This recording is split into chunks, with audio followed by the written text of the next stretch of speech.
Why, hello.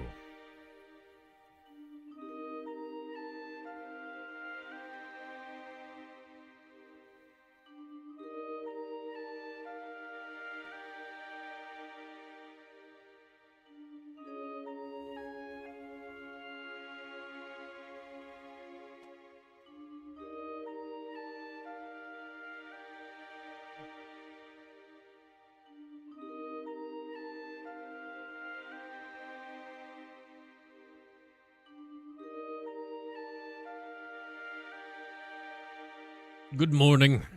It's cold.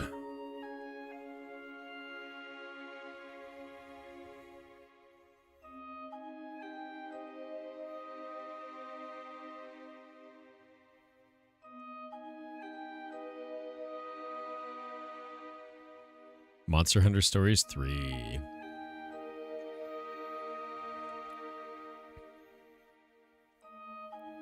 Finally an Elder Dragon in Wilds.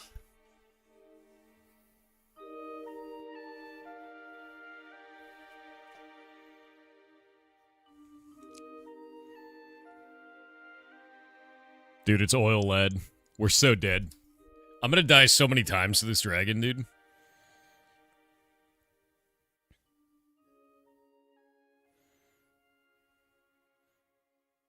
Like, it's literally gonna be like, bring a shield or die. for the first, like, 100 battles against this thing.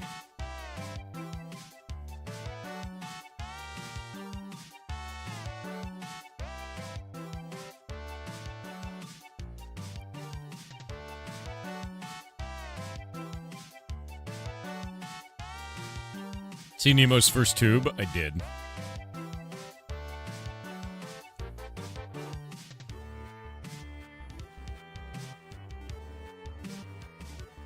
Oh, they're launching Arc-Tempered Jindahad as well. That's cool. I love Jindahad. Jindahad's a very fun boss. Mostly because I'm an Insect Glaive user. Makes my life easy. Yeah, we're getting Arc-Tempered Jindahad and a, we're getting the gigantic oil dragon. Elder Dragon.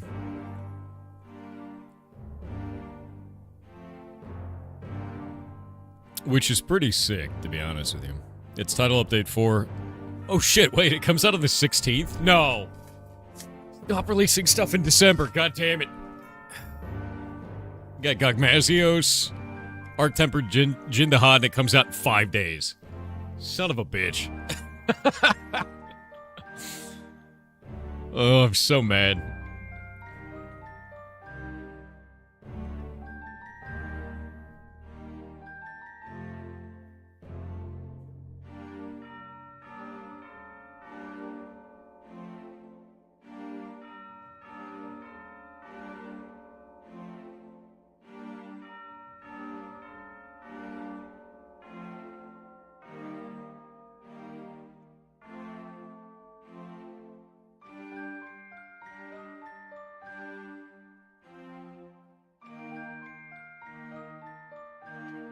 Oh, okay, so they're pushing the Ardean weapons too.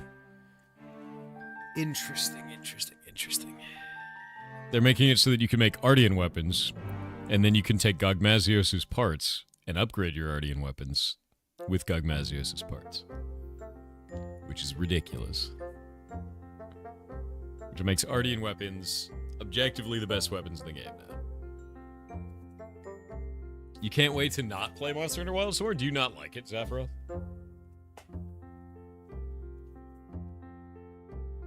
Because I think you're missing out. Game's good. Alright, one sec.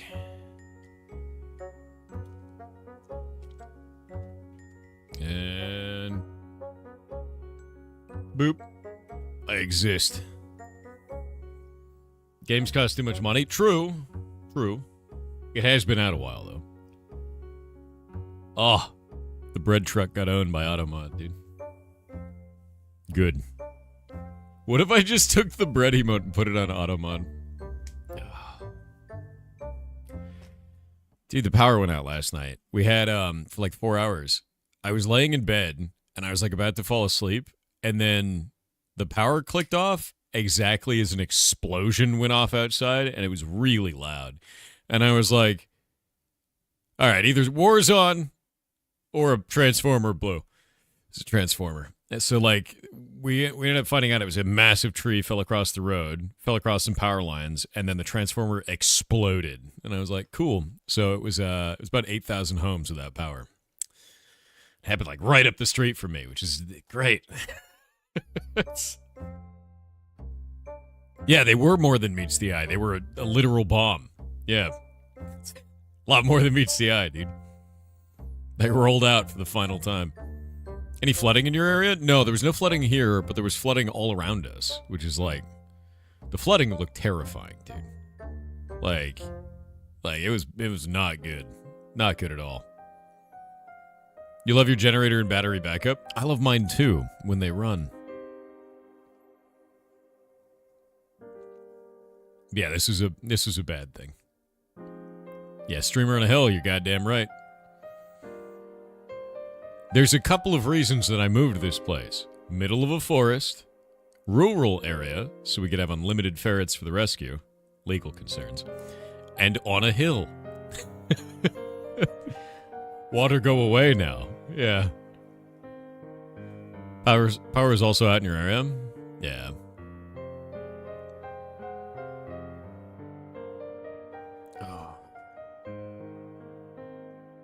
Yeah, I have the high ground. 100%, dude.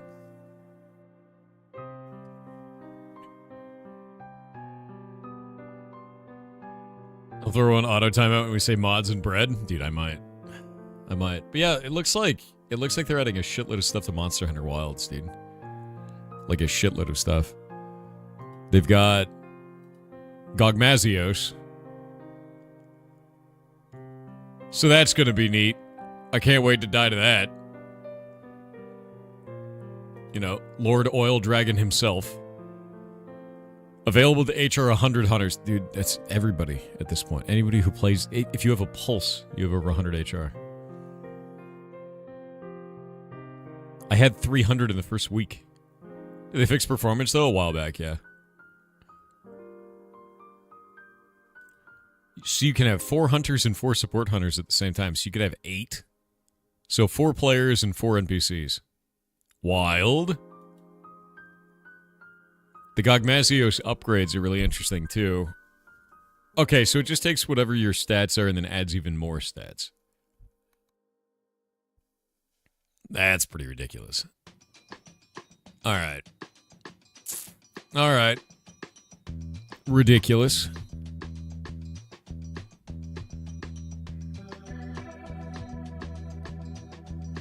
Yeah, amend the bonuses on fully reinforced Gogma Arshan weapons. You can amend?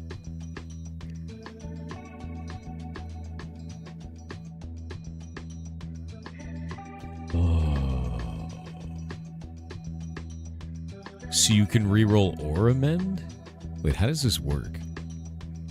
Jesus Christ, it just makes it better, dude. Yeah, Gogmazios is a really good set. I don't know what the set bonuses are.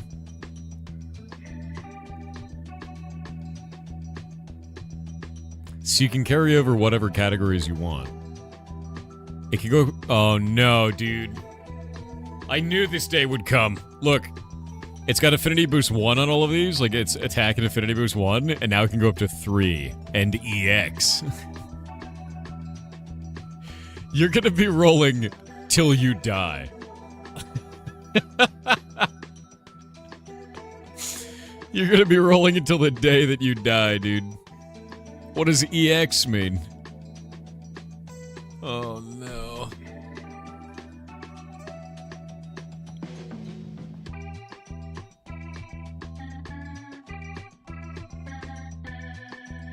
Whoa. Reroll your set bonus skill and group skill? That's weird.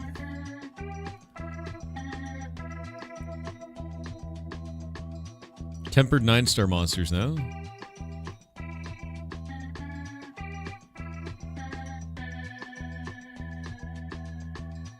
Cool.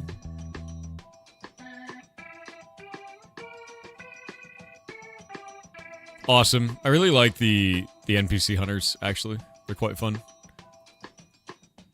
But they're adding a lot of new stuff. I'm really excited for this, actually, because, like, I play this shit out of Monster Hunter Wilds, man. I'm mostly interested in the progression systems, and it looks like they're adding a ton of them. But this is the upsetting part. Stop it. Stop it. Stop releasing. Stop releasing new content for everything, for every video game that I play, all at once, in December. Please. I only have so many hours in which I'm not asleep. Please, God damn it. I can't even play this till January, dude. Stop doing it. Stop it, please. Oh, 1 sec. This is going to be busted. Yeah, delete them all. That's fine. And log into this. And be broken. Yeah, keep that file in the editor. I'm trying to open a different file. Thank you.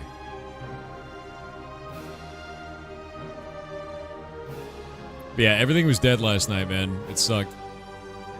It was, like, not fun at all.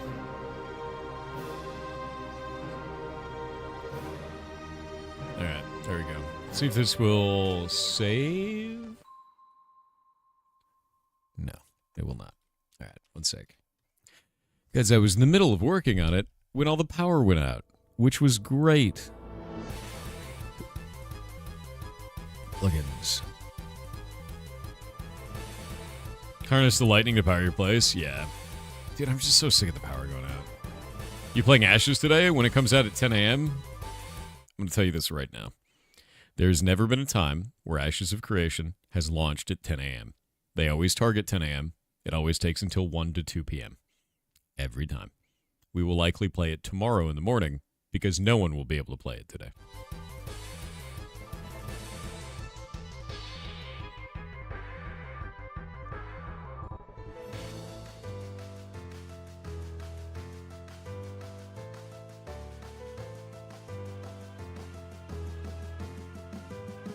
You're injecting Black Mesa into your eyeballs? Nice. But what if? If, then we will. Did your house do that thing where it gets real humid with no AC? No, because it's freezing here. Get your nickname reserved for Hightail? Yes, I did. With a little help from the devs. So, got the name reserved. Everything is good. We're good to go, man. I got pirate software in Hightail, and my checkout code is going to be code pirate, which is great.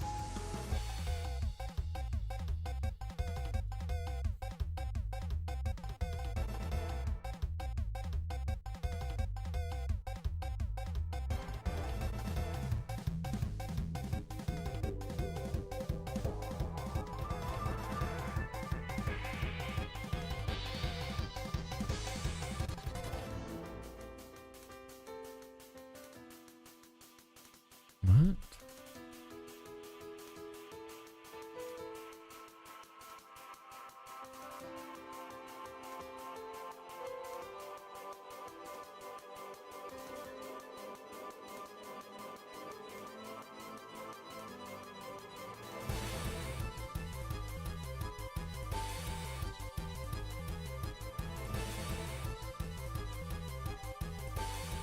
You ready for the Half-Life 3 announcement today? Dude, it's not happening. Dude, there's no way. Like, there's no way that they announce Half-Life 3, and if they do announce Half-Life 3, on the off chance that that possibly happens, no one's going to be happy about it. There's no way, dude. There's no way. There's nothing that they could possibly announce where people will look at that game with any type of positivity. They're going to tear it apart. There's no way. It's happening, you're going to eat pants? Are you saying that because there was that one guy who leaked the thing and said that it was happening? Except in the past, whenever he leaked anything, none of it happened? You saying it because of that guy? It's not going to happen. The expectations for Half-Life 3 are so high. It'd be like, I don't know, it'd be like Jesus showing up at your front door. There's no way, dude. There's no, like, it's like a biblical thing at this point. You can't make Half-Life 3. He's going to come out on stage and hold up three fingers. Gabe Newell could come out on stage and just go. and then leave and literally never do anything. And you would shit and scream about it. Like, you'd freak out. It'd be like the coming of Jesus. Like, that's all he could do. He could just do that and then leave, and there'd be nothing. There'd be no game ever. He would never announce anything. It wouldn't matter, and you'd be freaking out about it for the next several years, right? Yeah. You'd throw money at him for, like, the third finger on his hand, dude. It makes no sense.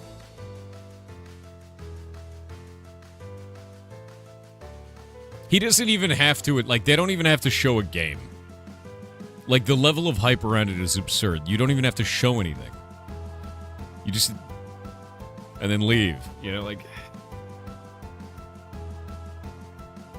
yeah, it could be Team Fortress 3. It could be Portal 3. It could be anything. It could be the third time he bought a yacht this year. Like, you don't know. It could be anything. But he'll do it. Ridiculous, man.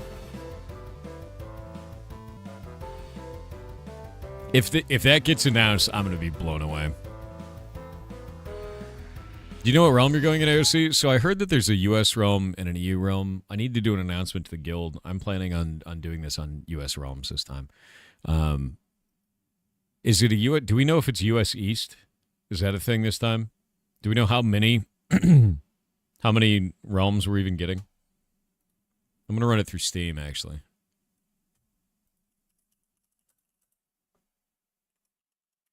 There we go.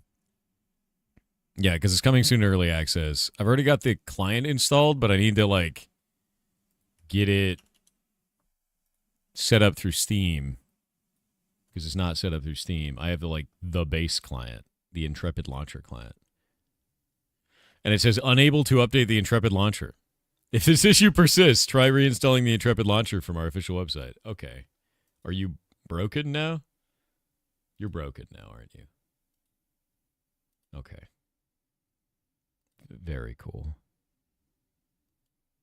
Oh, wait, no, it's launching again. All right. Yeah. So, like, I don't know. No, I'm just using the official launcher. Like, it's doing its thing, you know? You think it'll only work via Steam now? Do you know that, or are you assuming that? Yeah, I linked my account to Steam.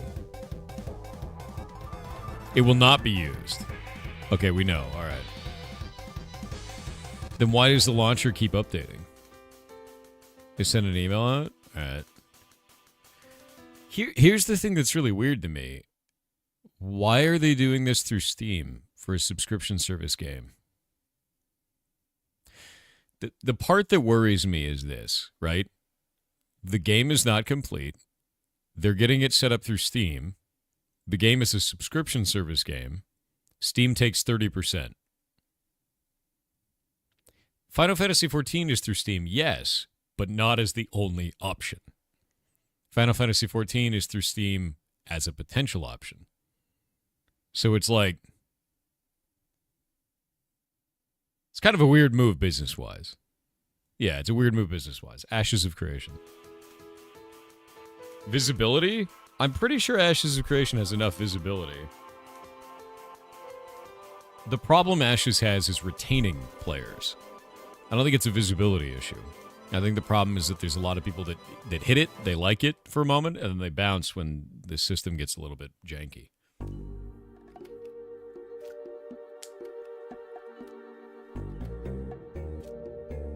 Even if it was visibility, they just gave them 30... yeah, gave Steam 30% of their current subs. Exactly. Because, like, if they launch this way, through Steam only, every subscriber that they want to have, they will lose 30% of. If they're forcing it to be Steam only. So it's like... I don't know, it's a little bit weird. It's an odd choice for me. Yeah, Esvin did an interview with them, so they've got a lot of visibility. We've done the same. Like, we've done exactly the same. I mean, it's not like Ashes of Creation is unknown. Doesn't Steam stop taking 30% after 1 million sales or something? They reduce it. It goes down to like 20. It's after the amount of money that you make. It goes down to 25 and then 20. It's still 20%.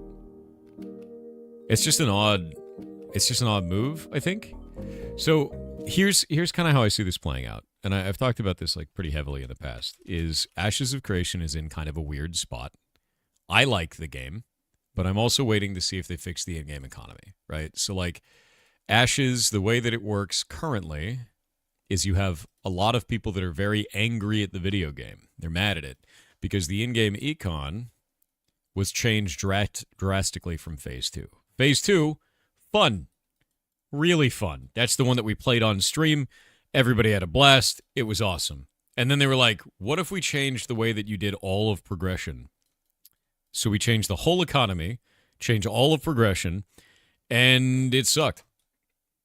Like, it was bad. The game turned into, like, I think it had a total of 50 viewers on Twitch for months because of this change. It was not good. Everybody that I know quit the game or was like, I'm hoping the next phase is better. It was really bad. And I think this was seen as phase 2.5. It wasn't even phase 3. So it was like phase 2.5. So it was not great, right? And now they fixed this apparently on the PTR. Most players don't have access to the PTR or haven't been on it. And they put a visual NDA on the PTR, meaning you can't stream the PTR. So more people didn't get to see it. And then they were like, hey, we're launching on Steam. And you get to link your existing account. Oh, guess what you get to do on Steam? You can leave a review. So you have an entire player base that's been burned, that is upset at the game, hasn't seen the changes because you made it so that people can't make videos about it. Even if they are better on the PTR, they haven't seen them, and now you're giving them the ability to leave a review while losing 30% of any purchases that you make through the game to Steam. Why is this necessary right now? That's like a weird time to do that.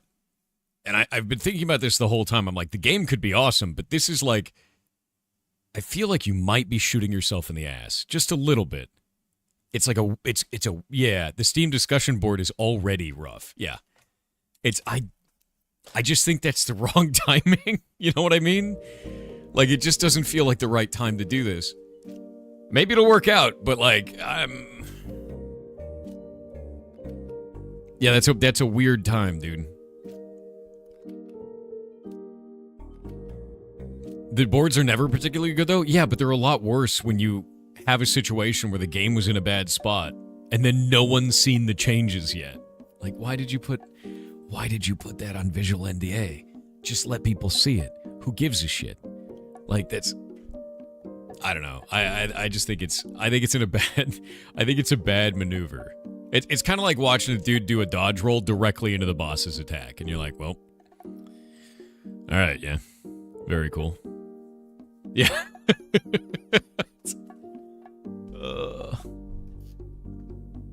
Yeah, Dune Awakening kind of status where people are waiting, leaving and waiting for better stuff. Exactly, and then they don't get to see it, and then they launch it on Steam.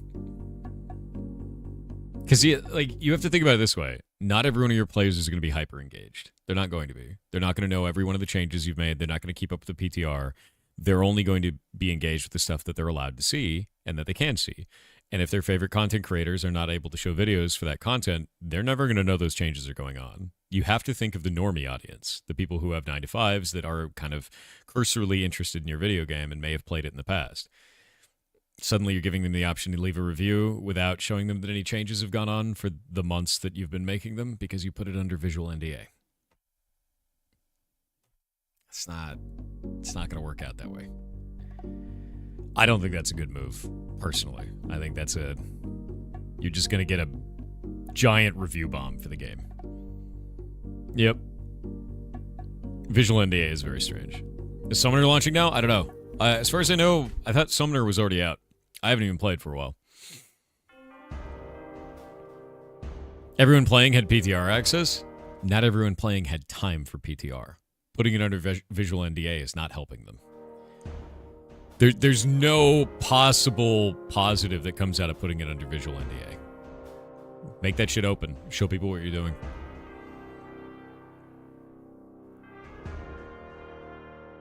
What is PTR? Public test realm. Is there any benefits to launching on Steam? Reaching a greater audience, having some systems be easier in terms of subscription management, payment processing being a lot easier. Not having to do that yourself is a pretty big deal. Not having to maintain user data in the same way because you can just do it through Steam. All of that is a really big positive. The biggest negative is that it's going to likely get review bombed. That'll be my guess. And when a game gets review bombed in that manner, it usually doesn't recover because Steam goes, ugh, and then doesn't push the game to new people. I think that the timing is wrong, which is a thing, you know. You're streaming? Yeah. I told you I'm streaming this entire month. No days missing for the whole month. Is there any chance reviews are what they want? No. Not in this way. There's a lawsuit against Intrepid. Got a link? I'd be really interested in finding out what that's about. We can see if it's a meme. Or if it actually matters.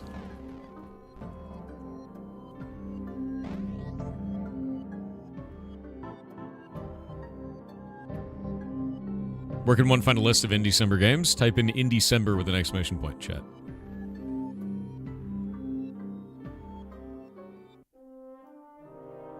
Yeah, the cost of doing that on Steam is you lose 30% of your revenue. Pretty big deal.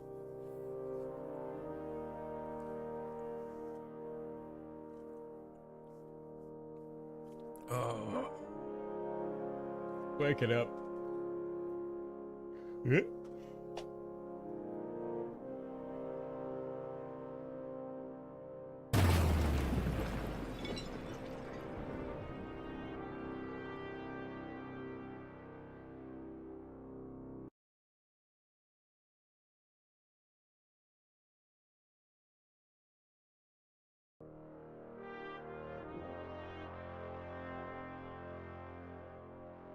Little tiny Bezos.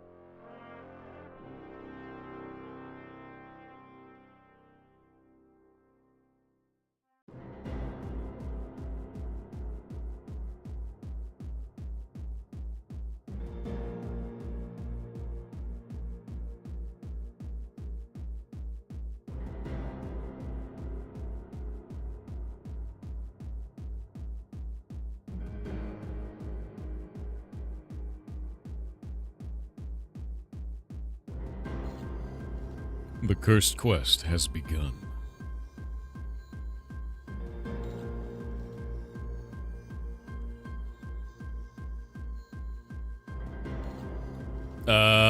There it is. There what is? Let me look. Oh, it's at the top, chat. Stupid ass YouTube. Yeah, you gotta link the thing. Why'd you throw it in Discord? Wait, where is it? The TTS didn't work? Yeah, it did. It started a cursed quest right there, man. Oh, is there no sound on it? What the hell?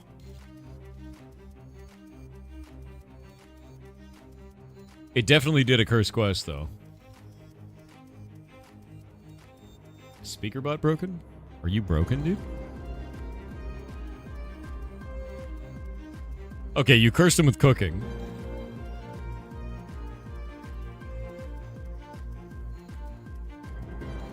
Why is this not showing up on my list?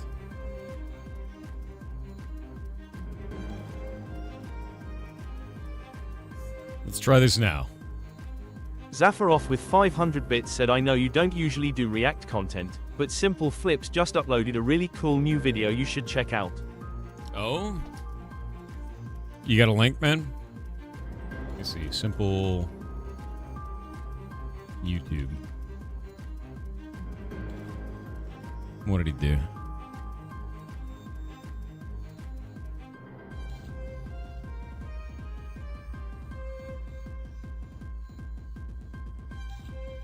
I have no idea. The one that released 9 hours ago? The Super Mario 64 cheater you've never heard of? That's the one? Is that the one you're talking about?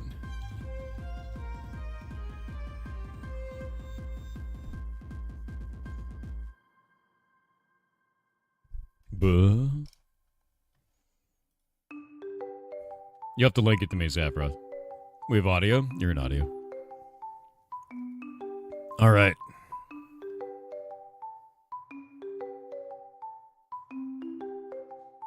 Jesus, man.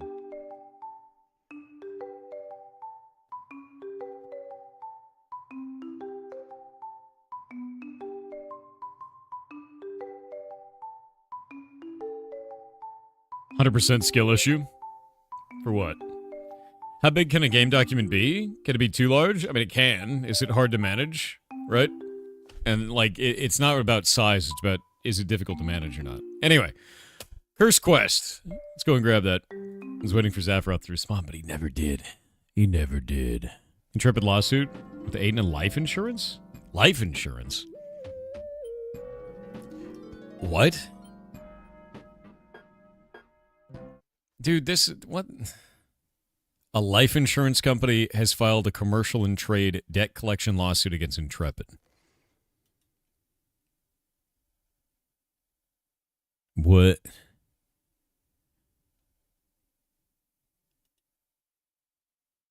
Why? Yeah, that seems whatever.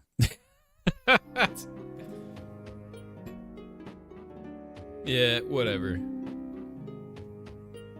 Did he just say it's not the size of the game document, it's how you use it? Yeah, I did.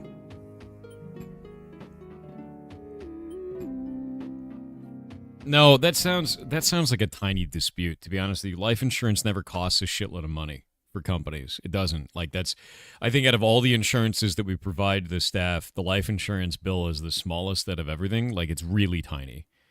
So, like, it's just a debt collection thing. They didn't pay the bill, it's a debt collection thing for like $81,000. Yeah, who gives a shit? Like, that's a nothing burger. Like, when you say there's a lawsuit against Intrepid, I think that there's, like, something else that's going on that's interesting. That's nothing. Like, that's a meme. Yeah. Yeah, it's just a meme. Life insurance bills are the smallest bills a company has to deal with. Yeah, it's finance HR stuff. Shit that shouldn't have happened, but, like, it's not a big deal. Or is there something else? Because, like, to be honest with you, life insurance, that's a meme. What's the other one? Is there another one? Is there something else? Because people are saying that there's a cloud services one. Are there two lawsuits?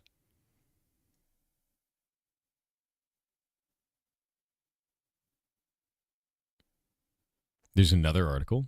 What is this? You gotta send me more information. That's just Rickroll. You goblin ass. You know my videos don't autoplay, right? That's so funny. It's pretty good. Actually ridiculous behavior. I don't like to resort. What is this?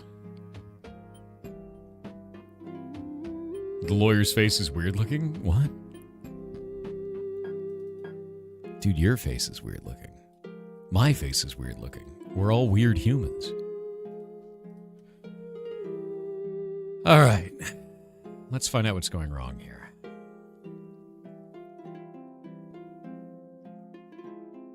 Frostbolt. In combat, line of sight, true. Players in radius. So everybody gets a shot at them. 1 sec.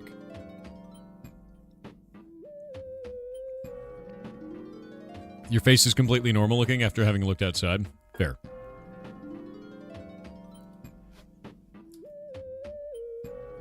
Okay, this lawsuit.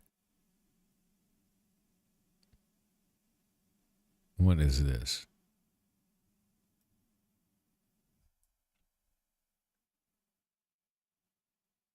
This lawsuit is much more of a big deal because it's for $852,630 for Intrepid failing to pay for cloud services. Yeah, SATA Systems was hit with a breach of contract lawsuit on December 1st in New York Supreme Court for New York County over allegedly unpaid Google's cloud platform services totaling $852,630. The complaint, brought by Ballard Spar, alleges that Intrepid Studios failed to pay for cloud services provided under a September 2022 agreement, despite multiple payment demands and the eventual cancellation of services in April 2025. The suit seeks damages for breach of contract, with alternative claims for unjust enrichment and promissory estoppel. I don't know what that word means. It's very legal. The case is Sata Systems LLC versus Intrepid Studios Inc. Yeah, that's a much larger deal. So I'd be interested to see where that goes. That's not a tiny amount of money. The other one was a tiny amount of money. Yeah. Yeah, the other one was legalese is very strong with that one. I don't know what estoppel means.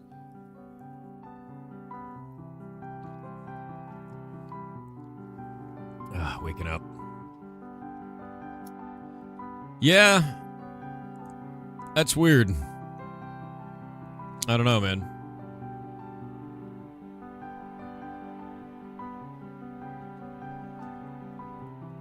Also, have you guys been watching the YouTube videos for all the indie devs? How many of you guys have been doing that? I'm actually really interested in like how interested people are in those so far. Promissory estoppel basically means that you're not allowed to go back on your word, even when there's no written contract. That's interesting. Yeah, if you do that, please leave comments on them. Like, please do. The devs are reading those, and leaving comments on that is a great way to get them out to more people. So do it. Do it, do it, do it, do it, do it. Yeah, do it. Do it, do it, do it.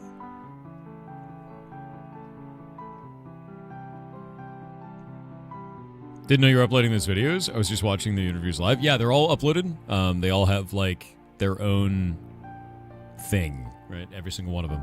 Let me actually go to my list real quick, and I'll show you.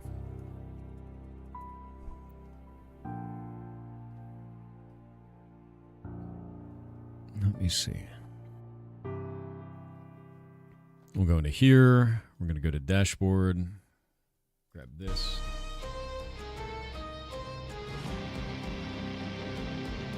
Grab this. So I have a list for this that you guys can see. So every one of them is showing up in here. Each day that we release one, they all show up in here. Kid Bash is coming out tomorrow or today at noon. But each one of these is in the order that we showed them on stream. Yeah, I'll do the cooking quest in just a moment. I'm thinking about it. But yeah. In the Indie Summer Steam list, yeah, we're thinking about trying to do that for each one of them. I think that'll be positive. Boop, boop, boop, boop. There you go. Princess Bride deleted scene, newly found? No, that's going to be AI shit, dude. That's on TikTok. There's no way. No.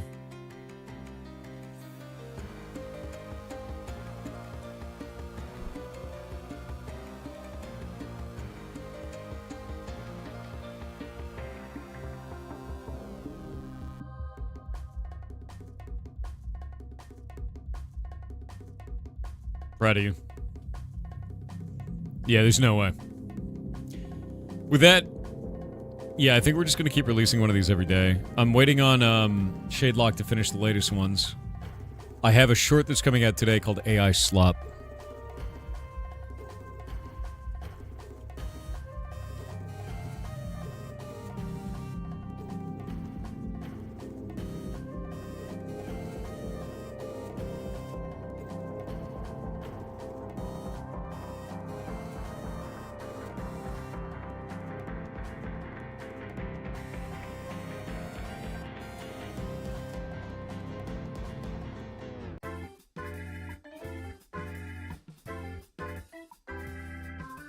What code base are we looking at? We're looking at a monster for Christmas that I have to release today.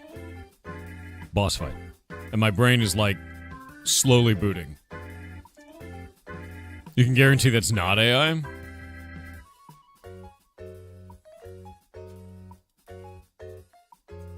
I don't believe you. I don't believe you. One sec. I need to find this talk that I had with Primogen.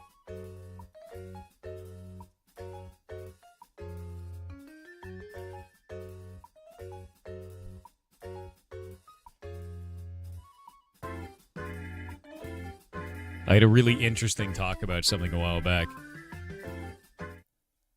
I had a really interesting talk with somebody a while back.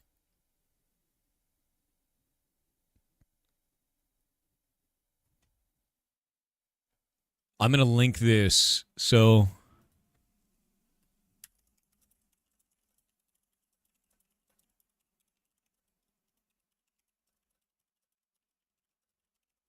This is going to be like interesting context.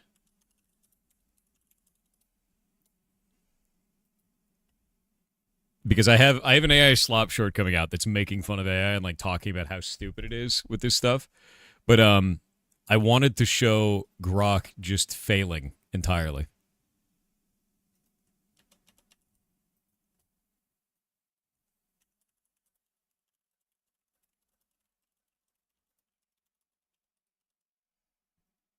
Yep.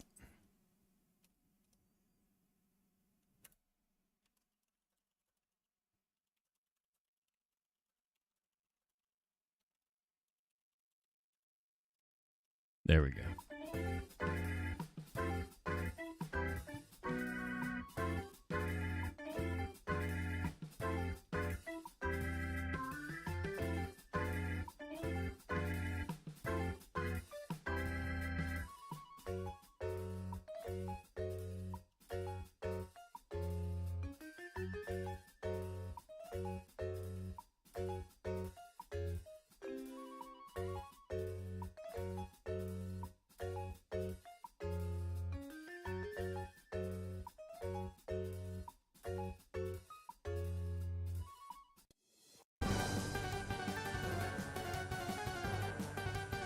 Yeah, there we go. Yeah, no, it's really interesting. So basically the short that I'm putting up today is we're talking about that dude where Grok said that I was the guy with the full beard and mustache, which is like obviously false, right? But then I was also talking about how Grok was like caught lying, like straight up. Basically what happened in this post is this guy makes a post saying this image is from Gaza. And it was taken in 2025.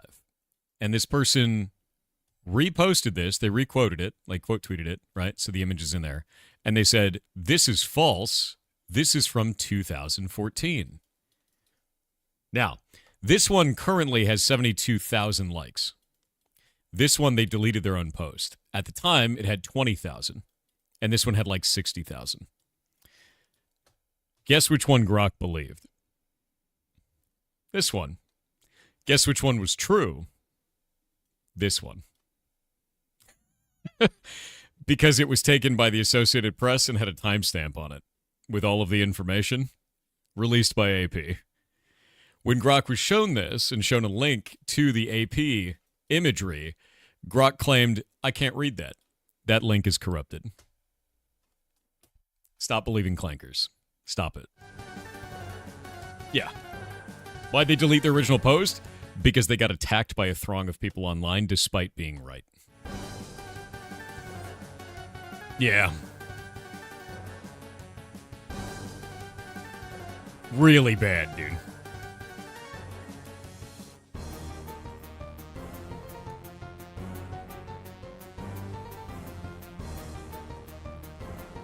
Grok just goes along with whatever's most popular, not about what's correct.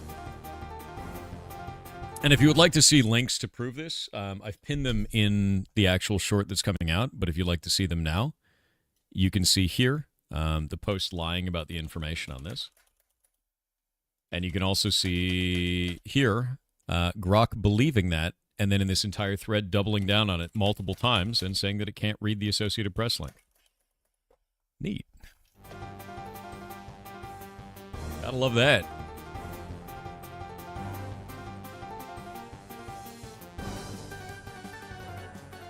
Yep. You feel deleting the post is a huge mistake? You haven't been the subject of a whole bunch of people online attacking you before, and it shows. Doesn't matter if you're right. Just matters if they're mad.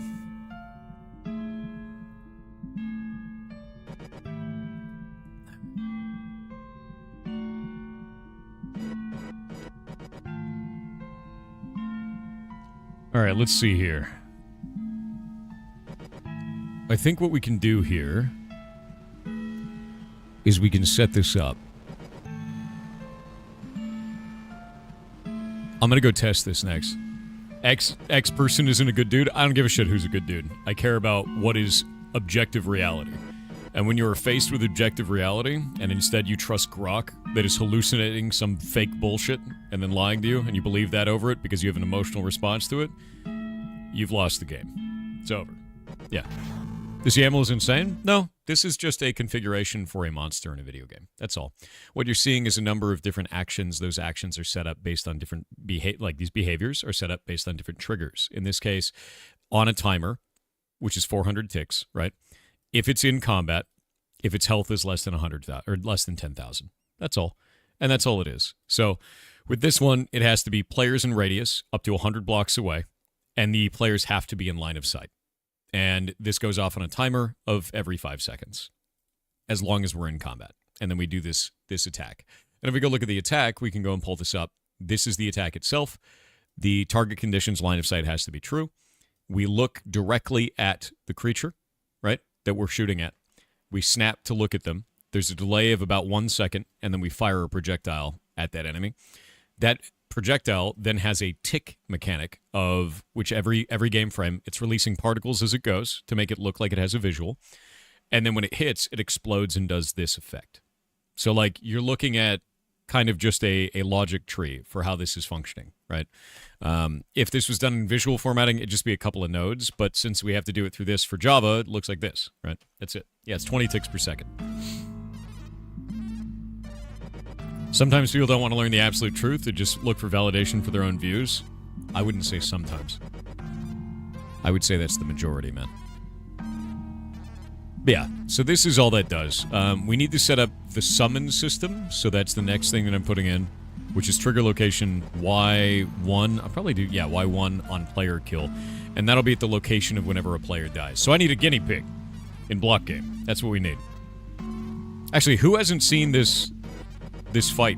Which AI model is your go-to one? None of them. Have you ever gotten a chess when I was a lot younger? Yeah. We'll go pull up the fight and I'll show you what this monster ends up looking like.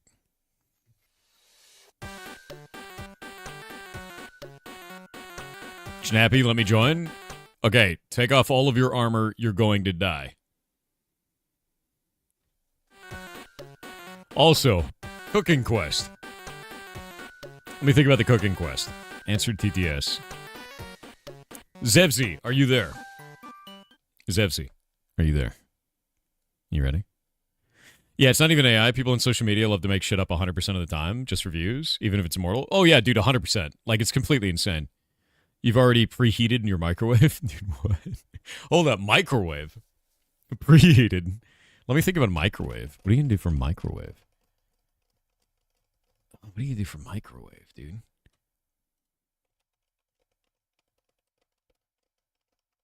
What can we do in a microwave?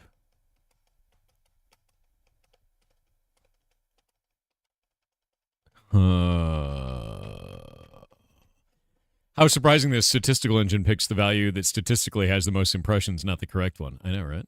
Oh, I probably should turn the server on. One moment.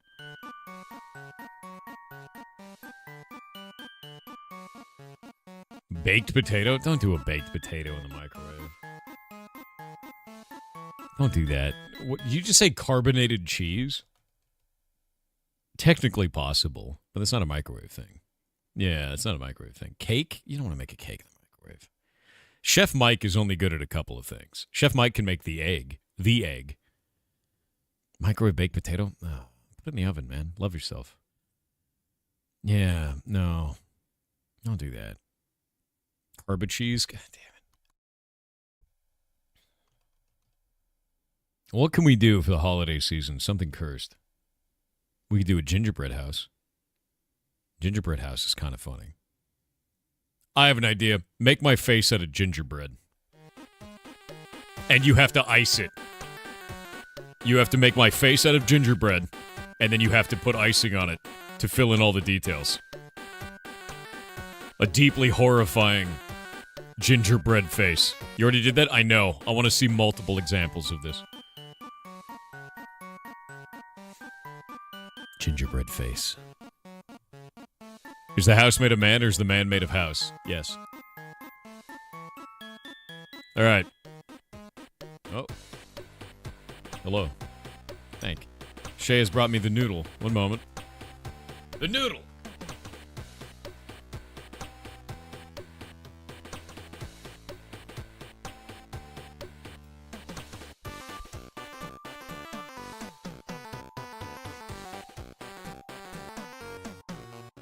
No, like an actual bowl of noodles. Not a noodle. Like a bowl of noodles. Like a bunch of them. You know?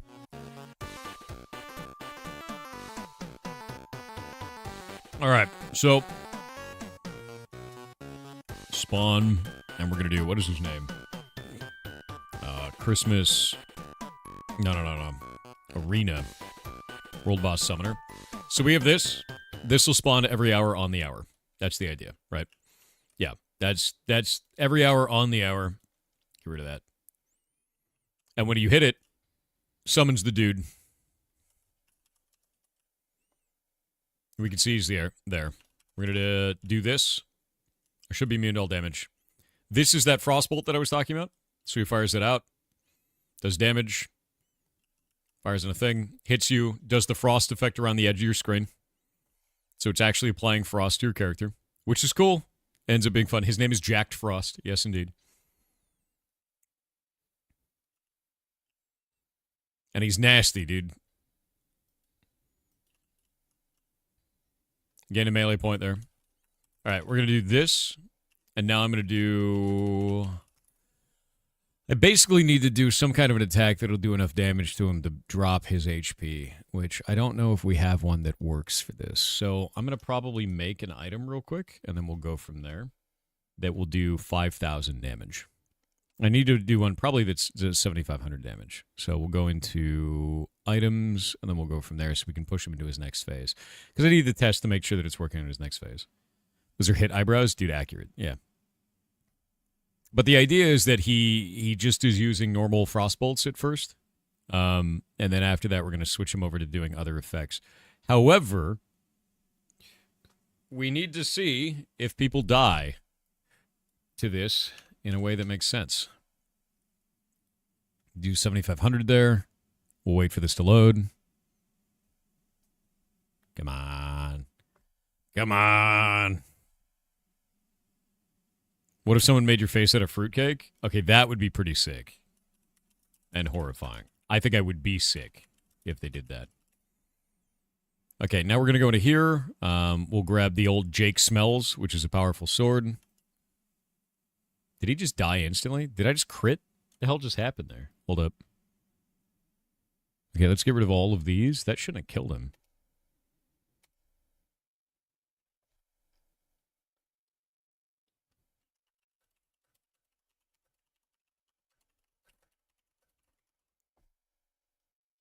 Reduced hunger shouldn't be on there. Ah, this is why. That's probably the issue. Okay. Save that. That's most likely the problem. Yeah, it was a crit. Waiting for this to load.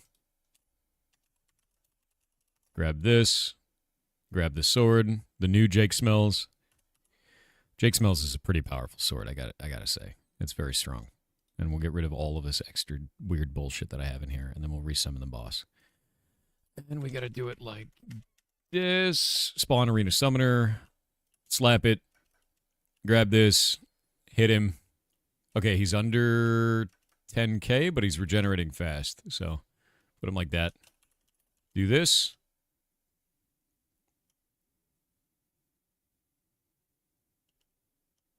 You gonna do it? You gonna do your weird maneuver, dude? You gonna do it? He might not do it. There it goes. So there's the wave attack. I think we need to get him to do it, like, from 90% of his HP and below. Yeah. Get him back low again. He'll do it every 20 seconds, but there we go. There's the next wave of it. And then here's the third wave of it. All right, so that's working completely. He doesn't really look jacked. He's pretty jacked. I should make the frost come out of random locations on his body. I think I'm going to do that. The effect is looking really good. Yeah, I think it should be more common. I agree. I don't think it's enough. So we get the timing on that better. I'm gonna eat these noodles.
Yeah, that short comes out today.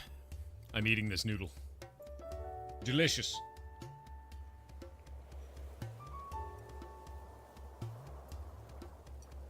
Schnappy, are you ready to die to a big frost giant, dude? Are you ready? You ready? All right. All right. Let me see. Summon Schnappy. Actually, wait. TP Schnappy to Pirate Software. Hello. No, die to it. Stop running. We need to see you explode, friend. Yeah, you need to not run away.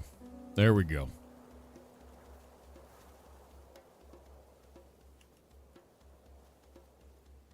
Well, it definitely didn't spawn a dude on you. So that's weird. Let's find out why. I'll give you a bunch of coin afterwards. Don't worry about your missing coin. Yeah, we need you to explode. Because we need to find out why this didn't go off. Oh.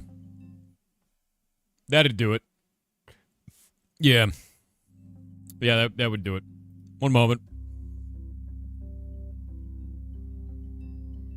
I thought I wrote this. It may have been because my computer turned off because of the power outage. Give me a sec. I'm going to fix some things. And then we'll summon you again. No need to get coins. Really? Give us the meatball? No.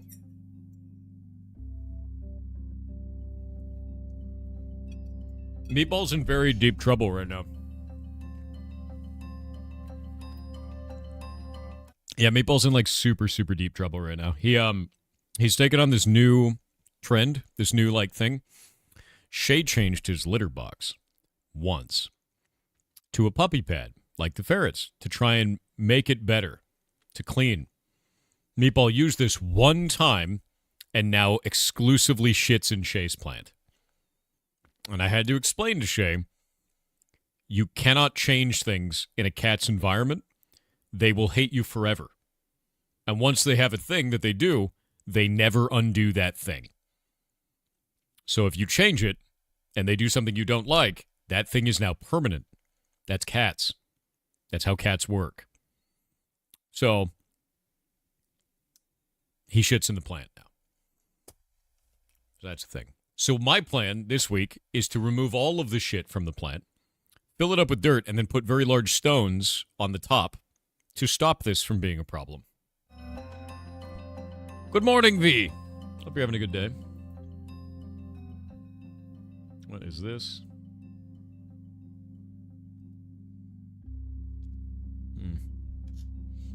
Justice for Meatball? No. He'll shit on the stones. It'll be really uncomfortable.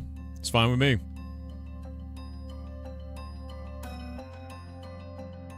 To be honest, I had to use a puppy bed because you were busy and couldn't take me to the... Don't you blame me for this shit. Don't you dare.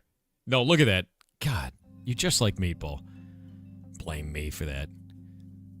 You know what? You know what? No, you can't blame me for that. Be like, oh, you were busy and you couldn't take me to go get the litter. Learn to drive, nerd. All the time in the world to learn to drive. Blame me for that. It's your cat.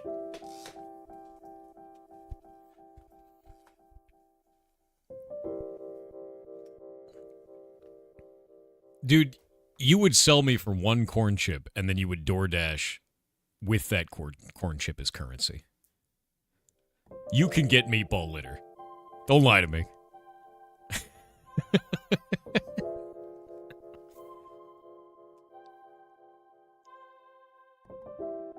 Also, I don't know where I'm going to get stones for that. The thing that I'm thinking is I might go out in the forest, get some stones, and then wash them really well. And then put those in the plant. Because I don't have, like, stones. Which is a weird thing to think about. Be like, I don't have enough stones, right? Yeah. Yeah. Yeah, everything is Pirate Software's fault. Don't forget that. That's always true.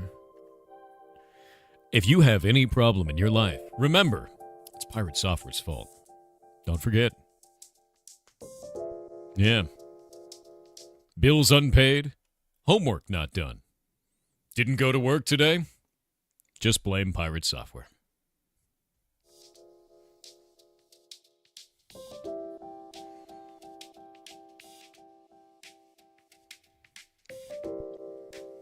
Might be legalizing K-cars. I know. Oh, I saw that. The little tiny trucks. The baby trucks. I want those. I want a baby truck. So I was thinking about this because I have a big garage and we store a bunch of shit in it, like for the rescue. And the rescue building will be about, I want to say 50 yards away. Carrying that would be a bitch. So getting a K-truck and being able to drive it from one building to the other with a bunch of stuff on it like ferret litter might be a really good idea. And they only cost $2,000 to $3,000, which is not incredibly expensive. It's like very cheap. Let's get a golf carts. Golf carts are actually more expensive in terms of maintenance than a K-truck. So like, nah. And the K-truck is going to carry more. So like, you know, like, yeah. Your YouTube channel's struggling pathetically and you need a boost in viewers? Blame Pirate Software. Can't believe it, dude. Yeah, it's a good idea. I hear that works out really well.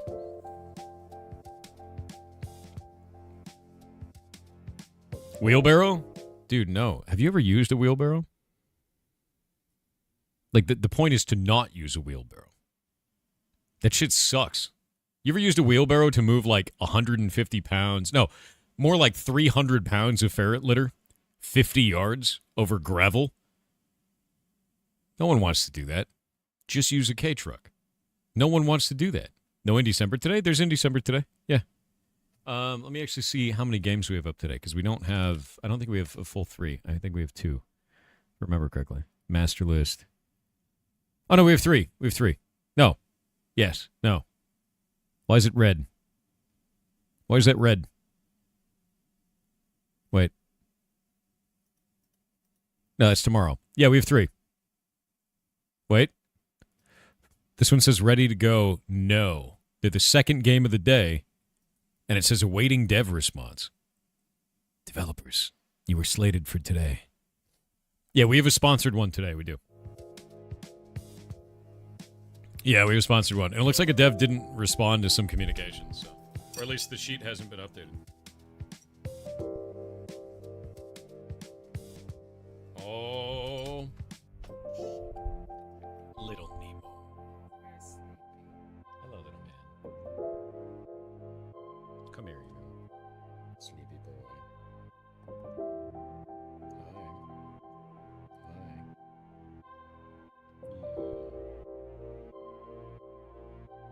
He's so sleepy. You activating? You're gonna do it. Oh. Come here. Come here. Strong noodle. Can I say hello? He's like, I'm a tired boy. Fine. No, too sleepy. You wanna eat that? Snip. No. How's your missing arm doing? Still missing? Yeah. Oh, big yawn. Come here. Yeah, he's a little Nemo.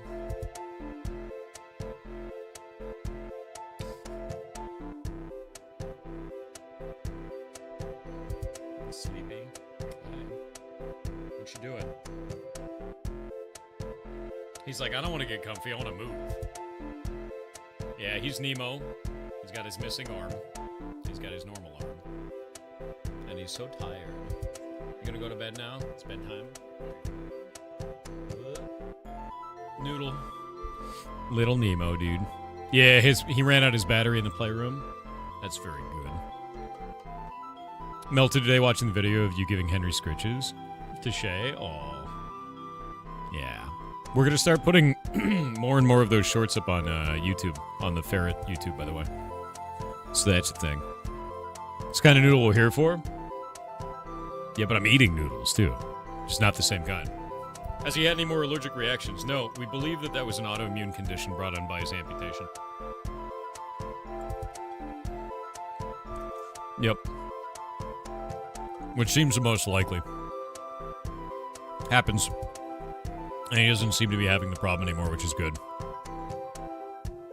Can't tell Nemo is disabled. No, don't you dare. Let's keep him away from my noodles. You can't tell he's let's see, you can't tell he's disabled at all when he plays? He plays so normally? Yeah, it's because he lost the limb so young.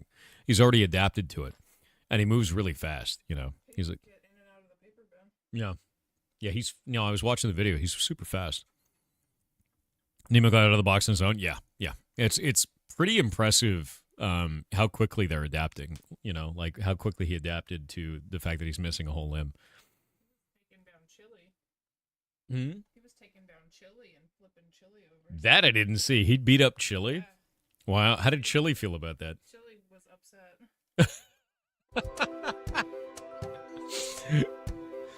Beat up Chili, hell yeah. He's like, I'm gonna be strong. Chili's probably like, you're a baby, I don't want to hurt you. Yeah.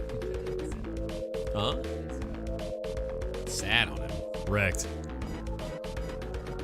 Yeah, no, he's super cute. Oh my god, he's just passing out.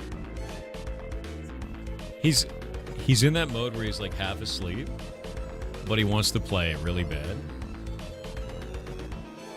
The funny thing is he's still got... There's this thing called the Grimace scale for ferrets. Let me pull this up. Grimace scale ferrets. Let me grab this for you guys. This is what we use to determine pain a lot of the times. They have it for a lot of different animals. Come on. This image won't load correctly. It's like blurred out. Bro, give me the image. There. Alright, so with this, you can actually see the level of pain on the animal is experiencing based on how their face is. So when he's like this, orbital tightening can mean that they're in pain. Cheek bulging can mean they're in pain.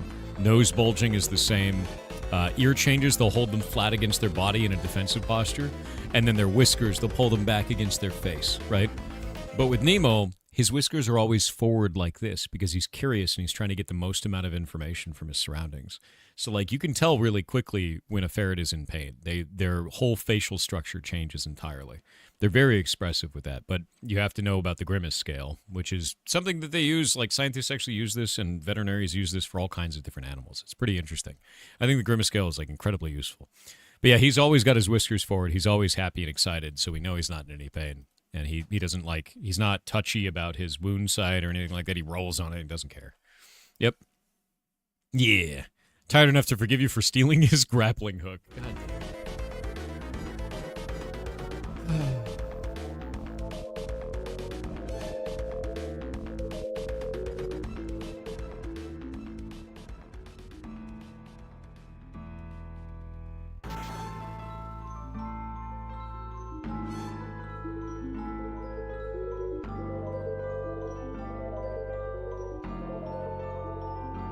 Boop.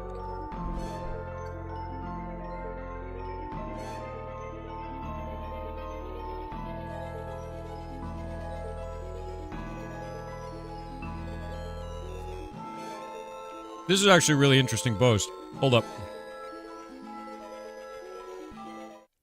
So, I saw this pop up on my feed the other day, and now 3 people have sent it to me. These devs making a game called Shrine's Legacy, right? This is their game. It's very pretty. It's very Secret of Mana-esque. It looks awesome, right? And they've done a really good job with a lot of the pixel art. It looks great. It looks really, really good, right? Music is on point. Game looks cool. All this looks fantastic. And it's really clean pixel art. They got a review that is very strange. But it says, AI slop. Game is 100% AI generated. Story is dog shit mixed with cat shit. Like, just insane. An insane thing saying that the game is fully AI. The game is 100% AI generated, including the text. The game is made in ChatGPT. Complete lie. Complete lie about this, right? They said, please don't do this. We poured years of our lives into this game and only worked with real human artists on everything. From the writing to the coding, all work was done by human hands. We do not endorse generative AI and will never use it. What I'm noticing a lot of the time now is we're seeing a lot of this without any actual proof with this at all. And they said in here, I'm refunding this game and you should too. They also said that devs, where is it? There's a section here talking about devs.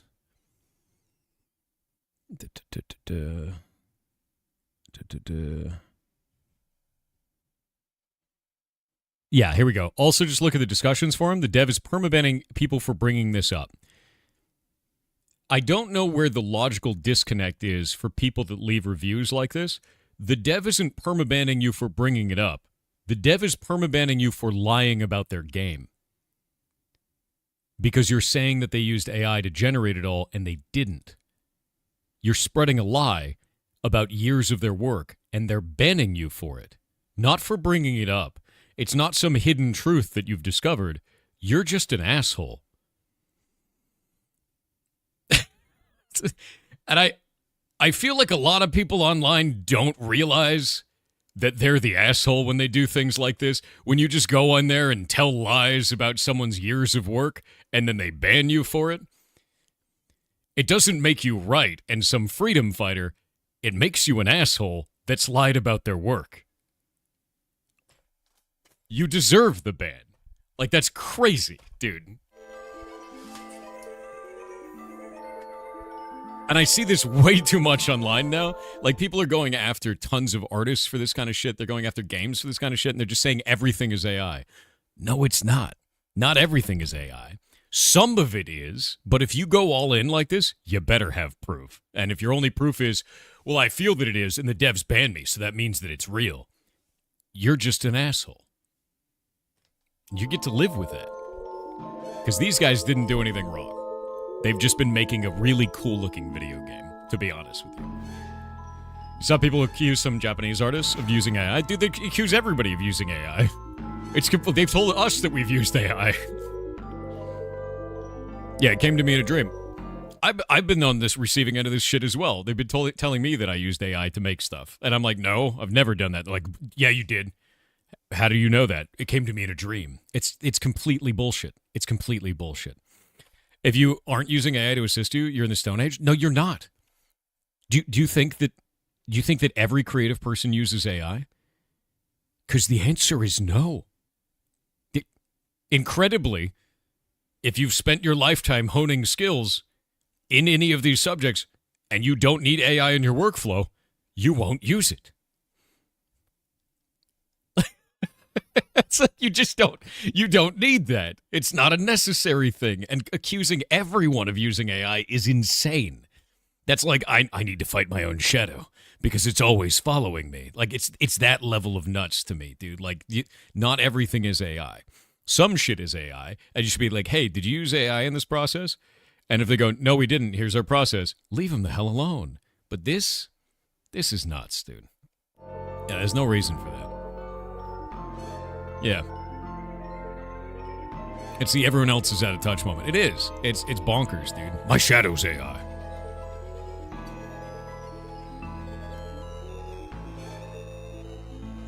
Yeah, it's a terrible argument telling a painter they're in the dark because they're using physical media. Exactly. Like, an oil painting is not the same as digital media. And I'm sorry, but your AI generation isn't going to make an oil painting for me. It may be able to create something in the style of oil painting and then print it, but that's not the same as an artist who sits down and actually does the physical work. I would like a physical oil painting, not an AI generated image of an oil painting. There's a very big difference between those different types of things. So, like, with this in mind, I am seeing this more and more. And these types of things, you may go, oh, that's just one unhinged comment. But that's not the way the internet works right now.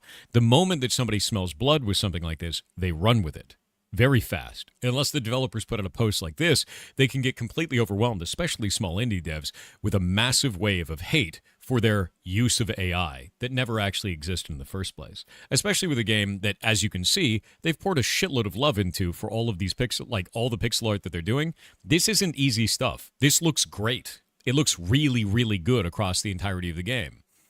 And, like, I'm blown away by the willingness of people online to immediately turn to an emotional, hateful reaction because they came up with an idea that came to them in a dream. You have to apply a little bit more critical thinking before you get mad. And if you cannot do that, you are not ready for the internet.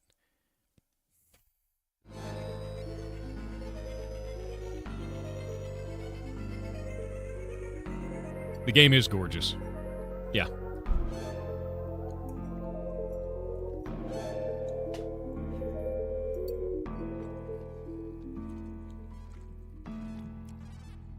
Yeah.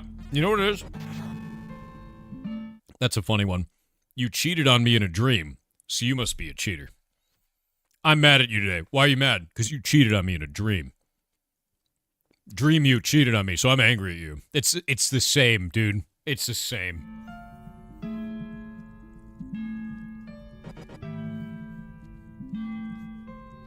So stupid.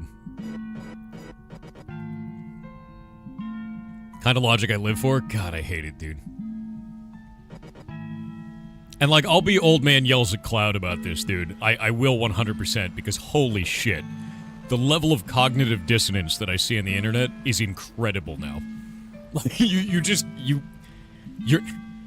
if you're going on the internet and you're like, that's AI, I know it is. I'm going to make my whole personality about fighting that one specific instance of AI. Totally, these artists are bad people. They're dog shit. I'm going to destroy everything they have. Like, you're not going to make it. Like, life is going to be very, very hard for you at that point. It's incredible to me to see people spend so much of their resources, so much of their time, so much of their energy on something that they just came up with that's fake. Like, where did that even come to you? And, like, how did you come up with that? Oh, I just know it. The vibes. That's like, what the hell, dude? What's going on? Some people accuse these indie devs of AI generating their game, and it's like, no, they didn't. It's just, like, insane. Rage bait and hate watching makes money these days? I mean, it can, if your content is based around that. If your content is based around rage bait and hate watching, then yeah, you can make a lot of money off of rage bait and hate watching. It's likely not sustainable unless you're, like, very much so about creating that and constantly creating that kind of content. You need to have the next big thing, the next big drama, you know, forever. Like, look at Drama Alert. Drama Alert is completely based off of that. Like, that's the content, right? And you build up a reputation for that, but now you have to just keep doing it. You have to always have the next big thing. If there's nothing to be angry about, well, you run out of money, right? So with that in mind, that's how you get your TMZs, the world that helps you get that kind of stuff. But if you don't want your content to be based around that, and then someone makes something up, and they're like, oh, yeah, this game is totally AI. Let's all get mad at them. And they're like, no, we're just an indie dev. We're just making a game that we, like, love. And look at all the pixel art that we made, right? Like, that's... What are you going to do at that point? They have no defenses. And they have no online presence to fight that. There's no community that's gathered around the game in any way to fight that in any way. The only thing they can do is fight back, and that's a 50-50 shot. You never know if the internet is going to be on your side or against you in those situations, and it really just comes down to vibe check. That's it. You never know what's going to happen. And that's terrifying for any developer that has spent years of their lives working on something. And this is why I bring these types of things up, because that sort of behavior is all too common right now. It's incredibly common to have somebody just jump into the room, make some wild-ass accusation, back it up with zero proof, and then some people go, maybe he's right. Stop being the guy that says maybe he's right. Ask for proof. And there's no proof there. It's just a person rambling insane, irrelevant bullshit with no proof whatsoever. And yet it somehow gains views. It's very strange. Yeah, vibe check and aura dueling is the worst part of Gen Z culture. I think it's the worst part of culture in general. I don't think that's bound to Gen Z. I think Gen Alpha, Gen Z have it very heavily. I think our generation and as millennials had it as well, but not to the same degree. I think it's becoming more common, but I don't think it's bound to just one generation. Aura dueling? Yeah. Think of it this way. Like, you remember Idiocracy when they're like, oh, this is President Camacho? Why is he the president? Because he's President Camacho. He's like the ultimate fighter, right? And like the only thing you have to do is like imagine you're having a debate with someone and you're like, but look at these facts. And they're like, you sound like a dork. And then they win. That's aura dueling. Yeah. And everyone's like, oh man, he's a dork. We can't trust him. It's just like stupid shit like that. Yeah. Yeah, we got cool story, bro. I think it's what we got. Doesn't happen with Gen X. We just don't give a shit. Yeah, no, Gen X doesn't give a shit. And I think that's good. To be honest with you, I think a lot of Gen X sees the internet as bullshit. It's a waste of time, which it is. You know, so fair. With millennials, a lot of us are just like, I'll never financially recover from this while we buy a loaf of bread. So there's that. You know, most millennials are kind of like that, I find. And then Gen Z and Gen Alpha are like, the internet, everything is real. And I'm like, damn it, stop it. Some millennials are like that, but not a lot of them. Yeah. The internet is not a real place. No, it's not. You don't need to go to battle for everything. Like, I pick and choose what battles I'm interested in. This like advent of younger people believing everything AI says and everything is AI is just, it's insufferable. It really is. You're a millennial? Yeah. 87. Millennial. I grew up in the early days of the internet. Back when you'd make a blog for your cat.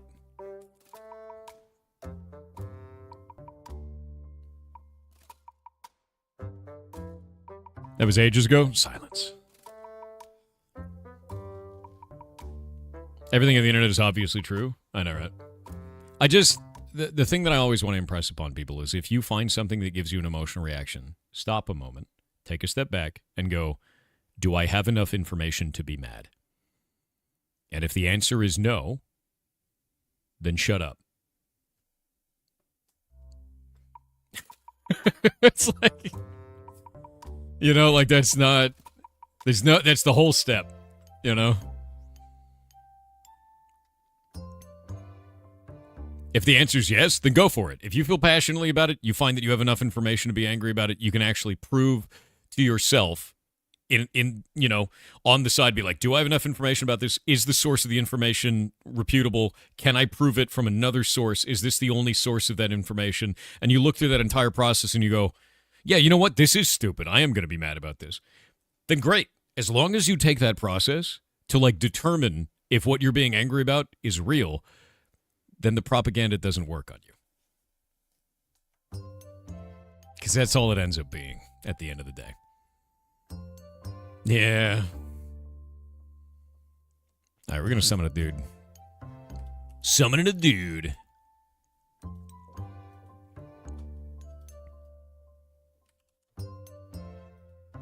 We'll get Christmas Boss Snowman. And we don't give it a location because the location's already implied. We can save this. With the internet, we gained speed. We lost so much in trade. With the internet, we did gain speed. And we lost a very important thing. We lost the ability to connect with others, despite having an active connection to others. It's a growing problem now, is the inability to have a decent, normal conversation with another human being. Tribalism is way too rampant, way too common. And it's something I've always spoken out against on here, and hope that you guys, at least in this corner of the internet, can look at things a little more critically and not get wrapped up in the complete insanity that is online discourse now. And that's not even like a I'm getting old kind of thing. Like, it is It is very fast and very strange on the internet these days. And with AI, it just gets worse and faster. I guess the gullibility of the internet has increased in my lifetime. Dramatically so.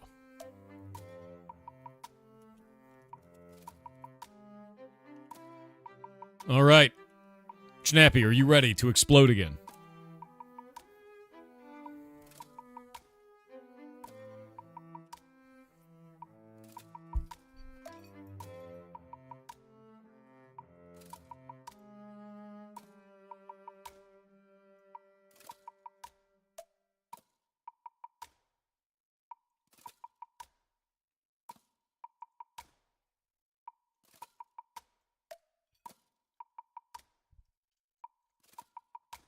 You ready? All right.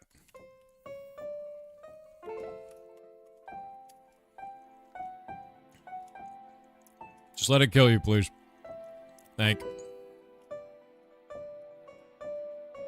Dude, sick. Wait. Why is your name tag still there? Oh my god, it totally worked. Dude, it totally worked. Hell yeah.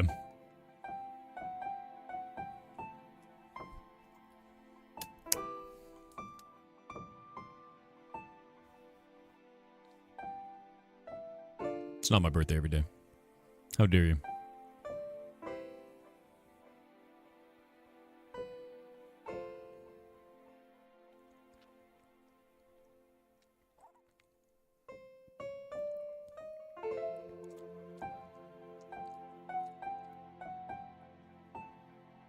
You can be if you wanted to. No. The derp of the snowman. Snappy, I'm going to do it again so that people can see it on stream. Let me know when you're ready, man.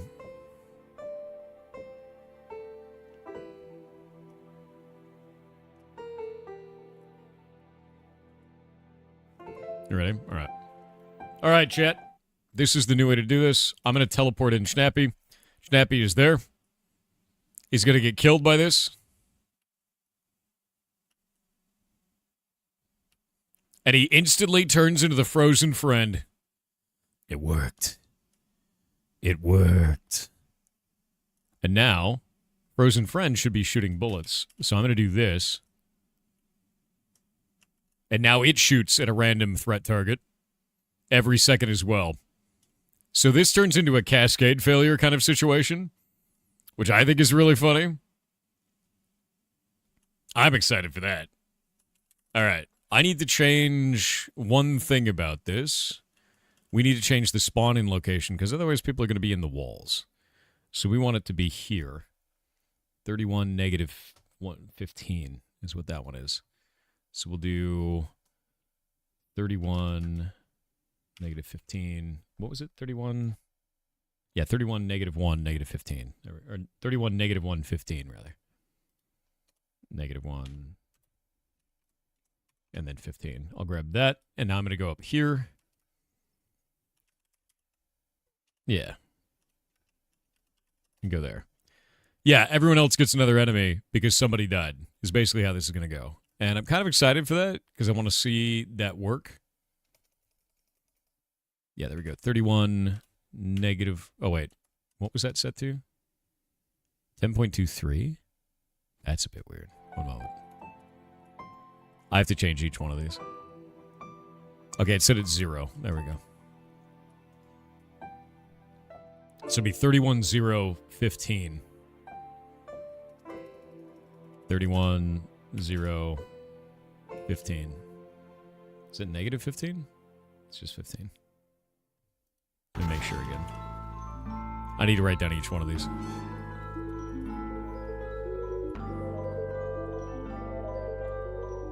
Yeah, 15. And now we'll go this way. And this one's negative 16. Put it over here. We're going to do negative 16. And then 0. So we'll get rid of the negative 1. And then 15.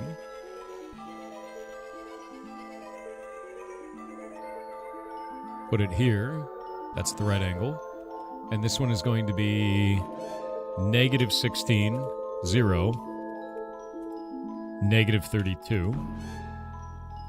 And then over here, and this one will be 31, 0, negative 32. There we go. And we'll go up here. We'll look at this one across from it, right here. 31, 0, 15. And this one goes to negative 16, 0, 15. You guys ready to die to a snowman? And this one will be negative 16, 0, negative 32.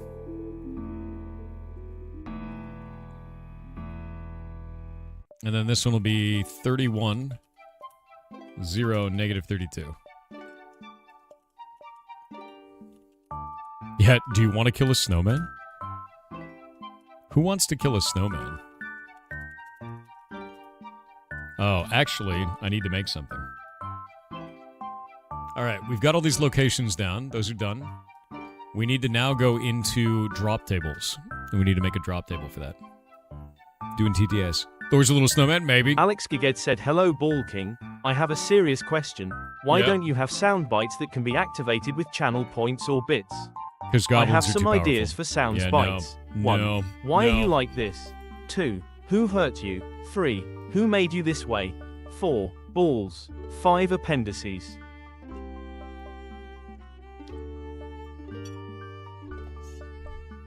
Have you met the goblins? Have you met them? Because I don't think you have. Psychic Ash said, I've been under the weather lately. I went to the doctor and they diagnosed me with suggestive tendency disorder. Treatment apparently involves supervision. Close supervision. I'm just glad it wasn't Bofa. Like Bofa D's nuts? I swear to God, dude. Supra Chicken said, I have to say the last thing I expected was to get a phone call from Literal Food. There I am, minding my own business, just trying to enjoy a meal in peace when out of nowhere, onion rings.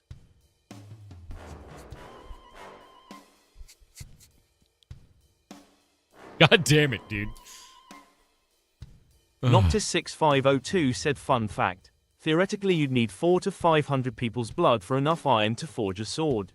That's kinda Unfortunately, blood iron is bound in hemoglobin and can't be extracted with a forge. Historically, some smiths did quench blades in blood for minor surface hardening, but that doesn't add iron, just carbon, nitrogen compounds. The blood of your enemies is disappointingly non-metallic. Quenching the sword in the blood of your enemies is kind of cool, though. Like, as far as swords go, that's a cool sword. Yeah. El Janush said, of course it's all your fault. Otherwise it would be my fault. And that can't be right. That's how it works, right?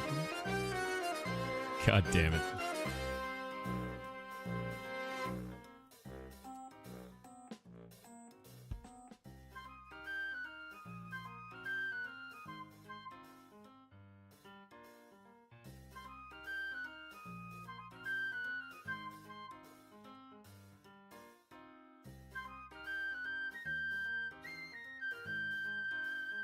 Love this song.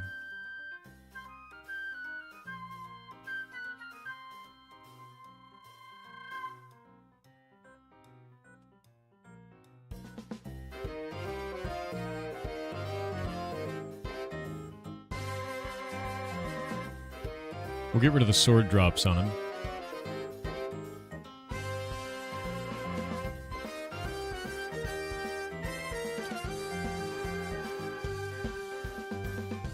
Snappy, you keep asking for mounts. I don't think a mount is good for the balance of the game right now. As much as you want it to be.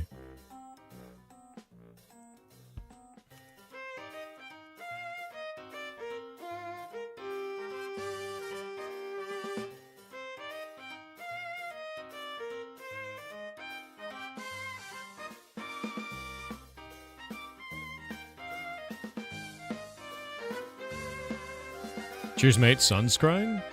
What does that mean? Hope you're alright, dude. Yep, your kid's cool. This should be good. Yeah, I'm honestly, I'm gonna wait for Hightail, dude. Like 100%. I don't think that we shouldn't at that point, because it's just,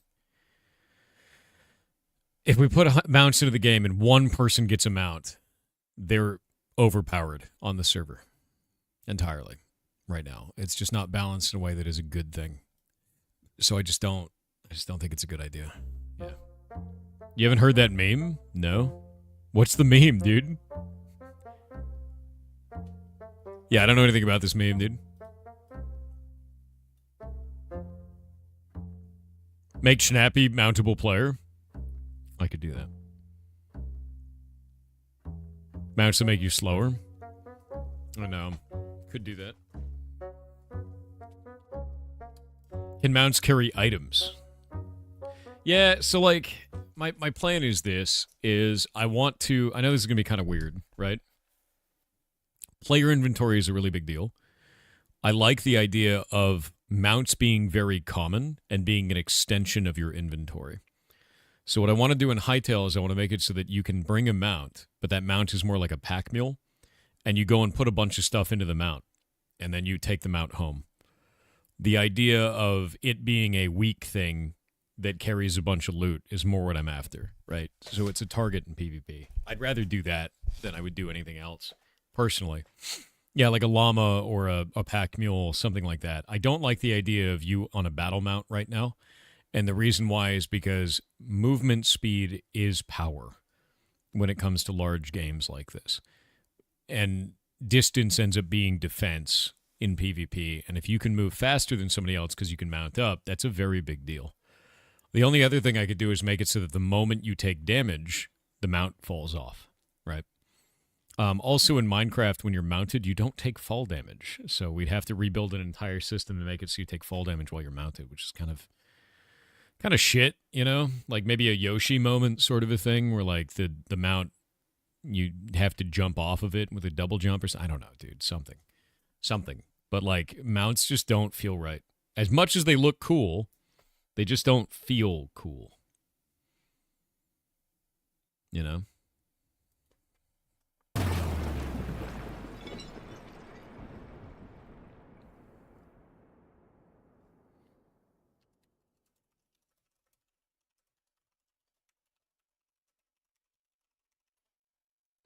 All right, there we go. Doo-doo. Oh, man. Yeah, no, God damn it. So, did you guys see the thing with YouTube? It's another AI story. You ready for this shit? It's not going away. It's not going anywhere. YouTube has decided that they're going to be putting out more AI tooling for moderation. Yeah. So YouTube CEO Mohan says the platform is pushing ahead with expanded AI moderation tools, even as creators continue to report wrongful bans and mass takedowns tied to automated systems. People have been talking about this constantly on social media, on Twitter, of like, my account got banned because my other account was up there. Like this dude, this is a really weird one, and I need to find out whose it was, but basically, this guy had his account. Someone else was re-uploading his content. This guy got banned, and then he got banned for impersonation of himself. Which was really weird. Yeah. And then he was like, that's my account. Like, what are you talking about? And this isn't the only one, too. There's been a couple of different ones of these where people have gotten banned for impersonating themselves. And YouTube's response was, no, this is correct. We reviewed that, and that's correct. And they're like, I'm me. That's me. It's me doing that. So it's turned into this AI thing. I think the thing that's really interesting, too, is every time I'm responding to a message on here, like I'll go on to, I don't know, one of my shorts, right? And I go look at the comments on there. AI will actually have responses on these sometimes of like, here's a way you could respond to this. Let me see if it's under the community tab right now. Yeah, here we go. And it will do responses, static canned responses for me like this. So as the creator, it goes, hey, do you want to use one of these? even when someone posts something insane, like they're like, you're a piece of shit, stop making content. And it's like, wonderful, thanks for sharing, hope you enjoyed it. Like, and if you click on one of those, it automatically responds with that message, which is like, it tries to like take whatever they said and then turn it into a positive thing, like they were complimenting you, and then gives you an option to click on it to respond with that. And I'm like, dude, that guy needs to be banned. That's what needs to happen there. That shouldn't be this. Like, it's just the most insane thing. But YouTube does this now. Like, it just has this everywhere. There's also a whole section in my analytics on like how did viewers find my content? And you know what happens when you click on it? You say, how did viewers find my content? Guess what pops up? An AI model that starts thinking about this. Anytime you see this symbol, it's interacting with AI to find out about your channel. Don't use the analytics page. Don't use all of the tooling that's available that tells you how they find it. Just ask Studio. So, like, YouTube is filled with this tooling now, dude. Like, it's everywhere on here. Everywhere on here. Yeah, no, it's super weird, dude. Yeah. I just don't get it. I mean, hell, here, I'll give you a good example. Open up Notepad right now. Not Notepad++, just Notepad. There it is. Copilot. In your Notepad. Open up MS Paint. There it is. Copilot. In your MS Paint. If you need any larger indicator that this is a bubble, this is the best indicator I have right now. We don't know how to make value out of this. Put it in Paint Notepad.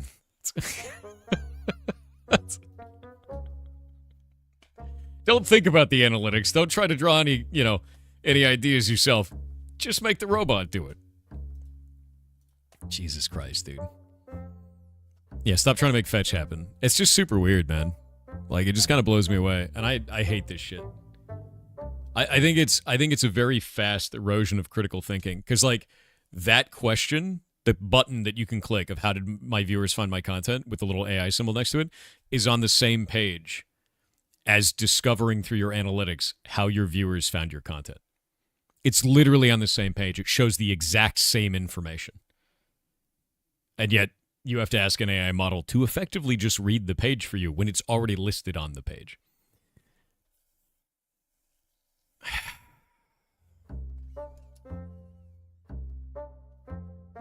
It's insane. Yeah, it's spray and pray for data collection is what it looks like. Yeah, I agree with you. Okay, all of this is set up correctly. I think I need to make like a special item, right? Yeah, I think I need to make a special item. I know with the with Halloween we had the Gordly Gouger, right? What if we do a wizard-based one? Right? Let's go to items. We're gonna go to sword. Is it sword? The Gordly Gouger? Yeah, whatever. Reload it. Don't care. I think this isn't a sword for the bottom here. Gourd? Yeah, Gordly Gouger. I think we'll do another holiday sword. Maybe. Might do a Frostbolt.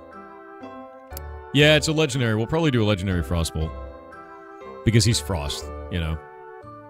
And the way that I did this before is it was legendary is equal to tier 5.5 is the idea. So you take whatever is tier 5, we increase that by 50%. The 50% between tier 5 and tier 6. So let's go to spellcrafting real fast. G'day, Thor in chat. G'day to you.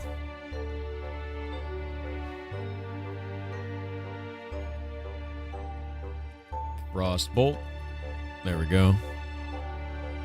The difference between each tier of Frostbolt is we go up by damage of baseline 25 to 30, so it goes up by 5. But it can also get Spellcraft Frost built right into it. If we go to Spellcraft Frost for our items, and we look at modifiers, Spellcraft Frost tier 5. You gonna load? There we go. Modifiers tier 5. Come on. Frost. Of the Cryomancer adds a base magic damage of 10. So if we go into this, we grab this exact item here. We go down here. We're gonna call it Tome. What are we gonna call this thing? The Gordly Gouger was different. I'm trying to think of what we call this. What are we gonna call this thing? Winter's Chill, maybe? Something neat? I'm not sure. What are you talking about, Cobra?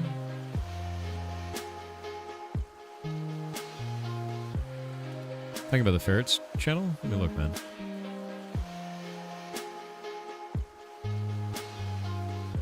Oh, you're talking about the digging bin. You think someone was stuck in that one? Yeah, they can get out of that. Yeah, it's not a problem at all. Oh my god, look, they tracked a bunch of garbage all over the floor. It's covered in little bits of paper. The paper dig bin. Oh. Get it. Get it. Get it. Not gonna get it. Goblin creatures. But look at this. It looks haunted.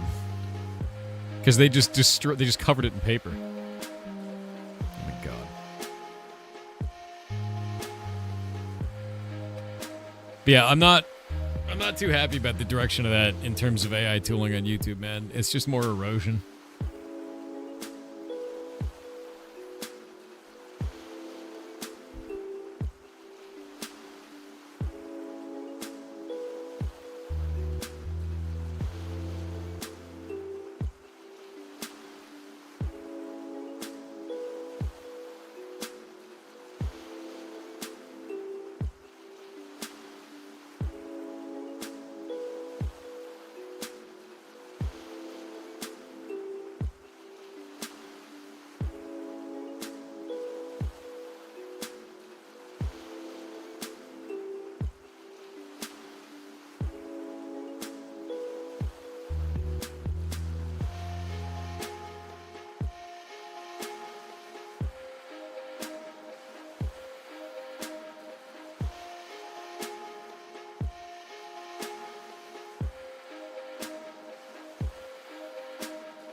Simon tweeted something out. He said, what minigames do you want us, the community, to make in Hytale? I'm responding to it saying, I can't wait to build a fishing system myself. Per biome fish, catching minigame, bait variants, bosses you can fish up, weather-based catches, all kinds of stuff.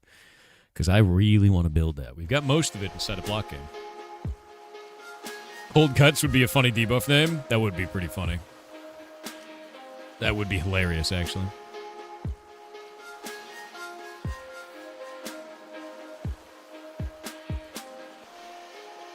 See. What was it called? Cyber Chef. Did I just wrote this? I think I just rotated this. Let's go to Caesar. Good old rotation. Yeah, it was just row 13. Alright, let's see. What are we going to have this say? You know, just melting and stuff? You're melting and stuff, dude.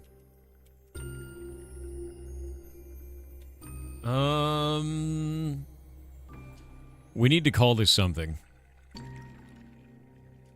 Maybe call it Jack's Revenge.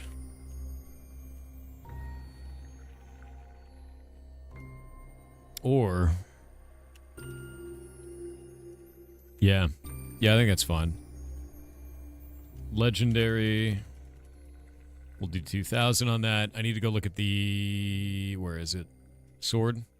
Put it all the way up here. We're going to look at the Halloween sword. That's not what I care about. We'll look at the Gordly Gouger. Legendary gear. Does this not have the damage built right in? Oh, the Gordly Gouger was underpowered. Because it doesn't have that built in. That's a problem. Yeah, that's weird. We'll throw this right on top.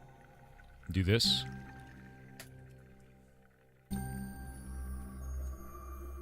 We'll get rid of that. No modifier. It always gets it.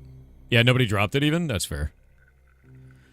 Frostbolt in this case is going to be halfway between this one and the next one. That'll be 32.5. I think the Gordley Gouger itself is randomized in terms of statistics, which is not the best. It's kind of whatever, though. Nobody got it. Do 30... What is this one? 25, so we'll do 32.5 on that. 32.5. We're not going to do it as a spread. We're just going to do 32.5 flat. I think that's it. Have you seen Soul Frames? Maybe we're from devs? Yes, and I played it before, and it's fantastic.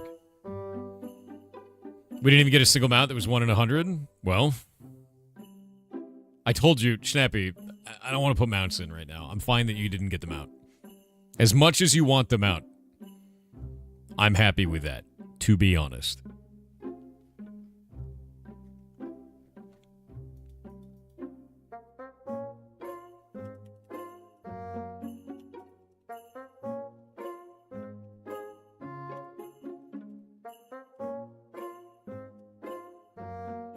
You'll get to it eventually? Yeah. I'm not worried about that. Yep. Noctis6502 with 500 bits said it used to be that the computer warned you before venturing onto the internet by screaming and screeching at you. Yeah. I miss those days sometimes. Definitely don't miss having to boil an egg for my mouse every day, though. Fair, dude. I don't miss that either. The smell alone. You know, doing that in the middle of the night, try not to wake your parents up, it's rough. Tory Kitch with 500 bits said do not touch must be a terrifying thing to read, in Braille. True. Ravi369 said a friend of mine took a soundbite of you going, "You big bitch," and put it on our Discord server. Nice. It's become our daily greeting now. It's nice. Great. Hell yeah. That's the best. That is absolutely the best. The daily greeting, dude. That's so funny. Hexakuma said hi, when I work for too long on a game project I fall into an analysis paralysis. Okay. Can't keep the KISS mindset, I have to architecture or refactor everything, losing 1 week for some negligible benefits. Then I drop the project for something else. I feel like I'm a professional project starter. Happens. I mean, like the thing is at the end of the day, that's pretty normal. You know, like it's okay to start projects and drop them as long as you're learning something from each one of those and like kind of go for it, you know? If you're not making any progress, if you're not learning anything, then it's a problem. I find. But if you're learning something, if you're gaining something from it each time, yeah, that's fine. Playing Ash's early access launch today. They claim it's going to come out at 10 a.m. It will likely come out later than that because they've never been able to do a launch of that on time. We'll see. We'll see if it's today or if it's tomorrow. Attack damage 33. Item particles. This is what we need. Yeah, we'll throw that onto there. Where did I put that in terms of item particles? We did it after ability. There we go. And we'll make this snowflake. Yeah, I'm looking forward to seeing if they launch it on time. _bubonic_plague with 500 bits said good morning, Lord Thorington. Wanted to throw this out there, but our lovely Red, that made the glorious Thorchan Barker, has made the army Thorchan dogs and his merry band of noodles. Merry band of noodles? What? Do we have an AOC server planned? Yes. What is this?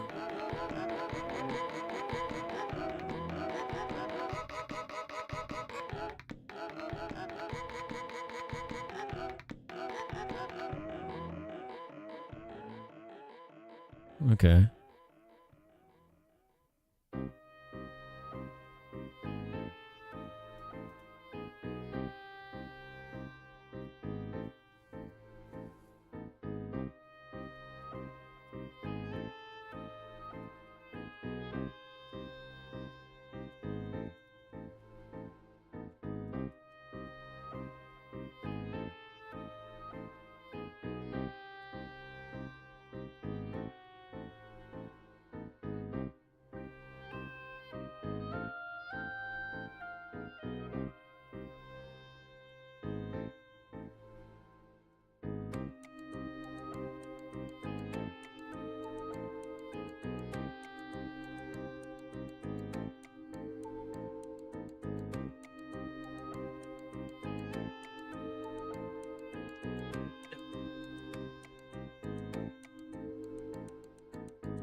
Let's see. Tome Jack's Revenge.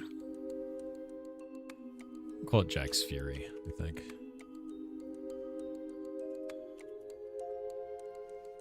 Legendary 2000. 25 durability resilience. Magic damage of 10. Gem sockets. Everything looks good.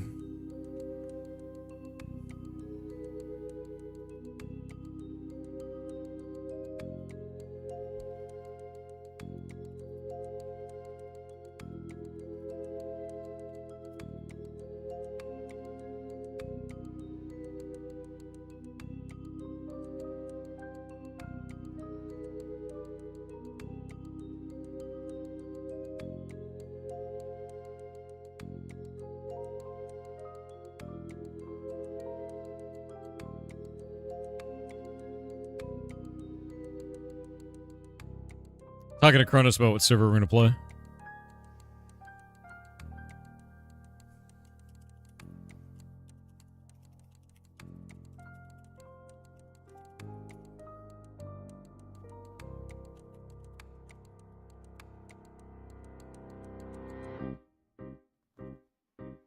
Yeah, I'm talking to Kronos about which one we're going to play.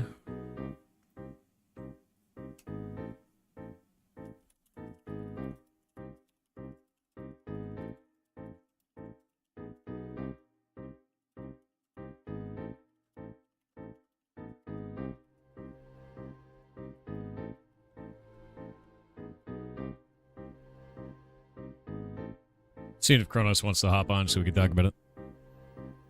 Let's see. Why they need 2 servers? They're actually going to be doing 6 servers.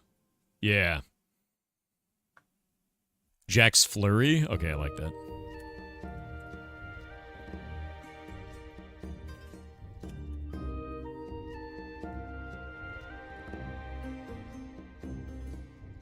But why? I don't know.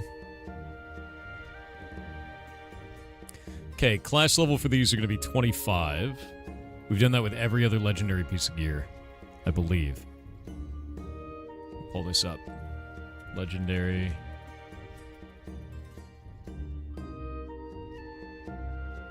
Legendary is always level 25.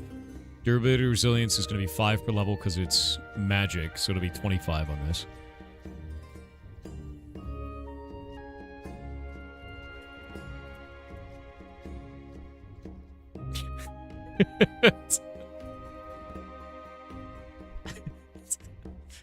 It's memeing on Kronos and DMs right now. It's very funny. Okay, this is set up correctly. This is set up correctly. Schnappy, do you think this is a cool item? As a wizard? Huh? Huh? Huh?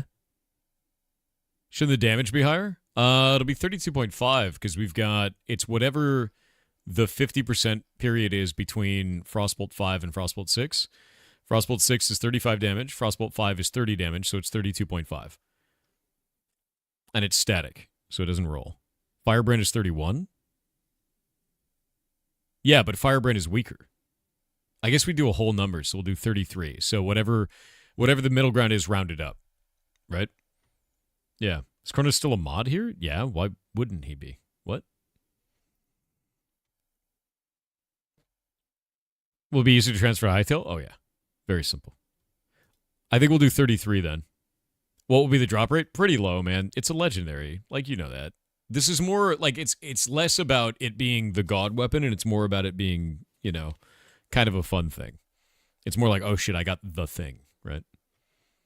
If that makes sense. And I think I'm going to make it into a special item model. Like, we'll do, like, maybe a wind charge. A wind charge might be kind of fun for that, right? We'll do material, paper, and then wind charge for the model. I think that'll be kind of fun to do. Because then it's not a book, right?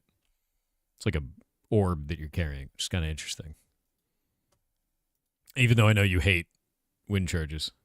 Are there particles like Firebrand? Yeah. Yeah, it's got snowflake particles. In fact, I'm going to test those right now.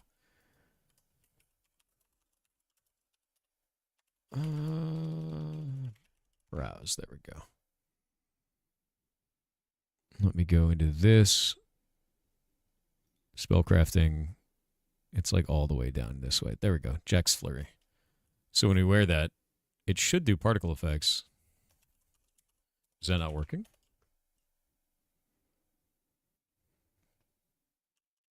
Warp to origin. GMS.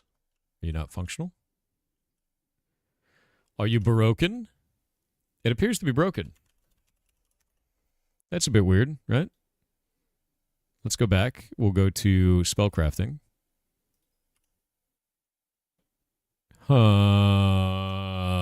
Is that like a thing that's broken? Uh-oh.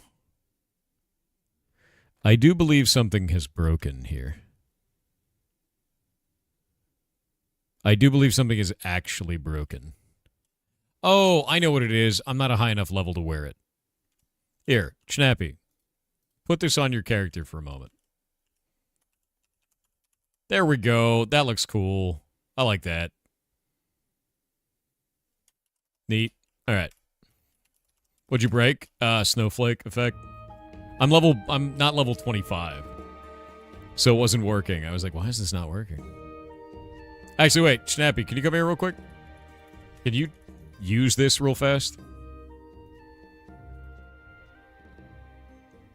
This is not what we want. Hold up. Bottle of dirt. Whatever. Let me make sure that this looks fine. Can you use that? Like, cast it? Do it again? Hit me with it. Sick. All right. I think that looks cool. I think the snow effect around you is pretty neat. No, don't. Stop putting it on the ground. But yeah, no, it's, it looks cool. I think that's fine. I can't cast it because I'm not high enough level. I know, skill issue, right? It's almost like I don't get to play my own game. Like, ever. Because every time I do, you guys try to declare war on me. It's great. Yeet. Alright. Warp back to the arena. Let's go make this drop table. That looks cool. I like that. Where are we gonna go? Where are we gonna go right now? Get out of this. Bastion skills. Christmas skills. Christmas drops. And we'll say Jack Frost Legendary. Min item, max item. We'll go into this and we'll say Spellcrafting. Home Jack's Flurry. Spellcrafting. We'll say when it does drop, one of them. 0.0015. That'll be the drop rate, so quite low. But that's the same one as last time. We'll say this 1.0. And I think we're good to go. Now all we have to do is we have to go put this on Jack himself. So now we're going to go into Christmas mobs. Jack Frost item drops. Save.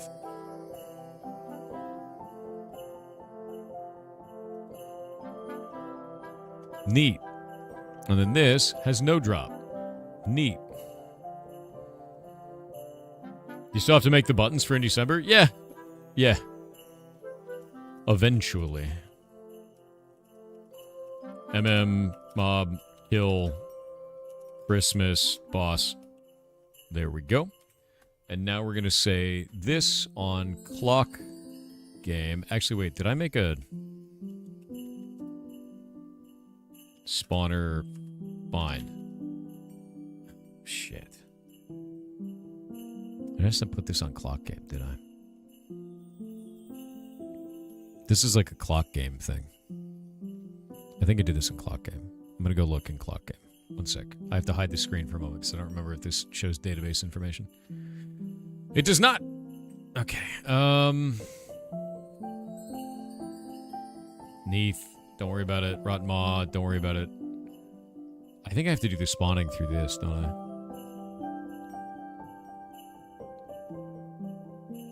Shit. Did I not do it through this last time? I think I did it through an actual spawner last time.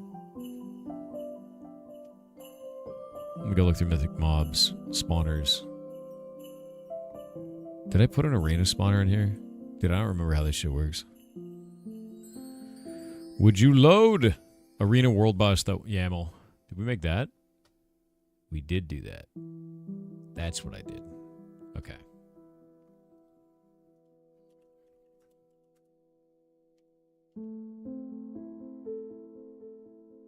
Copy. I guess create. Activate. Arena. Yeah, it's named arena world boss.yaml. The spawner entered does not exist. That isn't true. You're a liar. You're right there. Save. It's going to be angry about this, but I don't really care. Arena world boss. It's saving. Now we'll do reload. Wait for it. Reload it. Activate. Activate. Okay. Find. Okay, it's there. It works. It exists. And then we'll say spawner reset timers. It exists. The dimensional tear is here. Cool. So it looks like this for players. Neat. We got it. Now we warp back to Origin. And I go look at this thing. Snappy, it's just going to kill you. You know that. I know you're very excited. You can't solo this one. You will die. Maybe you can solo it. I need to see if Jake put the thing in it. Back away for a moment. I need to see if this thing works, man. Give me a sec. Okay, it does. Warp to Origin. You guys are probably going to die killing this. Like, you know that.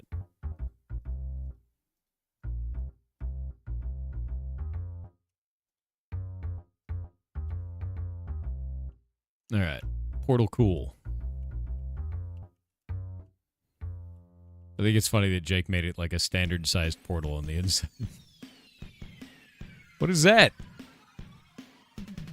Why did he use a wreath? Hold up. Makes me laugh.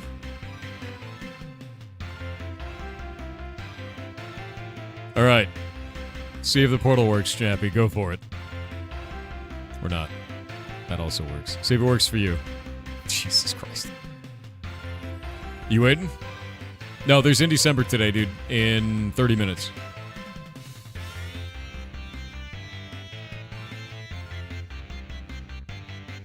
Alright. Ender chest should work for you. You should be able to save in here. Everything was cool. There's a dimensional tear down there. Everything was cool there. You can't shoot through it as much as you want to. Alright, good luck, man. That's definitely not soloable, so there's that.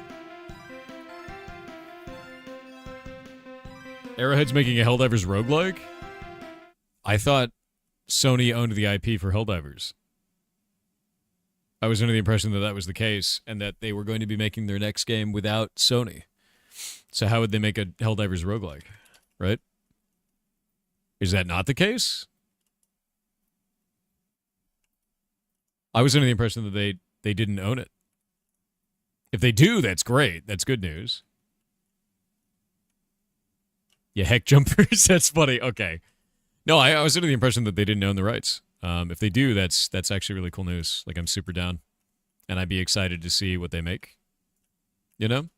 But I was under the impression that that was not the case. So, would be good news to me. Because I like Helldivers. I just don't like Sony. Because I think what Sony does is stupid. Yeah. Yeah.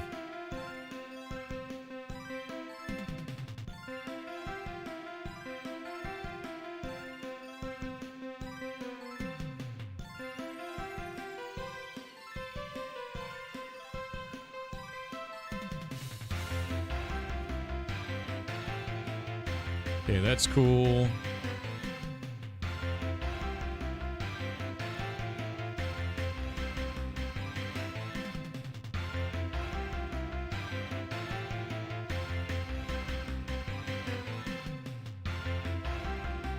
This should all be set up correctly now. We got these.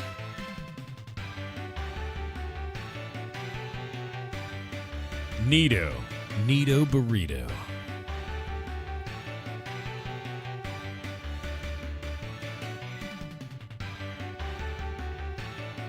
Soon. All right, Schnappy, you got to rally your troops, man. See if you guys can beat this thing. It is highly regenerative. Does have a lot of HP. It will cause problems only if one of you dies, which I think is hilarious, personally. But, you know, there's that. Wand, and we'll say... That's not what I wanted, but alright. You know, that's cool. Whatever, game. Excuse me. Excuse me, there we go. Here, I'm gonna do mob, kill, Christmas. Boss, please get out of here. I'm trying to do a thing. And then do... expand... one down. Place with netherite. Block. There we go. And then we can do this to there. Replace air with cyan stained glass. There we go. Neato. And then do MMS reset timers. No Thursday? Nah, dude. This whole month I'm streaming every day. Alright, Schnappy. It's all on you now, man. Good luck. You believe in Schnappy? I do too. Got a lot of really cool stuff that'll drop off in it this time. It's always good to see someone immediately die to a skeleton. That's hilarious. But, with this... Let me take a look at this. Let's look at the drop tables. Halloween drops. No. Christmas drops, yes. Okay, so it'll do 32 to 64 essence. It actually rolls 32 to 64 times here of random essences, which I think is quite fun. So a lot of good shit can come out of that. It drops 2 to 4 of these books that give 5,000 experience each for any of those professions, which is a very large amount. It drops 2 to 4 pieces of gear from this loot table, which is quite large, but it's all of the Christmas-related loot that's in there. And then it drops 16 to 32 off of this gold table, so quite a lot of coin can come off it. And then a chance at the legendary, which is pretty rare. I think it's kind of a fun one. I think that's cool. What I might do is I might do this 3 to 6, actually.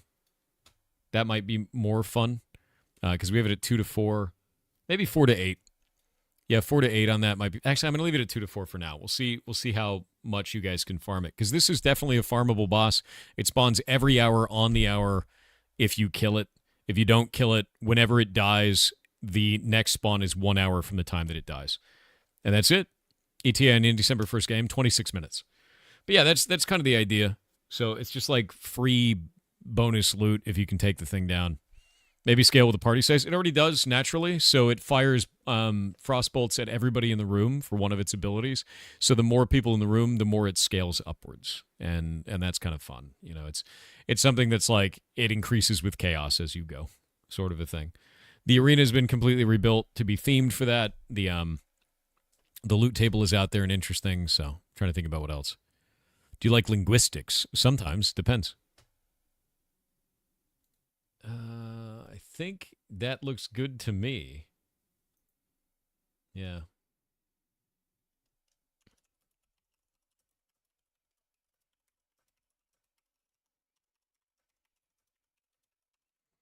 What's the legendary drop chance? Well, it is 0.15%, which is the same as last month's.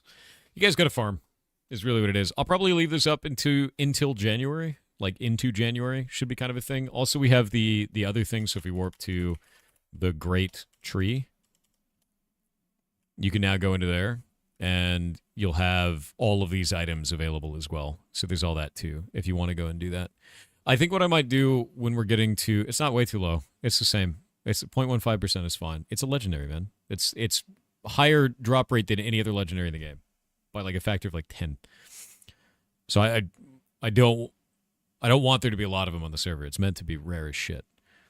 If I make it less rare, then I have to make it so you can't repair it. You have to think about that. Yeah. The server is also much smaller and weaker now. Get more people in. You can totally have people in there. You can do it. Did it get a single 1% drop last time? It wasn't a 1% last time. 0.15, just like this time. Exact same drop rate. With that in mind, all of this is now available. I think what I want to do in the future is make it so that this gear makes you resistant or do more damage to the boss. That's kind of the idea. I think that's the whole idea. We won't be strong enough before the event ends? Yeah, you will. You have people that are strong enough to kill this thing right now. If you guys killed the horseman last time, you can absolutely kill it. This boss is objectively easier than the horseman. Like, objectively easier than the horseman. Yeah. Is there any way a player can get soft-locked out of being able to play? No, not at all. That is impossible. And the reason why is if we go to town and you look at this over here, you start off with a set of what is called onion gear. That onion gear has no durability and will always be beneficial. In fact, I buffed it recently to make it so it gives you a little bit of bonus experience and a little bit of bonus skill. You can never be locked out, ever. You can maybe be knocked back to, you know, an economic turmoil moment, but, like, you can fix that. No problem. You can help at your level 4, so the best you can do is bait and run. How long have you played, Red, that you're level 4? I think I want to change something interesting today. How long have you played? Is the gear free? I think it's like 5 coin. And you start with it. Like, you have this by default when you start the game. You've played for several weeks and you're only level 6. What is your general gameplay loop, Conductor? If you're only level 6. 5 months of primarily fishing. Okay, that's not the same, Jawa man. You're at the top of the fishing board. 2 weeks maybe, but you're exploring. I have an idea. I've been thinking about this a lot recently, so I think I might change this today. Where is this? We're going to go grab this. This might be a serious change. 1 sec. Ex-winner Alex said thank you for the amazing streams and community. On You're Friday, awesome. my dad will be going in for his second hip replacement surgery. While the process is more or less routine, I am always nervous about procedures and the like. To end this TTS on a fun fact, NASA ran an experiment in the 1960s to teach a dolphin how to speak. It did not end well. No. Enjoy this cursed information, chat and Thor. Horror. Deep horror. I think this is what I'm going to change today. I think I'm going to change the scalars on this. Because our base EXP on this is actually 5,000. And the quest EXP is 5,000. I think I might make this do 2,500 as our baseline. Actually, wait a minute.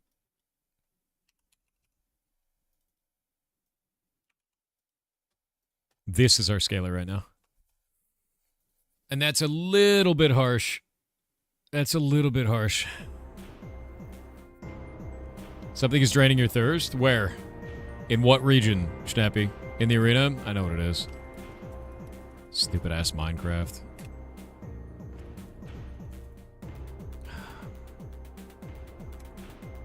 What is it called? Regen. It's like regen. Natural regeneration. Balls. Stupid ass game. Alright, fixed.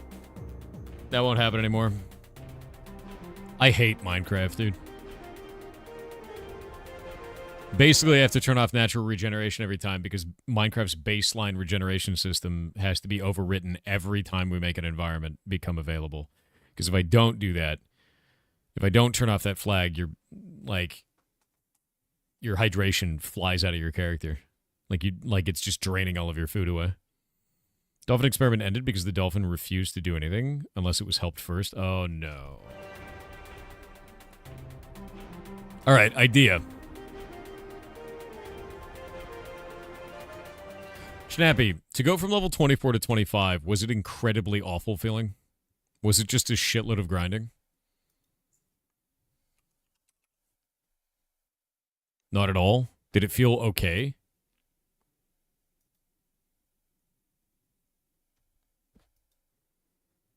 $20 to 25 is probably the fastest.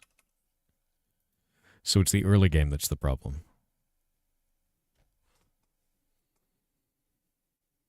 Way faster than 17 to 20. That's the quadratic scaling on the actual monsters. All right. That's monster EXP scaling up real fast. Yeah, it's this. It's that right there. The issue is this area here. There's just not a lot of content to do that. Idea. I have an idea. Is this in core or is this in booty? I think it's in pirate booty. Hold up. I gotta hide this. I have an idea. No, that's not it. It's in core.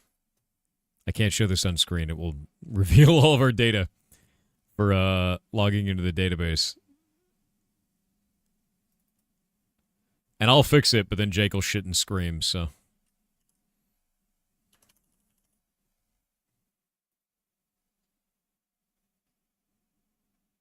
Death, durability loss, that's fine there. All right, so I'm going to change the amount of experience that you get for opening a chest to 100. No, I'm not going to release the login details for our server, like for our database. That's a dumb idea.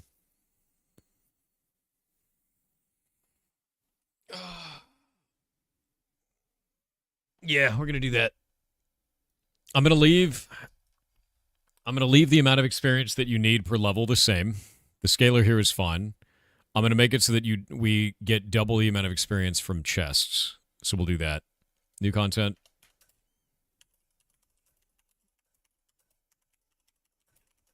Did you die?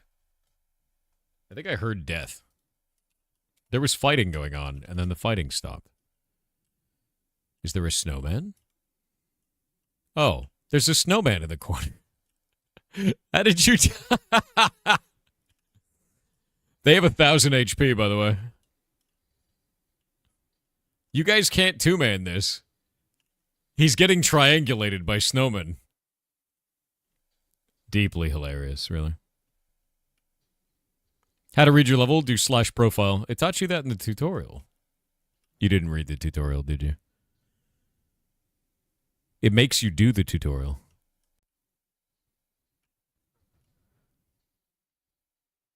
Schnappy's trying to take out this wizard, the conjured wizard, slowly.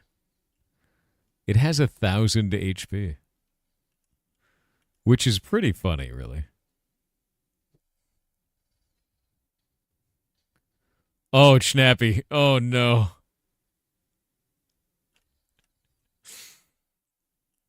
There's so many frostbolts. The amount of frostbolts is hilarious, by the way. Okay, I'm going to tune down the Frozen Friends. I think that has too much HP. 1,000's a bit much. Tuning time.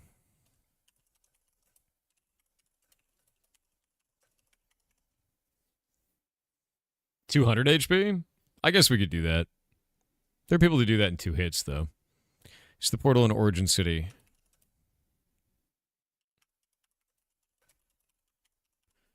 They're not damageable?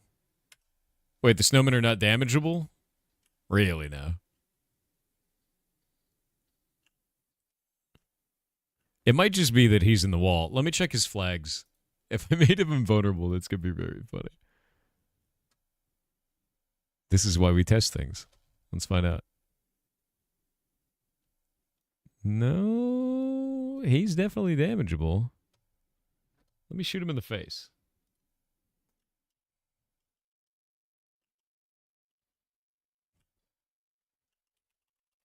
Hold up.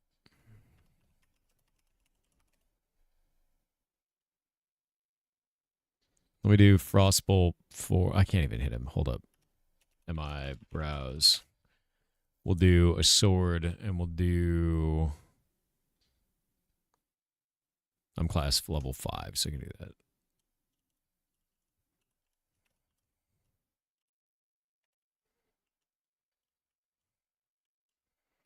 No, he takes damage. I think it's because you're hitting the wall, man.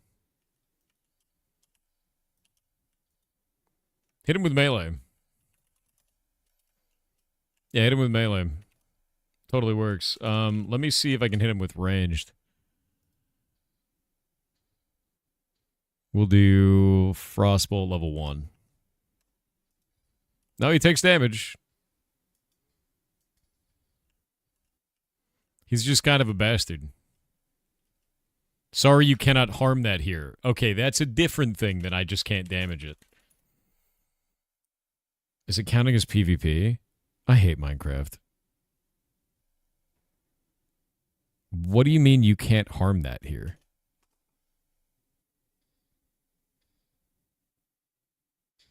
Can you damage the boss?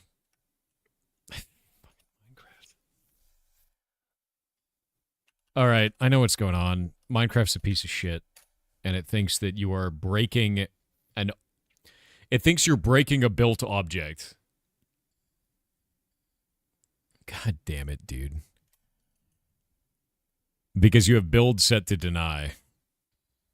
And a snowman counts as a built object. Instead of just being a creature that looks like a snowman. Yep.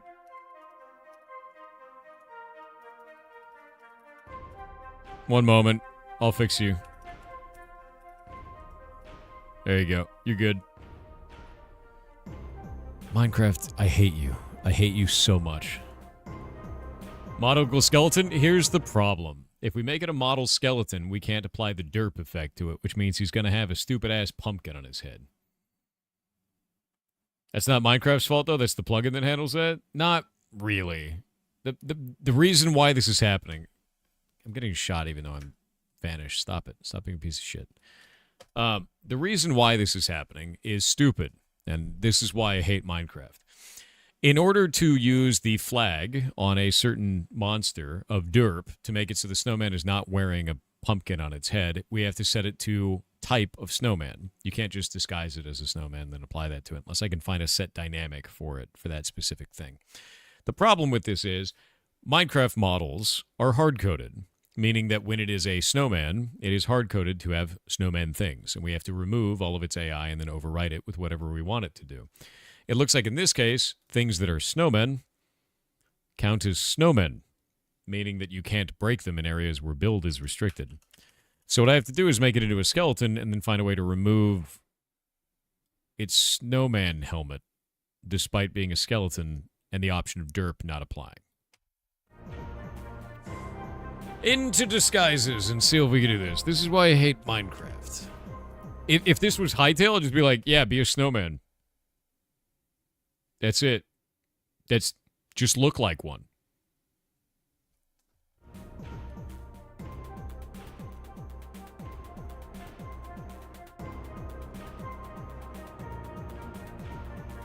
Yep. It's so annoying, dude. Yeah, it believes that it's part of the dungeon. It's just, we always have to come up with these like weird-ass things in order to make this work, and it's just so annoying. It's so annoying, dude. Let's see if we can do set dynamic name. I'm going to grab set dynamic name, lib disguises, and see if I can apply a set derp or some shit. Because it's just, God, it's so annoying. Yeah. You excited for Hytale? Yes. Very.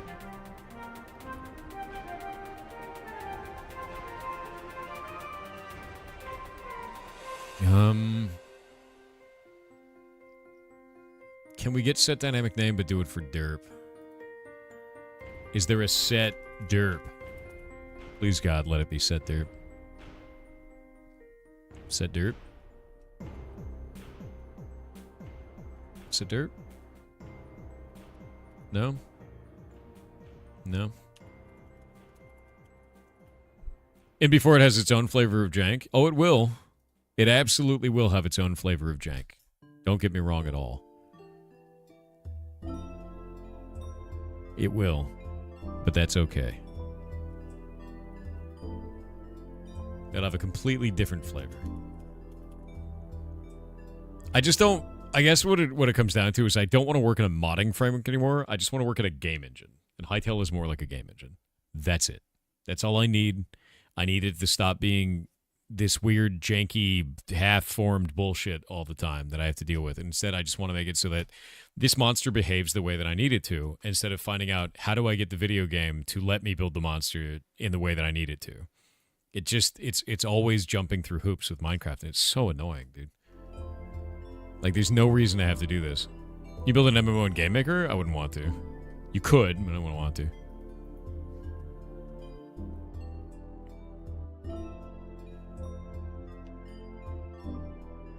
What are you talking about, dude?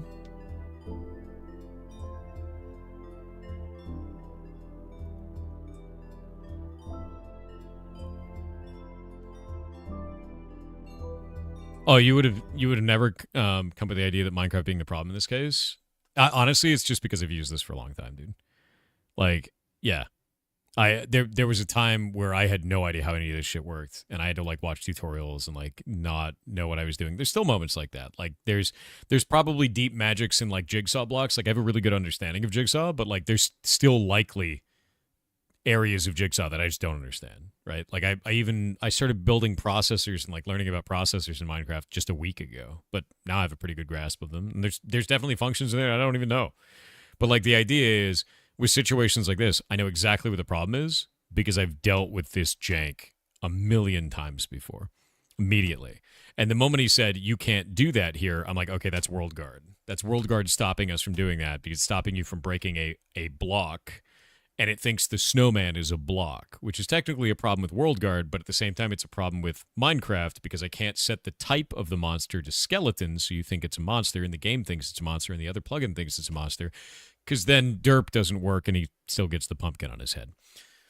Because Minecraft, right? Like in a system where it was sane, this wouldn't be a problem. Because I could just be like, this is the model, and that's it. But in this, you go, to change the model, you need to make it into the other monster, which carries all of the functionality of that other monster. Like if we turned it into, say, a pigman, he'll have a threat table innately. And he'll react to things like gold. And I can't get rid of that. I'd have to overwrite it, which is wasting processing power. So one of the things that I do for our pigmen is I make it so that they're actually vindicators. And that's it. And with vindicators, I can just not worry about it because there's no threat table in there. There's no innate reaction to gold. There's none of that. That's all gone. And they don't ignore you when you're wearing gold boots, your butter boots, and things like that because they're vindicators and they run up and they try to hit you. With the skeleton, there's basically no functionality there. It tries to be a ranged unit, but it doesn't really matter, and you don't have to care. You just overwrite his AI, and he's fine, and there's no issues there. The problem is now applying this variable. So I need to find something in lib disguises to see if we can do set dynamic in some way. Set either set dynamic name, which is what we have here. We can maybe find another set variable on this. Set derp doesn't seem to exist, but we'll find something, you know? I just don't know what. Set dynamic name. So we've got all of these right here inside of this. Set sound groups, multi-name, modify boundbox, velocity. There's other ones that are specific for these. So I need to find if we can find one in their code base to do a different thing. And I'm going to look for derp. I'm just going to search the whole code base for derp, dude.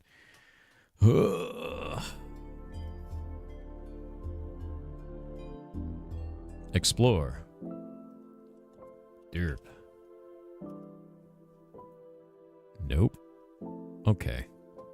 I'll just be sad then. This is a super old version of libs disguises though, so that sucks. Maybe I'll find a more recent one. I don't even know if their stuff is public. Changes, disguises. Let's look for derp anywhere. Please. Give me the derp. No, I don't care about this. I love that there's like an AI overview. I love that there's an AI overview in this, dude. Oh.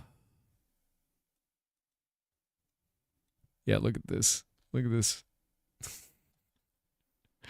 The option to enable this for a mob disguise might look like options.derp equals true.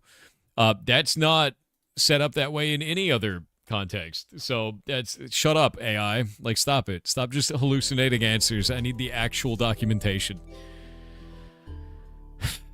This is the other reason I hate AI, because every time I try to search something like this, I get an AI solution that's just fake. And I have to deal with this hundreds of times a day and then find the actual documentation that's been suppressed by the AI answer. Alright, let's see if we can find this shit. Boop. Underscore bubonic underscore plague with 500 bits said good morning again, Lord Morning. Thorington. So my inside thoughts became my outside thoughts today, and I started talking about the Lord of the Rings trilogy, and the Lord of the Rings trilogy is just a long-winded tale about a group of friends and their long-bearded grandfather at a Renaissance festival or a LARP event high on shrooms, and the entire point of it was to throw the ring into the fire, but the ring was them trying to throw a plate of onion rings away in a trash can. What? That's ridiculous. I'd play that game. Gonna be honest with you. Oh, wait. Lib Disguise is updated to 9.3? What version are we on right now? We're on 11.0.13. So in 9.3, I don't even know what version we're on. Are we on an old version? God, I hope not.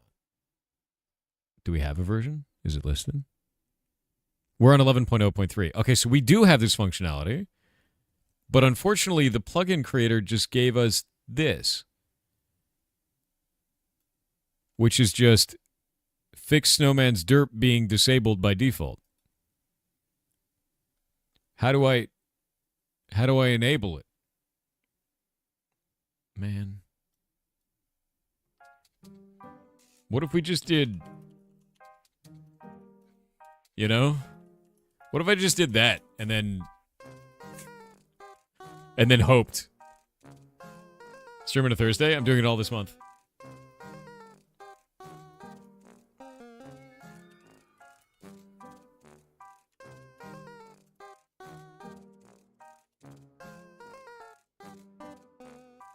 Please just save onto that goddamn server. It's a YAML file. It's 1 kilobyte. I know it's very difficult because of however our host has set this up. You can do it, I promise. Come on. You can do it. There you go. Mob, spawn, Christmas, boss, snowman. Holy shit, it worked.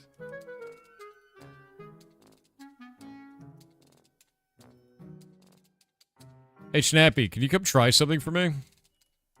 Can you just hit this thing in the face? With your face? Because I tried something that shouldn't work, and it looks like it totally did.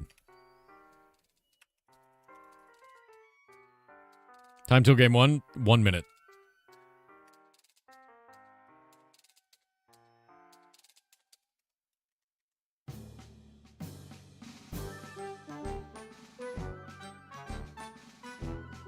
Totally worked. All right.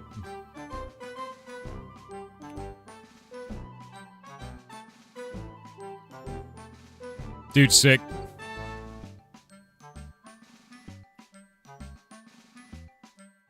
All right.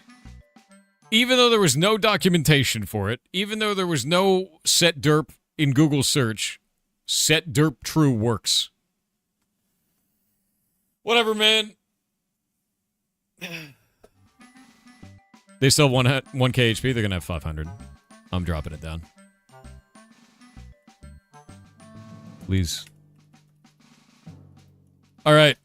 I would escape if I were you.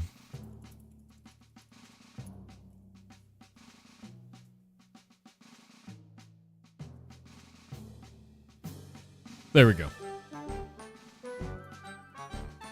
All right. You guys are good to go. Have fun with your boss fight. Boop. Alrighty. Alrighty. You don't have to do follow age, just click on your own name. You've been following since January 23rd, 2024. Nice to see you, man. So what Thor just went through? Yeah, this is why I don't like modding Minecraft, because it's just weird shit like that makes no sense. And you're like, why do I have to do this? This is why I want first-party tooling. So I don't deal with a million different plugins and a million different ways of keeping documentation and just like all the stupid shit all over the place and not knowing the actual commands and not having any documentation for it. First party. No problems, you know? At least he spoke to me? Yeah, dude. Why wouldn't I? Kidding me? Hope you're having a good day, man. Teaching sand to think was a mistake. What does derp do in this context? Removes the pumpkin off of its head to show its derpy face. That's all. This isn't a recording. Shut up. No, it's not a recording. Okay, I'm getting my command set up, and then we're going to be good to go in just a minute. I need to make sure that we have all of these games set up in here. I went a little bit long on testing stuff, but it needed to be done. First game is a demo. Let me grab the demo real quick.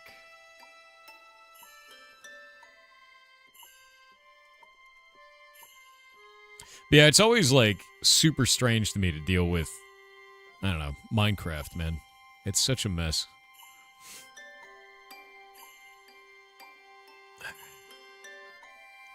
The first game is a platformer. I'm excited.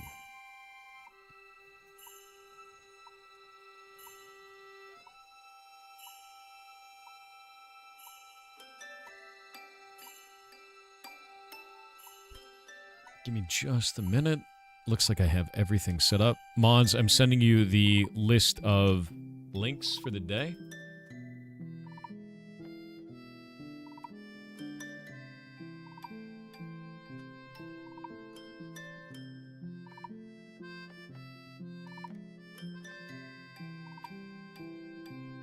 Third one today is going to be sponsored, so that will be a thing.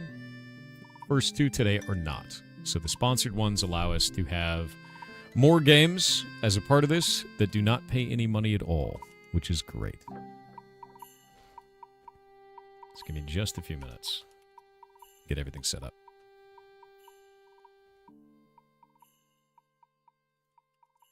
Boop. First game. There we go. There we go. There we go.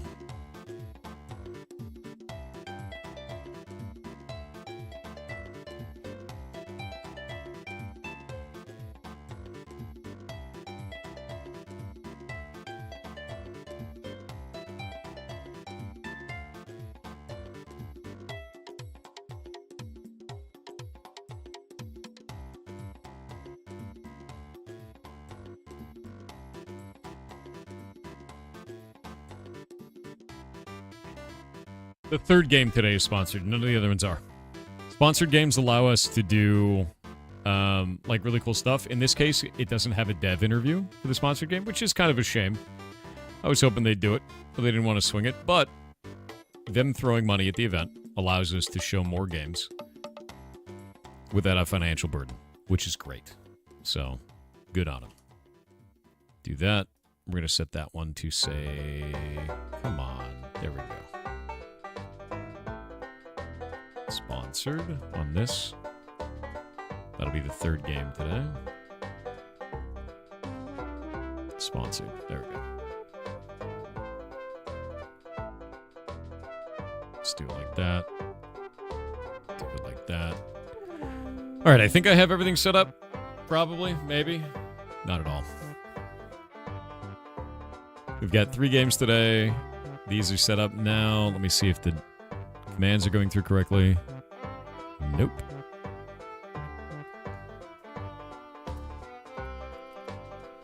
That's cool. Set this one up here. There we go. Okay, the games are set up through my systems, and now I need to set them up here. All right. Launching the video game. Then we'll switch over categories. Can you set Shade Protocol Bezos to show up with a percentage chance? No, actually, I need to make sure that this isn't broken. Because I may have set up the wrong Bezos.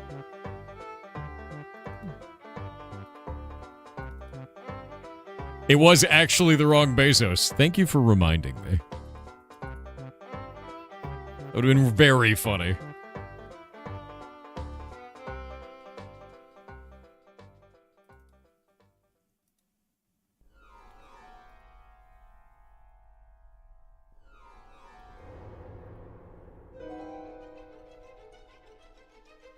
Shadeshouse was so cool. It was indeed. The music in this game is sick, man. Let me close out all these features. Don't save that.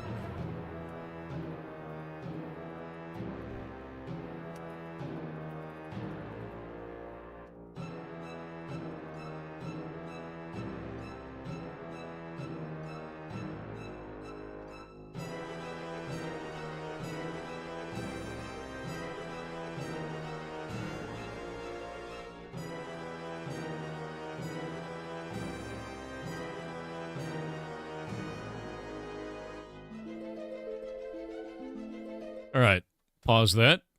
Game audio.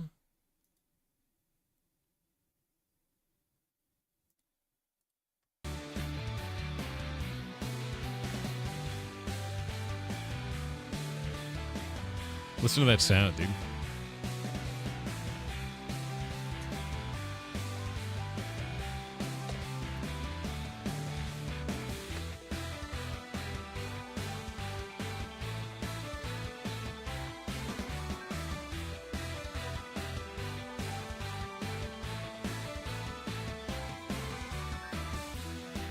Also, over on YouTube side, I put you in a timeout for 5 minutes. Don't bring up politics in my chat.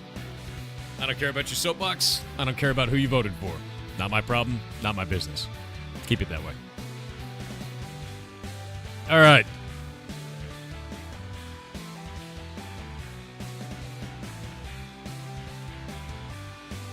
Let's do this. Then I'll set this up for the video game.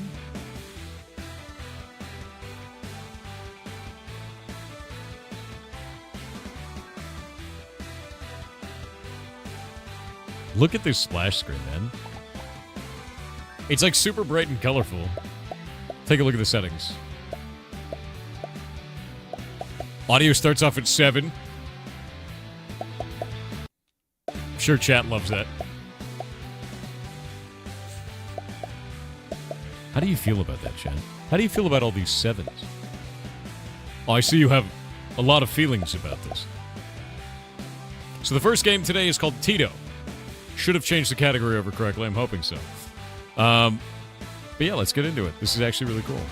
Holy moly. 7 ads with the 25 gifted subs. Thank you very much, dude. It's incredibly nice of you. It feels really smooth and fast. Double jumps feel nice. Looks like I can throw a paper airplane? Dude, the rabbit? The rabbit, like, throws paper out and then turns into a paper airplane.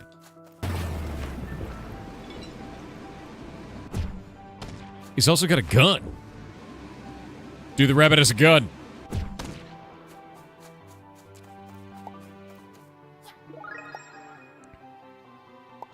Banjo-Kazooie inspired? We'll ask. Oh, dude. Dude. Long lemon. Done. Done. The longest lemon. Experiment T33TO. Iteration? Unknown. Aim? Test the neutralization of the corrupted shadow matter. Run phase 1. What? What? What is this rabbit doing?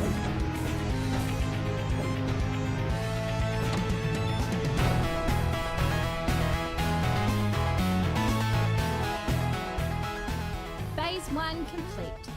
Feel free to look around while I take notes. Please don't break anything. What? This rabbit has so much lore already. Okay, buddy, come over here when you're ready to start phase 2. I'm terrified of the rabbit, dude. Oh, quick intro. I'm Nori. You are subject T33T0. Tito. Nice. I'm gonna call you Tito, and I'm so glad to meet you. I know you just got here and everything, Voiceover's but I good. need your help with something important. To start us off, I need you to focus on the shadow matter in this jar. Try absorbing it. They did a really good job of fitting the mouth to the speech, too.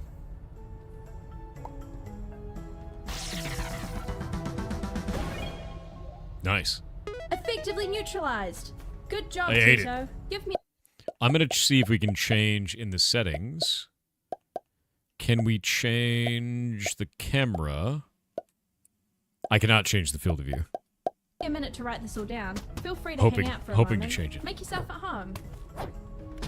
I want to find out where the devs are from, yeah. I'm gonna eat that flower. Oh, Wait, what is happening? don't worry about it. I'm just trying out some new looks. I want to talk about it.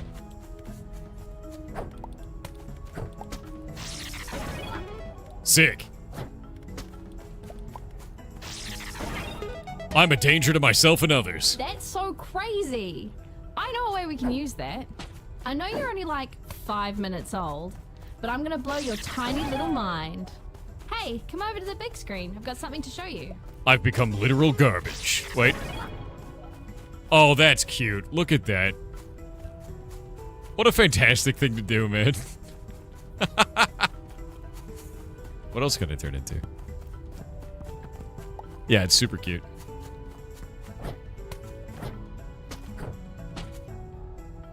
What was that? There was a sticker on that. It says Ace. I think that might be everything I can turn into. I want to be literal garbage. Hell yeah. Hello. I'm here to be trash. How's it going? I'm gonna watch the TV now. Okay, so I'm a banana bad again. news first. The planet's being eaten by creepy shadow things. They kind of oozed out of this shadow matter stuff. Really quite rude of them, to be honest. I made you a backpack.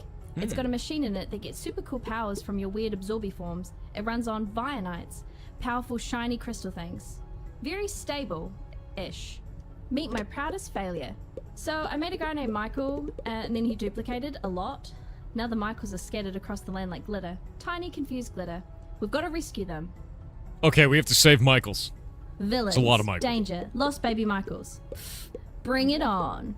2 heroes, 1 mission, and 0 plan. Let's go! Wait. Genius, beautiful, hilarious, thoughtful, humble, and not Australian. New Zealander. Discovered. Not Australian. Comfy? I know I am. Oh, before we go, I've got a spare Vionite around here somewhere. We should bring it with us.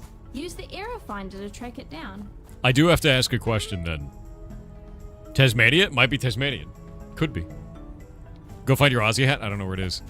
I do have to ask them, though, when we get to that point, is Vegemite or Marmite? The rest of the interview will hinge on that answer.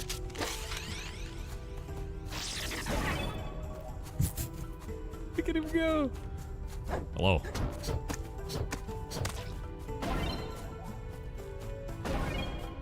Oh, we can swap back and forth. Oh, we absorb it like Kirby. That's cool. That's actually really cool. I wonder, I guess I could slip through walls this way, maybe? I don't know. Yeah, that's actually really interesting. Like, I'm trying to see, can we interact with this? What does that say? It's gibberish. I see the gibberish. Look at it all. All right. Can we leave? Oh, no. Wait. The abilities change. Oh. Hold up. Okay, that's amazing. So whatever form I'm in changes the way that we shoot our abilities. Yeah, this is why I'm playing around with this. See what else we can do here. That's kind of cool. Yeah, shotgun trash, exactly. This is safe. We have ads. I'm just gonna sit here and do this for a moment.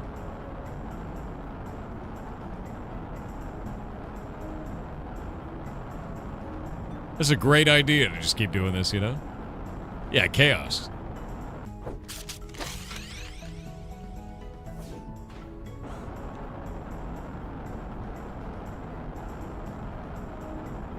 Showing Jeff the flamethrower. Hey, Jeff. How do you feel about this? I love it, actually. Yeah, I wanted to see what the other powers were. This is quite cool. You just soloed the boss and dropped the legendary. Are you kidding me, Schnappy? Weren't you just complaining about the drop rate?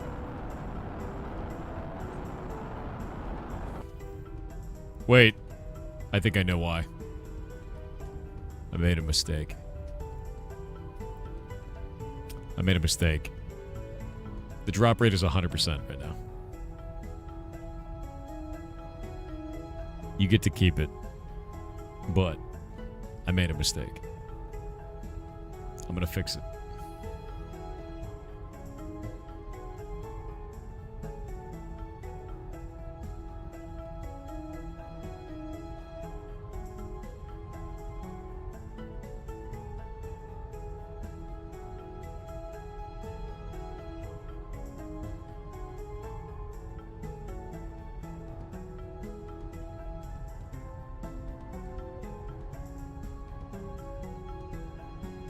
Alright, it's fixed.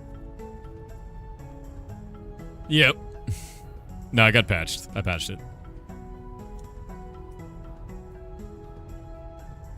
If it's bugged, take it. Just keep it in your inventory. If you don't want to keep it, just keep it in your inventory and I'll delete it. I'm not on the server right now. Yeah, let's go find out what the flower power is. So, each one of these does a different thing. I like the fire one. Mostly because fire. Oh, he gets a whip. Whack. Whack.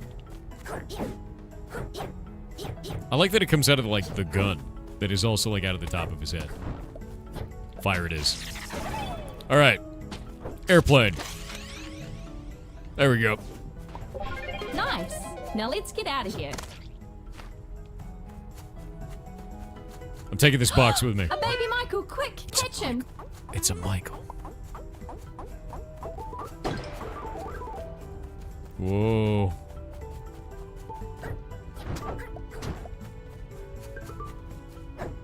Where did he go? Where'd that baby Michael go? Why is this rabbit in a facility that is so big for the rabbit? All safe now, sweetie. Original Michael. Alright, Tito. See that crane hook up there? Let's use that to get us out. No, I want to climb, dude. There's more Michaels in here. Grappling hook of flower, huh?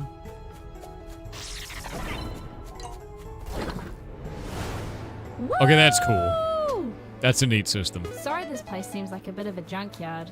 It's because it is. Trash.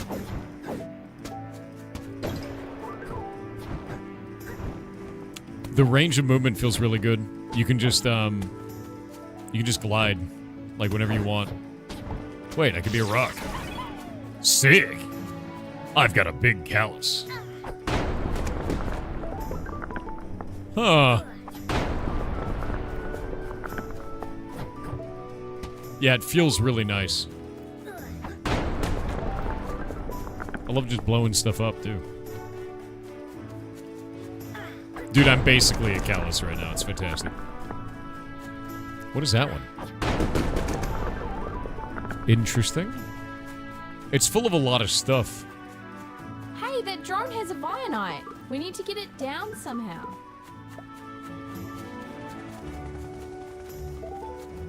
Coming up, I've put together a super high-tech simulation of the shadow creatures to help train you in combat. I need to turn into something to get that down. I'm pretty sure being a rock is not going to help me. Yoink! Michael with the cool hat. Okay, I'm glad that you have multiple Michael types.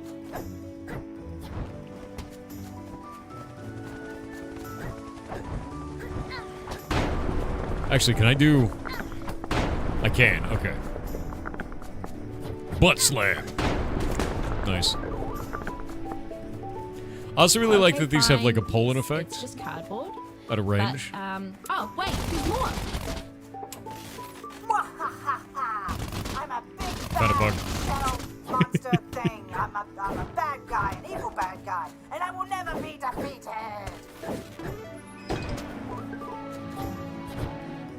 You're totally gonna get defeated, You'll never dude. defeat me. Oh no! hands. You can defeat cardboard. Yeep. Alright. I will not absorb the trash. There's so much of, like... There's so many points in this place to get just from breaking objects. It's, like, kind of insane, to be honest with you. And there's a thing in the top right that's going up as I go. Wait. Oh, I gotta have to have firepower. It's frozen a block of ice. Can I get fire from this? Totally can. Sick.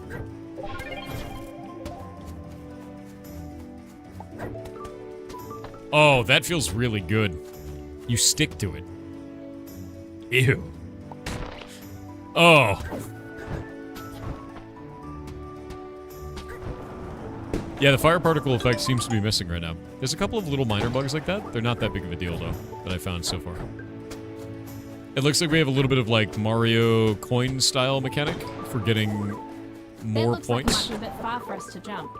Let's I don't know if they glide. gave me a Vinite or if there's something else that it gives you at the end. No, I don't want to go that way. I want to get the thing. Can't climb this.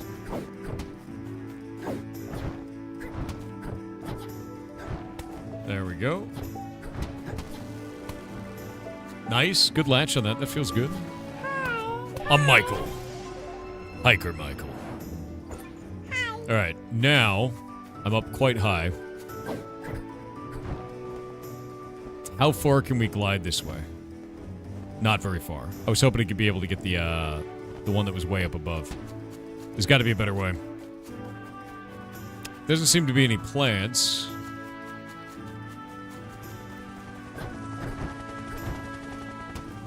If I had the vine still, instead of absorbing something, I think I could whip it down. But if I move forward, I'm not going to be able to do anything about that. I may have to redo the level. That might be the only way to do this. That might be the only way, dude. Shoot it with trash? Might be able to. Let's find out. Oh, wait a minute. If I swap back... Okay. It's hard to aim. Is this a service I provide? Nah, I'm trash. Okay, so we can just shoot it. I totally forgot about that ability. It's quite funny. I was thinking only about, like, our transformed abilities, not, like, the ability that you just have innately. Boop, boop, boop. Oh, God. There we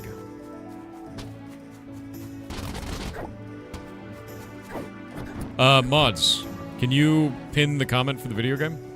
So people can download it? If you're there.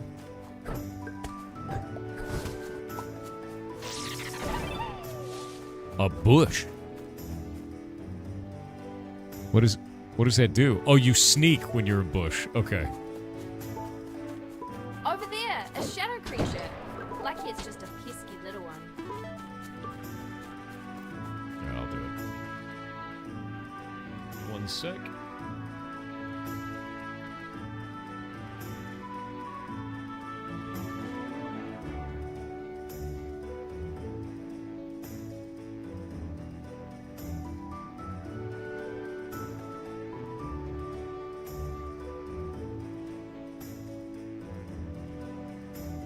Unpin after manual. There we go.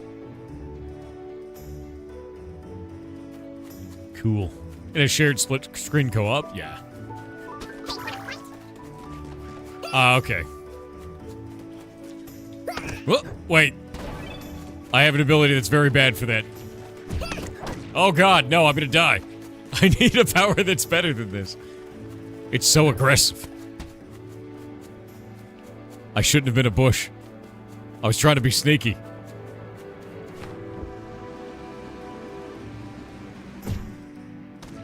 Okay, it has fall off, so. Did that not hit him? Maybe higher?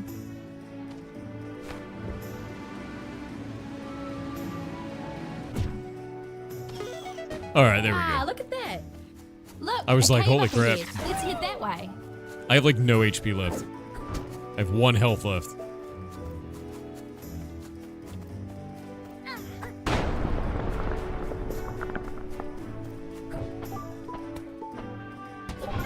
Nice. I got all the Vionite. I got all the cool stars. I got all the Michaels. 1 HP in a dream, dude.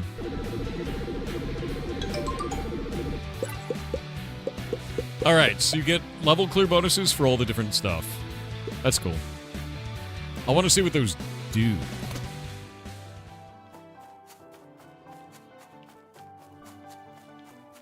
That was chapter... There's a bonus level. The Baby Michael room. Look at them. The little Michaels. Beginning. Ashen Depths is 2. Wait, what is this?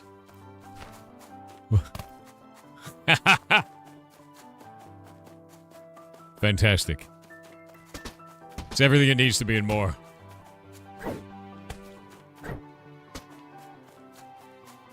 The TTP is 0, yes. Huh. You can absorb the chair? It looks like you can. What? Oh, God. Oh, no. That is ridiculous, dude. Yes, banana. I mean, long lemon.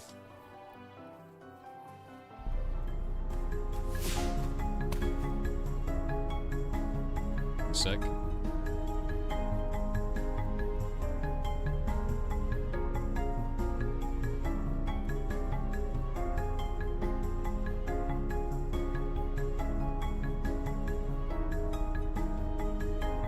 The Ashen Depths. So the idea, I guess, is to get as many of these stars as possible so that we can unlock this. Whatever the thing is in the double. Neighbors, this place is dark, it's damp, and it's a health and safety nightmare. Thank you, disembodied voice, for that very warm welcome. I want to be a rock. It's me, Dwayne. And how do we get up there?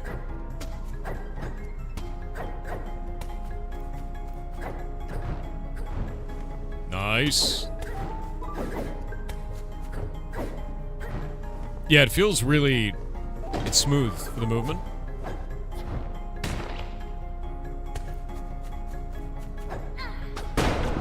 Oop. Yeah, boulder smash, dude. In. Nice. Whee!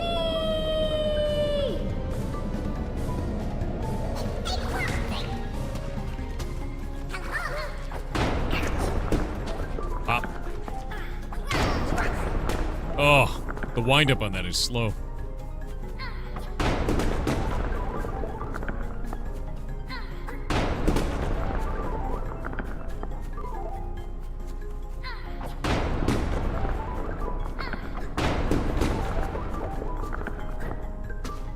There we go. Nice. Alright, that's one of them. If you hear a voice that isn't mine, ignore it. It lies. I think that's true. I feel like that's likely a lie. You know what I mean?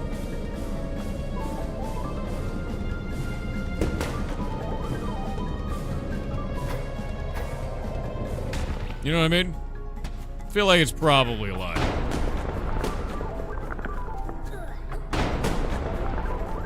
It's a generous size AoE. Yeah, it seems like the abilities are quite, like, big, you know? Wait. Well, that's the best joke I've ever heard. Tell that one again. Okay. What do you get when an umpire becomes a vampire? I don't know. What? A baseball bat. I feel like I just died again. It's good, right? Well, that's the best joke I've ever heard. Tell that one again. Incredible.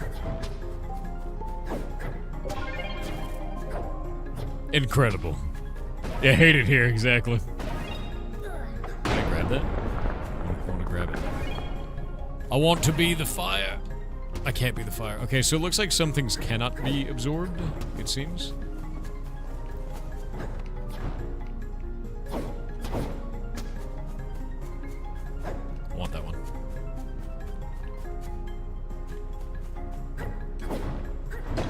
Got it.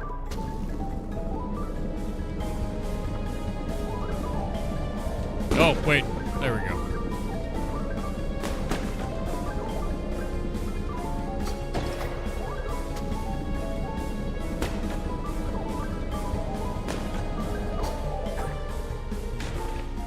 Oh, almost fell off the edge.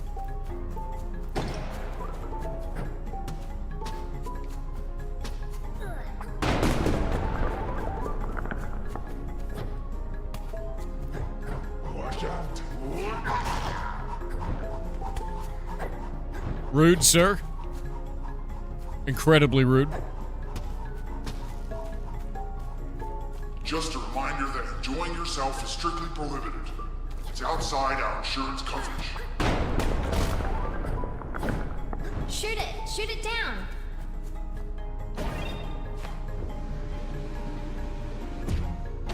Bonk.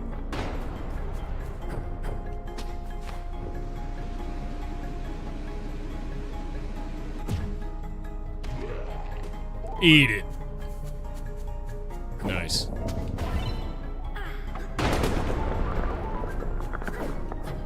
You know, I'm starting to question the structural integrity of this place. It's probably a good idea, honestly. Banana blaster. Actually, that's a long lemon. It's different.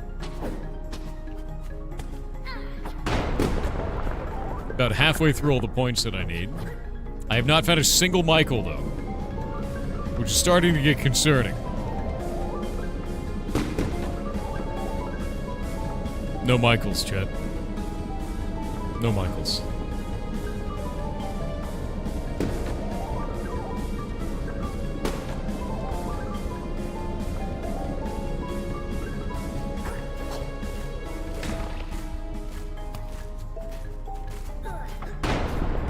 Please don't eat any of the fiery hot magma. It's mine.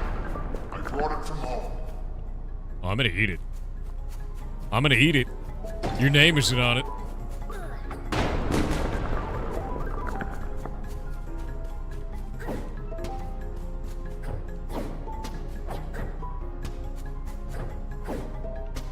A Michael.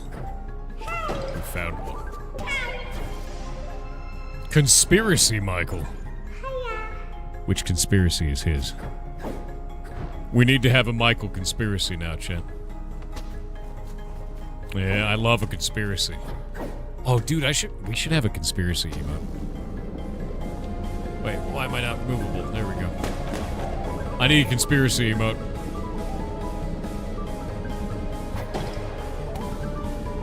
Dude, this is fun. Look at this. Alright. Hey, cool force field. What is that? Wet. Do not lick the glowing rocks. If you've already licked them, well, I'm afraid you've only got about 12 minutes. 12 minutes? Until what? I get a prize, right? It's a... Right? Right? That's when the prize happens. Okay, there we go. We got all the points.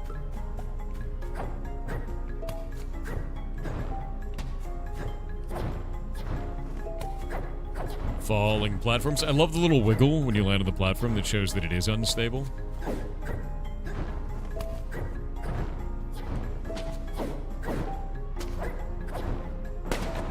Like, I actually really enjoy that. I think that's quite cool. It shows you that, hey, this is gonna fall. You know? Oh, what is this? One room down, more to go. Oh. Wait, that's a breakable wall, but I'm not a rock. I need to go become a rock.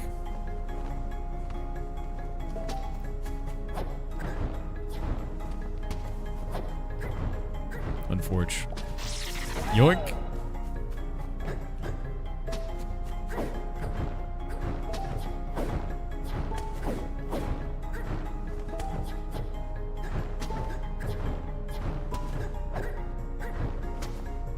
Oop. Almost fell in.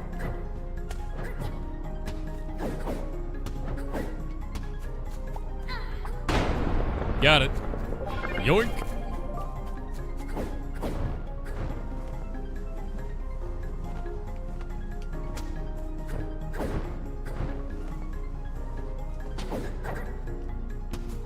Did you know the devs in this game said they will bring more updates to this game in 6 to 7 months? That's awesome. Yeah, we're going to talk to the devs in about 20 minutes. I'm mostly just getting a feel for everything that they're doing here, and it is incredibly charming. No prophecy zone. If you receive a vision, please report it to HR. No visions allowed. Like, it's very charming. It's quite fun.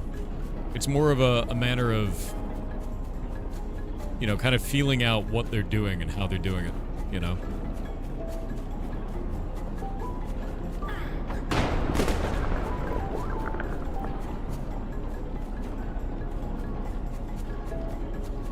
Ooh. There's a little bit of acceleration to your characters, so you have to, like, think about it before you go up there. Oh! DJ Michael, wait. I'm missing a Michael. This is bad.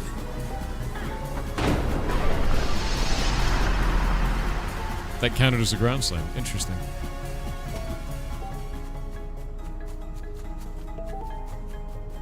What is this flag? There we go. Shadow flag destroyed. Oh, I gotta go back and destroy the other one. I just realized I didn't blow one of those up.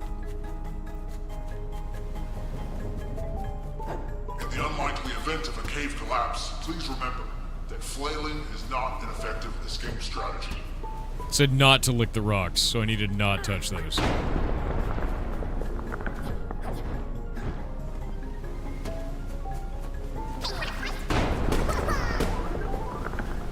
There's so much wind up on that. I gotta, like, time it for anything that I'm doing. Neat.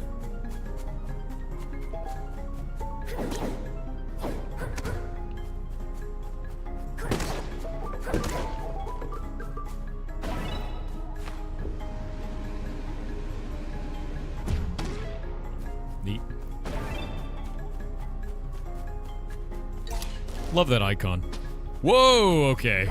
It does it in the exact direction that you just were facing at the time. Another Michael. First day of school, Michael. He's gonna learn something cool from Conspiracy Michael.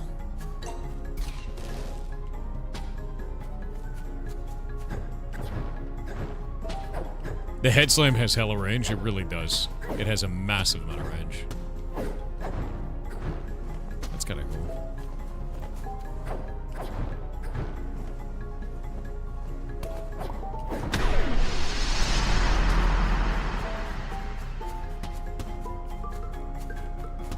I feel like I don't know if I even need more of those stars, because, like, I'm kind of at the point where I've hit the limit that I need up there. I don't know if I even need to care about that. Please avoid stepping on moss. Slap. It's territorial and unionized. What? What? What?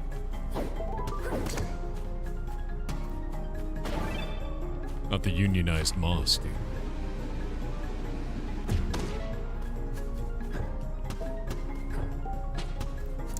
We need water in here. I'm gonna go grab the water power.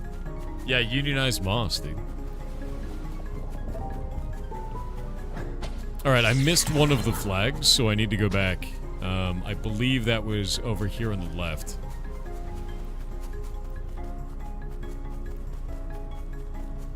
Yeah, there it is.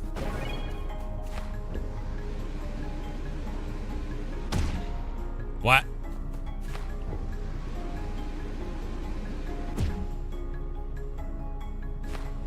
Much higher. Like a glove.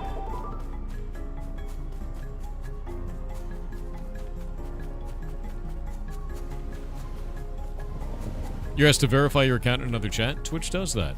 Yeah, that is up to the streamer to set that option if they'd like to.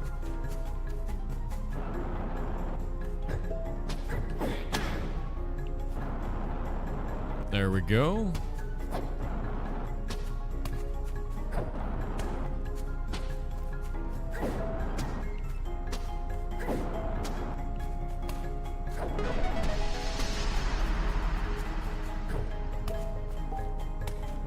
All right, we've got all the flags.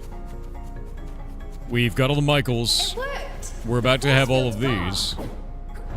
It's come to my attention that our fancy force field is no longer enforceable. Engage Protocol 6. Panic. These don't hurt me. There we go. All right. You saw Nothing. You saw nothing. Oh my god, they're such weirdos. There was no boss. Oh, that's really funny, dude. You saw nothing. All right, we got everything. I was expecting a big old boss fight. There's no boss fight. It's quite funny. The Long Lemon Bandit. Yes, I'm here to steal.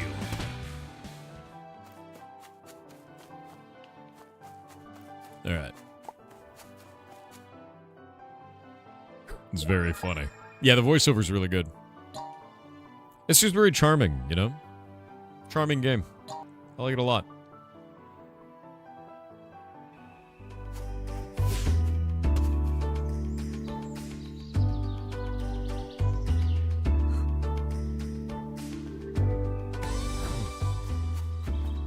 We can talk about that later. Hyped good. Let's see. Alright, so this one has a lot of plants. Bushes, plants, all kinds of stuff.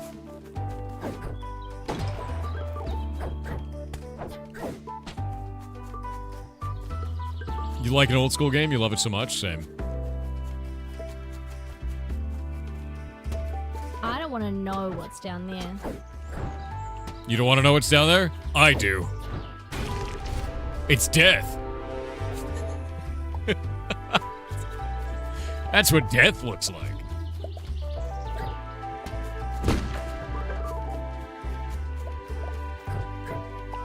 Reminds you of Spyro? Yeah. It's from that kind of genre of games, you know, like that kind of love letter to stuff. Oh look, there's one of these.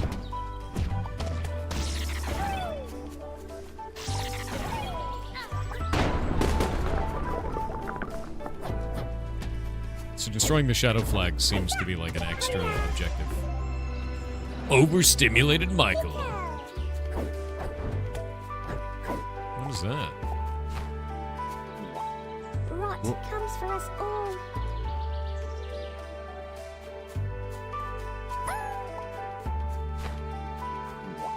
The end is nigh.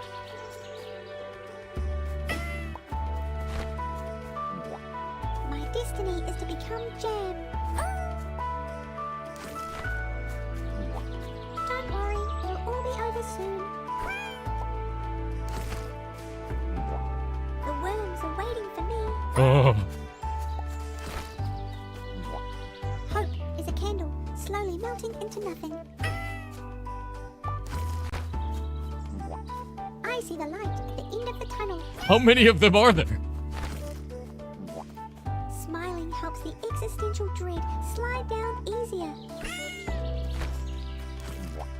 The worms are waiting for me. Okay. Dev, are you okay? You want to talk? Are you all right? The end is nigh. Oh god, I keep saying them. I made a mistake. All right, I'm gonna be right back. We got ads. Jesus.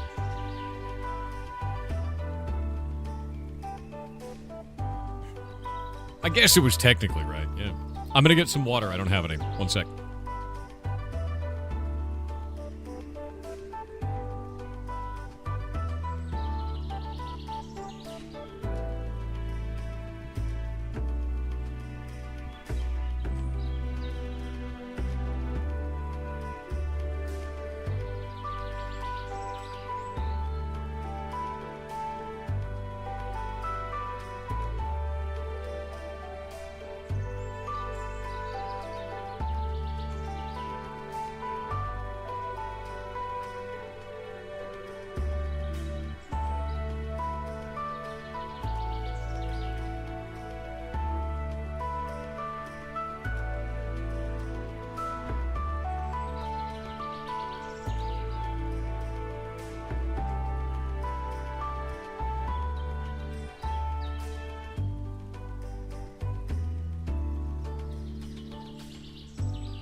And I've returned.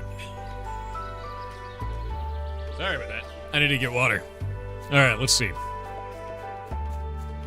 Where have I gone? Well, I don't know what that was up there, but I saw something horrifying. What do I do with this berry, dude?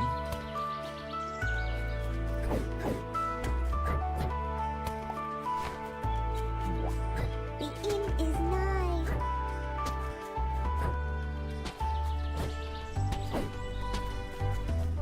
I have accepted my fate.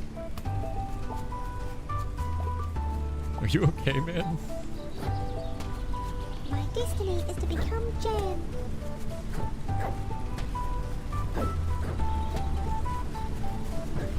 There's always a Whoa. Oh no! By getting the Michael, I murdered the berry. Oh, I didn't realize I had a basic attack. I had no idea I had that.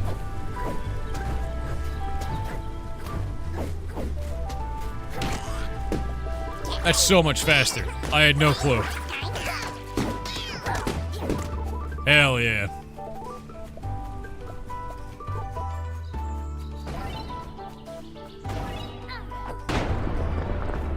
Sick. There's a whole world over there. All right.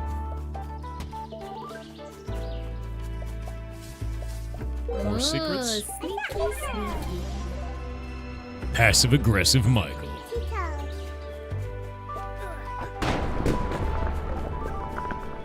Okay, I gotta go back, because there's so much more game in the game back there.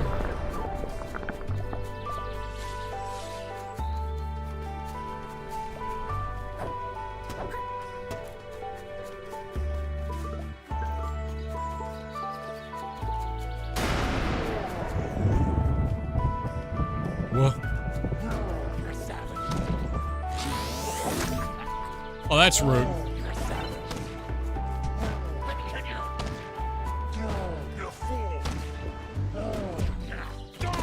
Ow, god damn it. The timing of that is very weird.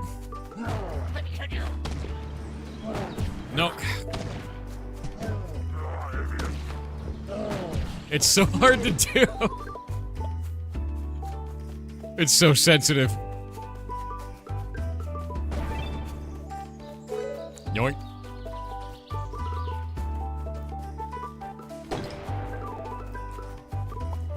What are you? Hey you.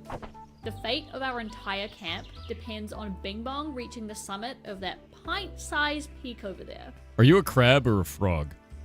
Tiny mountain, huge stakes. No, I don't know why, but it's very important. Are you both? Hey, What are the you? mountain still waits. Bing Bong's growing pretty restless, and honestly... Hi, I Bing don't Bong. trust The scouts.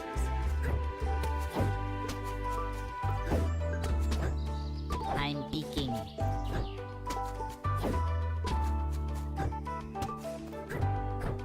I like planes.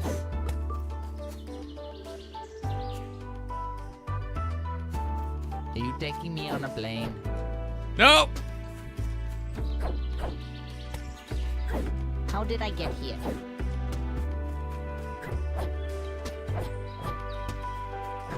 Take me to the peak.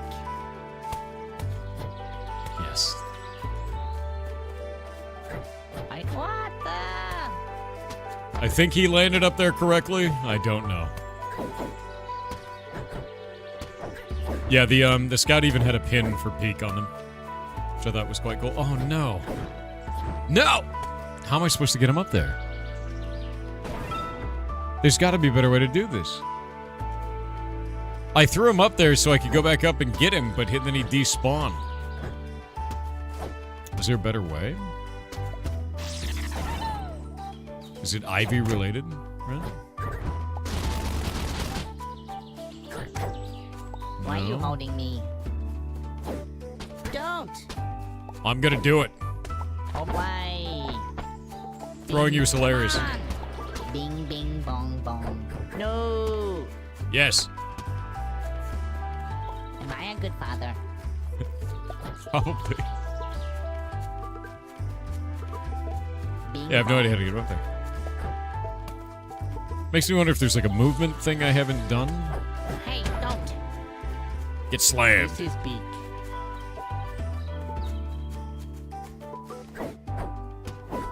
This isn't my game.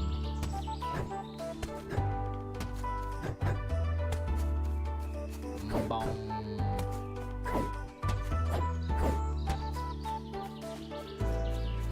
Ding-a-ling-a-ling. No! I think I just have to jump better. Trust the scouts.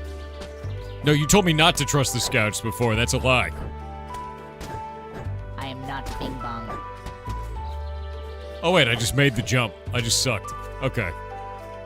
I thought it was the next jump, so that I tried really hard to get the jump well, and I did it. Bing Bong.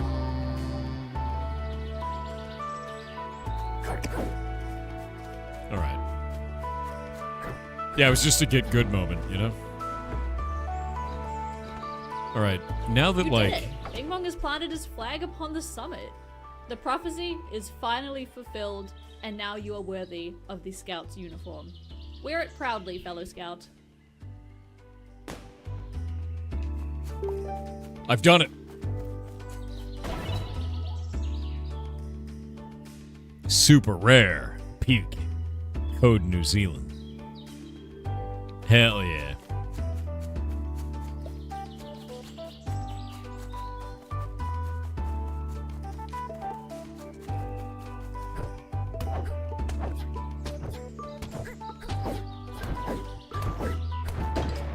Feels really good. Don't know you. Did you just... Okay. That's not very nice.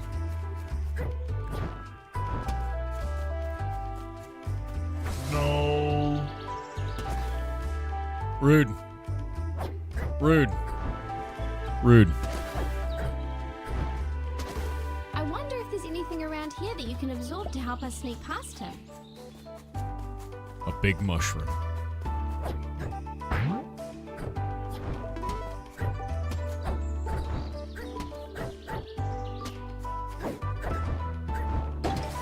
Being said, I think I should go back because there was a bunch of stuff back there that I didn't check.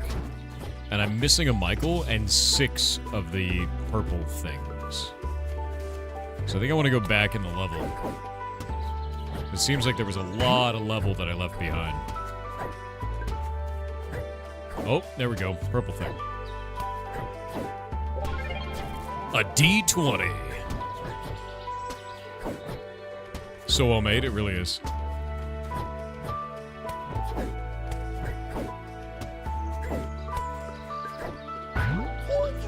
We made it! Whoa. Okay, Don't no, look we down, didn't. don't look down. No.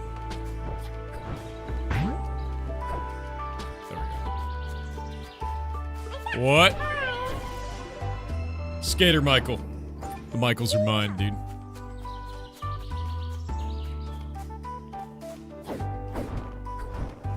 Alright, I'm gonna go back up this way, and then I'll go back to the beginning of the level. Splatting.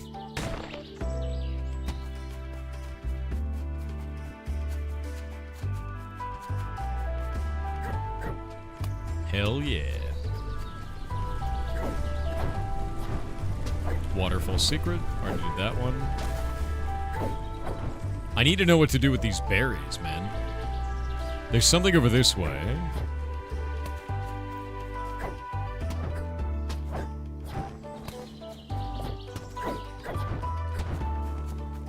I think this is where I started. Yeah, it is. Alright, we'll grab this thing.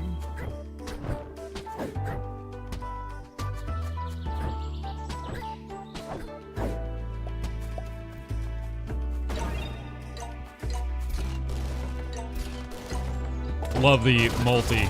That's nice.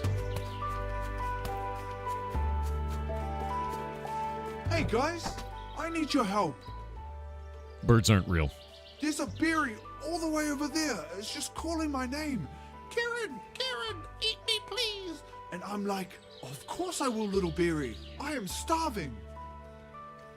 To go over there and eat it? You're a bird? Why can't you just fly over there yourself and get it? Exactly. There's shadow monsters that way. Not that I'm scared or nothing. Besides, have you ever tried flying with low blood sugar? It's not ideal. If you give me that berry, you can have this shiny Vionite. And if you don't help me, well, I guess that just means that I don't know, you guys aren't cool. Wow. That's reassuring. That's rude. That guy called me not cool.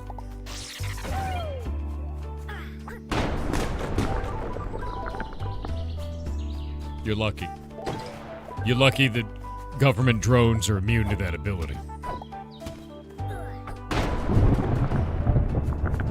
Bridge, bridge, bridge. Yeah.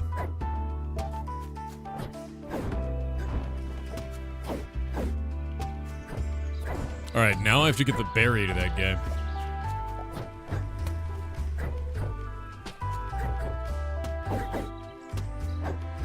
Alright, let's see something first. My destiny is to become jam. Okay, we can't use the glide right now. I see the light at the end of the tunnel.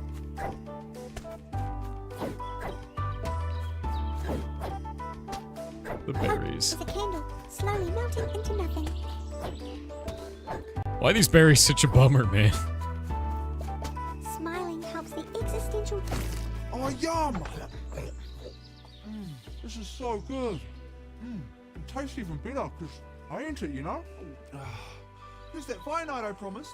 It's no good to me anyway. What am I going to do with it? I'm a bird. It's time to go now. I believe in you from a Thanks, safe man. distance. I would like the Vionite. Fantastic.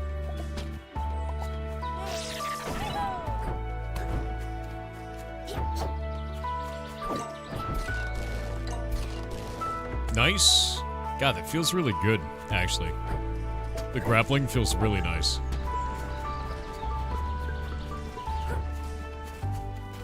What's up, buddy? How did he hit me? Do you not have immunity for him, Zoom? I guess not. What is that? Okay.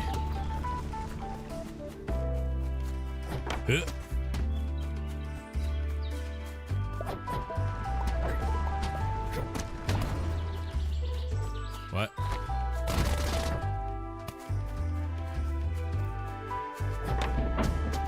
The camera angles are good? Yeah, I agree. What's going on in there, man?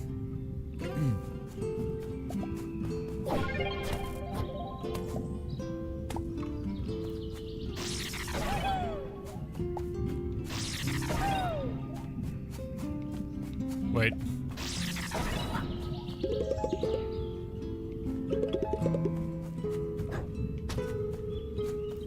I wonder if you can only do whatever this is in co-op.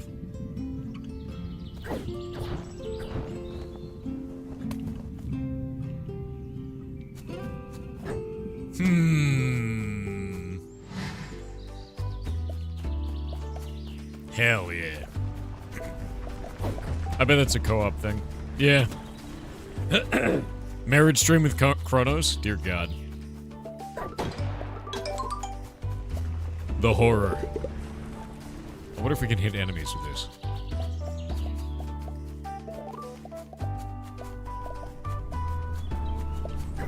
Three more Vionite. Ah!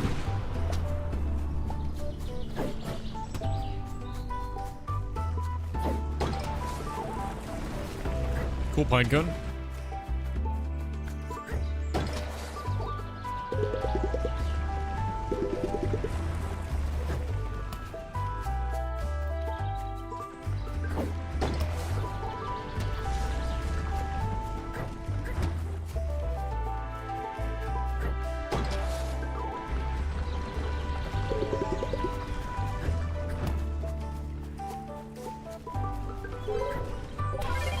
All right, there's another one.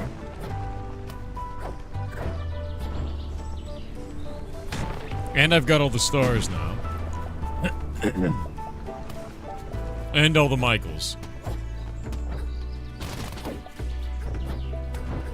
However,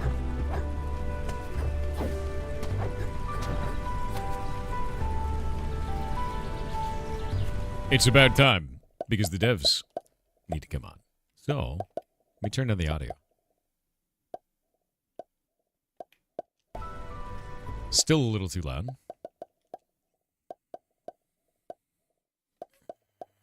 Grab this. There we go. And I'm going to grab the devs real quick. And we'll start up the conversation. A lot of questions about the game. Where are they? Oh, there we go. I am in the channel. Oh, Devo, when you are ready to join.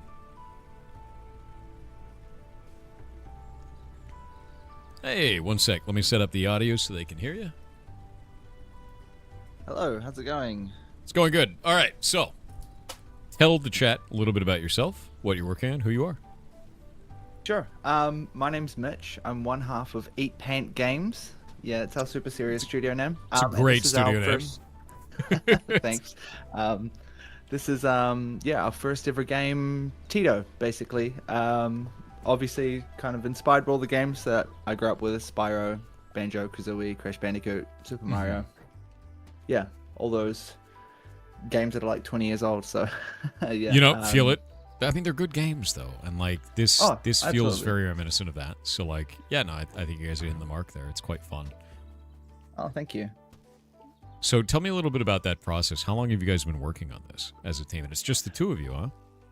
Yeah, it's just the two of us. So we started this kind of like working part-time on it since like January last year. So it hasn't been too long, but we've kicked right into sort of like full-time work on it the better half of this year. So it started as kind of like a passion project, figuring out game development kind of, because like we did kind of game adjacent work, which is kind of like our other business. We do like a lot of mobile app stuff and AR, VR stuff, and you know, mostly for creative agencies and stuff in New Zealand where we're from. And then we've been using game engines for the better part of 10 years, and we're like, maybe we should try and make a game with it. So that's kind of what this was, and it's been mostly just a huge learning process, not just for game development, but all the other things around it, like all the biz dev stuff, the marketing stuff, which is like a whole nother beast, you know. But it's been great. A lot to learn, but yeah. Yeah, and learning all that extra stuff. Can you talk a little bit about that? Like, what have you guys learned in terms of marketing? What have you learned in terms of like running a business, for all this kind of stuff? We've got quite a lot of people in the community that are developers, and many of them are, you know, just starting out. They're just doing game jams, things like that, and they've never experienced that. So maybe anything that you've learned along the way, or the stuff that was kind of surprising to you. I mean, there's like plenty of things that I have learned that I would do differently next time, just in terms of, you know, like figuring out, just like being really sure about who you're making a game for. And because I mean, like, I don't know, this started as just a 100% passion project. These are the type of games that we love to play. And it's just even better that other people kind of like them too, but it's not always like that. And I guess what makes developing a game easier is like, obviously you've got to have the passion, but if other people are going to be into it too, it just makes it that much better to, it's, you know, it makes it easier to keep going, I think, when things get tough, you know, to know that you've got some chance of success. Yeah. Yeah, no, I don't know. It's hard. It's yeah. It's and in terms of like marketing and stuff, like we don't really know what we're doing. I think what we try to do is just get stuff out there all the time, and don't be afraid to. I don't know. You feel like you're posting too much, and you're spamming this and doing all that, but really nobody cares, and that's kind of the only way to get your stuff out there, is you just got to kind of hustle and do it. Yep. So, you know, putting on your big boy pants and posting on Reddit and stuff like that, and, you know, being a part of social media if you don't want to be, and just making sure that you're just kind of just shilling your game, because that's totally acceptable, I think, you know. And ultimately, I mean, that's kind of the thing that I like scrolling social media for. It's obviously, you try and scroll past all the terrible politics stuff and just get to the games, and I just like reading and watching games and stuff like that. So if I enjoy that, surely other people do too. So just post about your game, I think. Yeah, no, always. I completely agree with that. There's a lot of people that when they make a game, they're like, oh no, I'm going to be really quiet about it, and when people find out about my game, they're just going to love it so much it's going to take off. I'm like, no, dude, stop. Like, go talk about your game. Tell everyone about your constantly. Never shut up about it. You're your own hype man. You know, and like yeah, totally. And you'll get conflicting opinions about that too. I think some people, I mean, because it's not the way things always was. You know, I think there used to be. You used to be able to sort of like work in a game in secret, and you might sign with a publisher, and they sort of like without basically anyone knowing about your game, and you can shadow drop stuff and you can do all that. But really, I think, especially nowadays, you kind of have to do a lot of that legwork straight away. You know, you have to sort of like make sure that you're getting that sort of market validation, because that's so important. Not just for, I guess, to making sure that you've got an audience, but for something to prove if you are looking for things like funding or a publisher or anything like that. You kind of just have to, you have to be able to prove all that stuff yourself, which is hard because you basically kind of have to, you do all that stuff before you can get help with it for the most part, you know? Mm-hmm. Yeah, so that's actually the thing for you guys is, let me pull this up. I want to make sure. But you did go down the publisher route. Did, yes. Yeah. So we mostly out of we don't really know what we're doing, so we're definitely taking like as much help as we can get, and the guys that we signed with Super Rare Games or Super Originals have been absolutely lovely and so helpful at just helping us just get this thing across the line and just make it happen, because we've never shipped a game before, we've never ported a game to other sort of like platforms and stuff like that, so it definitely makes the whole process a lot less daunting knowing that we have the support of guys who have done that. Yeah, no, that makes sense completely. Like, it's one of the things I talk to the community about is if you can release without a publisher, I usually say go for it, because like we live in a time where it's so easy to launch your own game with stuff like Steam. The advent of digital distribution is such a big deal, and then like if you're unable to do, like if you're worried about that, if you don't know what you're doing and you really, really need the support, you just want to focus on the game, publisher's a fine, valid option. Just don't get ripped off. Like, and that's where that last like kind of piece is. You have to have a really good relationship with the publisher at that point to make sure that works. Oh, sure. I mean, there's like a lot of trust that goes into it, right? Especially when you have developers and they're basically like, it's almost like you're handing over part of your baby, right? You've been working on this thing for so long, and it's definitely a very daunting thing and something that you shouldn't take lightly. But like any, it doesn't just apply to games necessarily. Like any sort of thing in business, or anything related to that, you should, definitely make sure that, someone that you're getting into bed with is going to be good for you, and for you to, you want to make sure that you're good for them as well. Because, I mean, ultimately the best relationship is you're both getting something out of it, right? Yeah, absolutely. Yeah, it has to be mutually beneficial in some way. And I think that's a lot of the things is, I'll see this in kind of the streaming world too. There'll be a lot of streamers that go like, oh, I need to get a sponsor. Maybe I'll get an affiliate link or something like that. And I was go, why do you need that? And they're like, so I can be a real streamer. I was like, that's not how it works. It's like, you don't need to do that. It's like, and I'll see that a lot with indie devs is they go, I need to get a publisher. And I go, what do you want a publisher to do? And they're like, I don't know. And I was like, then you don't need a publisher. Like, you should have a I mean, really isn't it one of those things when you get into it, you kind of like, there's like almost like a handbook or whatever. It's like, these are the things that I feel like I should do. It's like, I mean, the same thing as a lot of things. It's like when I grow up, I finish school, and then okay, I'm going to go to university or to college or something. Just like, it's like, why? It's like, oh, because that's just what people do. Without sort of like thinking about whether or not that's the right thing for you. It's like, so there's definitely some ingrained stuff, and 100% there is, sometimes that stuff is like, that is the best thing to do for your situation, but to just blindly assume anything, I don't know, it's kind of whack. But I mean, it is a thing. People go into it and be like, oh, just assuming that I need a publisher, where not everyone does. No, that makes sense, and I agree with you. I just think it's always like a really beneficial thing to look into and know exactly what you want, like you guys are saying. So with this in mind, you guys have your demo out right now. Yes. And the demo has been out since May of 2024. You've got 100% Yeah. positive reviews out of 30, which is great. Like that's rare to see. Not a huge amount of reviews, but 100% positive is bonkers. That's fantastic. So That's with cool, that yeah. with that in mind, how do you feel that the reception has been? Like, have you gotten a lot of really good use out of like a demo? Do you think that it's evolved the game in some way that's been beneficial for you?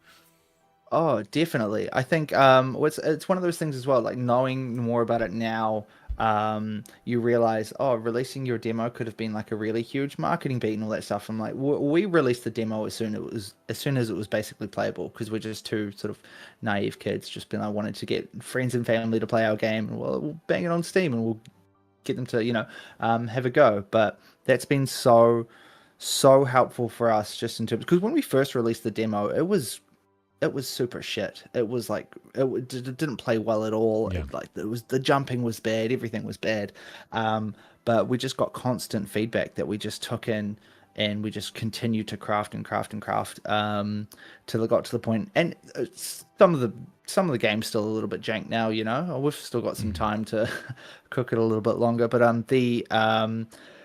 lot of that's just come from just feedback and just conversation with players and stuff, that because we value all of that stuff so much. So we've got like feedback forums, we've got like a Discord and all that stuff where we get players to come in and chat with us, be like, how can we make the game better? Because obviously they want to be able to play a good game, we want to be able to make a good game. Let's make it happen. So they've been, so we've had so many, and there's like a couple of really standout players who have been there since the start, and they go through and they help find all these bugs, and they help do a lot of QA stuff, especially before we had a publisher, cool. And that stuff was so helpful. And those people is like, you just can't thank them enough. And if we had so much money, I would just give it to them, and just hire them, and but it's just so helpful, and it's so cool just to see the passion from complete strangers who just really love the thing that you're making, and that's just crazy. I mean, just today I saw someone did a little fan art thing in our Discord, and that was just crazy to me that someone likes our game enough to want to draw it. That just seems wild. That just seems absolutely surreal. Yeah, honestly, that's the best, man. Like any type of fan art, anything like that is phenomenal. Yeah, I think it's actually fantastic. So, I that's cool. And I always tell people, like, definitely release a demo, man. Like, definitely do. And you've got a demo out there. You've got a community building. It seems like you're just doing everything right. So here's the thing that I'm interested in, right? With you guys making this game, you have your community running. You've got your publisher. Where is the hardest part of development for you right now? Because you're not released yet, it just says coming soon. But where is it most difficult for you currently? That's a good question. I feel like it's been difficult the whole time. I mean, I think like it's different aspects of difficulty, right? I think it started and it might have felt easier in some ways just because we were so naive, and the more we learn, the less we know. In the grand scheme of things, where we there's just so much more to do once we get into it. I think because we have a good chunk of the game done now, but once you get into the final sort of like aspects of it, there's so much polish, and you just sort of uncover so much other things that like really need to be done. So we're kind of at that stage now where we've only just recently announced that as part of the Frosty Fest that we were in, which showcased a whole bunch of Australian and New Zealand games, we announced this will be released in our release quarter, which is Q2 of next year.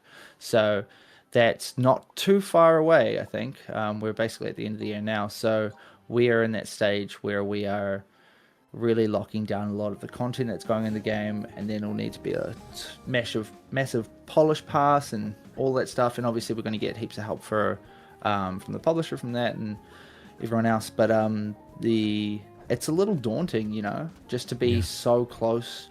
Like the closer you get to the finish line, and I guess a lot of game devs can be kind of perfectionists as well, and just knowing and being okay with the fact that it'll never be perfect. I think, and just accepting that. So you can just do your best. you know. Yeah. So and but at the same time, it's always good to have deadlines, because there's one, you've got something to work towards, but also you've got a point where you can just, you know, that's where you draw the line under, and that's where you got to. Otherwise, I'll be working on this game for 10 years, and it might be marginally better than it would be when I release it sort of next year, you know?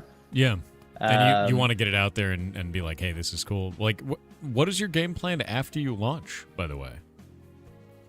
I mean, it kind of depends on how well it does, right? Yeah. Like, I think if it... well, let's say it does well, then I'm... yeah. If it does well, then I'm absolutely excited to and keen to keep sort of supporting it. I'd like to do sort of updates and DLC down the track and a whole bunch, because there's so many like stories that we want to be able to tell within this world and stuff, and there's so many places that we can take it. So there's definitely a lot of ideas that we have for there. But at the same time, we also have, I mean, this is our first game, so we've got plenty of ideas for other completely different games. Like, I keep telling people I want to make a horror game, which is kind of just very opposite this, yeah. So, and I guess like from when we started, I just know so much more about the sort of the world of game development that'll be really interesting starting a game from that, with that mindset, you know, that like maybe I'd make more calculated decisions, and maybe that would end up being a I don't know if it'd be a good thing or a bad thing sometimes. You know how sometimes being naive can be a really good thing, because you just jump into it and you don't know. Whereas if you were, you know, if you had all the knowledge and you were calculated, you might make more sort of, I don't know, you just wouldn't conservative jump and take decisions. Those risks. Yeah, totally. So either way, it'd be really interesting, and that excites me, like jumping into like a whole new different game. But yeah, if this does really well, then that's the best case scenario. So, you got to talk to me a little bit about the humor in this game so far. There's a lot of like, yeah, don't even bother. Everything is like, just give up. You know, like, so talk to me a little bit about this, because this is funny, man. Like the Barry and now this side there. I don't know if it's it might be like Kiwi humor, like New Zealand humor, like where everything's kind of just like I don't know, it's just a little bit dreary and stuff. Like I was watching the stream before, and you were with the berries and stuff, you know, and how they're just all real doom and gloom and stuff. But I mean, I don't know. It's just stuff. Honestly, it's just stuff that we find funny. I don't know if, I mean, I guess some other people find it funny too, which is good. Which is like, trust me, that's good. But like, we don't really go for what's going to make other people laugh. We just like, as long as it's kind of like we're making it for us, right? Like we are, whatever, if it cracks us up, then we know it's good enough, I suppose. And it's just a bonus that, other people find it funny too, which is good. But you'll slowly create a community of people that like the kind of thing that you do, which is all you're really after in the end anyway. So like, I feel that. I think that makes sense, man. That seems like the right way to go about it. Like there is a bit of a, obviously, because we made this with, I guess we wanted to make it kind of family friendly as well. Like there can be, you know, it's not a game for kids, but it can be played by kids, you know. But so we've had to filter ourselves a little bit sometimes about like how far do we go. But generally we kind of just like try to look at other sort of like-minded content and be like, well, if they can get away with that, then we can. We can push it. We can make something a little bit more depressing, and that's, you know, that can be funny. Yeah. Oh, this is rad. Oh yeah, this is like the old definite Crash Bandicoot vibes we got going on here. As I get my butt kicked, you know. But yeah, I mean, like a lot of this game is definitely a kind of just a love letter to the games that we grew up with. So. Yeah, Crash Bandicoot, Spyro, Super Mario 64, like they're the big ones. And we needed to have co-op too, which was, because I mean, this is basically, the studio is me and my partner, and we, between us, do everything. Up until recently, we were out sort of getting more help, you know, getting some 2D art made, getting some music made and all that stuff, which is really awesome, because up until that point, it was sort of just... all us, which is cool as well because it's always fun to put on different hats. It helps soothe our ADHD. But we've been very fortunate as well to receive some government funding in New Zealand because they have Nice. like a really good funding body. They're called Code, and they I guess not only do they do like games funding and stuff and grants, they just provide so much knowledge and access to like workshops and a whole bunch of seminars and stuff to be able to teach people about game development, which and we wouldn't be there. We got grants to go to San Francisco in March to go to GDC so we can talk to publishers, and that's where we sort of met up and talked to the guys that we signed with Super Rare in person. So we wouldn't have those opportunities being in New Zealand, good old remote New Zealand. We wouldn't have those opportunities if it wasn't for things like that. So we are definitely lucky as well, I think. Yeah. And I can absolutely acknowledge that not everyone has those opportunities. No. It's actually kind of funny. We saw the Code New Zealand badge on the Scout there. So I saw that on there. And it's, that's the great. way I pay them back, right? Yeah. It's great that you guys ended up getting that funding. It's funny, a lot of devs don't realize you can look for local grants or government grants based on your country, and that works out really well. We've seen a ton of games that are like that have done that, and I don't think that's ever a bad thing to look for. If you can get that funding, right? Oh, absolutely. It helps so much, I think. It just allowed us to be able to spend more time, to be able to sort of hire some other people just recently to, just help us out and get this game sort of over the line. And at the end of the day, our government was throwing a whole bunch of money into film and TV and all that stuff. And our kind of just in recent times looking at the sort of gaming sector as something that's actually legitimate, and it wasn't taken seriously for the longest time. So it's really cool to see that change, and it's cool that that's happening now just as I'm getting into it, so lucky me. Oh, we have ads for the next 2 minutes, so they can hear us, I can hear you, but I need to go use the bathroom, so I'll be right back. Give me just a minute. Go for it.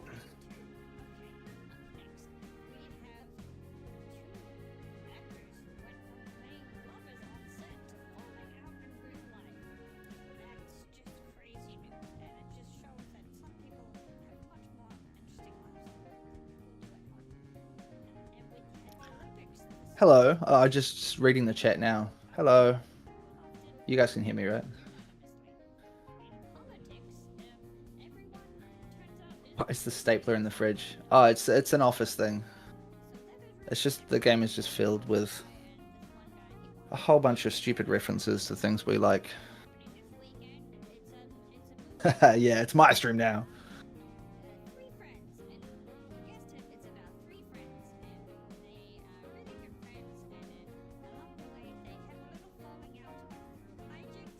Oh, you guys are so nice. Thank you. Why are they called Michael? Honestly, there's not even a good story for that. It's just we just needed. This is all Ellie, the other half of our studio. We were coming up with. We just wanted a super generic name, and something that would sound ridiculous when you collect. Just a collectible. So Michael, we just thought was funny, and that seemed to pop people. Ty the Tasmanian Tiger. No, I haven't played that. Is that from around here? I have to check that out. Absolutely.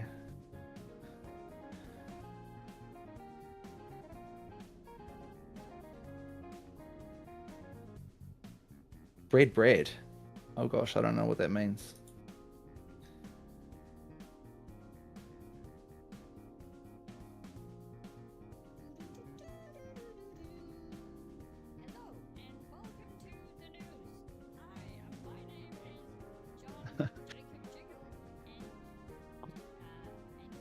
Get some bread.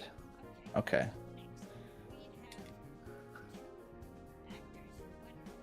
I feel like we should. I don't know if feeding these. I don't know if it's a good idea. I don't know the context. The social media ban. Oh, honestly, I don't know. I think social media is kind of accessible, but I don't know if it's a. I don't know about bans. I'm too dumb to have any opinions about that stuff. Or the goblins baiting Sorry, you I into was- conversation. Ooh, Sorry, I was just reading some of the chat. it's funny. It's a great idea. Don't worry about the context. That's a terrible idea. Whatever it is. Knowing it's from you guys, I know it's a bad idea. Whatever it is. You don't even have to know. Yeah. I don't even have to know. I know it's a bad idea. I love that you have all these little, like, kind of different ways to unlock the resources here. Like, I have to find fire to do this or find some other way to melt it. Yeah, like we wanted to make a lot of these puzzles have different, like there are different ways you can kind of solve them too, which is kind of hard, obviously, designing the puzzles and stuff. And there's like definitely a lot of the ones in the demo are a lot more sort of simple because these ones were done a while ago. But definitely had to step up our game a lot, getting, especially because for a game like this, progression has been a hard thing to tackle as well. Like making sure that it feels like you're getting stronger, you're getting smarter type thing as the game goes along, because you don't want it to feel like the same thing for 5-6 hours. You know, you need to have some sort of progression. So that's kind of been a difficult thing to make sure we get down. But I think we're doing an okay job. I guess we'll find out next year. Yeah, I think you're doing an okay job too. This is quite fun. I like the mechanics quite a bit.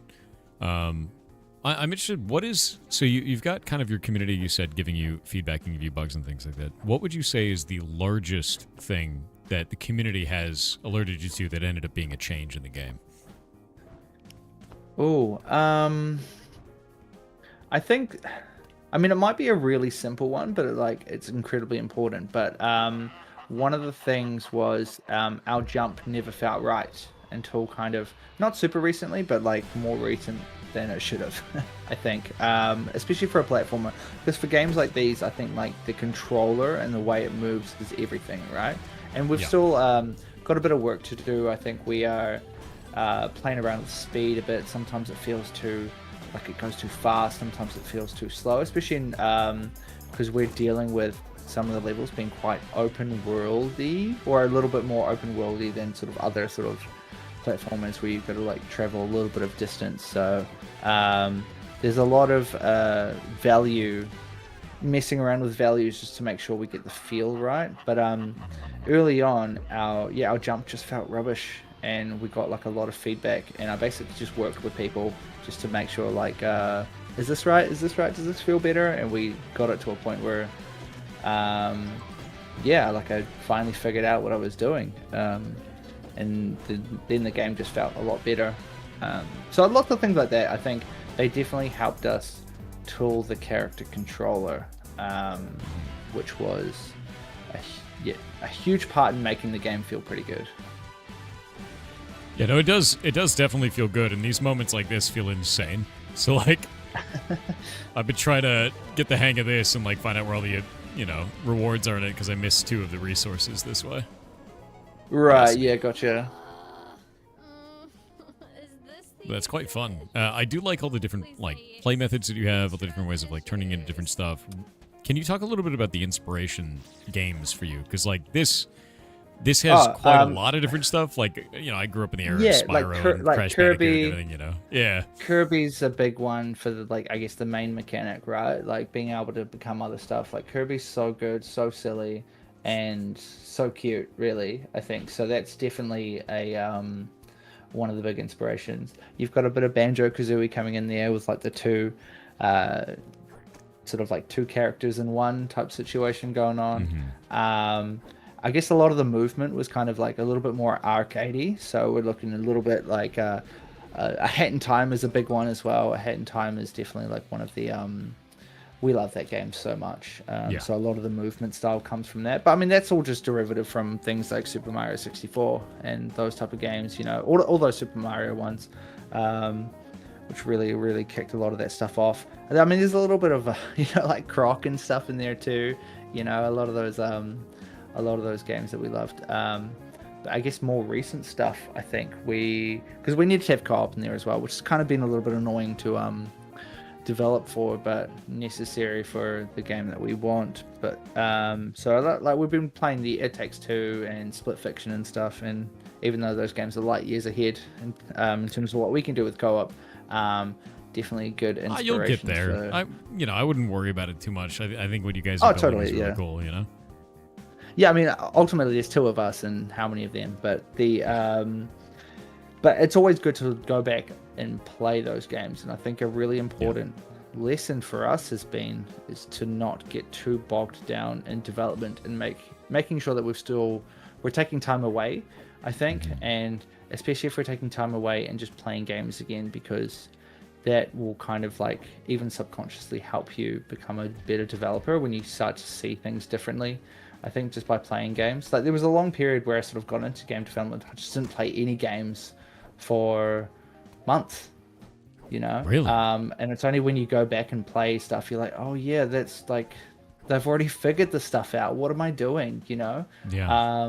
So it's definitely good to lean on sort of like tropes that are already kind of like trodden and all that stuff, because there's a reason why some things are, and people spend ages figuring that out. So you don't have to kind of reinvent the wheel every time. Yeah, no, that's super important. Like, if you want to make a JRPG, go play a lot of JRPGs. Find out what you like about them, and then go from there. You want to make a platformer, play a bunch of platformers. But even from a business sense as well, I think like if you talk about wanting to, I guess, service the community of people who love games like this, you want to make something that they, familiar. You don't.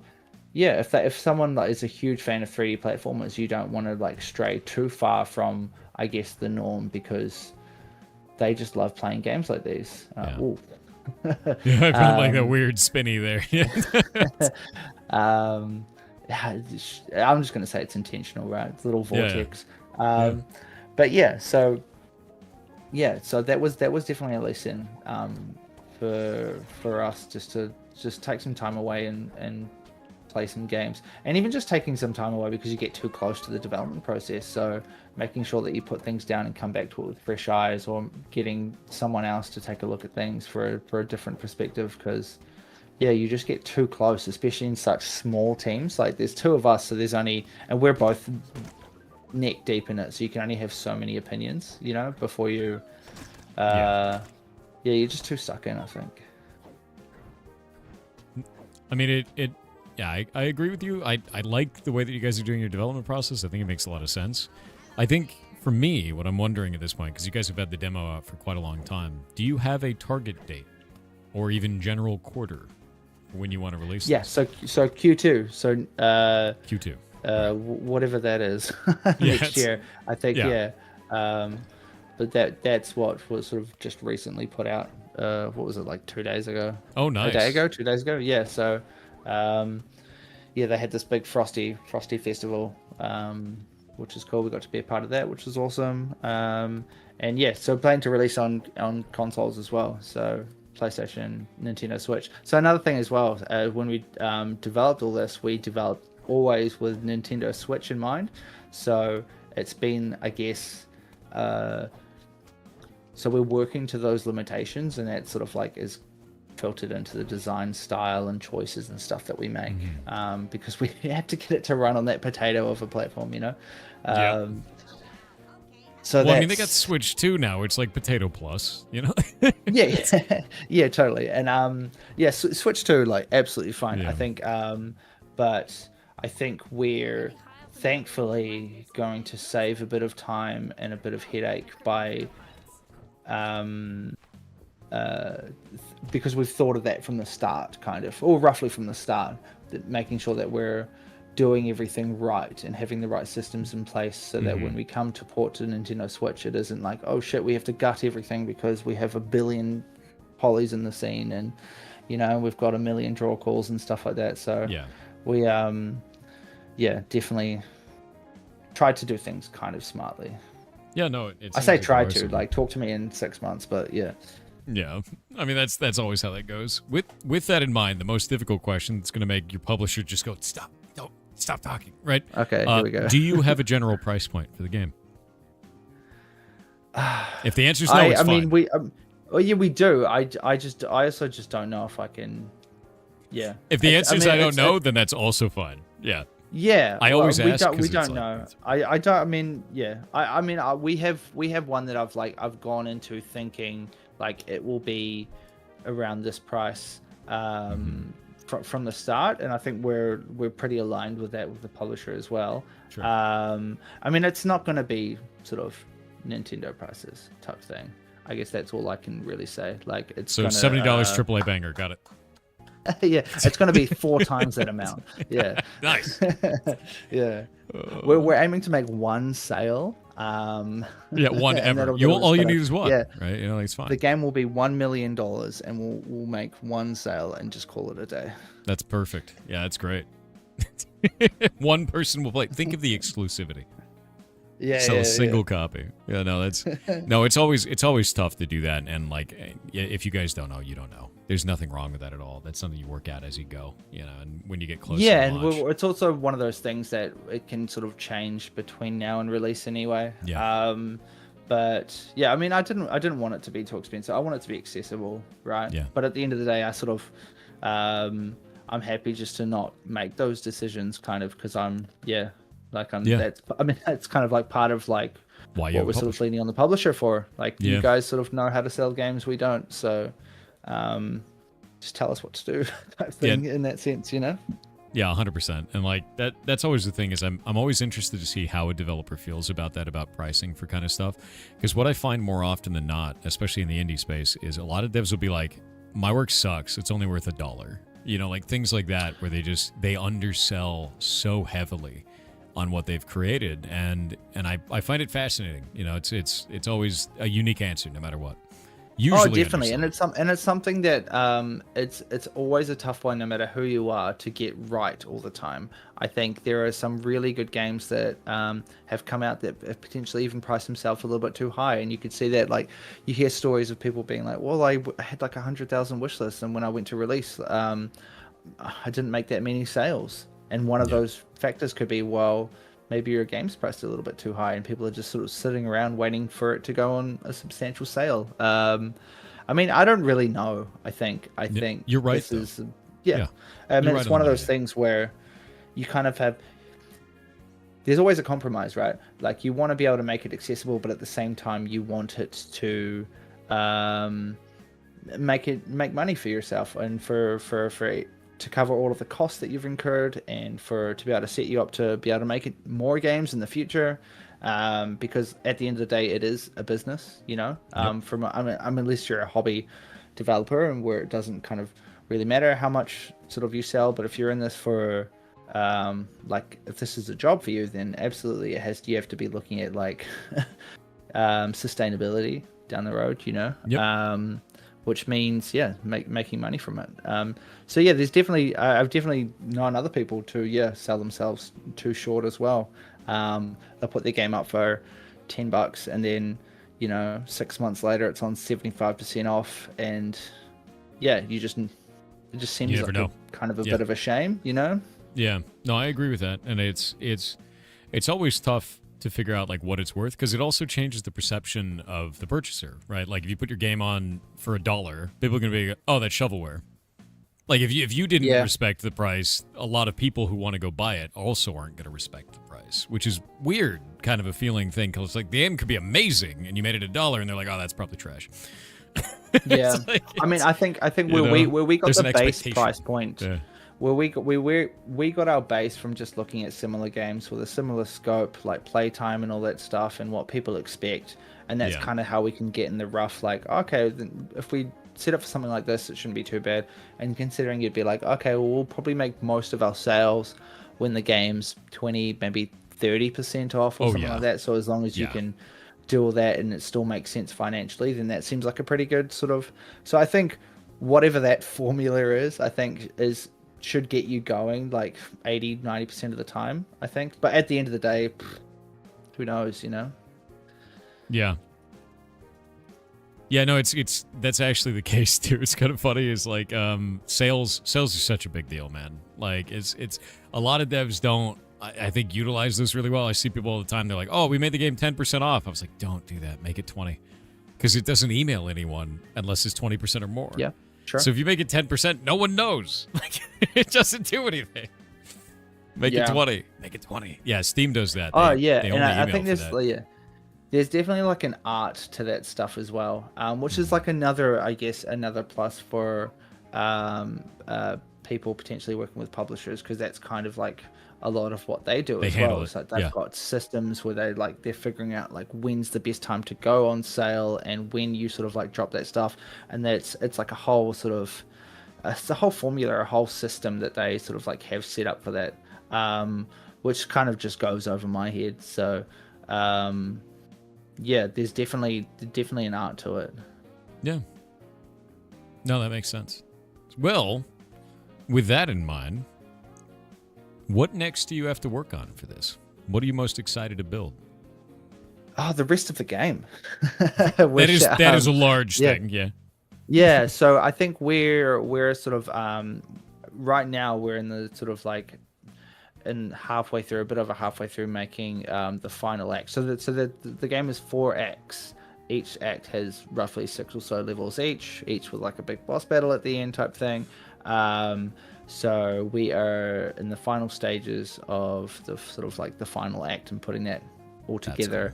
Yeah, giant mushroom. So we so we are looking at having that kind of done roughly end of year, but then it will go into like polishing and getting we're also just doing a whole bunch of voiceovers. So I put out a call, I think it was yesterday, maybe the day before, for voice actors, and then woke up with hundreds and hundreds of emails that we've had to go through and all that stuff, and everyone's really good. Everyone's like incredibly good. So I guess we have another tough decision of like, I think on Monday we've pegged to go through literally like 500-600 auditions for all these like characters, and they're all just like minor NPCs and stuff like that. But it's fun though. Yeah, I've listened to like a handful of them. This is going to be such a tough decision, and some people are going to miss out, and it's going to be a real bummer. But it also makes me super excited about the quality that we can sort of like put in. So there's going to be a lot of that sort of work that we're going to be sort of doing, which is kind of like polished stuff, you know, getting all these animations and voiceovers and stuff in, and that's kind of fun work as well, you know, because I definitely I mean, I started as an animator and then sort of taught myself how to code, and then that's sort of how I've got into game dev. But yeah, sort of at my core, I sort of love animation, so I'm super keen to jump into all of that stuff again, especially working with super talented voice artists. That's awesome. Where they're just so charismatic and stuff, and they just bring these characters to life, especially because we've given them such little direction, you know. This would be like, and they're still doing. I mean, we've only had audition lines. We haven't actually done any like proper casting or into the actual recordings yet. But from what little we've given people, they've just knocked it out of the park. So that's super exciting. That's a lot of applications too. I think in December we had 500, and I felt the same way. It was just like, there's no way I can cover 500 games in a month, dude. Like, there's no way. I think I finally felt how, like people who put on like the Steam events and festivals and all that stuff, where they put out things being like, oh yeah, we've had to deal with like 1,000 games, so we have only, only 70 can make it, and I'm like, oh damn. But now I'm literally in that position where I have like so many, and they're all good, but you just can't. You just simply can't just take everyone, which kind of sucks. But yeah, I can definitely sympathize now. Yeah, it's one of the reasons I put out an email to those who like didn't make it in. I was like, hey, this doesn't mean no. This means we don't have space. You know, like it's just not enough. And then we're gonna do more events like this. My plan is to do it in June and then do it again for December. So we'll do 2 of them a year. Oh, that's so cool. Just have a well, I mean, I appreciate you like so much this opportunity. You know, it's crazy. It's been so cool. So I can't thank you enough. Well, I'm really glad. I'm honestly really glad because like, I don't know, man, it's tough to get noticed as an indie. You know, like that's like I've seen it, I've been it. You know, and it just I think there's way too much. I'm gonna get kind of soapboxy for a moment, but like I think there's just way too much greed in this space. Like in a way that is really detrimental to the indies, is you just have way too much. Give me all of your money, and I'll probably make you famous, maybe. You know, and I'm sick of it. I think that there should be a lot more of these type of collaborative events where you just like, hey, let's celebrate a bunch of cool video games, you know, and show them off, especially when they need it. You know, like that's the biggest thing. Is there's a ton of indies out there that just you'd never know about. I never would have known about your game without this. legitimately. Oh yeah, It's like, yeah. I I mean, have no idea. and I love that, right? Like that's Yeah. that's such a good mindset, and it's like what we have with other indies, especially in New Zealand as well. Like we're not. I mean, in a way, we're kind of competition, but we're not really. Like we can all succeed together. Let's all help each other out. Like we're all share, and that's what's really cool about the indie community and stuff. How open people are to sharing like information, their wins, and even more importantly, their like losses and stuff, and like helping other people learn from their failures and stuff can be so helpful and beneficial. Especially because other sort of creative industries and stuff, people are very cagey about anything that might make them look bad. You know, there's a lot of ego, and you don't really have a lot of that in the indie dev space. We're all sort of just, you know, a bunch of chuds making games. So that's everyone wants to help each other out for the most part. I mean, you do get some people, but yeah, it is a really cool, welcoming community. I think indie game devs. And it's been so cool to see. It super is. Are bundles a good thing for indies? It depends. Depends on if you have a really cool thing and like some other indie dev has got a game that's really similar to yours. You know, like you brought up Hat in Time as one of them. If you guys did a bundle with that, makes sense. You know, it depends. Oh, that'd be on, a dream. Yeah, that'd be a dream. Yeah. Do you have a cool relationship with another indie dev? Do a bundle with them. We've done bundles and stuff in the past too. It's fun. Like it's never been a well, detriment, we had Paige, who was the community manager for Aggro Crab, be in the game, and we had Bing Bong in the game, which was I love that. Crazy events for us. Like was one of the biggest games, you know. Yeah. And they so they're absolutely devs. Like Aggro Crab and Landfall, they're so supportive of other sort of like smaller devs and just helping them out and stuff. So they basically created our Instagram. We had like no traction on our Instagram until we That's awesome. Posted about Bing Bong, and they retweeted it or whatever Instagrammed it, and then regrammed it. Yeah, and then now we've got like followers and stuff, which is crazy. I'm not sure what the term is for Instagram, but yeah, I don't know either. Whatever, reposted. What am I talking about? Yeah. I don't even use Instagram, to be honest with you. So I haven't used it in months. Probably should. Well, I don't really like social media, but it's sort of one of those necessary evils that you have to have for promoting games and stuff, right? Yeah, no, got to be everywhere.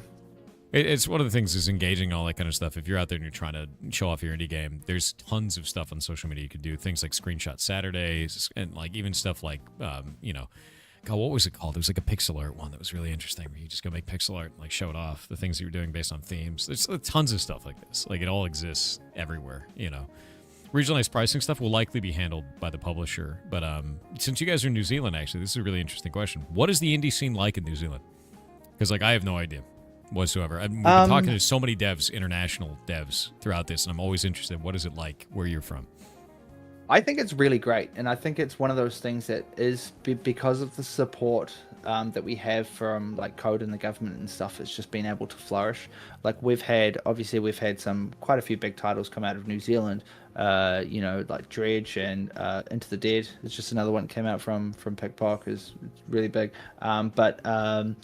From code specifically, the game Abiotic Factor.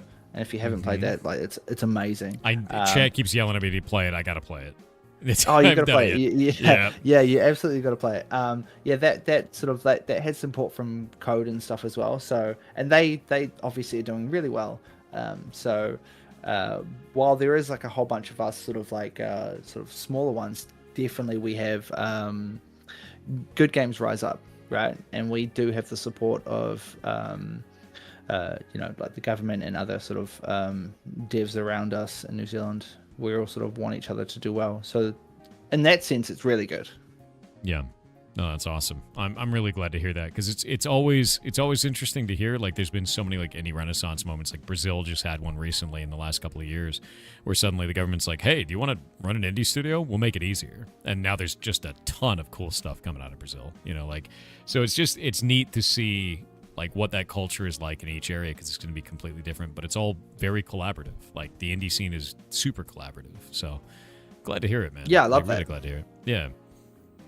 Well, we're almost at time. Is there anything that you would want to leave for the community or other people? We have a lot of people in the community that are developers that want to make cool stuff. Do you have any advice for them whatsoever?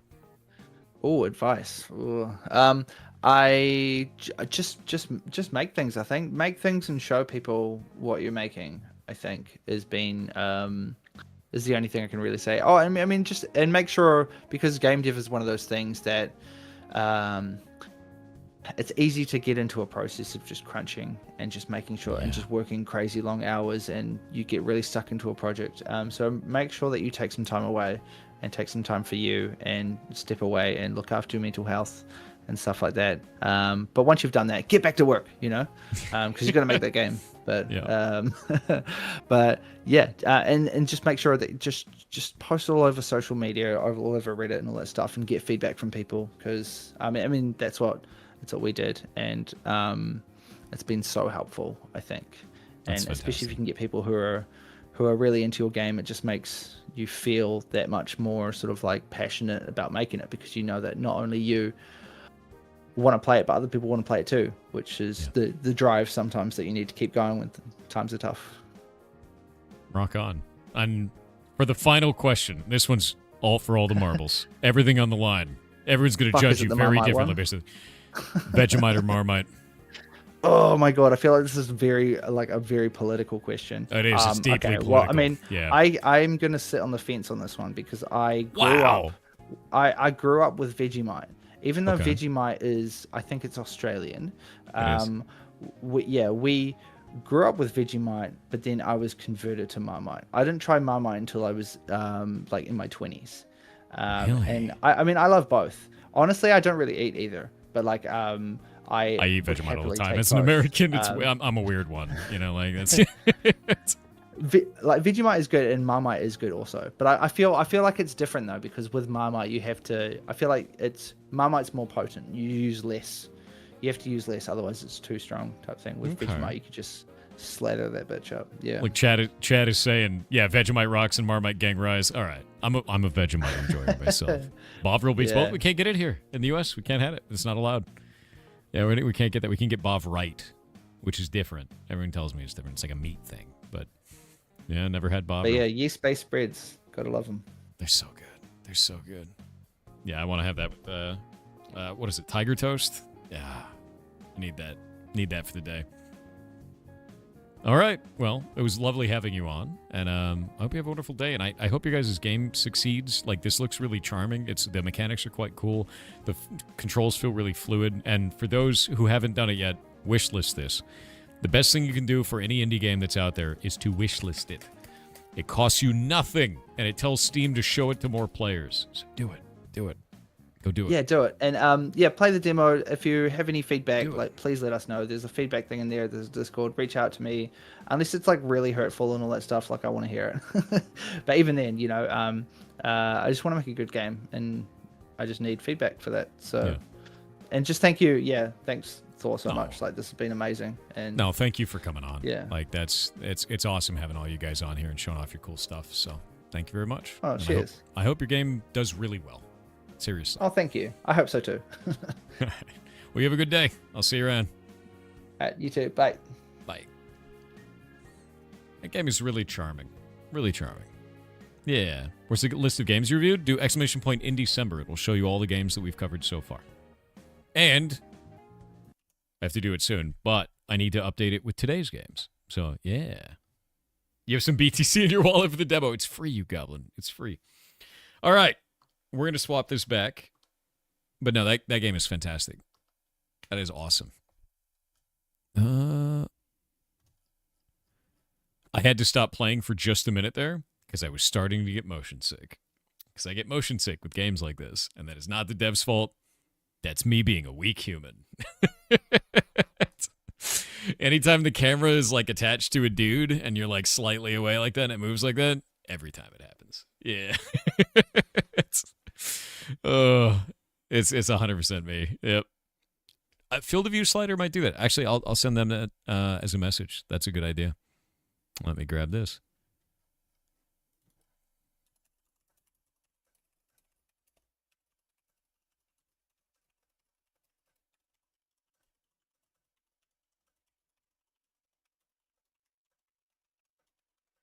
Yeah, the last time that I had really heavy motion sickness in a video game was actually Goat Simulator.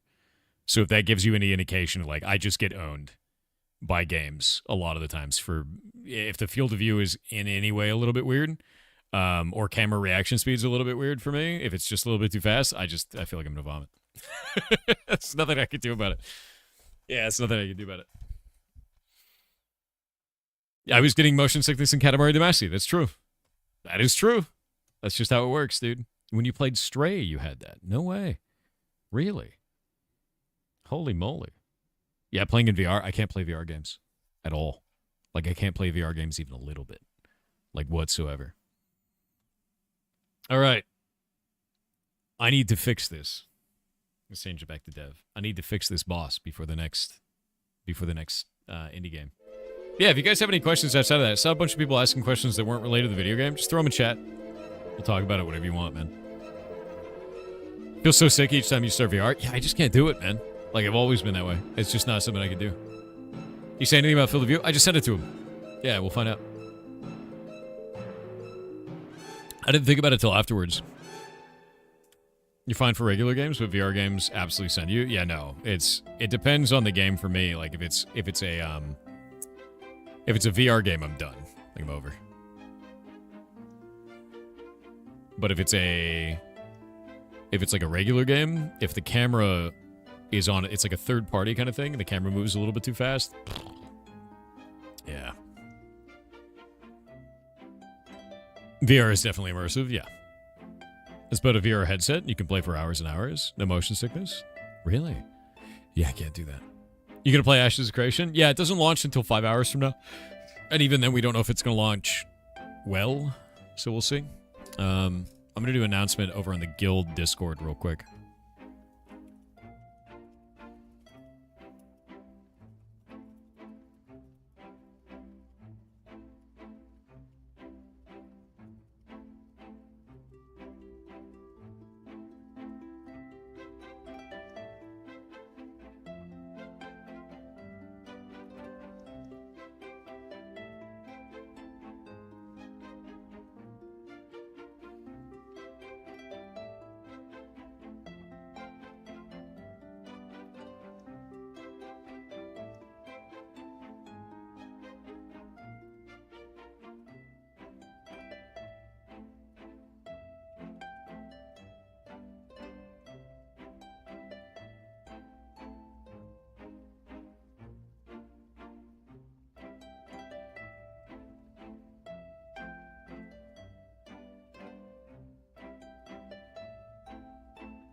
Second.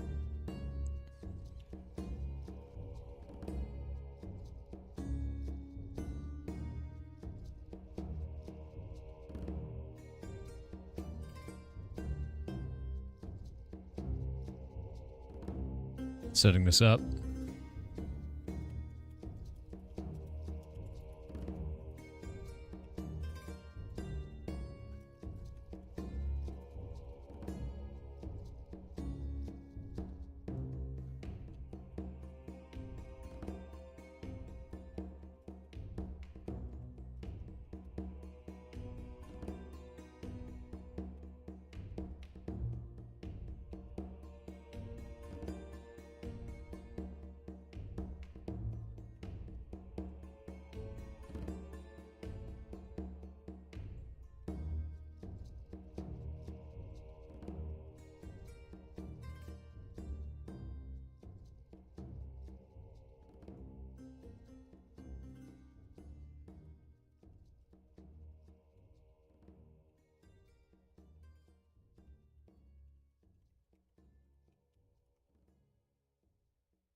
let's see.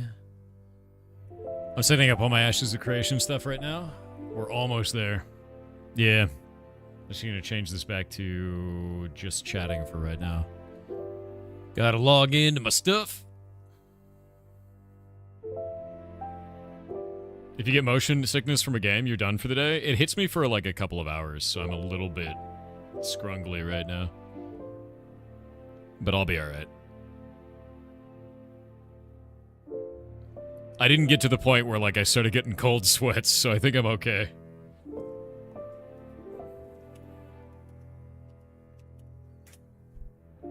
Hydration check? I got it.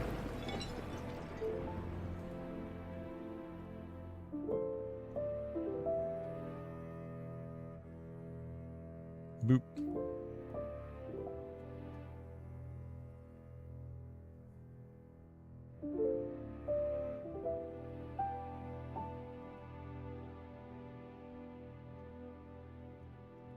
Grab that.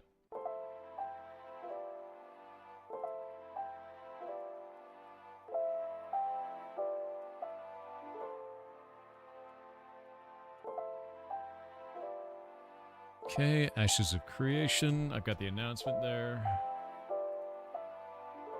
All right. So I'm putting out an announcement to our Discord. We have a secondary Discord specifically for Ashes of Creation, right? And I've been playing this for quite a long time. This Discord is only for the actual Pirates Guild that we do.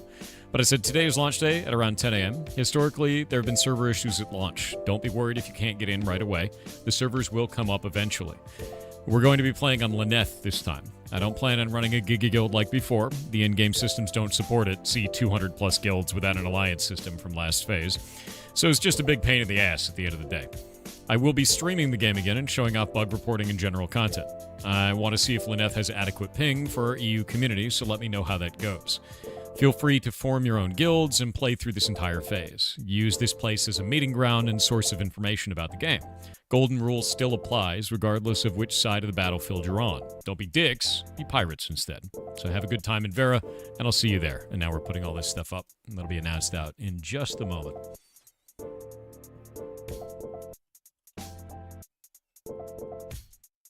What phase is getting released now? Phase 3, I think, is what we're actually getting.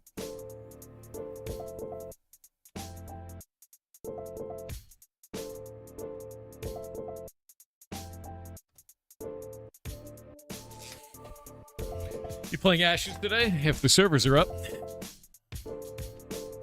We'll see. Hyped Kinetic with 500 bits said had an interesting experience. Met a person who said, hungry, so I said, Turkey. I don't think they were from Europe when they chased me screaming, I'm starving and stop gobbling. At least they got me to stop gobbling these nuts though. What is wrong with you? I swear to God.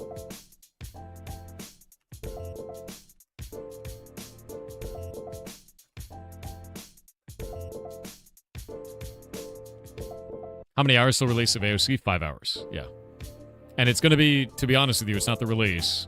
It's just Ashes coming out in the next phase. On Steam now, which is weird. Yeah.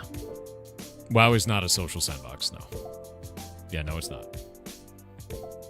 Did they fix the economy yet? Apparently in the PTR it's a lot better, but I just don't know, because I haven't experienced it myself, you know? Yeah.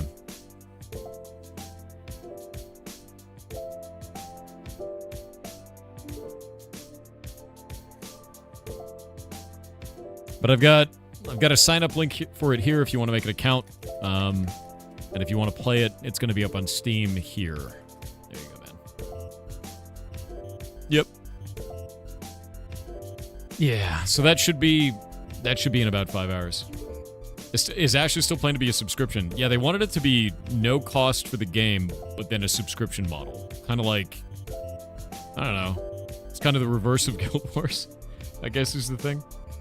So if you end up not liking it, all you did was pay 1 month of sub, you know? We'll run it at 1060? I don't know. I don't know about that. Let's go look.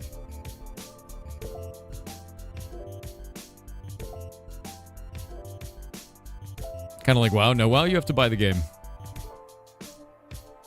At least you used to. I don't know if they changed that. 1070. Discrete NVIDIA 1070 or equivalent. Integrated GPU is not supported for the minimum spec. So, no, I didn't mirror. No. Still have to buy the expansions, yeah. Free trial to level 20? Yeah, but there's no free trial on this. Like, there's no trial. You just pay a month of sub, and then if you don't like it, you cancel your sub, right? That's kind of the idea with it.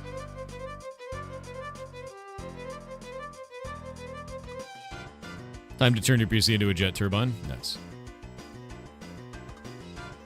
Is DX12 pretty stable for overall gaming? I haven't had a problem with. Like, to be honest with you, I usually prefer DirectX 12. Yeah, like here. Pull this up.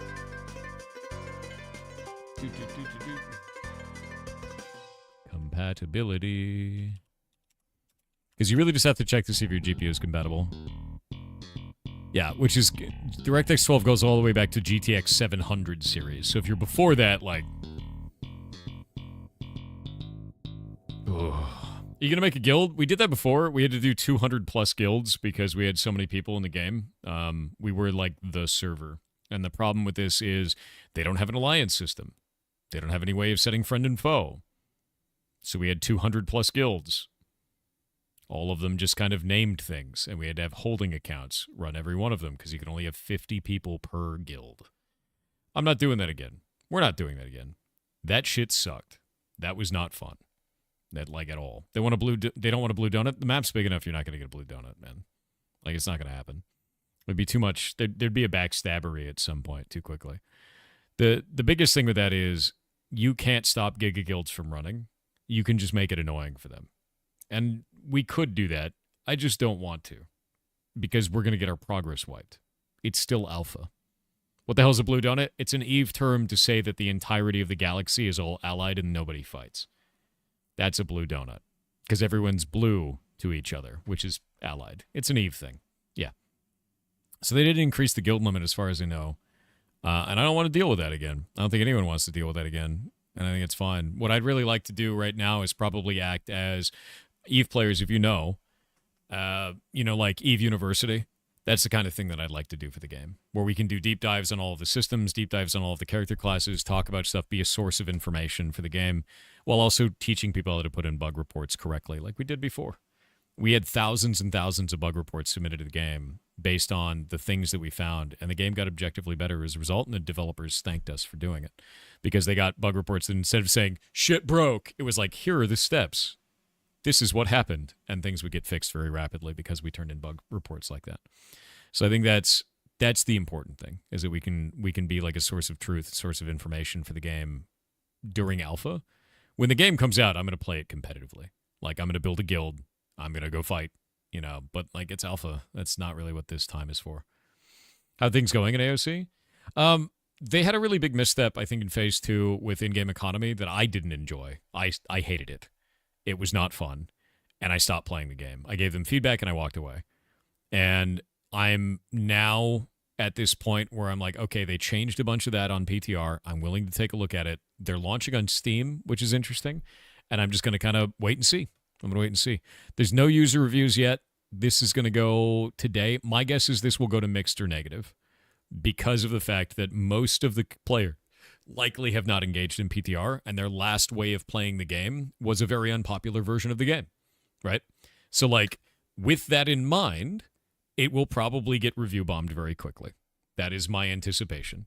Does that mean the game is bad?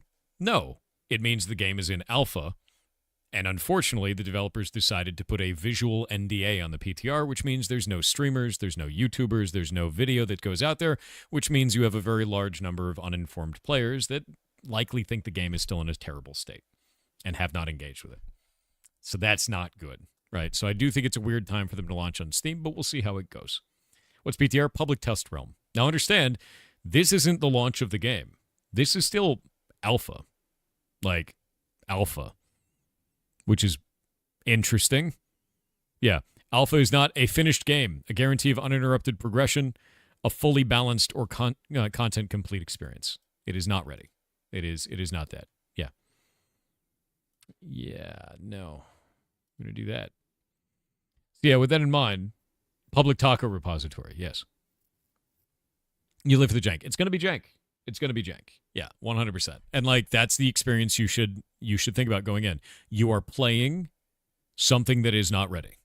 You are playing broken, right? And like that's just how it goes. And the intention is for us to go in and be like, "Hey, this feels good. This doesn't feel good. Here's a bug report. Here's some feedback." Cool. Like don't make it your life. Don't replace your personality with your character in the video. Don't isekai yourself like a lot of people do. See this as something that could be and give feedback on what it is currently. Not what it could, like, see, man, it could be really cool in the future. I'm going to give feedback. I hope it makes it. That's basically where we're at right now. It's not alpha.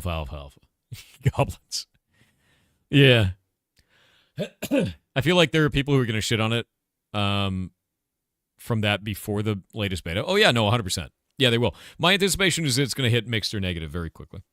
And there's nothing we can do about it. But I'm just going to play it for me, and I'm going to give feedback. Yeah.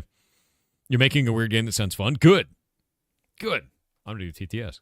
Hyped Kinetic with 500 bits said recently you spoke about the drink of pickled Pepsi. Yes. It is now being served in Australia in a wine goon sack. This is known as PP gooning. Why? Why does it always get worse? Why is it every time I press that button, I regret it? Why do I keep pressing that button? Why? I need to stop pressing the button and hearing these words. Please. Why?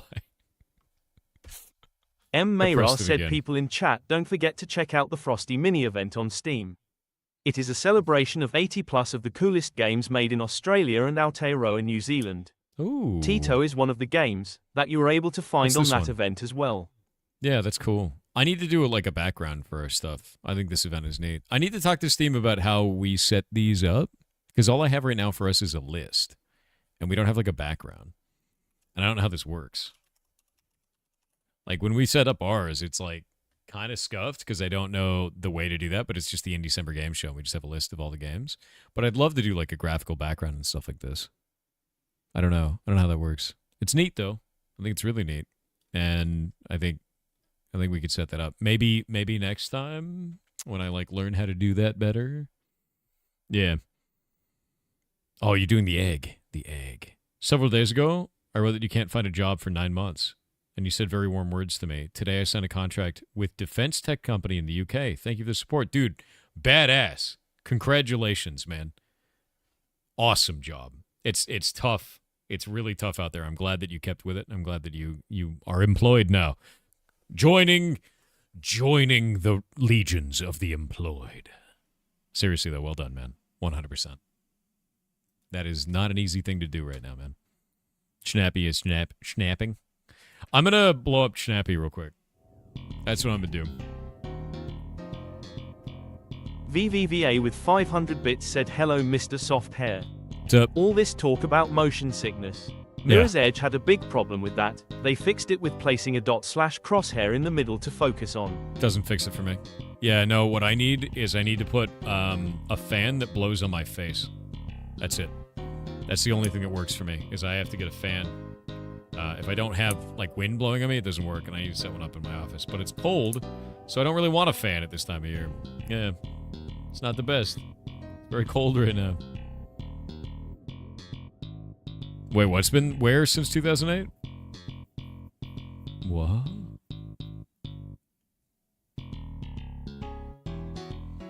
Yeah, I just don't want it, dude. It's just windy. Camcorder with 5,000 bits said, I must share my not tentacles I just got. I will be 3D modeling them for idle game where you just watch them swim. Okay. It's kind of cool. Horrifying. Deeply horrifying. Oh, Eve came out in 2008. That's really horrifying, actually. Yeah, really, really horrifying. Cam. Also, that's a lot of bits, dude. What? Osmo Place said, what do you call a doorknob thief? A knob goblin.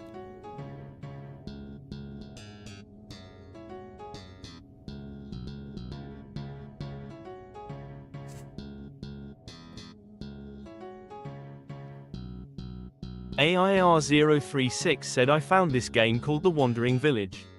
It looks like Okay. a city build sim game with a Ghibli-esque feel. And get this, you build the city on an animal's back. Thought you might be interested. https://store.steampowered.com/app/1. That game sounds cool as hell. I think I've seen this, actually. I think I've seen this game, man. Hold up. Yeah, I have. I have seen this game. It's freaking beautiful, too.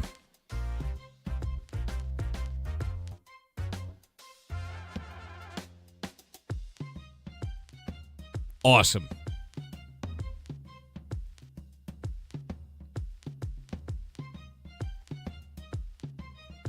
Look how cool that shit is, man.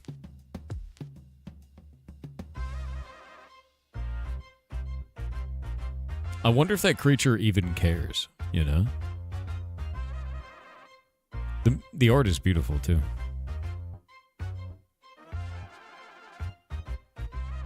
I love this. Yeah, the game is really beautiful. Very much so. You have to feed the creature? Nice. Done by Strafon Studio. Published by Whisper Games and Strafon Studio. Nice. 92% positive. Not a bad deal. Not bad at all. That's an awesome looking game, dude. Yeah. Sick. Very Discworld, yeah. There's a mechanic in that game that depends on the health and well-being of the creature. That's cool. I dig that. If I can't ritually sacrifice to the creature, it's a no from me. Alright. Fair. Insane behavior. Mulletron 517 said message left blank. You better not have. No, not this again. _Sanders_ said hello Thor, I've Hello. come to look for some inspiration or advice. What's up? I'm currently studying software engineering in Spain. I want to make some projects, but I don't know what to make. I've already made some games, but I would like to ask you or the goblins for some ideas for a project that I can make that I can learn something new for a future in cybersecurity. Yar grass, yar dumpy, yar dumpy. For a future in cybersecurity. I think at that point what you want to do is home labs.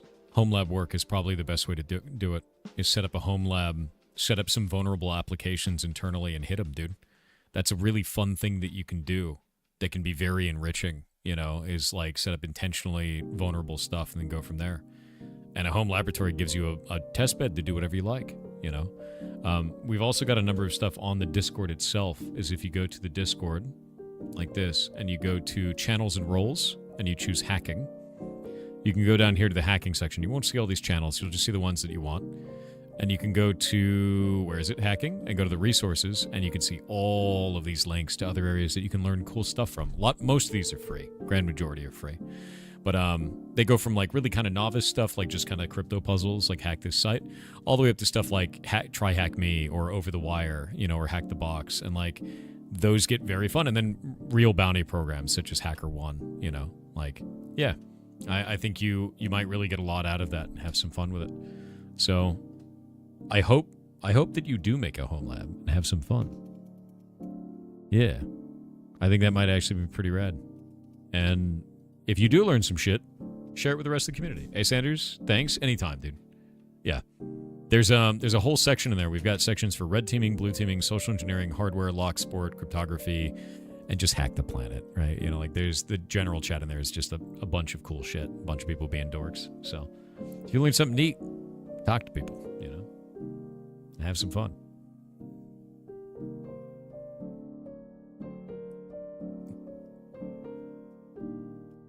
Camcorder with 1000 bits said it's not Tentacool, not Tentacle XD. It's not tentacle? Not tentacle? What? Cam, what are you trying to say? You should actually engage with the Discord at some point. You joined like a year ago and never did anything. Do it, dude. It's Tentacruel. Okay, so it's a Pokemon. What are you doing? Cam, I know your art style. Everything that you make is cursed and horrifying. Like, deeply horrifying. Ashes or not Ashes? Yeah, we're going to play Ashes. I got to wait for it to launch, man. That's in 4.5 hours. And we'll see if the servers are even up on time. historically they never have been. So everything you make is deeply cursed, game. I know it's cursed. It horrifies me. One sec. So what did you do? I guess the biggest thing that I have is, what did you do this time? What horrible thing have you made? What have you done? What'd you do, man? What'd you do?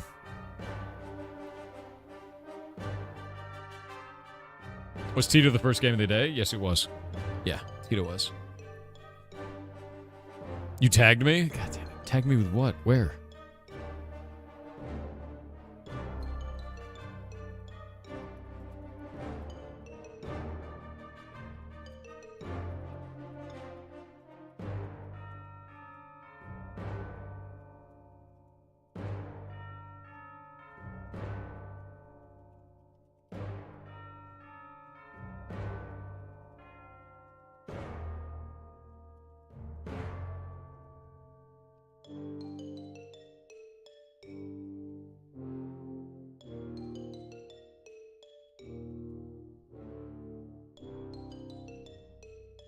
You need new short for Ashes? You're the GOAT, W?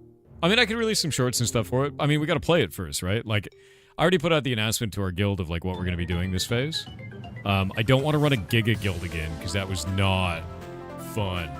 That was not a fun experience at all, right?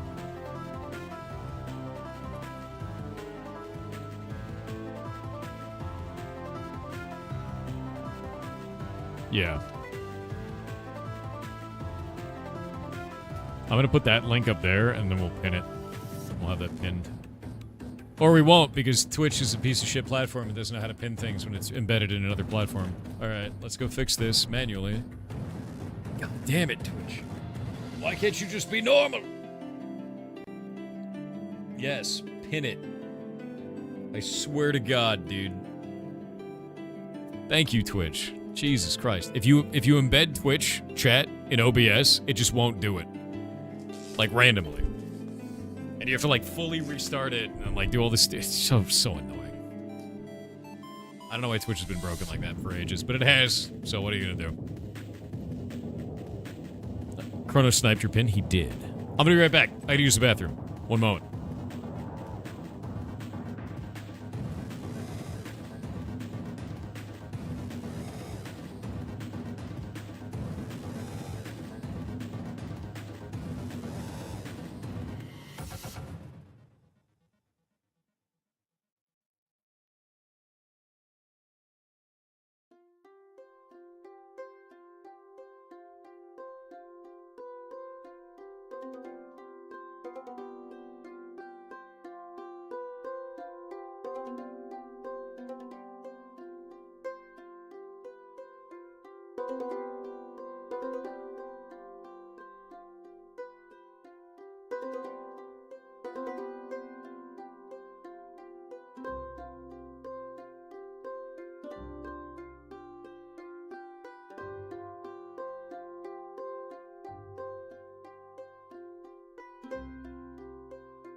And I'm back. I give mods my homemade banh mi, but Thor would just steal it? You're goddamn right. If you put banh mi in this chat, it's gone. Gone.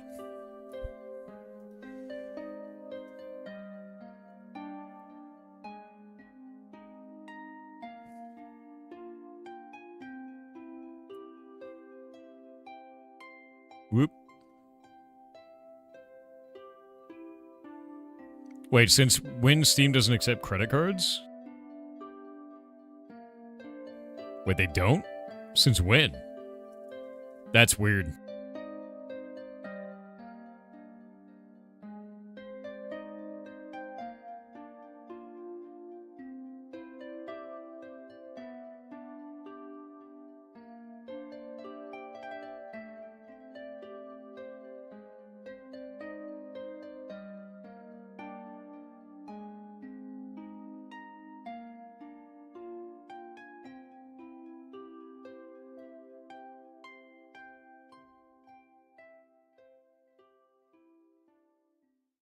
Debit cards work? Yeah, I was gonna say, I was like, dude, there's no way. I was like, I've never had a problem with that in the past. It's kind of odd. I have to cut my nail. It's too long, and it's hitting my finger, like my finger, when I go to press on my keyboard, my nails are hitting it. They got too long over the last day.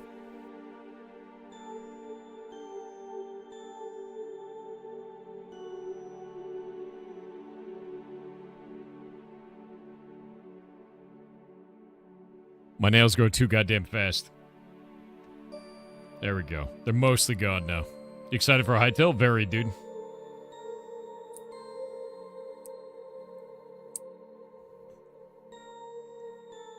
You broke your thumbnail this morning and it's really sore? Just clip it, dude. I'm Nosferatu. Dude, my nails grow like crazy fast, man. I have to clip my nails like every 4 days. If I don't do that, they get stupid long and like they hit my keyboard. It's awful. It's like terrible. And they're not even like well kept. They're just long. Your fingers are basically just 3D printers that make nails. Fingernails are basically poop. Think about it. So is hair, by the way. Yeah. Also, sweat contains urea, which is in pee. Think about everything your body does now. You're just pooping on yourself constantly. Peeing, too. Enjoy. You poop a lot? I do. Right out of my fingers, dude. I hate this? Yeah. Yeah. Yeah. When you die, your hair and nails continue to grow. I'm glad I keep pooping when I'm dead. I feel like it'd be weird if I didn't, you know? You know what I mean?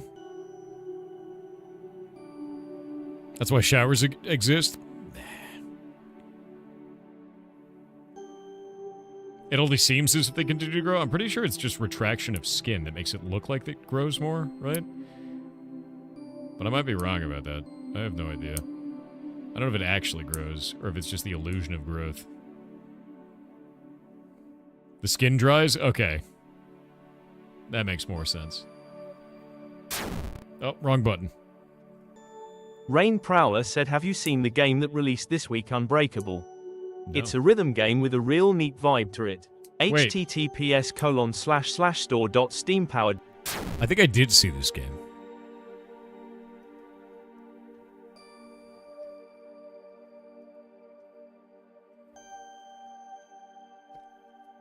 I think I did see this. Hold up. No, I don't. Go away. Let me see here. Yeah, no, we did watch this. Yeah.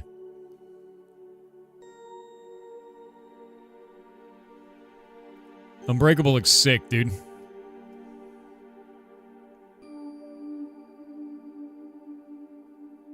I love the art style of this. But it's a rhythm game. With a bunch of different ways to play the rhythm game. They've got like a bunch of different combat scenes and like... It just seems really cool. It seems really cool, man. Art style is really... I don't know what the word to put it is. It's like Paper Mario style. Yeah. Such a dope game, though. It looks awesome, dude. 89% positive, so it just came out. $25. That's not bad. I'm interested to see, because, like, if they're putting it for 25, people are going to see it as, like, a premium, like, maybe even, like, a AA style game.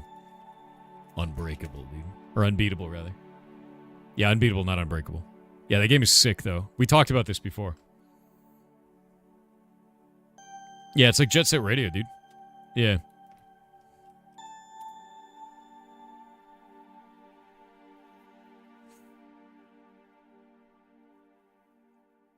That's why showers exist. Why are you like this?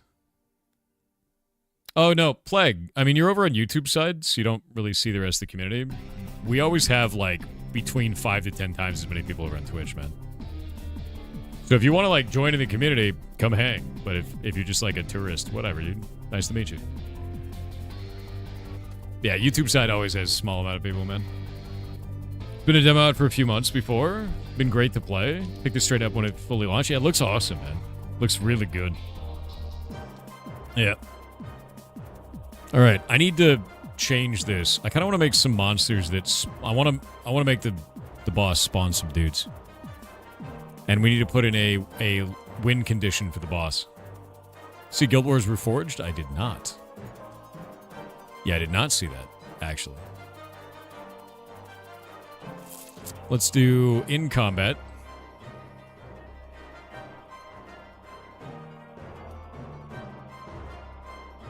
And we'll do on timer. And we'll do a summon.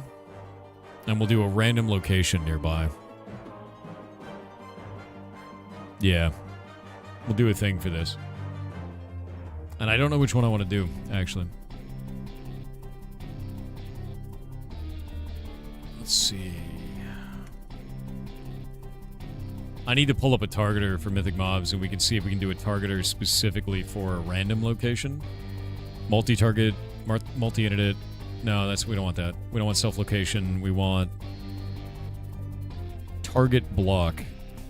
Variable location. Targets the location stored in the specific variable. No. I think I did this before, actually. Hold up. We're going to look for... Where is it? Halloween mobs. I think I already wrote a thing for this.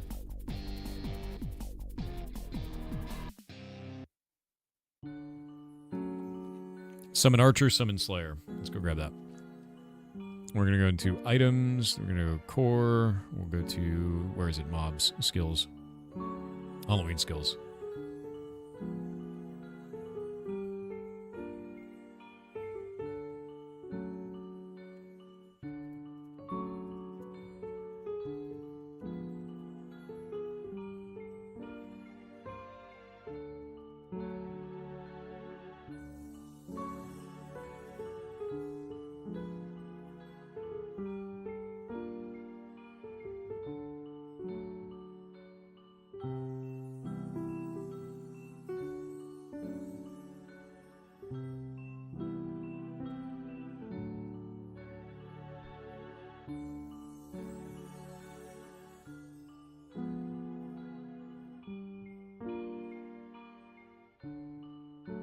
There we go.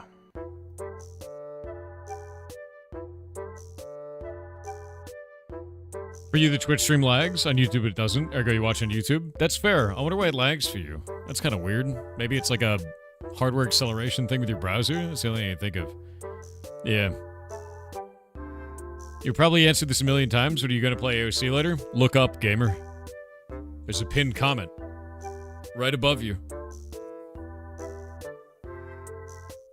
Yeah.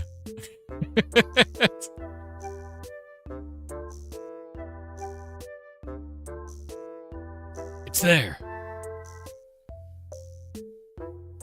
No, there's a ceiling. No, it's there in chat. I know it. Yeah, I'll be playing, dude. Gamers can't look up. You know what? That's the funniest shit on the planet. Gamers can't look up, but Twitch pins the comment at the top of chat. It's like the biggest fumble I've ever seen. Put it right next to where someone has to type. So while they're typing it, it's right there. Like, come on, Twitch. You know better than that shit. Ridiculous. There's a pinned comment on my ceiling. How did you do that? Magic. Yeah. Also, I'm in your house. Thanks for the snacks.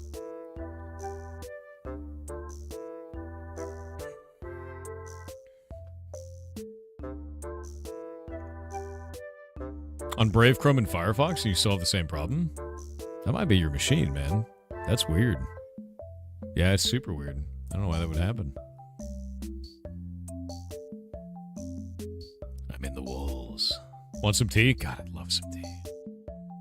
I want tea and mac and cheese right now, dude. And I want like, this is my greed will consume me kind of moment, but I want to have mac and cheese. And then I want to have sharp cheddar over the mac and cheese. Damn, he's still alive? Yeah, dude. I stream every day this month. We're doing a thing called Indie December. The next game's going to be up in about 20 minutes. And basically the way that it works is we show off an indie game for free, and then we have the devs on, and then we do an interview with them, and then we make it into a YouTube video and we put it up. And this is the first year that we've done this. And the idea is to get a bunch of indie games, like a lot of coverage where they don't have to pay for it, because it's like a massive financial barrier for indie devs. And we've done this for a whole bunch of indies so far. So if we go pull this up in December, there we go. Boop. These are all the games that we've covered so far. And it's been a blast, man. Like, it's been an absolute blast meeting a bunch of people, talking to them about their games, like doing cool shit. And yeah, it's been great overall. And I've got 2 more to do today. One of them is sponsored today, which is great because we're only taking sponsors from larger studios or corporate entities, so that way they can pay for the event and the indies get to be shown for free. Hey.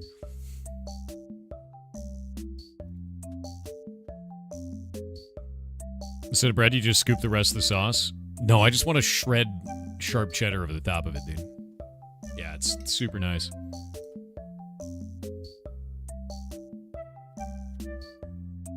Glad indeed. All right, we got this. I'm going to grab this. I don't know. How did I do this with summon?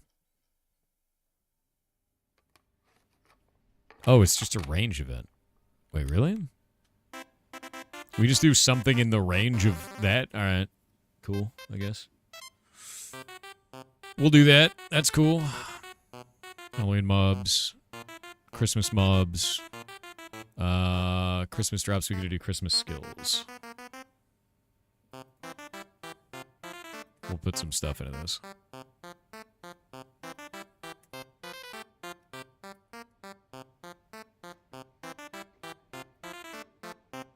We'll do Jack Frost summon.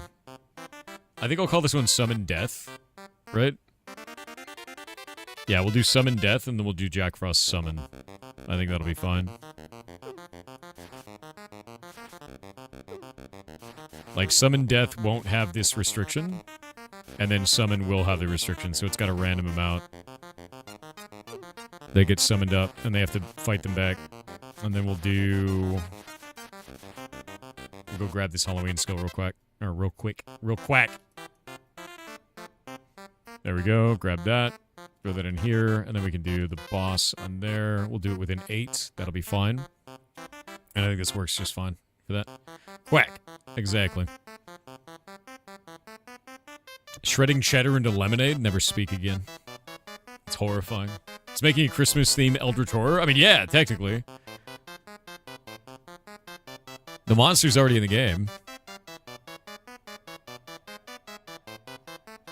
Okay, summon death on player kill. And then on timer, we'll do on 300. We'll just do a random one for that. And then we're going to do a win condition. So, horseless win. We'll make that into... Let's get rid of this. No, do that. We're going to go make a Jack Frost win.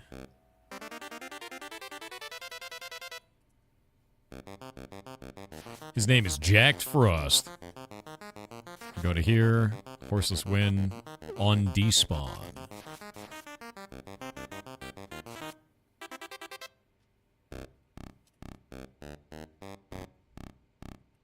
On despawn.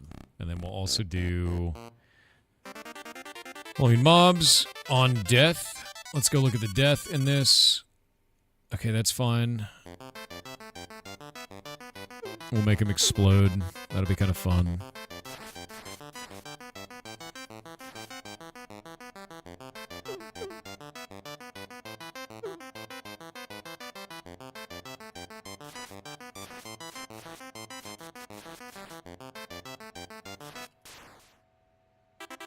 More fun this way.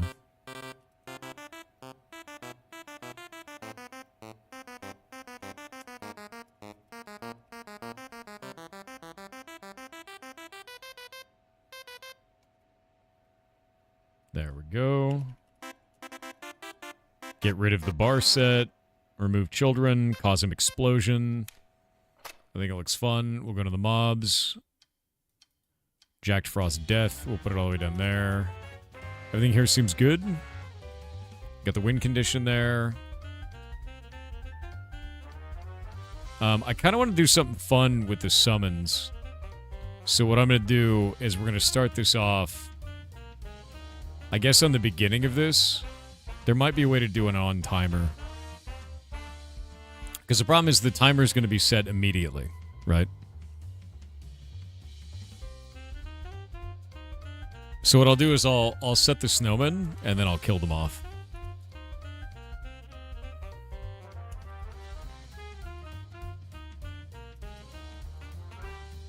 Ooh. If you don't kill the snowmen in time, they die and heal the boss.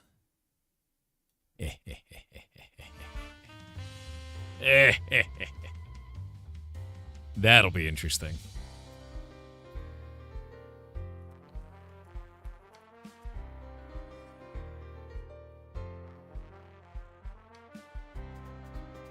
That's quite funny, actually.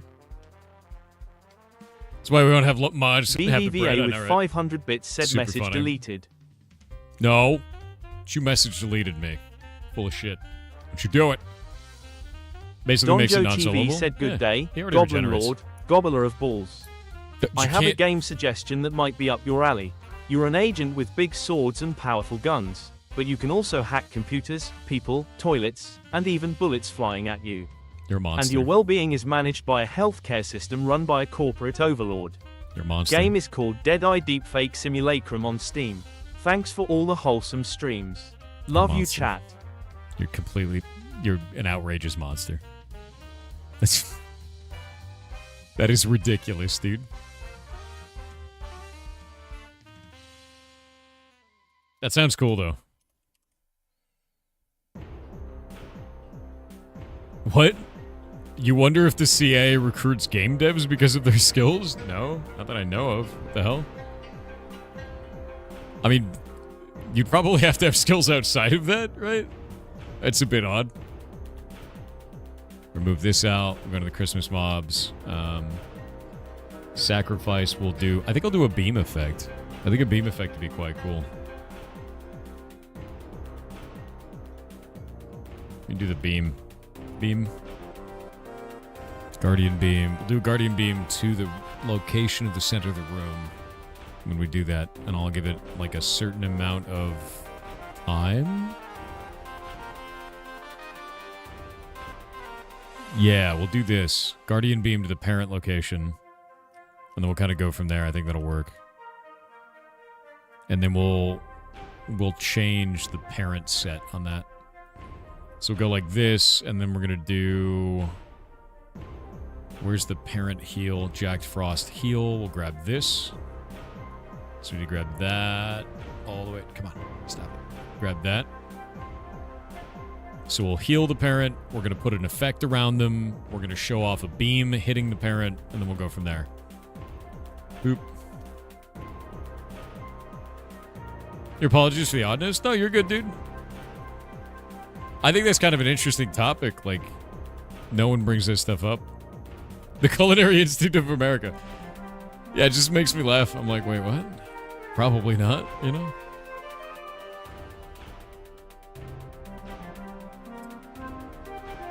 You expect that kind of thing as a matter who you know. Personal loyalty to be extremely important. You still need skills. Like, I don't know, man. That's a weird one.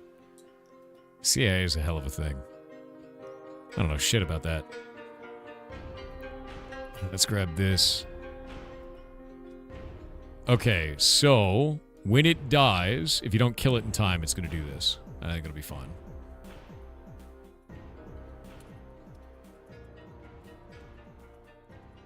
We'll do Jack Frost Sacrifice. Skills. And we'll do delay. How long do we want this to go off?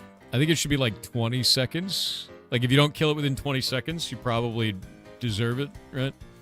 Should heal the boss in some way. That'll be 5% of the boss's HP. See, they added likes to clips now? That's weird. Really?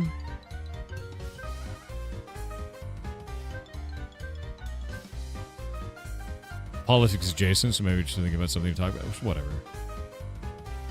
The reason why I don't like talking about politics, man, and like this is like a pretty serious thing, is you can do that anywhere on the internet. Like it's not hard to find like a political discussion. You want to go have like conversational PvP, like Twitter is there, right? You know, so like I don't think that is ever really beneficial, especially with like the amount of tribalism that's going on. So it's just like a whole bunch of people just shitting the bed and screaming at each other, and nobody actually gets anything beneficial out of it, and it ends with everybody being mad. Don't ruin Thanksgiving dinner, right? And the way that I look at it is you should be engaged in politics. You should. You should be engaged in your local politics. You should be engaged in your national politics. But I don't need to know what your politics are. You don't need to know what mine are. I don't give a shit who you vote for, but you should vote. And that's how that should be. It's a private thing. Your feeling. Not your feelings based on mine. Yep.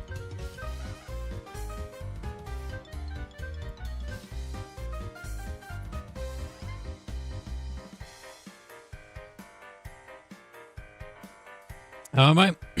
I'm doing good. I'm trying to set this up to make it not shitty. And I'm setting up the location for this beam. I need to figure out where I had this dude get summoned. Can we do it parent location? Let me see. Yeah. Ah, sick. God. Very slimy right now, dude. And then we'll do probably y equals probably 3.5 is what I believe, because I think that's halfway up the model. Yeah. There we go. Radius 1, we'll probably do radius 3. For that, mount is going to be 60. End rod is cool. Vote Thor's hair for president? How dare you? Delay. How do we do this? How do we set a delay on this in a way that is sane? I think I did this with fireballs, actually, in Krognar's. Let me go see how I had that set up. Krognar's fireball. No, it's not the line of sight thing. There's another thing in there. Where is it? Mobs, Krognar's. I'm pretty sure I made it so they have a cool up on their spell, and I think I could do the same thing here. You choose Dr. Pepper Beans? Oh. Thor's hair is controlling him. Maybe a little bit. Not a lot, though, you know? On timer. No, it's just on timer. Actually, did you know I was making a D&D character? For Winky's session? Do you want to know what he is? Do you guys want it like a world reveal, the hilarious D&D character? It's going to be stupid. I'm excited for how stupid it's going to be. I'm playing a wizard. But my wizard is a dumbass. So he has 9 charisma, and he hurt his finger on a coin once, so he believes that it was a mimic, and that he is now a mimic as a result. His name is Hugh Mann. He's adopted the name, as he now believes that he is a mimic. His race is human? Question mark. His alignment's pretty okay. He's got a haunted one background. He's haunted by the moment that he became a mimic, which is great. I have a gold coin that is definitely a mimic. It totally bit me, and now I'm one too. I have a transmuter stone because I chose transmutation, and I chose dark vision because mimics have dark vision, which is great. Age, before or after it happened. Eyes, 2, for now. I have skin. I currently have hair. Weight, that's kind of rude to ask that, isn't it? And heights, I'm afraid of them. Yeah, that's what we're putting on that. I also have a number of spells that are only going to go well, I think. I think I have a number of spells that, like Fireball. That's great. I love that. That's going to be fantastic.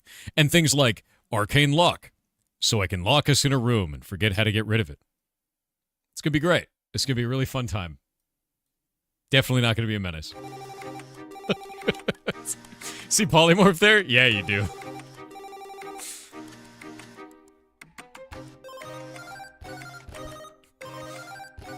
This is this Saturday? Yeah, it's gonna be great.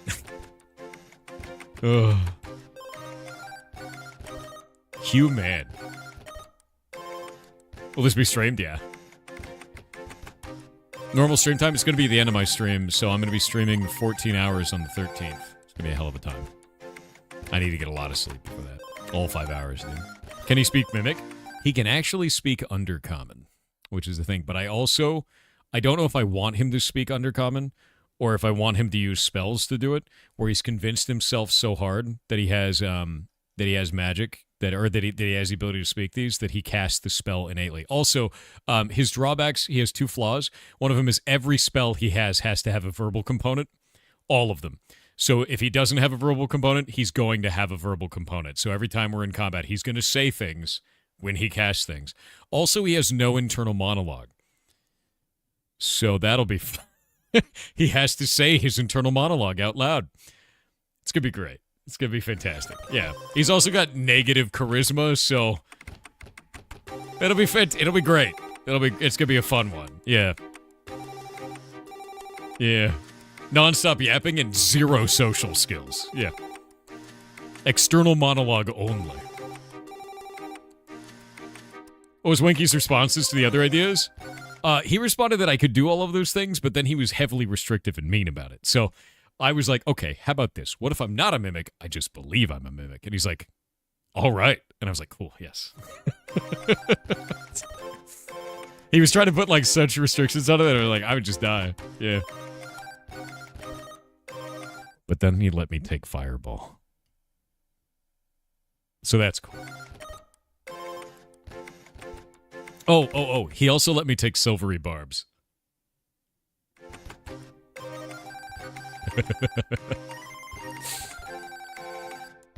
I love Silvery Barbs. Yeah, what is that? So Silvery Barbs is the bane of all DMs. Basically what happens is, let's say a monster gets a hit on you. I go, nah, re-roll that. And then we get advantage. Well, at least I guess one person gets advantage against you, which is quite funny. Yeah, Silvery Barbs is probably one of the most overpowered spells in D&D. Because it counts as your reaction. It is not an action. It's a reaction replacement, which is busted. Yeah. Yeah, it's bullshit is what it is. But the thing is we're playing 7th level characters. We're going to have a lot of health. I think I have 50. It's like 53 or some shit. Yeah, 53, because he wanted us... Yeah, we just got high. I think Kronos has 90, right? So, like, you need a little bullshit. You need a little bullshit to keep alive at that level. Yeah. Yeah. Silver Barbs lets you reroll any dice chance. Yeah, that's correct. It's busted. It's very, very good. One of the characters has it, but never remembers to use it. Yeah, I think the way that I'm going to play this dude out is just make him deeply paranoid, that people know that he's a mimic, and then also he has no internal monologue, so he just says it out loud all the time, and I can't wait. It's just going to be dumb. It's just going to be very funny. Also, he might not be a mimic, but he could be.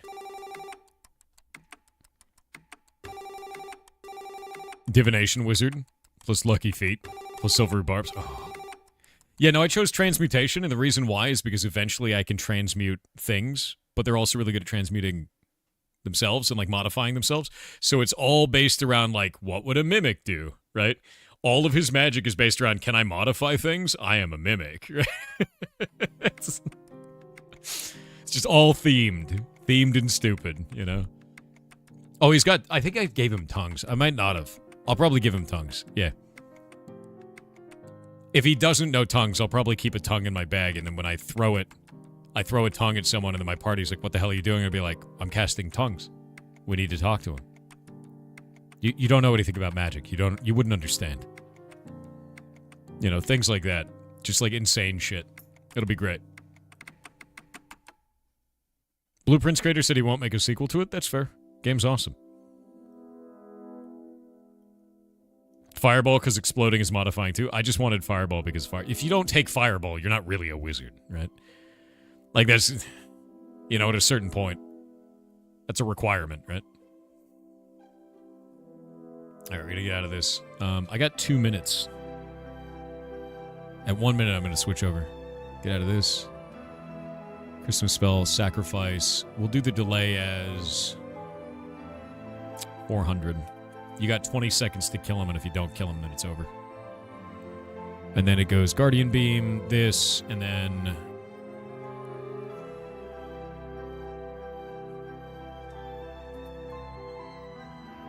dash, remove, add self. There we go. And we'll probably do this. Mobs. Yeah, sacrifice on spawn. Neat. And then this one up here, we don't need to do that. It's just going to be in radius. We'll do this. And I think that'll be fun. Could you also cast tongs? I could.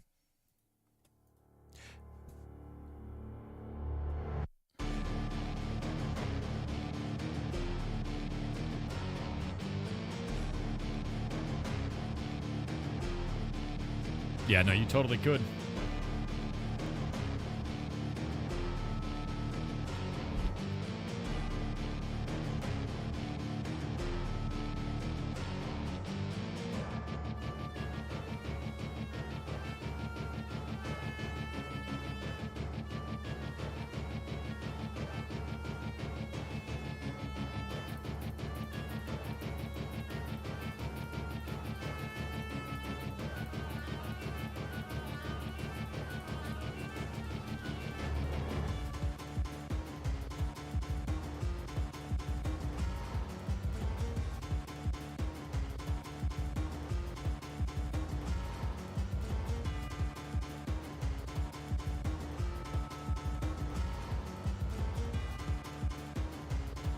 Alrighty.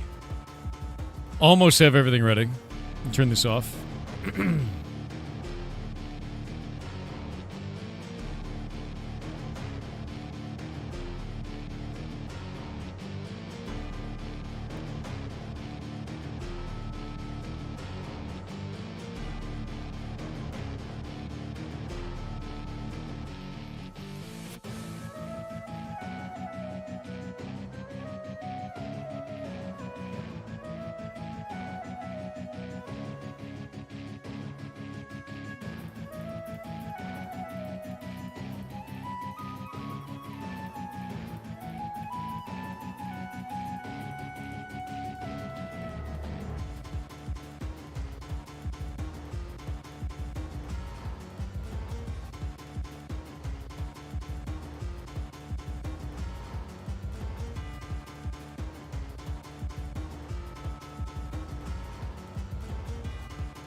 Alrighty.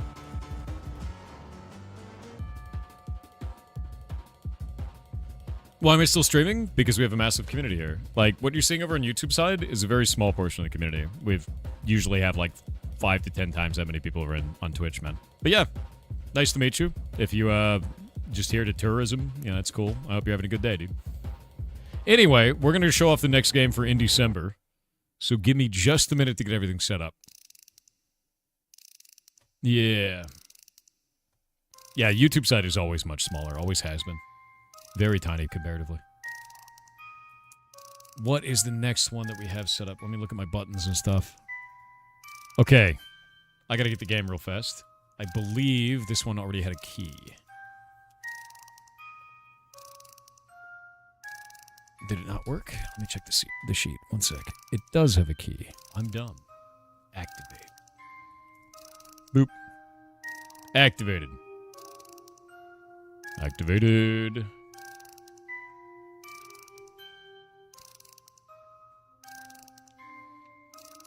YouTube chatters are tiny people? No, they're not. No, it's just a lot of people over on YouTube, like, they only get their information from YouTube and they have no idea what our community's about. So show them, you know? I think that's the most important thing. No, you're nervous? Hey, Rogue Command, look. I know you might be nervous. Here, hold up. I know you might be nervous showing off your game to a bunch of people. It's gonna be okay. Even if it breaks, even if it crashes, even if it explodes, even if something goes wrong, and I know you guys are self-published, don't worry about it. These guys are here to see you. They're here to see your video game. They're here to find out about you and the way that you feel about making games.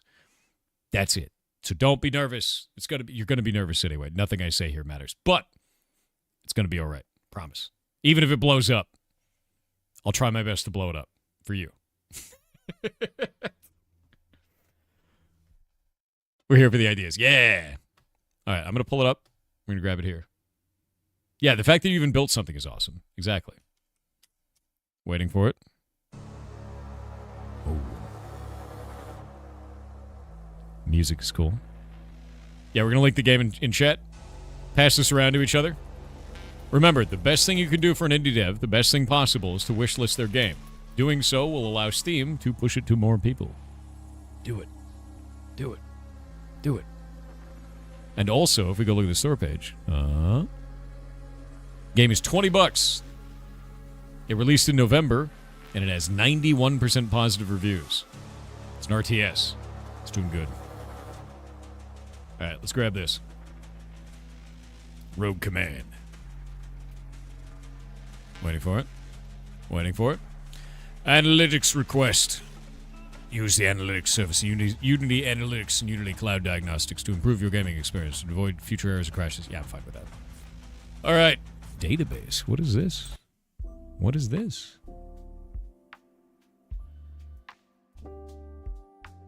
Does more damage to obstacles and generates 5 crystals per second. Crystal Harvester. Harvest rate at 1.4 crystals per second. Crystal capacity is 10 and it does melee. Spawns a harvester spawn. I love little robots, dude. That's neat. Buckler mech. Artillery truck. Blade bot. Oh my god. You ever, like, attach the top of a helicopter to legs? That's horrifying. That is a deeply horrifying thing. What is hacks? Oh, you can hack enemies. Upgrades, drops, glossary. There's all kinds of stuff in this. Let's go back. All right, we're going to do it. Somewhere in the galaxy, a transmission reaches its unlikely recipient. By God, it's Earth. Transmission from the deep past. We're sorry to wake you. We had to flee. We were able to leave this message for you. They will hunt you now, but you can fight back. A threat widely dispersed. They have spread so far already. But you can become more powerful than them, if you persist. Maybe one day you will find us. We'll keep waking you through the crystal, in new places, new faces. Never give up. Alright. Intended for people familiar with RTS games and those eager to learn. If you're unsure, start here. Your choice, if you want to get some resistance, but an overall more chill experience. Your choice. Your choice of both of these. If you do not play for the challenge, but enjoy the spectacle of RTS games and coming up with cool builds. Okay. Let's do that. The difficult one. We can change it at any time. Got it. Ooh. Choose your starting setup here. You'll unlock new options by beating levels and runs. For now, just start your first run. Got it. Friendlies get plus 25% HP. Support tank. And Crystal Harvester. Okay. What is RTS? Real-time strategy games. It means that you are not a turn-based. It's happening at the same time for all parties. Love RTSs. RTSs come in all shapes and forms, too. You can have, like, small-scale RTS where it's more micro-based. You can have very large-scale RTS where it's, like, walls of dudes. All kinds of stuff. Bombs are units that destroy themselves to attack. Terrifying. Destroy PCX base control. Okay. We're going to do a tutorial first. How do I mine? How does one mine? Do you just mine by sitting there? Are you mining? Oh, it is mining. It just sits there. All right.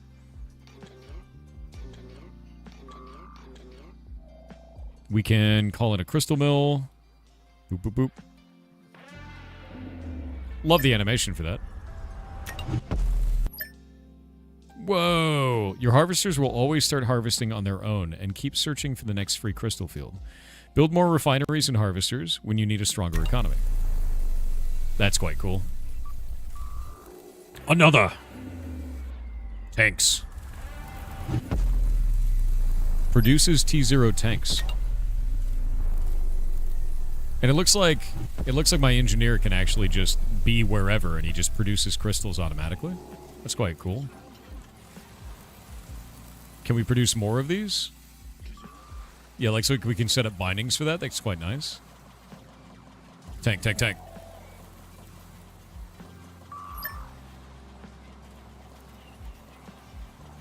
It's like factories to queue up units for production. This way you can build your army and defeat the PCX threat. How many of these can we produce? That works.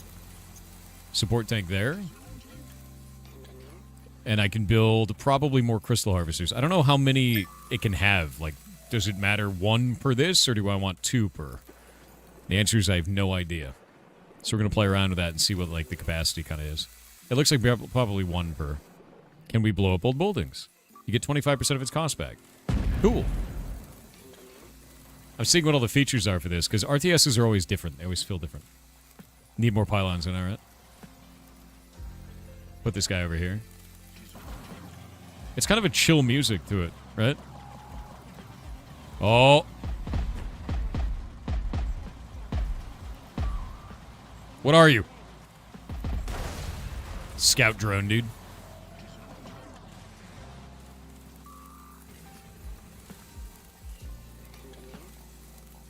Okay, we got Q on that. I'm gonna have to start microing shit.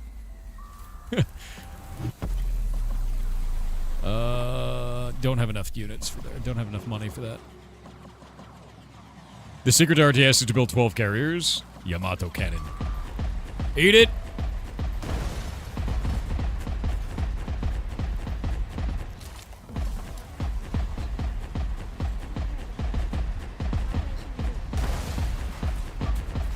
I don't know if those are, like, attackable turrets, like they can attack me back, but I ain't giving them a chance. I got a coin stash. What are coins? We have crystals. Oh. Come on. There we go.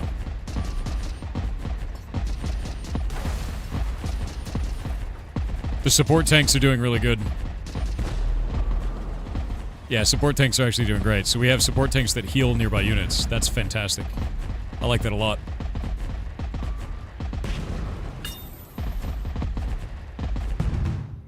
I really like the feel of this, like, just kind of being able to set that up. Can I do Control 1? Okay, cool. I can set command groups. That's really helpful. Make this go over here. Can you harvest? Or are you having a bad time, little friend? Okay, it is harvesting. Yeah, no, like, being able to set command groups is really nice with Control 1. That feels good. Our little engineer over here is doing good.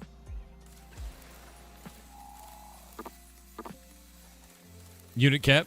Build more factories of this type. So if I want to do more of this tank, we need to build more of those factories. That's very interesting. A lot of times you won't have it work that way. A lot of times it'll work in a way that's like, you know, like you'd have to set up multiple, like, I don't know, food kind of buildings, sort of a thing. You know? Put that over there. Pull another one of these. What is this going to be? Is it build? No, what is the button? Oh, it's just Q. Okay. I want to do a support tank factory, but we can't do that yet. Can I not build that? I guess we can only have one. Interesting. So targets get heals 3 most damaged allies in its sight for 1 HP per second, and targets get robust and +1 armor. That's very interesting as well. So it is actually buffing them on top of everything else.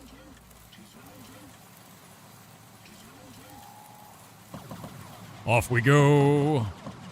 Tank mode. What is that? It looks horrible. It has to die. Is that a killable? What is that?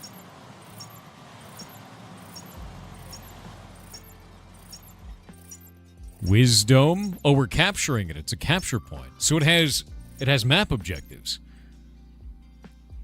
That's really interesting. Yeah, the idea of doing map objectives is quite interesting to me. It's a bomb. It's ticking. It might be a bomb. Is that a bomb?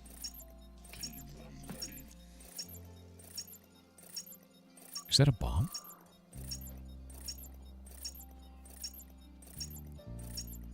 It could be a bomb. It's ticking up. We got 50 out of 90 on the capture over there.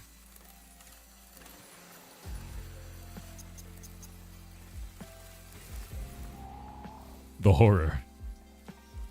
Left click it? I did. It showed that it was it's got like a capture thing. Pays for most special abilities, recharges 0.2 per second. Maybe it's not a capture? Click to view blueprint. Ancient Archive rewards patience. Unlocks more stages on the next reward map. Okay, so we just have to wait for it to hit 90, I guess?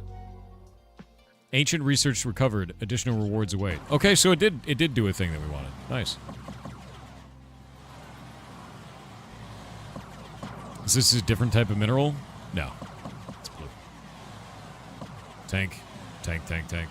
I think we may have killed everybody. I think I may have just rushed the enemy and murdered them. There might be more down here. We'll see.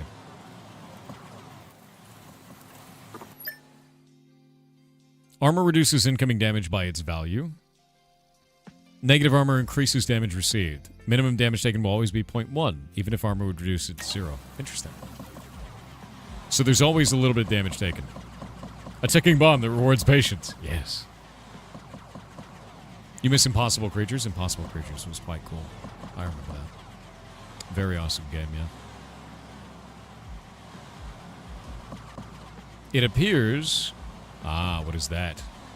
A crystal tower. By capturing that, I'm gaining 5 crystals per second. Do we have to stay in the radius of it? Maybe not.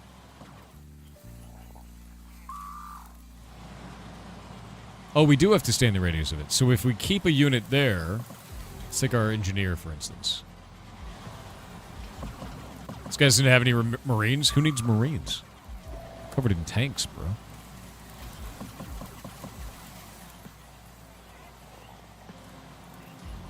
I do feel like I've beaten all the objectives. I may be wrong about that. But I feel like I have. Ah, wait. There's stuff up here. Zerg rush, tank rush, dude.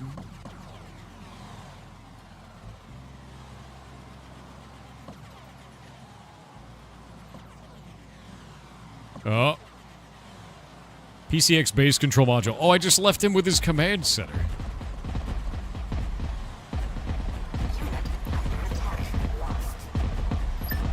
Harvester lost? Wait, what? You bastards. It was a ruse. They killed my harvesters. At the last moment. Okay, what is this? Reward choice map. After each level, the engineer gains new knowledge. You can pick one per layer of the map. Choose your path to shape your build. What?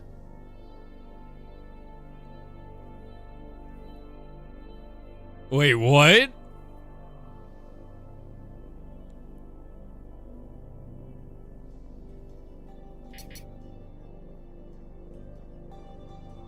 How many points do I have?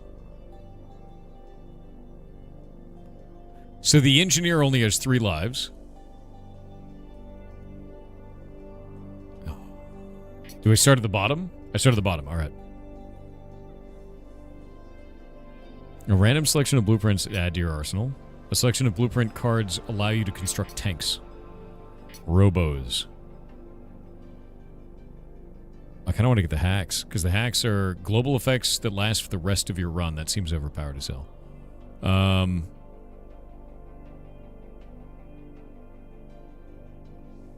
Which way can we go? What is this? Adds a random drop to the drop bar in the top left. I want to go this way, because I'll get all 3. I'll get 3 hacks instead of 1. So I'm going to go tanks. Care Tank. Applies bounty to targets. On death, they will also draw a health pickup. Spawns blockade and fortifies behind. Increases damage and splash radius by 50% while fortified. Or we could take our tier 0 tank and make them tier 1 tanks. Kind of like that. They got 3 armor on them. That's huge. And it has shields. Let's do tier 1 tank. That's the way, dude. Oh, wait, I can keep going. Okay. When friendlies heal, 5% chance to spawn a spider creeper.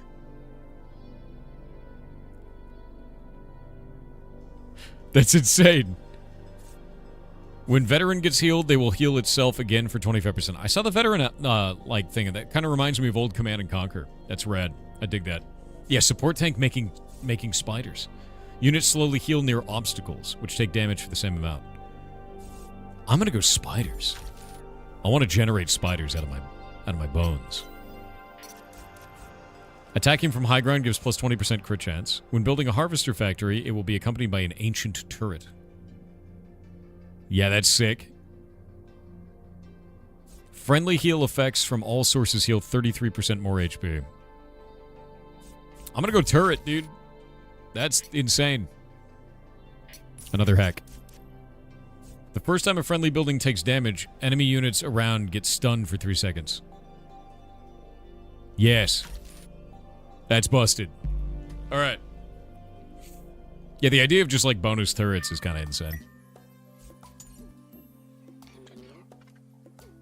Crystal Mill. Let's go there. Where am I on the map? Okay, I'm in the corner. We'll do Tank Factory, and we'll do Tier 1 Tank Factory, and then we'll do a Support Tank Factory.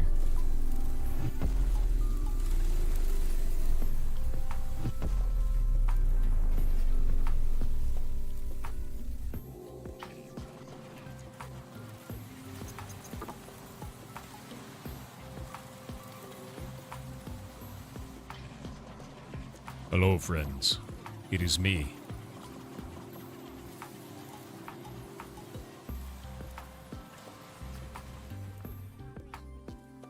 There we go. I'll grab you guys. You can be Control 1.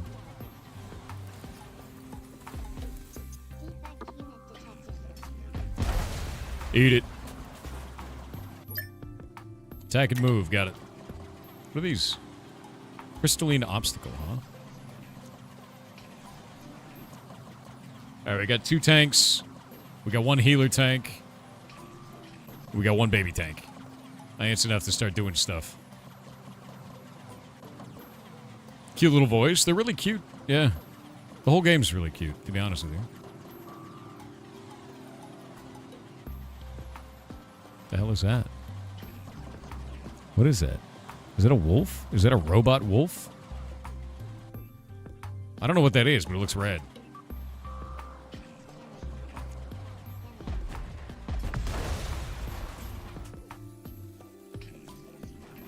There we go. That's what we want.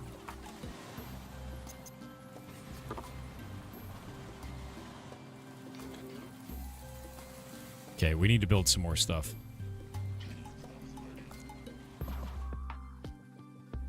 I'm gonna start visualizing areas. We gotta start moving. Go, my little tanks. Go forth. Oh, can we not go through that? Can we destroy this? We can. You can destroy trees.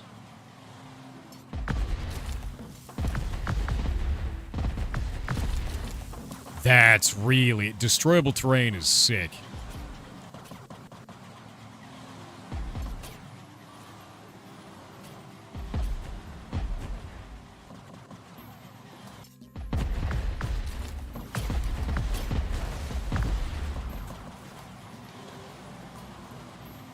That's really sick.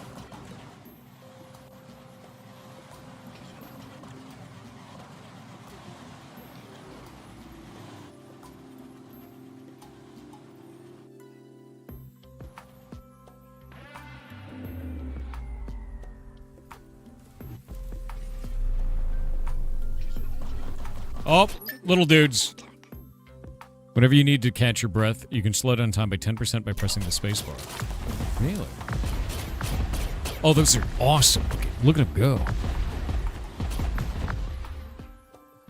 I love it. I need to go grab whatever this ancient well is. Electro deer? My god.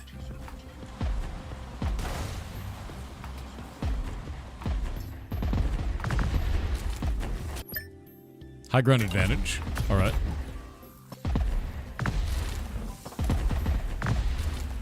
get all the clearing out of the way so our tanks can blast. Using your specialist active ability at the right time can decide the outcome of battle. The support tank can help your army survive by adding the powerful, robust status effect. Okay. So we can grab these guys and do robust. That's cool. I don't actually know what the Ancient Wall is doing. Let's find out. Give strength to those with patience. Shows the current... Okay, so that's buffing people? What is it buffing them with?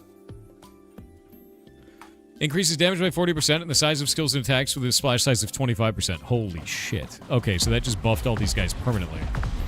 I just have, like, Giga Chad tanks now.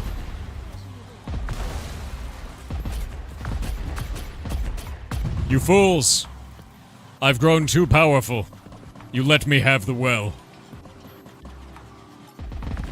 Yeah, you can't fire through trees, so blowing up the trees is actually sick, dude.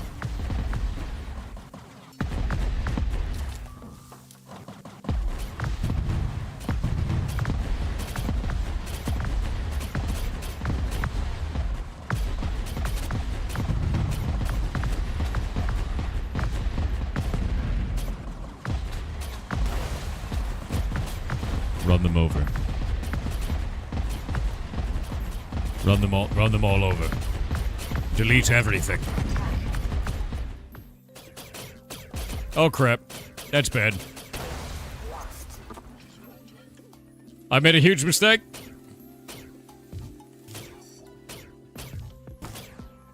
Get him with the turret. Get him with the turret. Got it. Alright.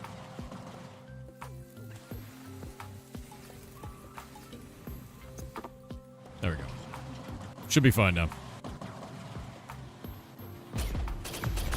Yeah, Ancient Turret is sick, dude. Don't you let him die.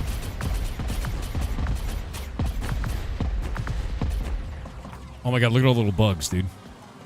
I love them.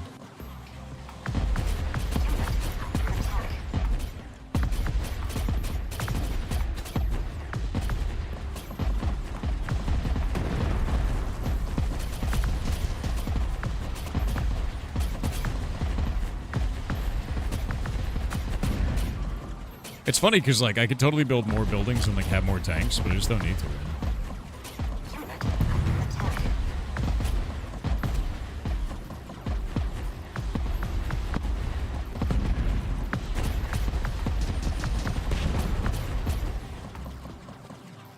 What's going on up there, buddy?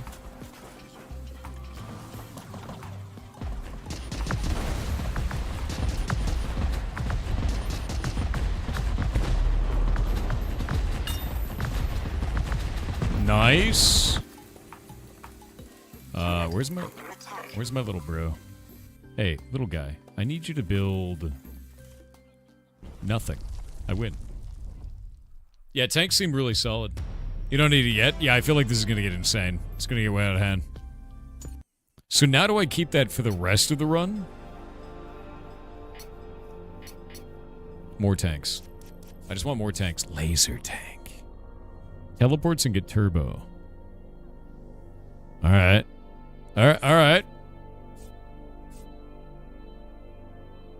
Okay. -1 armor to the enemy and drop crystals when they die for bounty. Randomly drop health pickups.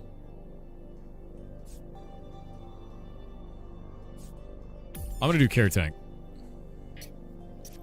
We want the hack. As long as you only have a single refinery, friendlies heal 0.25 HP a second. Your engineer is now an AoE healer.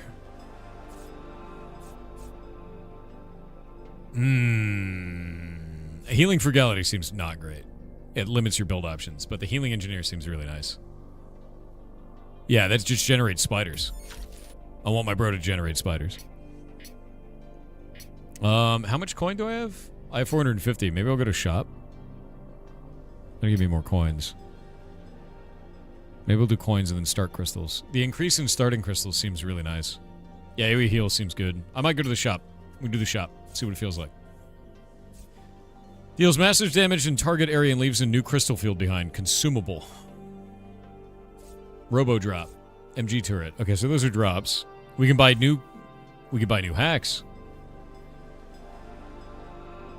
Unit production time reduced by 20%. That seems busted. Blueprint upgrades. Kill adds temporary +1 armor for 12 seconds, max 10. Defender heal.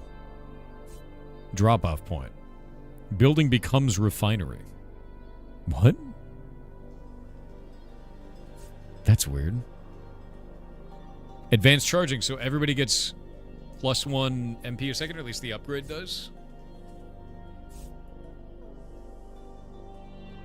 Huh. Yeah, top left is all the hacks that I have right now. I'm probably going to do faster factories, man. Okay, we got ads. We're going to wait. I only have 450 currency, so.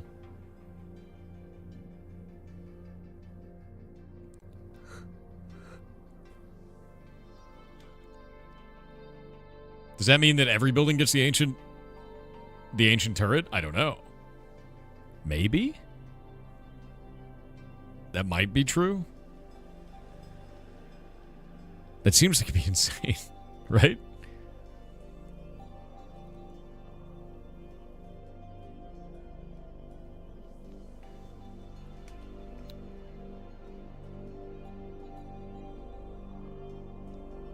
Oh, no, it says when building a harvester factory. That's different. Yeah, when building a harvester factory is not the same. Yeah.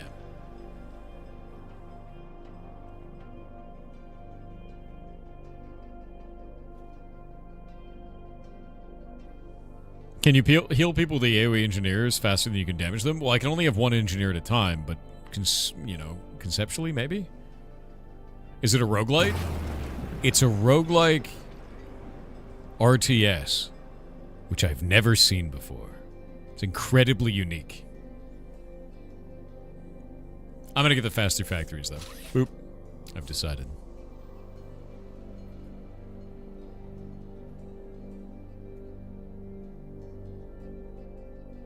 It's also a roguelite. Oh, okay, so you have meta progression. We'll talk about it. There's a huge tree, too. I'm excited for it.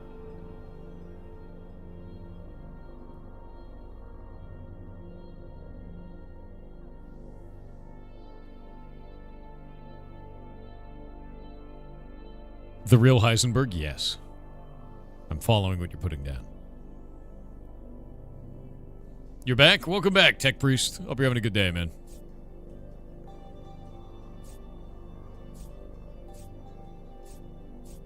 Alright. I've taken small discount and faster factories. I have no currency left. 20% reduced production time and minus 2 MP cost on every one of my abilities.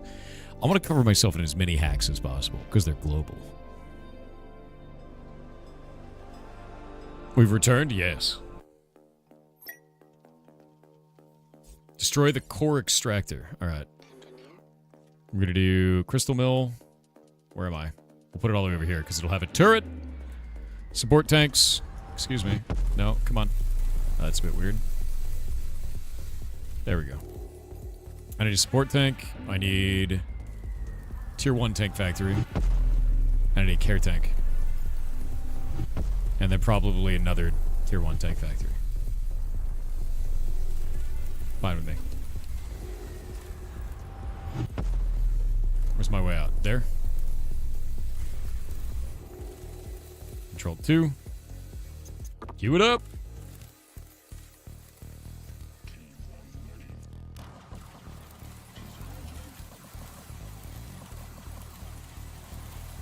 We need more.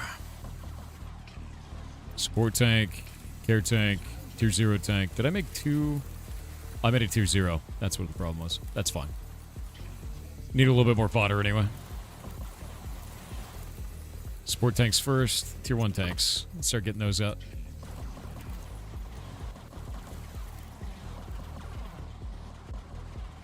Music is just kind of nice. What is that?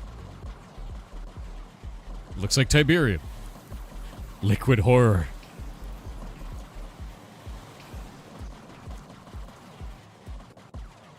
I love that the maps are like kind of tiny too.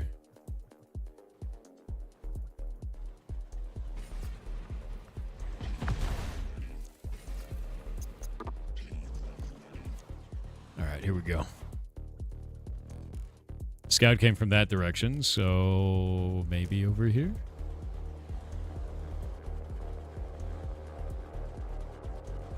Where you at, buddy? No, you're in here. Maybe not. What is that?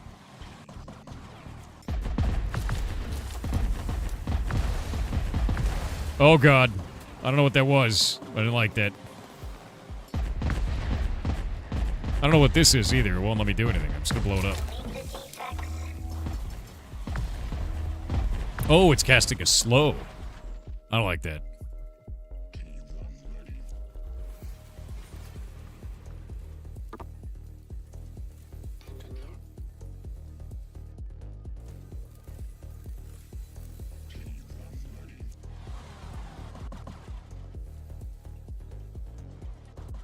I want to get this.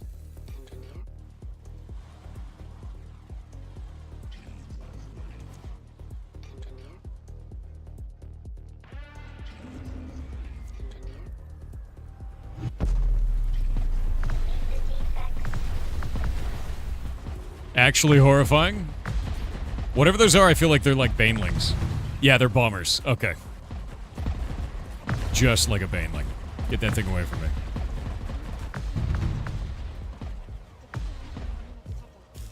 Scout blipped. Ancient turret's doing well.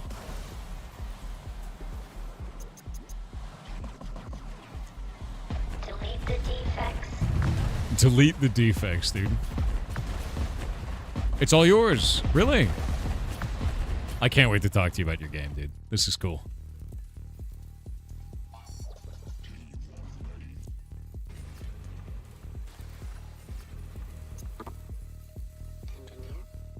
Unit under attack. Where?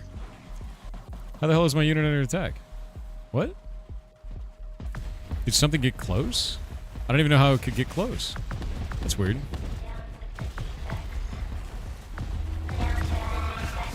Alright, here we go.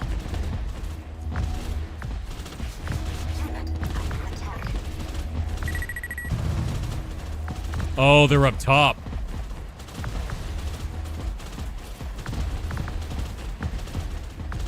Heal it, heal it, heal it, heal it. Could you get out of his way?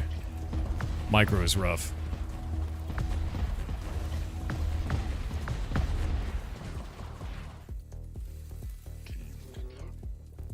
Unit under attack.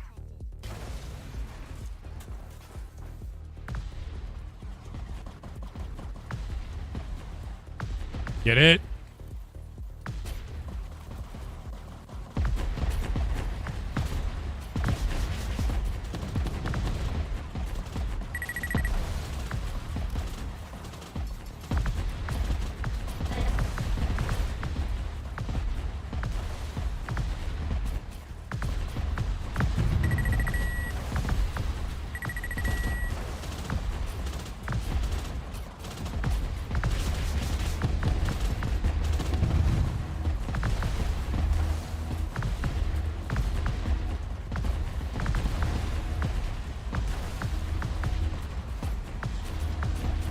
Delete the defects.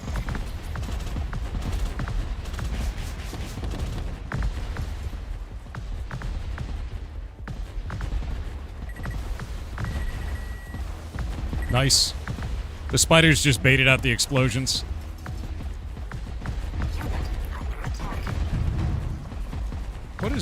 What is that? Why are you doing that?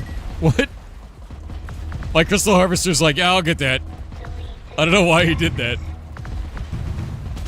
That's quite funny.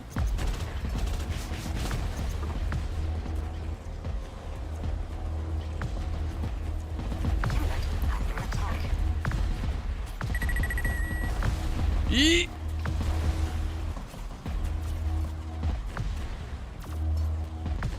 Delete the defects. All right.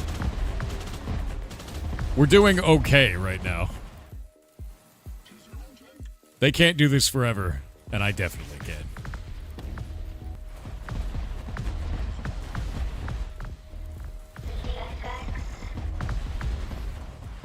Yeah, a little bit of a worker rush. Yeah, this is badass. No, it is. I'm really impressed, to be honest with you. Building this kind of stuff is not easy.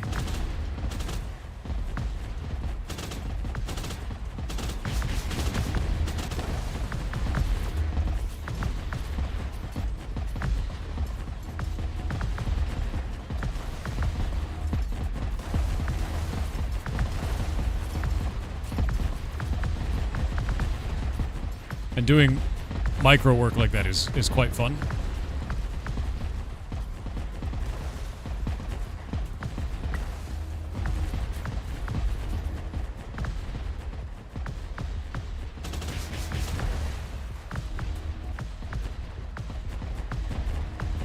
Nice.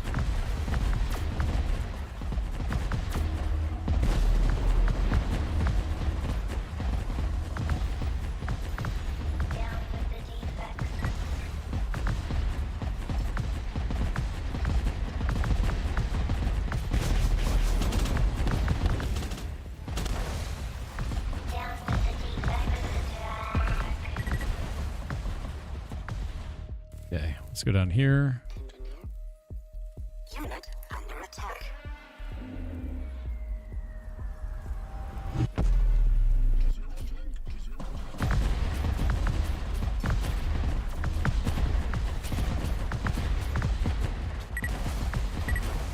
Take those trees out.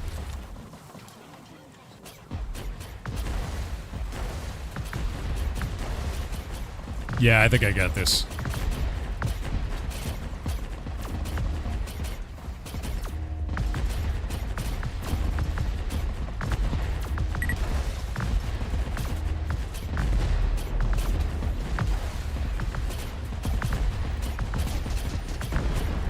Not great.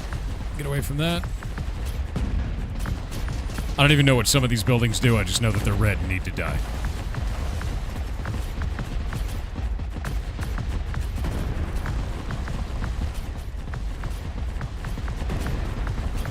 And all of my troops are now, like, seasoned veterans.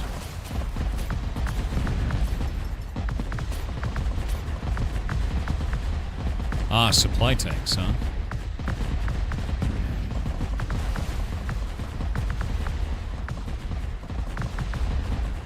Red means dead, dude. Yeah, 100%.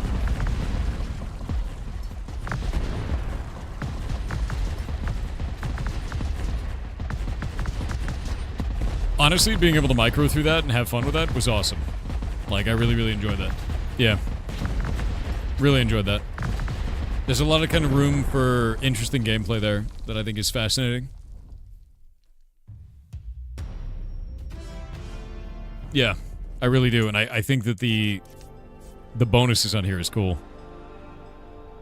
Wow. Chance to respawn. So we can upgrade the support tank.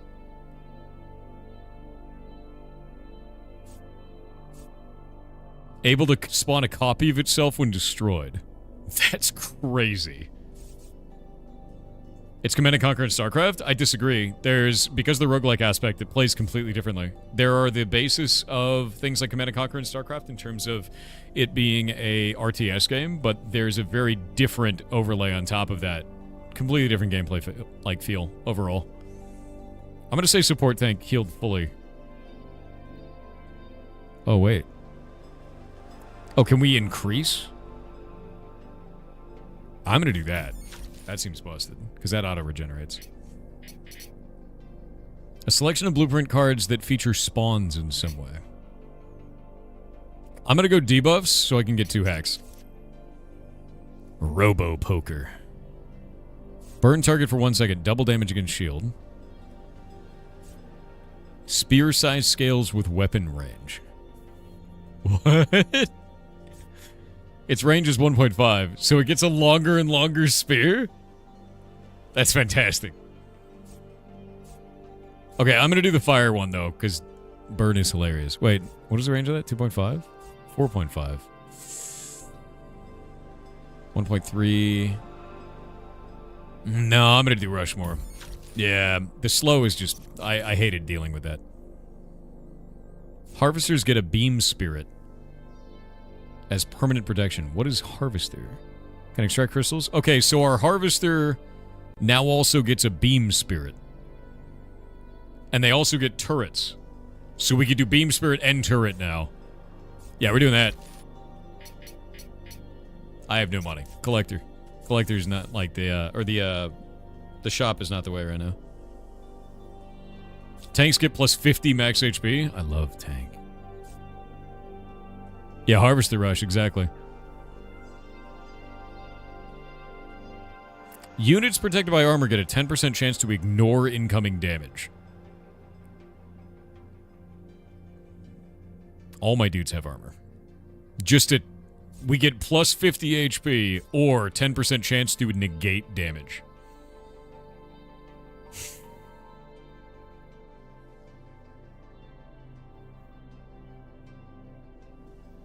Oh, both of those are really good.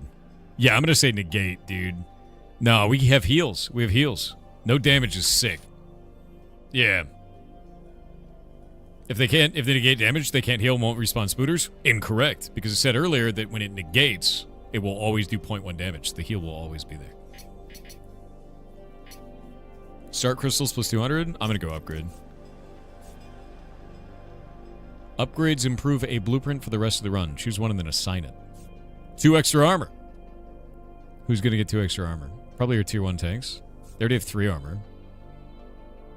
Oh, what if I put 2 armor on our harvesters, man? Right? That's kind of sick, right? You gonna play Ashes today? Yes. Yeah, I will be. Later today. If the servers are up. I don't know if I want to put this in the Crystal Harvester. Or the support tank. Or the main battle tank. Main battle tank is the tier 1. It's got 3 armor already. We can make it 5 armor. So then it's like 5 damage reduction. I'm gonna do the main battle tank. Become strong.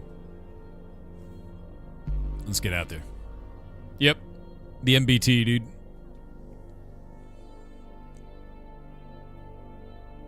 I could have done it. I could have done it on the support tank. I could have done it to something without armor, but I just want more armor. I want to become like a stone. Crystal Mill. Where am I on the map? Okay, we'll put this all the way up in front. And then we'll do support tank. Oh my god, look at them all. And tier 1 tank. And care tank. How do I put it over there?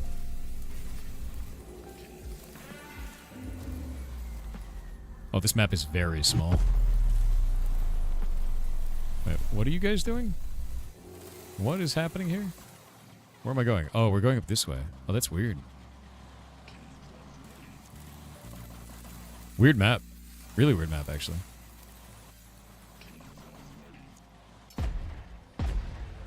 Neat.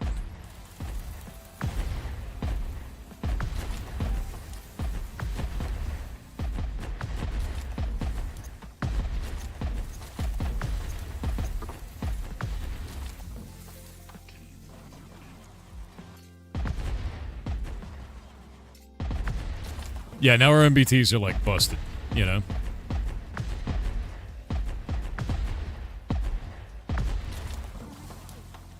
Did I hear anything about Notepad++ malware? No? Bro, what? I have no idea about that.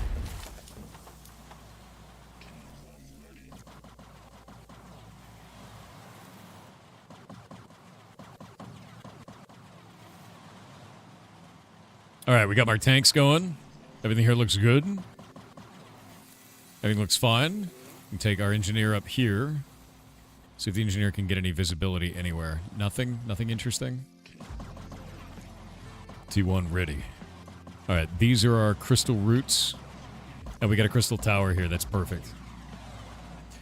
I'm gonna go grab our engineer. Oh, wait. Get an enemy. Looks like they're coming around this way. We're gonna go up here onto this edge.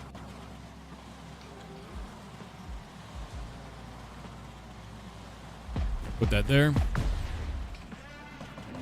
Perfect. Grab our engineer, put him here.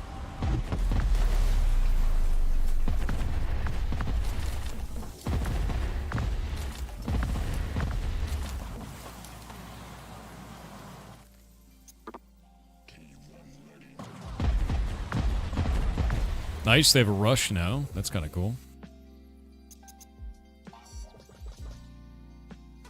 What is this? Ancient turret. There we go. Yeah, this is great. Now we're just like spamming resources. Shields. Got it.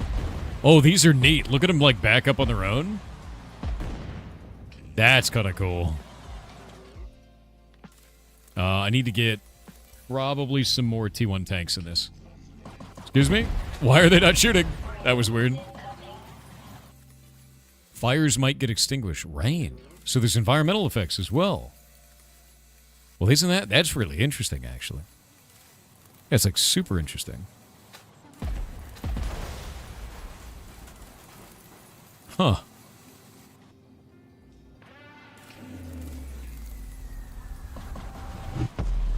I didn't realize there was environmental weather effects. That's awesome. Nice. Leveling up.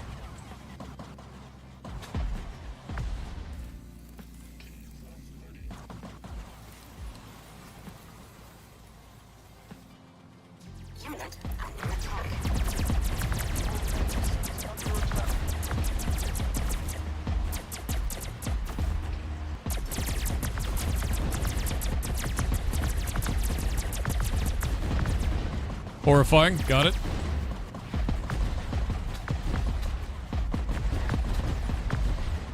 Deeply horrifying.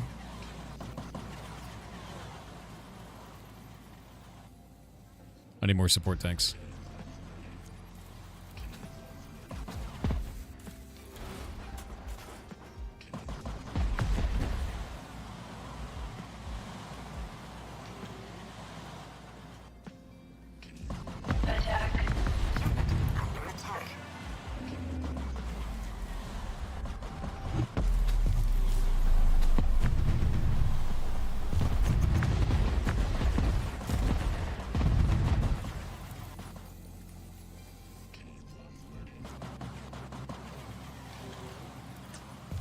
Support tanks.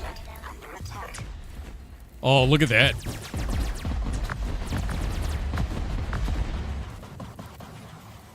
The little zaps off of these are awesome, actually. Yeah, look at that. Hey, what's going on over here? Get out of there. Leave my little base alone.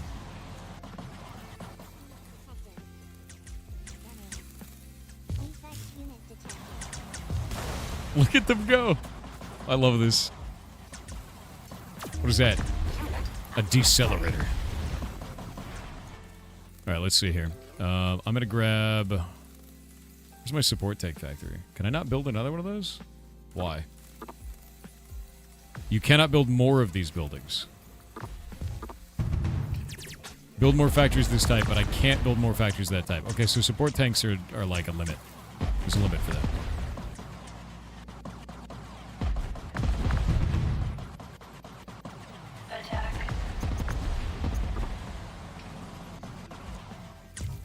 Oh, shit. Oh? Oh? Okay. You know, I'm less worried about it now.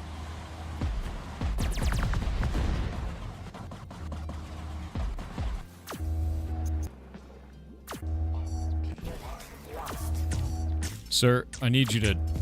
Thank you. Can you just do whatever you're going to do there? Thank you. Thanks. My God, there's so many of them. What is that?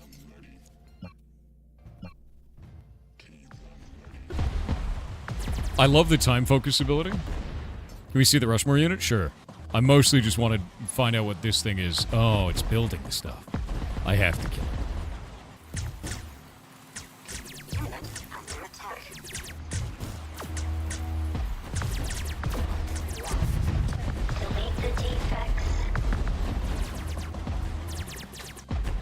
No, my dude!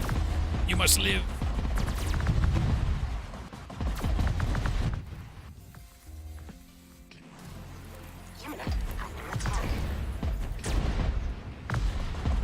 Okay. I'm gonna go this way, because there's more guys coming from this direction. Which means there has to be a base out here somewhere. Maybe down here? Units up there should be okay at this point. Where's me engineer?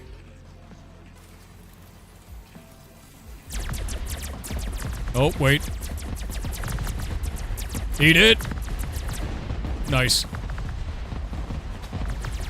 Alright, where are they coming from? The turret's stupid useful. I love it so far.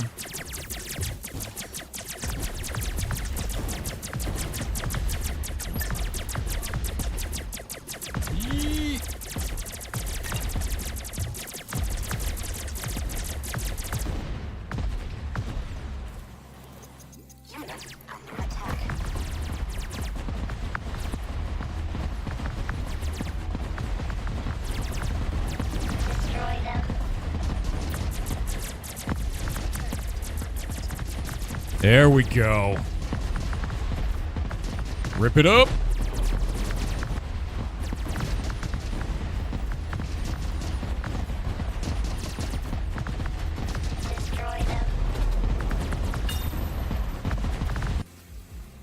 All right, I think we're good now.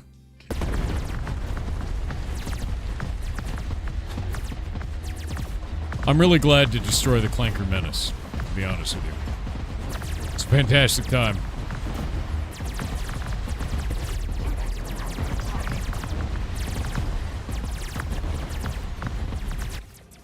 Okay, where's my... Oh, this is bad.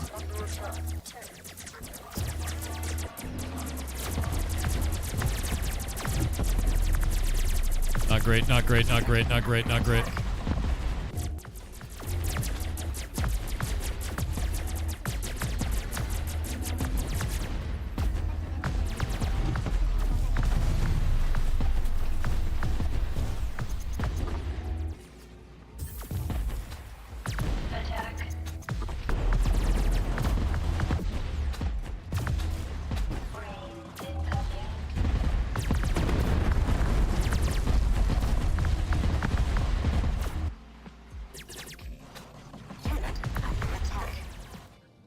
Oh. We won. Alright. Yeah, only 31 out of 100 population cap, but population cap doesn't let you build more. You have to create more factories to create more units, which was kind of interesting. I originally thought it was just going to be like population cap. You know, you just build up to cap, but you have to build more stuff. What is this? A selection blueprint that allows you to shape your crystal economy in some way. Destroyed ally units refund 15% of their build costs. Raises the crystal harvest rate of harvesters in skill range 10, around it by 25%. Generates 2 crystals. No, 2 crystals a second. It's disgusting. Just free crystals, dude. Okay. Hack. +2 to movement speed. That's huge. 10% chance to make 2 units instead of 1. Nah, we're doing movement speed to everybody. That's busted. And then an upgrade. Spawns 3 auto-attacking spider creepers when they die. Building cap. Building cap on... Oh, come on. I wanted to do support tank with building cap. Boo. Boo. Boo. That's funny. I guess it would have been OP, to be honest with you. It really would have. It completely makes sense. It would have been, like, complete bullshit. Honestly. More support tank? Yeah, that's what I wanted. Yeah, Dev said, nah, no, it's fair. That's why I wanted to do it, because it's bullshit. You know. We could have a total cap, unit cap of 8. Unit cap of 5. 3 for Care Tank. If we go and do +1 to the cap on a Crystal Dust Catcher, we can do 8 crystal per second running these. That could work. Or I could do spawn 3 auto creepers on death, but no, I don't get a lot of deaths. Yeah, the dev is onto us.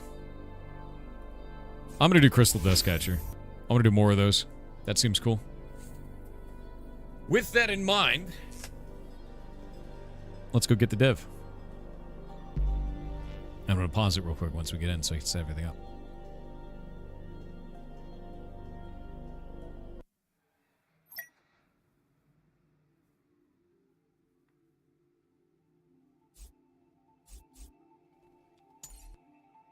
All right. We'll do that. We're going to go to options, and I'm going to turn it down a little bit. Actually, the audio is pretty low. I think we're good. All right. Ads are going to run real fast, and then we'll get into it. It's an RTS roguelike. Yeah, exactly. Never seen anything like that. Hey there. Can you hear me? Can hear you. Can you hear me? Yes, I can. I'm going to turn you down just a little bit. Chat can hear you as well. So if you're watching the stream, mute it. The best way to do it. Yes. I got headphones, no worries. All right, rock on. We will be back from the ads in about a minute and a half. So. All right.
Am I going to be playing Ashes today? Which server? Lineth. I will be playing Ashes today, yeah. Later. If the servers are up, anyway, man. All right. Ads are over. Be gone, Bezos. Be gone. Get out of here. Okay. There we go. Okay, so we've been playing your game. If you'd like to introduce yourself to chat, explain who you are and what you're doing. Hi, I'm Mario. I'm the one of the 2 people making Rogue Command. I have no game dev experience before starting on this crazy journey. Yeah, so I don't know. Sorry, I'm a bit nervous. I haven't done any interview type in a while, so don't worry about it at all, man. Like, the best way to look at it is everybody is here because they're interested in the thing that you're making, and they're interested in you as a dev, so you got nothing to worry about. You know? It's always scary to get on stream at first and be like, oh man, there's a lot riding on this, but it's going to be okay. I think your game is really interesting, personally. I quite like the marriage of RTS and, roguelike mechanics. I've never seen that before. So, how did you come to the conclusion of making that? What made you want to build this? It was Martin's idea. He just came to me with the idea when we founded a company together and weren't really completely sure what we wanted to do, but we knew we wanted to do something together. Mm-hmm. The 2 of us. The idea was at first to kind of I don't know, maybe build something bigger, but we're still just a 2-person team because it's awesome. Yeah, because it's a 2-person team. We can definitely go more into why I think that is kind of a magic number later, but yeah. So we were just prototyping around with some stuff, and I was trying to get a feel for maybe doing kind of a virtual reality synthesizer app, because I'm kind of into music production as well. And then one day he came to me with the idea for a roguelike RTS, and I was like, no, that doesn't make sense. Definitely, we're not going to do that.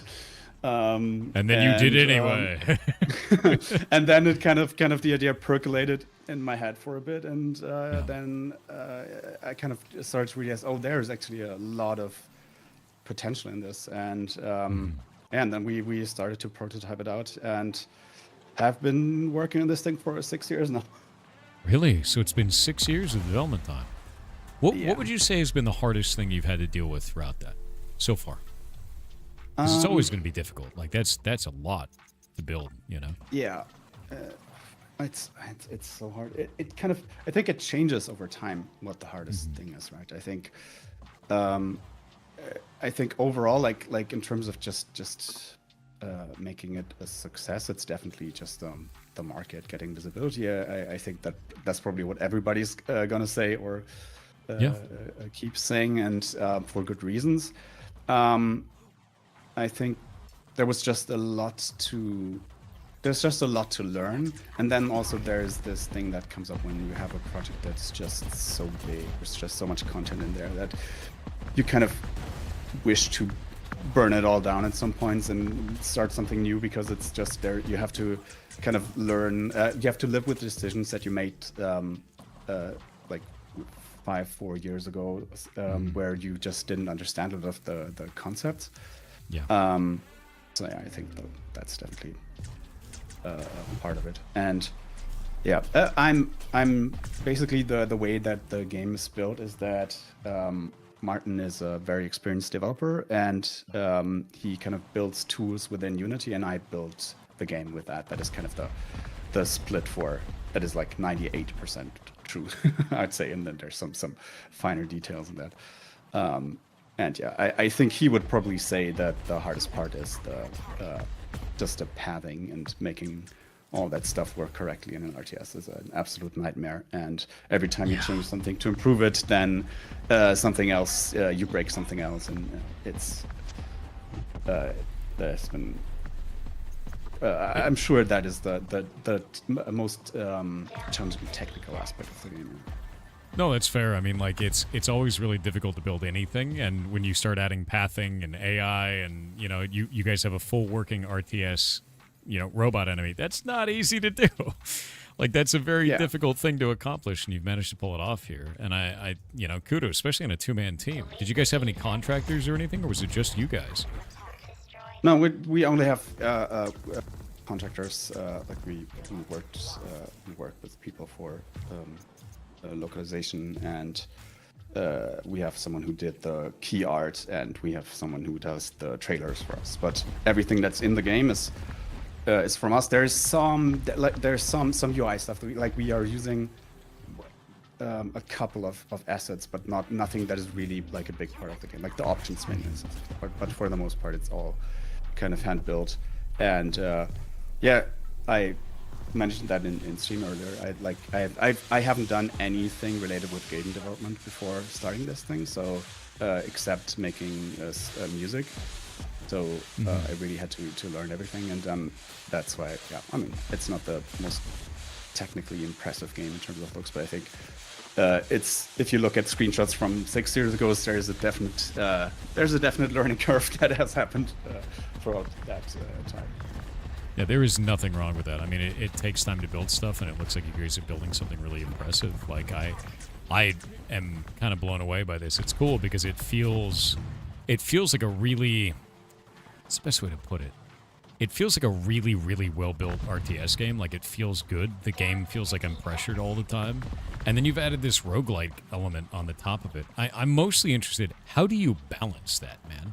Like, what is your guys' go-to way of balancing a game where you have scaling power in an RTS? Because usually RTSs are very methodical in how the things get, balanced out.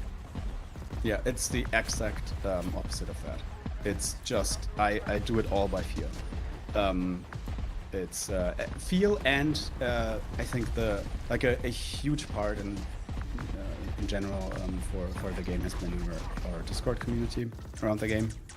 Like we get a lot of feedback, and people talk about which units are don't feel good, which enemies are kind of maybe challenging in a way that isn't satisfying, and then I just I love playing the game myself. I've many hours just playing the game myself. So it's just for me that is kind of has to be the guiding light. Whenever I think, hey, this is how I want it to feel, then I kind of I have to trust that gut feeling, because since we're not a multiplayer game, I also don't really care if there is some rough edges in the balancing. Like I think it's okay. There's definitely some builds that are kind of broken, and I used to care about that a lot more, and then I just over time I realized that the skill range of RTS players is so gigantic that all of that doesn't even really matter, because at the end of the day it's so individual, like what people find challenging, like if they are used to using hotkeys or not, if they're used to if they use the time slow feature that we have in the game or not. Like all of that makes such a big difference. So that's also why we added the roguelite mode, because that was also just the thing that people kept bringing up. Like, hey, I love the game, I love playing it. I'm not very good at it, but I like putting time into it, and I would love to kind of have some sense of progression to it. And I was like, and we kind of had I don't know, some weird ideological kind of holdbacks against the beginning, and then I was like, God, why? It doesn't it doesn't matter. It's a single player game. Like it's not that important. The important part is that we find ways to make it fun for people. And yeah, that's what we've been trying to do. Yeah, honestly, I love that. You know, I mean, the way that I always feel about it is if you're a developer and you play your own game, the game's just better. Like, straight up. You're just going to be able to make the game in a better way. It's going to feel better overall because you're going to understand all the things that a player feels, you know, as they're playing through it. So I think you're doing this in a really awesome way. How have you found the reception to the game been so far? Like, you guys have got it up in, you know, you released it in November of 2024. It's in early access. You're sitting at about 91% positive, which is great. That's actually fantastic, especially in the RTS genre, where things are people are pretty opinionated, I think, about how RTSs need to look and feel. And at 91% positive, you're kind of styling. So how has that been? For the most part, it has been like there's a big difference between the numbers and what people are saying. Let's say. Like the feedback that we had from people, the people that are actually playing it, is amazing, and that is definitely what kept us going. It is very, very tough to like the sales are not as high as we would hope they would have been, but it's also very hard to judge because we're still in early access, so it's not clear how much that will make a difference when we hit 1.0, which we are very quickly approaching at the moment, because we are basically done with everything that we wanted to do with the game. Like there's the chest of ideas is full, as you can imagine, because if you have time to think about a design space for 6 years, you just you definitely need to take the XXL bomb drop, I would say. Oh, it's too late. Oh no, the delay. Yeah, no, I took the armor and I put it on my my harvester guys. Yeah, I was like, oh no, because I think new players tend to underestimate how much fun the drops are. Yeah, it's probably true. I think it's because it's consumable and everything else is permanent. So you're like, I'm gonna take. It's only very rare drops that are consumable. Most of them are not. Oh no. So they're like a global skill that you can use once per level. Oh no. Okay, that's fair. Yeah, I should have taken that. That's awesome. That's fine. Put that up there. No, honestly, I think what you're making is about before. Oh, that's okay. No, like honestly, I think what you guys are making is really unique, and like that's one of the things that blew me away when we got into stuff in December. Was like, I've never seen a game that does this, like ever. I've never seen anything like that, and that's cool. Like that's a unique and interesting take on this genre in a way that I don't think you get anywhere else, Like, that's pretty fantastic. What are some of your, like, inspirations for this game? What kind of games do you like in terms of RTSs? Yeah, it's very clearly it's Command and Conquer Generals. Fair, yeah. And StarCraft 2. That is the two very big ones. StarCraft 2 I think is the biggest one, just in terms of. I think it has kind of established a baseline for what people expect, how an RTS, like a real RTS, needs to feel to be acceptable. And I think for good reasons, because it just nailed that much of the stuff. Like for me, I definitely my love for gaming at all, I think, started when I saw like a friend of mine play Command & Conquer, the very first one. And I played StarCraft skirmish matches for hundreds and hundreds of hours as a teenager, I think. And that is kind of, I think, very much what, like, who this game is for. It's for people who are not that much, because I love RTS campaigns, but I think they often are not the most elegant vehicle for storytelling. Like, I think they feel kind of, the pacing is very particular for those. But I really like just the game flow of RTS games, and just playing skirmish matches or multiplayer, but multiplayer just stresses me out too much. It's just I'm definitely really? When SC2 came out, I was very I played ladder, and it just got so nervous about it. And with the time slow feature here and everything, it's the game that I want to play, and that's what we made here. And Martin also, like, Martin was played a lot of Command & Conquer Generals, and so that's kind of. Oh, and then of course on the roguelike side, it's Slay the Spire was of course a very big influence, because that was just huge when we started working on the game. I think what effectively shaped the game the most is Monster Train, if you're familiar with that. Really? That is, yeah. If you look how the upgrade system works and stuff like that, there's a lot of similarities actually in the deep down.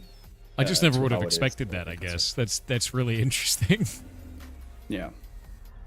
It's because it's we had to make the roguelike, had to find it somewhere, and we actually called it a RTS roguelike deck builder for the first, I don't know, like 2 years or maybe 3 that we were public with the game, and then we kind of dropped the deck builder, because I think it just sets, like, that is not the main focus of the game, so we kind of wanted to underemphasize this a bit in terms of communication. That's fair. Yeah, but so that's kind of how it went. Honestly, I think that's awesome. It's I've never seen a game that works this way. I've never seen this at all. I think it's very interesting. I think what you're doing is cool, and it's unique. And unique is hard. Like, you're building something that no one does. Like an RTS. An RTS roguelike is just like an unheard of sort of thing. It's a wild combination. I find that fascinating. Yeah. But it also definitely has drawbacks, because you need to explain more in terms of marketing, outreach to people, and also just for the players themselves. You just have to make more kind of put the effort in that people actually understand what it is. And then you get like, it's sometimes a bit frustrating, and I'm not sure like how much you can counteract that with tutorials. Like, when people start the game, they play the first time, the maps are so tiny.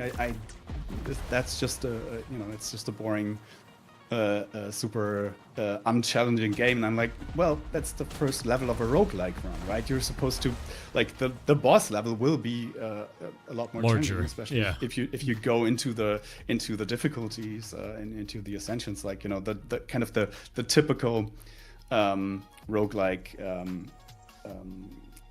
drapings that maybe RTS players aren't that familiar with. But I think like I said, like, overall, if you read the feedback from people, or if you watch people play it in stream, and that, it's overall it has been very positive and very rewarding. And I think otherwise we would have kind of definitely not kept working on it to the extent that we have. It's just if I have a Discord like of a couple hundred people, and they actually talk about your game, it's an amazing feeling, and very rewarding. yeah, and it's also and again, like I think that is one of the biggest things for that. You cannot start playtesting the game early enough, and you cannot do it often enough, and actually like watch people play the game. Yeah. No, I agree. I think that makes complete sense. I almost just got annihilated when we were talking about difficulty. Like they were just like, "Yep, here's a bunch of dudes," and the AI is quite good at it too. Like it definitely tries to play around your weaknesses, which I thought was fascinating. Like, can you talk a little bit about that, about developing for an RTS game? Because that's something that's not simple to do. I find that very interesting. Yeah, the AI has gone through 3 major revisions over time. It's actually a lot simpler than I think it seems. And I kind of don't want to spoil how it works. Oh, fair. I'm happy to do it like because I think it's super fascinating when you watch people play a game and then they're like, oh man, they saw that I was moving here and they try to flank me. When the truth is it's kind of more there's some randomness to their decisions, and they try to attack from different angles, and they send out different armies. So it does happen pretty often that if you don't have the map covered in things that give you vision, that you just will not notice that an army has kind of snuck by, and then they get kind of the event gets triggered that says now we're attacking, and then they just come from multiple sides. So it's and you know it's this what's it called, pareidolia, the thing where we see faces and everything. I think we have the same with behavior, right? We see intentions behind the It seems smarter than it is, kind of a thing. Yeah, exactly. And it's mostly just based on our own lack of map control, I guess, is the best way to put it. yeah. Because I was like, where did this guy come from? And I just find this tiny little base over here. When I play in the editor, I often I have just a hotkey to reveal the map, because I often have to test things and actually see what's going on. So that kind of takes away a bit of the magic sometimes. The mystery. And the people who have played it for lots of hours also, I think, are very familiar with the different decisions that the AI makes. I love this. One of the things that I find a lot of the times, this slowdown system, is that a lot of people get very overwhelmed in RTSs. And the idea of being able to slow down time to be like, oh, I'd like to get the micro in there, I'd like to practice moving units like this, and then you can just pop it up at any time, is awesome. I actually think that's fantastic. So what led to creating that? Because I've never seen that in an RTS before. I don't remember. Really? That's totally fair. It was because it was a very, very early decision. And I think it was just you know, we're both in our 40s.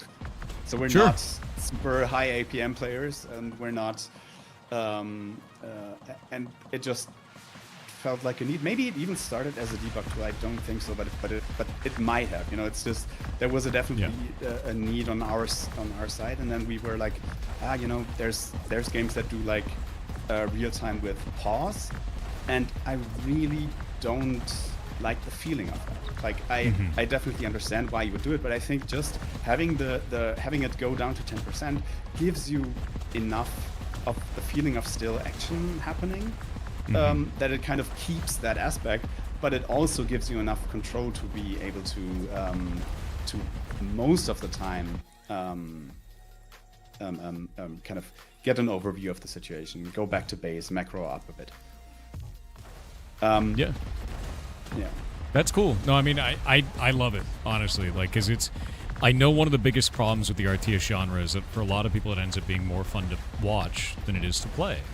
And like I saw the whole thing with StarCraft. I saw it with Command and Conquer, and a lot of the times these people go, "Oh, I'm not fast enough." You know, it's too much micro, too much this, too much that. And I always found that to be very fascinating to me, because you can fix that, and no one really has fixed that, and this fixes that in a way that I find. You know, that is a big. I think there's a very, very big consideration though, because we decided from very, very early on, maybe day one even, that we would not try to tackle multiplayer with this. Exactly. You couldn't do that. And wouldn't work. Exactly. Yeah, that wouldn't work. And you know, it's just for scope reasons. We said we just wouldn't even try to do that. Of course, it is the number one question that keeps popping up anyway. Although we say it everywhere that we will not do it.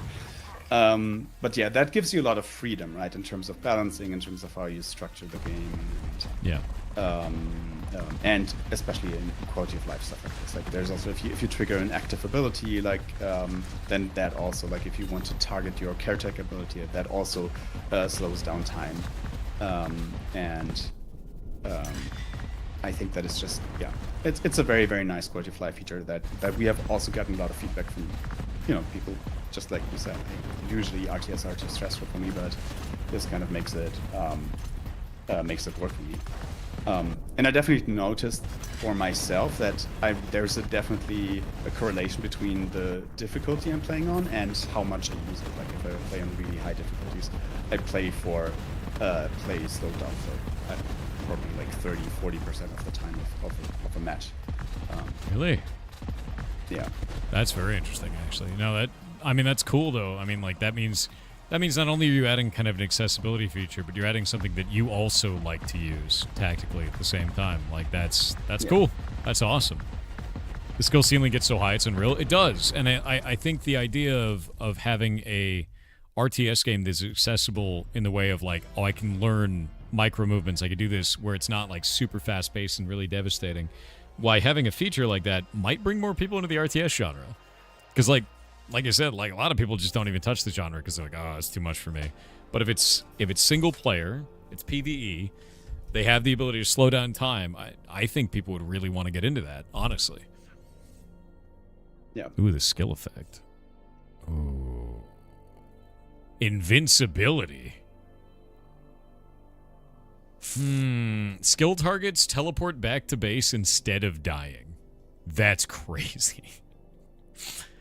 How long does that last? It's if you hover over the supporting, the skill descriptions are on the bottom, so it's 15 seconds there. Okay. 15% or 15 seconds of invincibility is also insane. Yeah. But that only lasts 7.5 seconds. Still, in very, very high difficulty, people are of the opinion that this is probably the most broken thing in the game. Yeah. It feels like even any amount of invincibility inside of an RTS is just, that's bonkers to me. I love this system up here. So you have the PCX Slime Brigade for the enemy type, landscape of vast cracked plains and the rocky lava. How do these biomes work, and do they have any effect on gameplay outside of obstacles? Yes, kind of. You saw there's some maps that have weather effects. That's the biomes. Mm-hmm. And those kind of determine how the level looks and what kind of plants and stuff there are. And the landscape is kind of the procedural generation for the map has kind of two aspects. We have the landscape generations, which generates the actual kind of the map, basically. Mm-hmm. So the, you know, like if you had a chessboard, kind of it's just a pixelated representation of where stuff goes, and then the biome on top is where the mesh generation lives and where all the entities get placed on the map. Which every tree, like you saw before, you can kill them. They're all like, everything in the game is an entity of kind of the same powerfulness in terms of technical ability, which I think is definitely something you shouldn't do for technical optimization. But it allows us to be extremely modular, which leads to a lot of fun effects, right? If you can, because everything can spawn stuff, everything can burn, everything can set other stuff on fire or get shields and everything. That's cool. No, that's actually really awesome. I think I'm going to make it so that my harvesters are filled with spiders. Because they're the only guys that seem to keep dying, so now they're full of spiders, which is great. Oh. Enemies with slow lose an additional 5 movement speed. Units will slowly heal near obstacles. Yeah, we're going to do that. Yeah, this is super interesting. Yep, harvesters are full of spiders, chat. It's too late.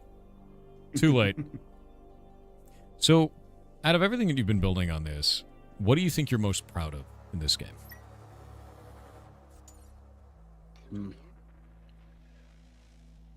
I think it's not it's that it works at all.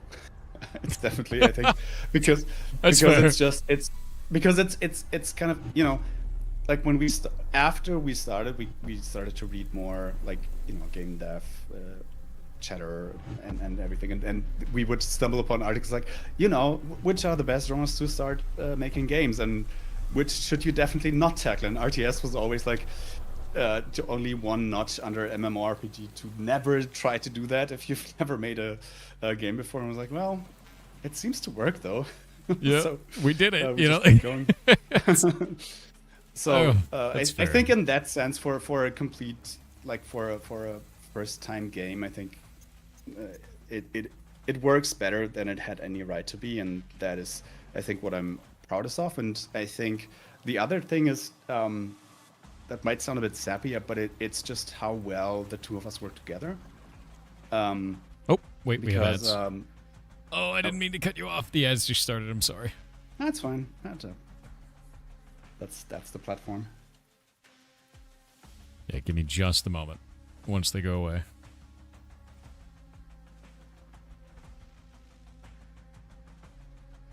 Yeah, I always pause because I just don't want somebody to miss something if they didn't pay me money. It just feels wrong, you know?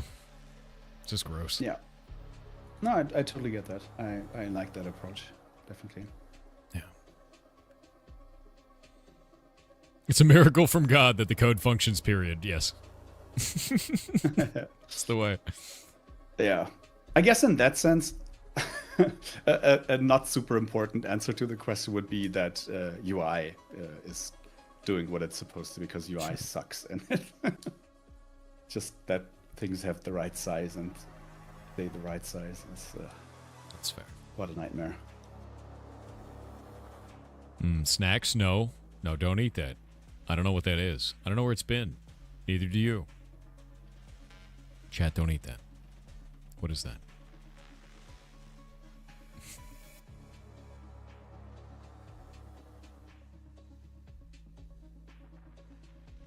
What are we not eating? Don't worry about it.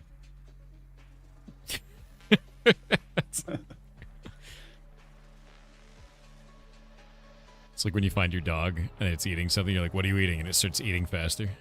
It's exactly the same. Mhm. Exactly the same. With a slight hint of side eye. Yep. Exactly.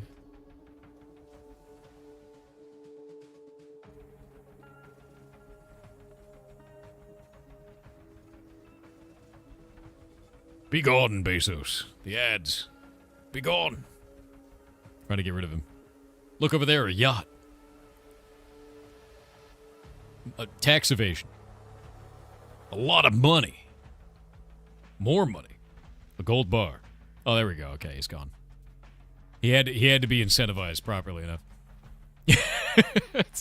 Okay, so as you were saying, the thing that you like the most about this is, you know, you're a little bit sappy about it, is the way that you guys work together. Sorry about the ads, by the way. Yeah. No, that's the platform, right? Yeah, that's because we've been like good friends before, but you never know it when you set out to actually work on something in such a kind of deeply connected way for 6 years. Although we definitely did not mean for it to last 6 years when we started. But yeah, it's just, you know, over time, it's so cool when you can be very honest, and working as a two-person team, there's never any overhead, right? Every conversation that we have either makes us work together better, because we can clear some conflict or misunderstanding, or you know, learn something together, or just, you know, be there for each other during like tough times. Like this game was also like, we had the COVID times during this where we both had kids and everything. Like, it was very crazy times, definitely for a while. Then we kind of learned to be very, very honest with what we like to do and don't like to do. And then we had kind of situations where sometimes we would have super in-depth kind of division of labor for a certain task, because I hate doing the emails. well, what exactly do you hate about it? Well, I hate, looking for the contacts. Well, that part actually is really fun for me, so I'm gonna do that. And I actually like making the, writing the text. So yeah, okay, then I'm gonna do that. And then we kind of, there were certain tasks where we just split it up really finely grained because because we trusted each other not to get kind of pissed off if we said, look, I know I was supposed to do this, but I really don't want to. I really don't feel motivated for that. And of course, that doesn't always work out this nicely, but it's just overall over time, this has led to I think, to something where we were able to shoot way above our team size in terms of scope and hopefully also quality. You punch above the belt like entirely, because like building something like this with 2 people is just kind of unheard of, honestly. It really is. Like building an RTS even with the team, like a team is difficult, especially with all the balancing and everything goes into it. But you guys built an RTS roguelike game with 2 people. And you have a community for it, and it's positive, which is just like already so rare with this. So no, you guys are awesome. What do you think is the most, like, I guess what do you think this is going to be kind of a call your baby ugly thing. What is that? That's horrifying. One moment. I have to run from whatever that is. Oh, it's a slime.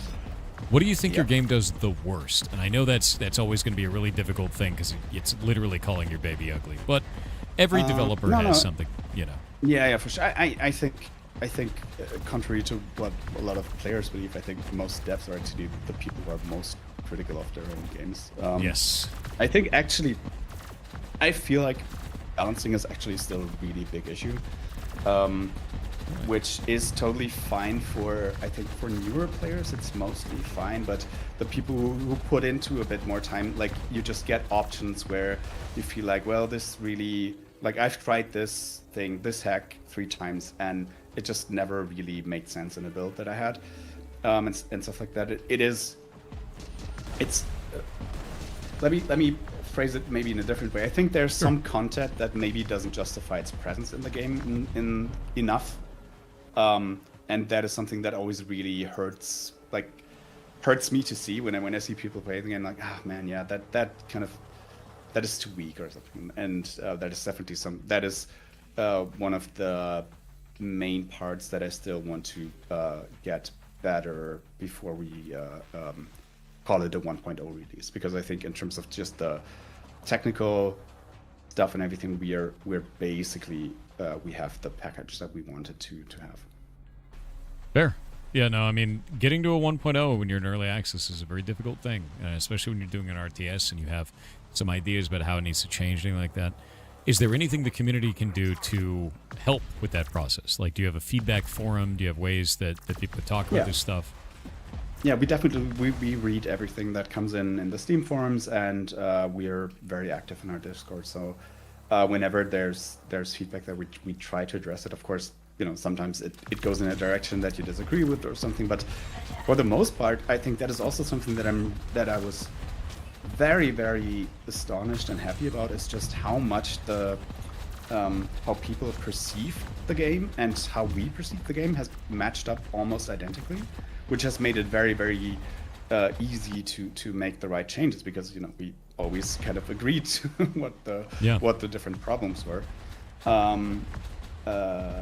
And I think another thing, maybe that is something that just happened, is if you don't like something about the game, maybe take the time to formulate that in a feedback thread or something before you write a negative review, because that has been super frustrating for me sometimes when there's a change and it feels like somebody just writes like a feedback thread in a negative review for something where you basically are already done with the change and wanted to implement it anyway or something like that. That has been has really hurt.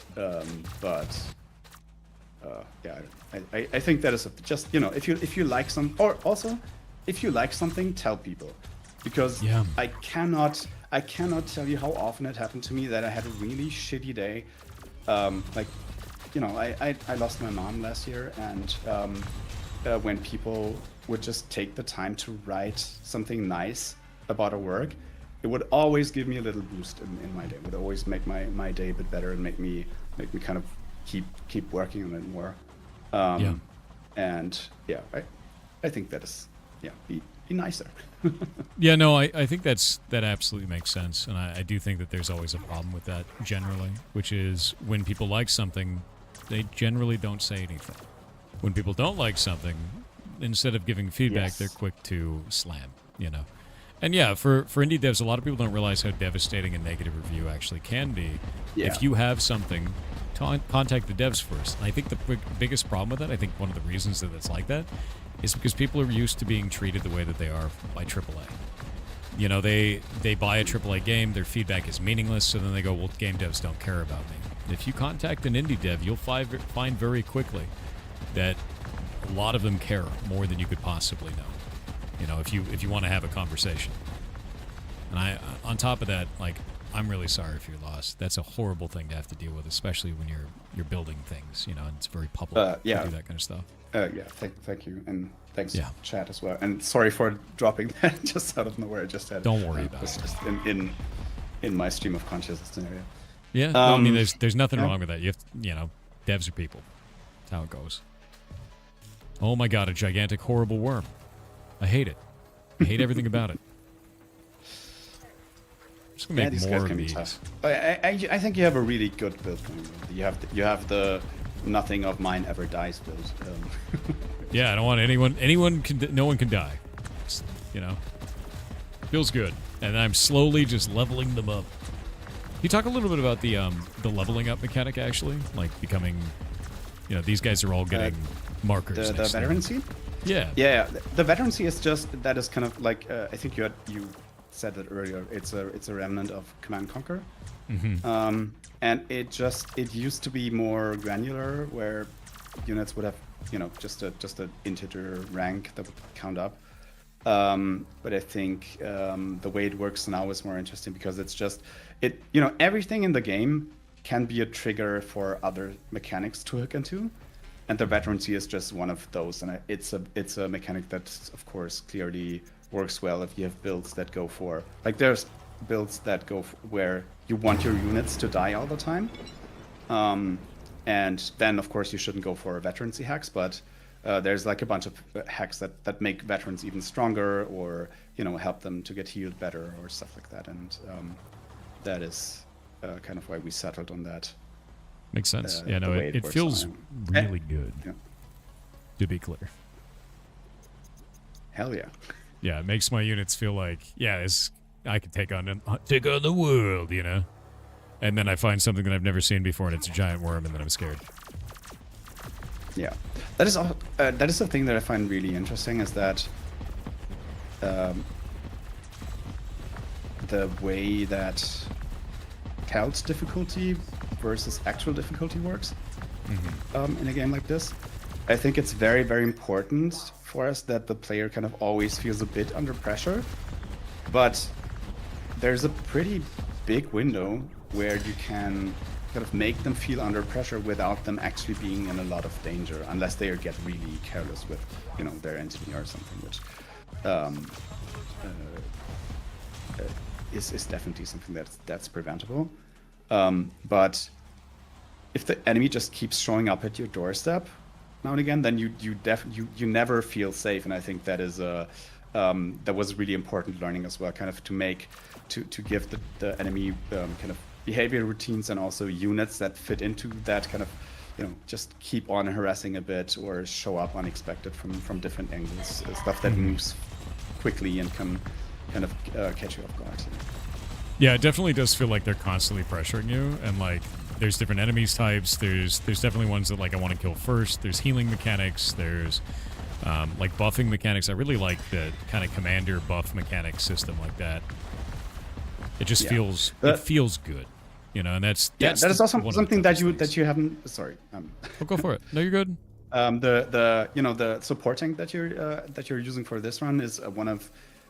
Actually, don't know the current number of I think 7 probably currently in the game of the combat specialists, and those are a little bit like a mini faction system because they really change the rules in some major ways, and then there's also different economy starters and different engineers that you unlock.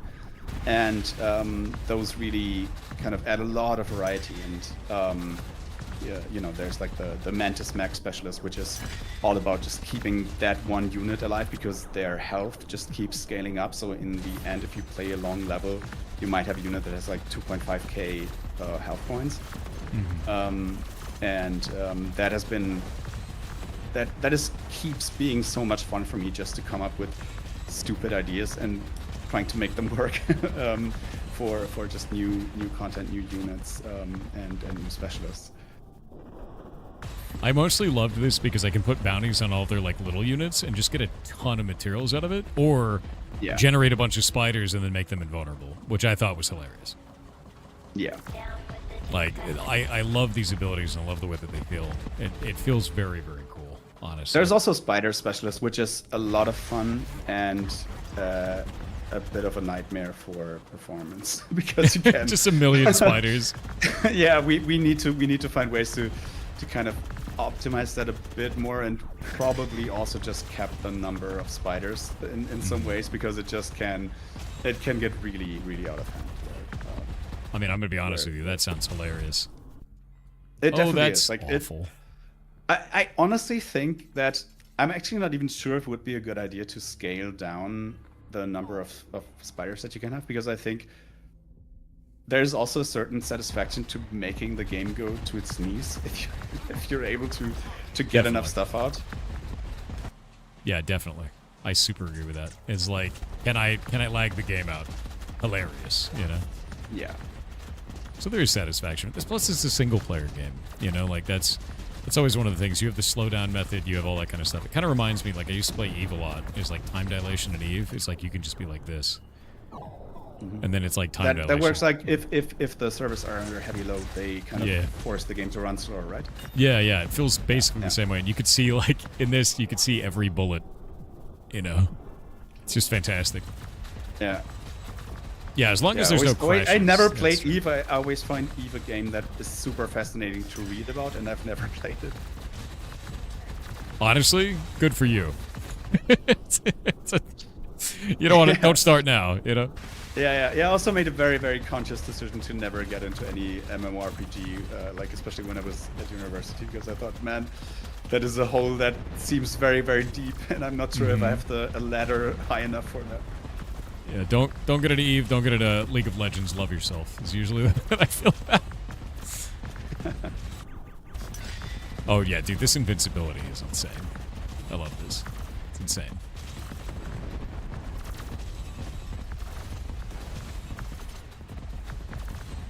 Eat it up! They tried to sideswipe my base at the last second. So what is the loss condition? Do I have to lose every unit on the map, or do I have to just lose my whole base? You just have to lose your engineer, that's all. If you lose your engineer 4 times, I guess, because you have a number 0 life, then the run is over. Really? Yeah. Okay, that's terrifying. And at the end of the run, do I get... You were talking a little about meta progression. Can you talk about that? Like, how does the meta progression in this work? Yeah, sure. You'll... for every ascension that you beat, you get, let me think, sorry, I have to sort my thoughts out. So you just, mainly, the way that it was for the longest time is you just unlock new stuff. So you get, I don't know I should remember the numbers of our game, but I don't. There's just a bunch of units and super weapon buildings and hacks and upgrades that you will just unlock over time. Like here, the auto turret is insane. That's a lot of damage. That's a lot of damage. I'm gonna do that. Yeah, but you have to. It has to be. It's a super weapon kind of type of building. You have to activate it to use it. Really? Okay, I'm down. Yeah, that sounds cool. Yeah, and there's just tons and tons of stuff that you unlock, and then on top of that, also for every like you have a profile XP level. And for every XP level that you unlock, you get like 5 battle archive points, which you can see when you start a new run, or actually you can see it in the deck overview as well. Top left, you can look at your deck, and then you also can show all your look at your battle archive. Yeah. Yeah, and then there also you can also look into there's a new button there, top left now, which is a bit clunky, but yeah, no, the atom looking one. That one, Battle Archive? Yes. Okay. If you click that, that is the meta progression tree. So you unlock points for this for every XP level and for every difficulty that you beat, and that kind of allows you then to get four choices instead of 3 for your stuff. You get rerolls, you get tons of different ways, and those are also, I found, way more interesting than I would have thought, because it allows you to push into different aspects of the build, even in harder ways, right? Because you can just go for really quick melee builds and stuff like that, which is crazy if you have the spider specialist or the robo zombie specialist, which can spawn zombies from fallen units.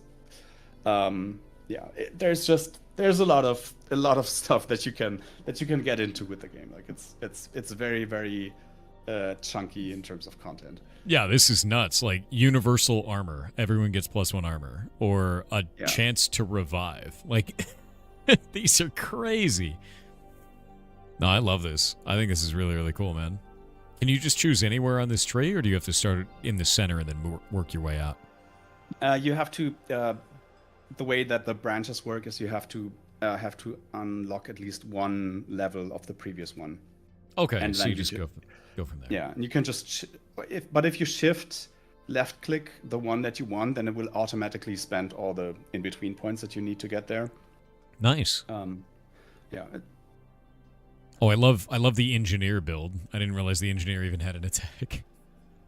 I was keeping him safe. I was like, I don't want him to die. Like I want him away. And it's really good for clearing out stuff, because it does extra damage to trees and rocks and stuff like that. So that's awesome.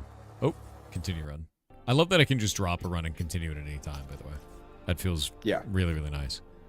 Yeah, that's very important. We don't have in-level saving.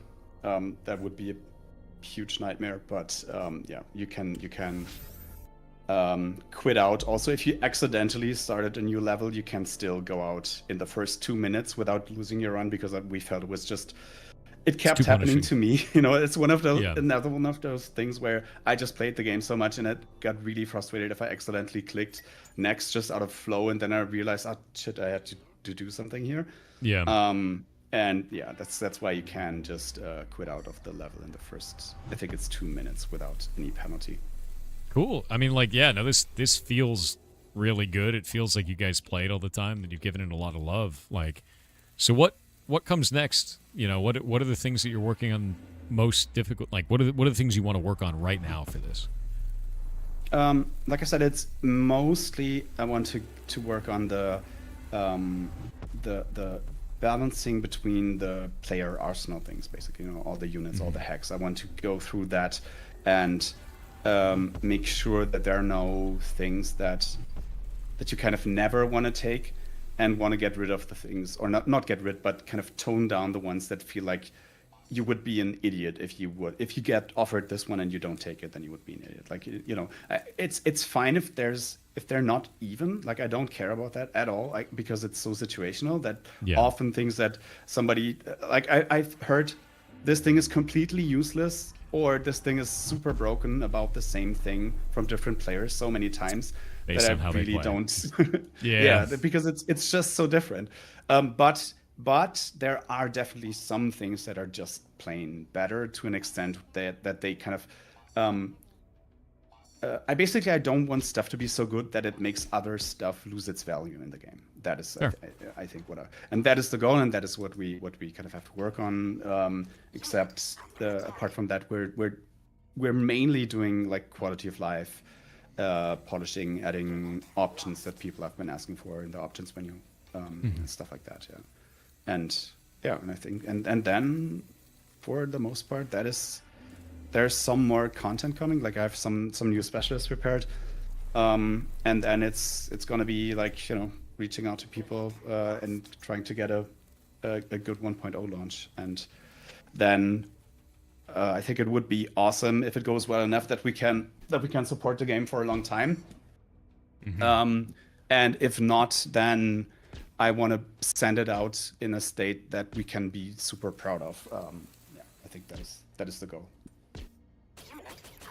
How does this turret work? You have to activate it. There you go. I activated it. Yes, you did, and there's the bullets coming in. Oh, is that what that was? So it activates wherever I was looking at the time. Okay. It has global range. So when you activate it, it will just start shooting the closest thing, or if you order it to attack something specific, then it will attack that. So I should make like 10 of these. If you can afford them, I think it has a cap of 3 probably, because it is fine. very, very strong. I'm okay with this. Just want to make a million of as many as the game allows me, which I've just done. And now I'm capped you can out. also, if you, I don't know how, if you want to finish on like the next will be the last level, then you can maybe save the monster mode, because you have a super powerful drop that I think would be probably really well spent on one of those turrets, because it gives like a huge damage increase. Really? For one of those, I think that could be a very nice tool to crack the enemy base in the last level, or if you're struggling. Is this the last level, or is it the next one? It's the next one. It will be the last time. Awesome. I'm gonna see if I can activate my insane turrets as I get closer to this. It's gonna use it to eat the enemy base. I think they might need to charge up a bit more. See. By the way, you can just press tab to get into all factories if you want to macro. Really? And it's so easy. I was creating the thing. Oh. And F5 is selecting all the skill buildings. Like, so if you want to use your turrets and stuff like that, you can just press F5. Okay, that was sick. I just activated my laser and it's amazing. Look at them shoot. Yep. The damage, incredible. Absolutely wiped out a huge amount of their base. Love that. Yeah, they're very, very powerful. I noticed that the enemy base just got like a drop of units. Did they use some kind of a consumable to do that? Like how did that happen? that is the big guy here, the transporter that has an active ability that can spawn an army. Oh, I see. Oh, I'm dying. Horrifying. I guess it's not so bad. Please stop shooting my ultra turrets. That's not very nice. Deeply rude. Should have put those in the back of my base. I was a fool. But at least they're on the high ground. That might have saved them actually there. True. It's a 30% miss chance for really shooting up hills. Yeah. Oh, that's awesome.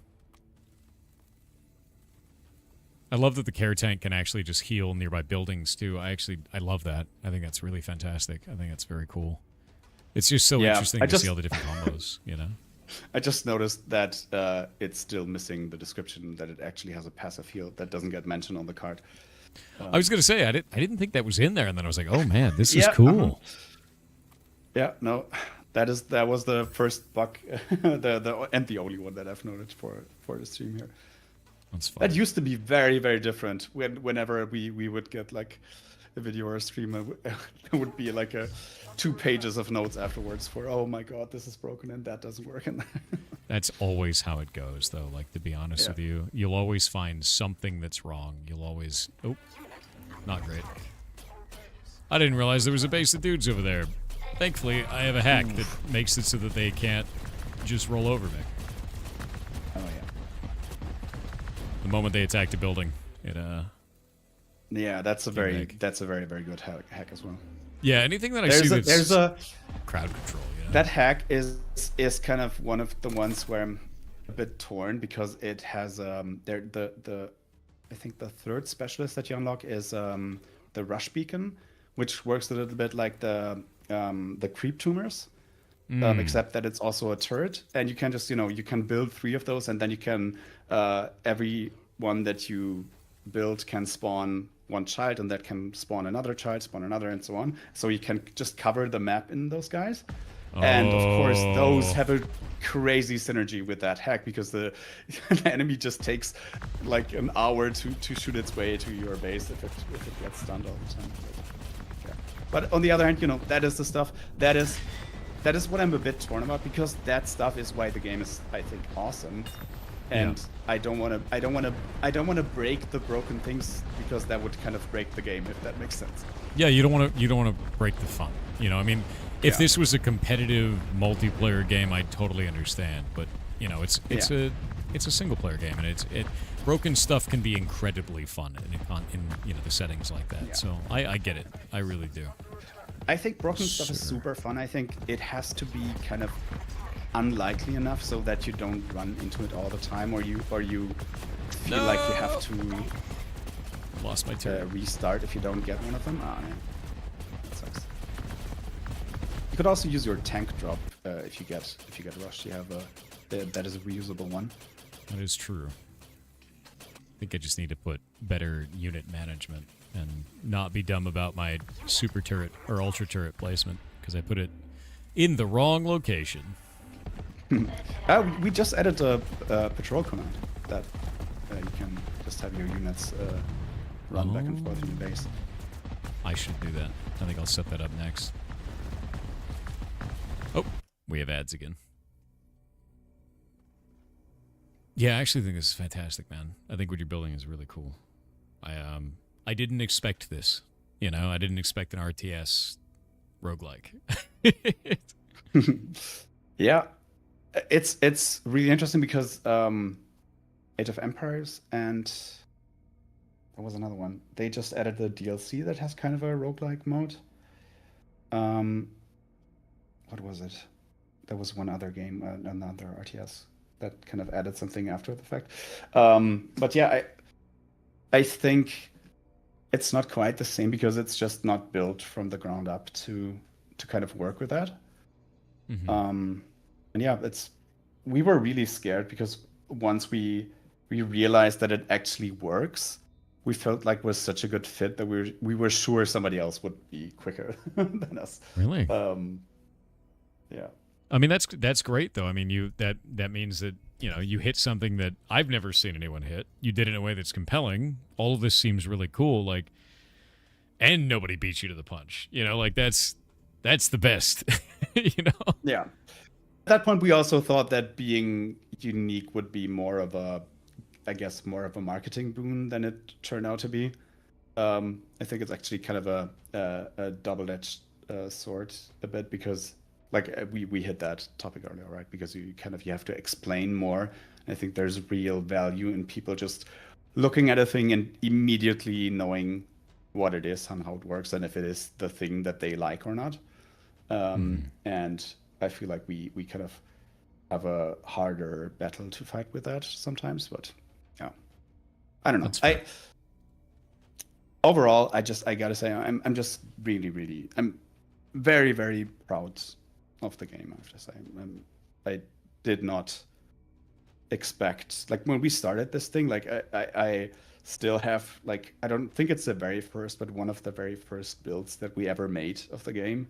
Mm-hmm. And I boot it up like, I don't know, once every 6 months or so, because it's so cool for me to see this is like how it looked in the beginning and how it worked and how it does now. Have you released that on like YouTube or anything anywhere, like shown that off to people? Because that is always super inspiring to see where it's gone, like where it's come from, where it's at now. I think I intercut some gameplay from that in a devlog at one point, but not in a kind of in a big way. And I think also made like a post at some point where I kind of show that off a little bit. But yeah, I thought about actually putting that as DLC, but I think that is a very self-indulgent thing because nobody except you cares for the very, very bad first version of your game probably. You'd be surprised. You'd be surprised. Kind of amazed by that, to be honest with you. A lot of people really like to see that kind of a thing. Like, you know, I mean, like, I don't know. People like seeing the inside scoop on things, I guess is the best way to put it. Yeah. Well, we are almost at time. Been showing this off for about 2 hours. I didn't even realize it'd been 2 hours. Like, I'm having fun playing it and talking to you, so I didn't even realize we'd be going for 2 hours. Do you have anything that you would say to newer developers that are just starting out? Like any kind of advice you would have? It's a lot of fun. It's definitely the most fulfilling work I've ever done in my life, and I think if you have anything that is playable in any form, don't shy away from showing it to people. Do not think it's too early. It's never too early. You know, don't learn to kind of to take feedback and to understand like what it means for your game. That doesn't mean to always follow it and to run behind the opinions of others, but understand what is kind of behind the way that they maybe don't enjoy something. Like it's very, very often the case that you see something not working and the player telling you, man, you know, this aspect of the game is really bad, and you look at the footage of the gameplay, or you watch them play live and you realize, well, no, it's just this one unit is so damn overpowered that everything else in the game kind of doesn't make sense anymore because there's a one enemy unit presence or something like that. It's very, very important to I think to learn that skill set to read between the spoken feedback and the thing that you see happen. That's awesome. Yeah, no, I love that. And I think that what you're making is very cool. What do you guys think in chat? How you guys feeling about it? Hmm? Oh, that's a funny Steam review. The game seemed good. Then they updated the controls to be more muscle memory. Now it's awesome. Yeah. Hell yeah. I was that's a very, good very, review. very happy when I saw that one, yeah. They had me in the first That half. was actually... I was nervous about that. That's funny.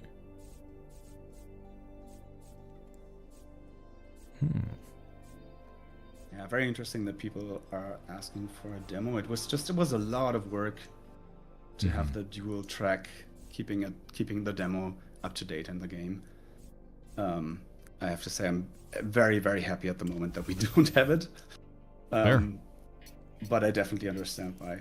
I gotta say though, like, I feel like I don't really understand the need for it anymore because you can't just refund everything on Steam now without any repercussion or having to justify it in any way. So it's kind of like, I find it really interesting that this is still such a thing when you can just, the demo is you can buy the game and see if you like it, and if you don't, you just give it back. A lot of the times we're finding it's a weird setup, honestly, from Steam's side, but that is how it factually works. Yeah, a lot of the times people don't have the money up front to buy games. That's what it comes down to, especially with like regional pricing and things like that. So they prefer the demo, and I always think the demo. That the weird thing about a demo is that it reduces your negative reviews. I know that's a very strange thing, but the idea is that someone plays the demo, they go, "This isn't for me," and they leave. And if they would have bought it and then felt this isn't for me, maybe they don't want to go through the refund process. Maybe they feel really negatively because they already threw money down and they have to go through it, right? Like then they leave a negative review and then they bail. You know, so it's always an interesting thing. And I don't want to devalue demos at all. Like, no, we had a demo for a long time, and that also is one of the big reasons I think why the game turned out as well as it did, because that is where we got the most feedback from for a very, very long time, right? It's just the demo players. So yeah, but it was a nightmare having to update that. Additionally to the main game, like it's. No, that's totally fair. I think building a demo is, a lot of people don't realize it's not just, I carve off a piece of the video game. Like you have to maintain that, man. Every time you make major updates, you got to maintain that demo, and you don't want it to just be like the full game with a variable ticked, because then they'll just untick that variable, and then now they have the full game, you know? And it's also, I think there's another interesting aspect to it is, it really shapes your review in a weird way if the main feedback source is people that play the demo, because you just get so focused on kind of working around the stuff that is in that little piece of the game, and that makes it really difficult, I think, to keep the focus. So I don't know, there's a very, very tiny chance that we might add one again later if it's completely done, because then we, if we don't plan to do any more like major updates. But I honestly don't think so, because it was just, yeah, just we're just two people. We have to be super picky about what we try to take on and what we don't, yeah, I think that is yeah. Sorry. I've Yeah, been absolutely. rambling. No, you're totally fine. Like, honestly, people are here to find out how you feel about making games and to look at your video game. That's the whole point. So rambling is always encouraged. With that being said, if you guys haven't wishlisted these yet, go wishlist. Go wishlist Road Command. The best thing you can do for any indie developer out there is to wishlist their game. If you do this, it will help Steam to go like, oh, I should show this to more people because I'll make more money off of it. Because Steam wants to make money. So instead of, if you're worried about buying it or anything like that, wishlisting it, holding it onto it for later is always a really beneficial thing. And if they ever go on sale, you get an email from it. So it's a very positive thing to do. And it's free. You can just do it. Yeah.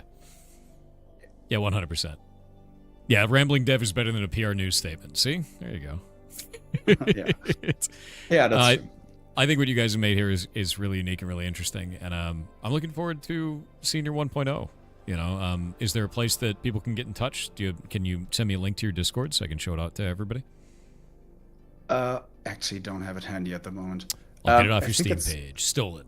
Yeah, exactly. I was about to say. I think actually everything is linked on the Steam page. And like I said, yeah, we read everything that is in the Steam discussion forums like that. We're super active there. Yeah, mainly of course the Discord. I always thought it was funny, like Steam had all these banners for like, come join our Discord and everything like that, and you could do images, and then they were like, don't do that anymore. And now it's just this tiny little link on the right side. Here, I'll show you guys. Look at this. Yeah. It's just this little tiny link. And you're like, come on, man. Like people want to find the devs, but like, yeah. But no, I'm really impressed. This is super fun. I really enjoyed this. I kind of want to play this on stream some more, legitimately. Like I thought it was a blast, and I want to see your progression system and go through all that. Yeah. So I mean, I definitely wouldn't be unhappy if you did. Yeah, well, rock on. Well, thank you very much. This was very nice. Thanks so much for having us. Yeah, and also, yeah, thanks, Chad. I've been reading. It was so heartwarming for the huge majority of it. That's very nice. I'm really glad. Yeah, and thank you very much for being here. And it was very lovely talking to you. And I wish you the best with your game, man. I'll talk to you later. Thanks. Have a good one. I totally lost track of time playing that because it's really good feeling. Like I really enjoyed that. Yeah. No, it's a fun game, dude. The idea of marrying roguelike and RTS is not something I ever thought that I would play. And that's cool. Like, look at all the weird buffs that I have up here that I've picked up along the way. Like, that felt awesome. Yeah, just one more turn. Just one more. Just one more. Just one more. Just one more. All right. The next one we have, we're going to do pretty soon here. We're going to do it pretty soon here because we got Ashes of Creation later on today. We have a game that is sponsored, and they are sponsoring the event specifically because they're awesome. Because the more people that we have that sponsor these types of events, the more indies we can have that can get to be shown off for free, and they know that. So they sponsored the event with that in mind. So you get to see all these cool indies. The indies don't have to pay a dime because of companies like this. So we're going to be doing that in just a moment once I get it all set up. Yeah. Give me just a sec. I got to get everything running first. But no, it's such a big deal, man. Doop. Set it to chatting. Cool. Let me get all this set up. Ready to go. Where is it?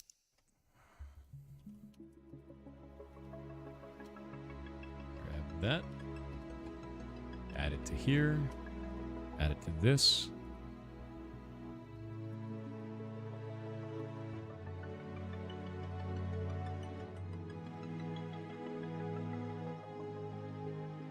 And I believe there is no dev interview for this one, but the game looks cool. Really excited for it. So want to play SC2 campaign again? Damn. Yeah, dude. Like, that game felt really good as well. Like, it just felt neat having the roguelike, aspect to it. I didn't expect that. Is it AOC? No. We're going to play AOC later, though. When it launches. All right.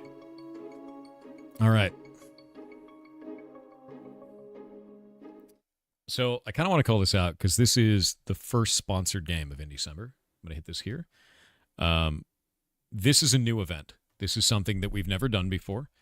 And the idea is to have a bunch of indie devs be able to show off their games for free to help out the indie community as much as possible and have corporate sponsors pay for it and very large companies pay for it.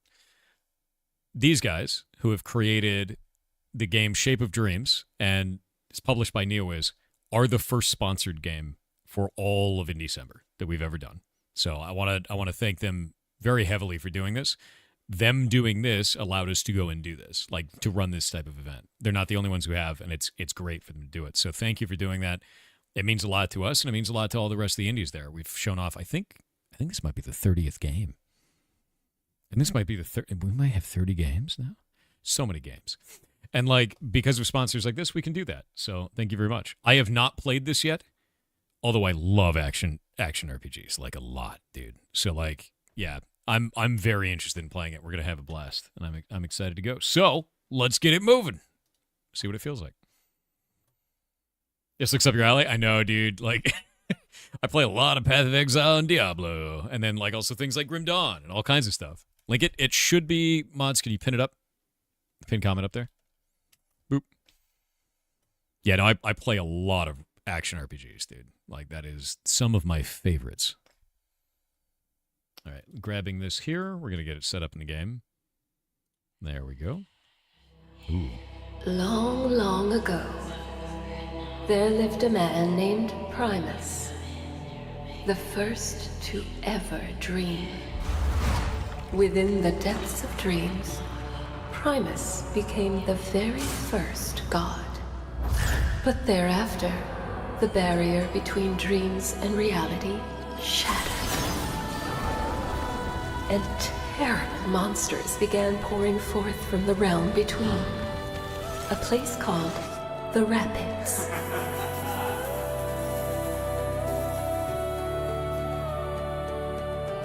Some saw this as a catastrophe, while others saw it as opportunity. They say that those who reach the Lizard deepest gun. depths of dreams can achieve anything their heart desires. Hell is that? I hate that. I hate looking at that. Countless beings entered the rapids, each grasping their own reasons, their own purposes. I want to be a gun wizard. But these are their dreams. I wonder, traveler, what is your shape of dreams? You don't want to know. English? Wow, that's a lot of localization. Hell yeah. Profile name. Pirate Software. Fred. Dude, gun. I love magic guns. I love magic guns. Bullet Wizard. Yeah, she said the title of the game. Thank you for playing. Aww. I want a hat. Nice. Yes. Explore the rapids on your own. Explore the rapids with other players. Meet Polaris and learn how to play the game.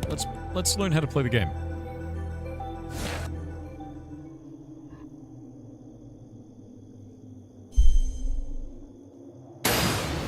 Oh, we're dead. Wonderful. I'm a lizard wizard. I started as a lizard with a gun. This is exactly what I wanted. How did they know? You're awake. My power of guidance has preserved you for now, but you remain in danger. Follow my voice. MOBA action RPG, 100%. Attack, move. That's perfect. Cast skills, Q to BR. Do we get... Yeah, okay, that's good. Perfect. Oh, I love that. We get an active dodge.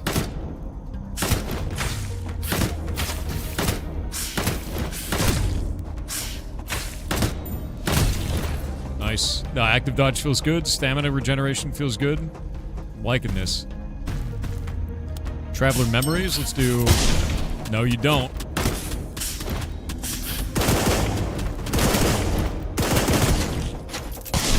Hey, yo, this feels really good, actually.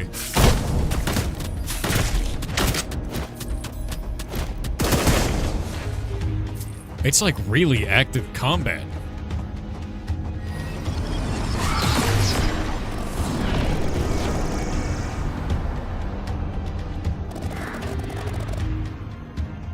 Ride the rift to where the voice guides you. Alright, let's rock. No, this feels really good. Oh, I'm damaged. Like badly. Hello, Polaris. Greetings, traveler. I'm Polaris, a child of dreams. The beings here know me as the Guide. You have already faced death once. The Rapids is a realm of many such dangers. Learn to survive here, or your existence will surely fade away. Fortunately, we're surrounded by things that may aid you. Come with me. Alright. What is that?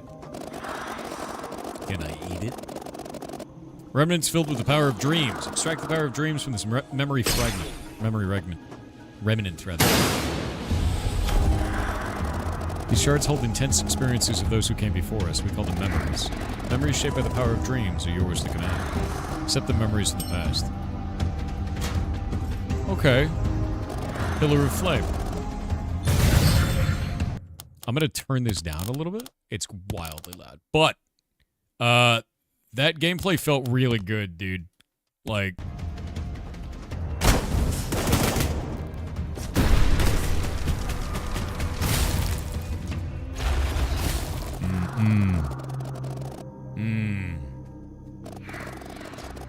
Extract the power of dreams from this concept. Alright, let's find this. What does that do? Concept remnant. Crystallize, imagine ideas into essences through the power of dreams. Alright. Use the conceptual power within these essences to transform your memories. Okay. What is the essence going to be? Chipped essence of charcoal. When this memory hits an enemy, it fires a charcoal shard, dealing 16 damage. If the target is already burning, deals... I mean, it has to go on that one because it lights him on fire in an AoE.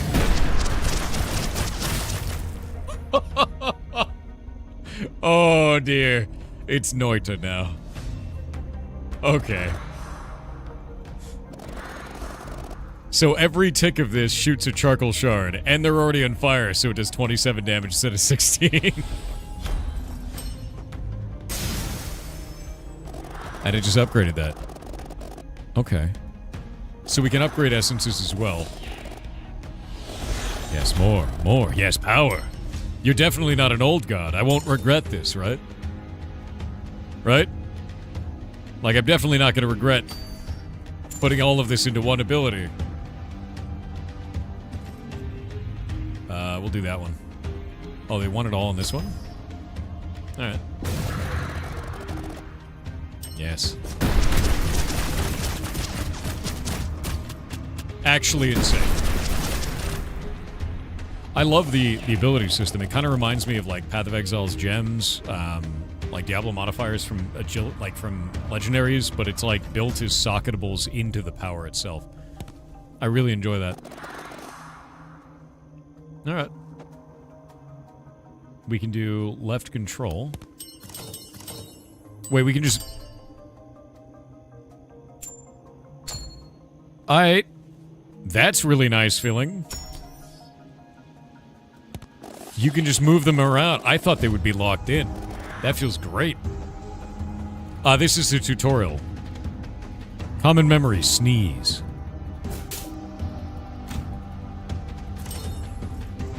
I don't want that.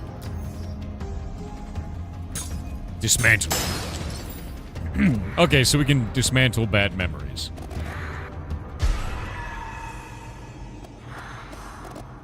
Something's wrong. Something approaches. Well, let's kill it. I love killing. Oh. What is happening? Be careful.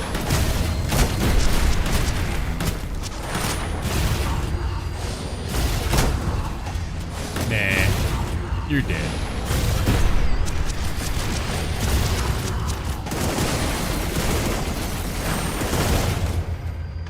Lol. There's hunters. These shadow-tainted creatures have appeared recently, preying on all outsiders they find. Beware of encountering them as you journey through the rapids. I fear our time grows short. Give me movement. In your current state, you cannot survive for long. I hold your thread of life with the power of dreams, but your existence requires pure dream power to become complete. Wait, what? I don't exist. I know you entered the rapids with your own purpose, but whatever it may be, you will not fulfill it. Master of dreams and creator of these hunters you faced, the first dreamer. He now forces the inhabitants of the rapids into submission, slaughtering those who resist. He seeks, I believe, to claim the pure power of dreams for himself alone. If you wish to survive, if you hope to fulfill your purpose, gain strength and confront him, I will be watching.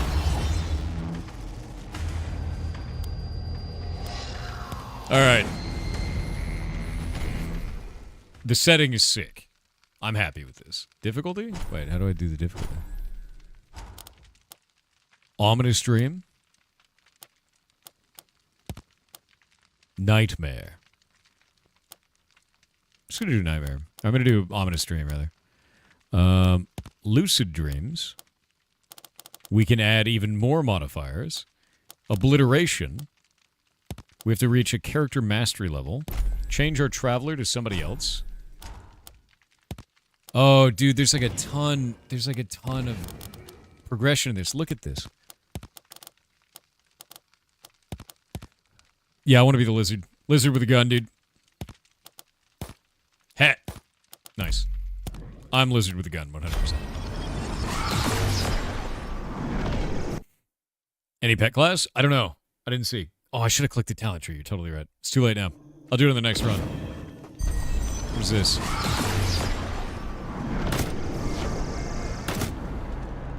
Can I just break stuff? I love breaking stuff. Hold up.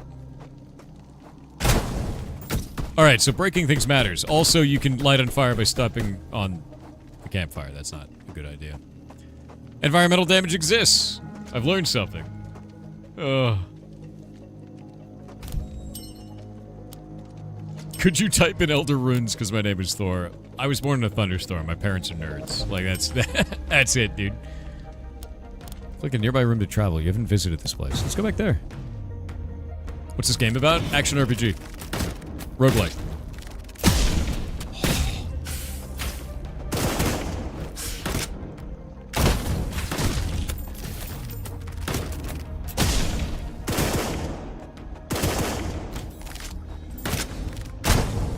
Love the way that feels.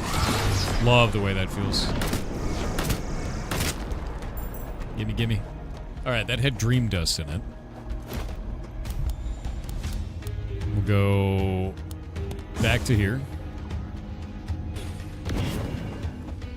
What was that? A bit weird. We'll go over here. There's a question mark down there.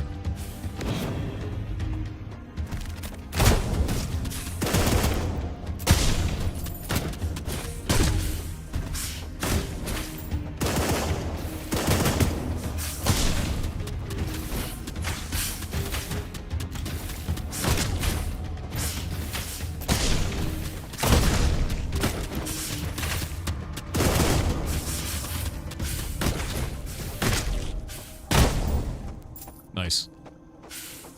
Love this.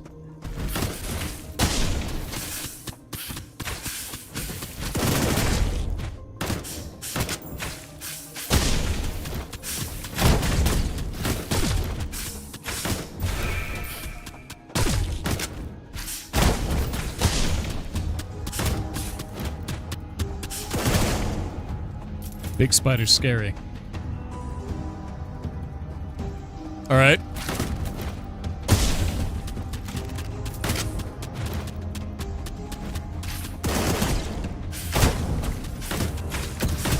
Oh. A little bit of healing.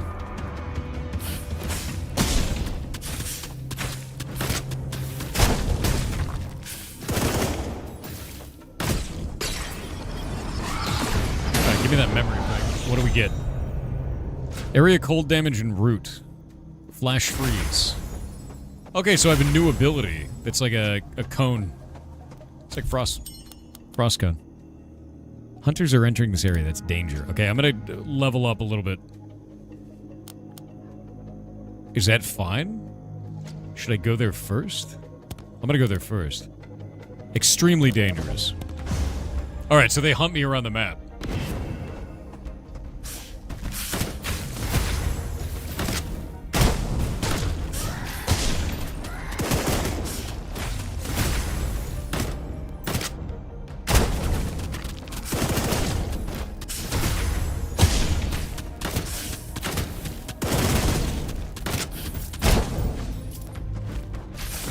I wonder if they only move when I move, or if they're moving based on a timer of how long it's taking me to kill. I don't know yet.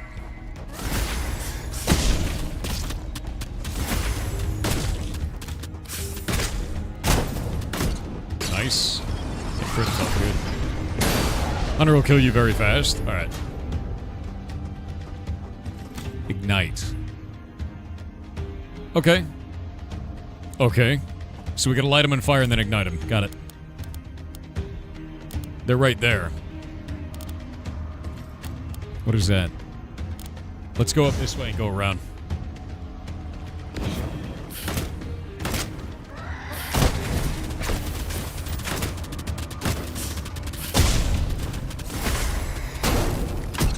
Explosion.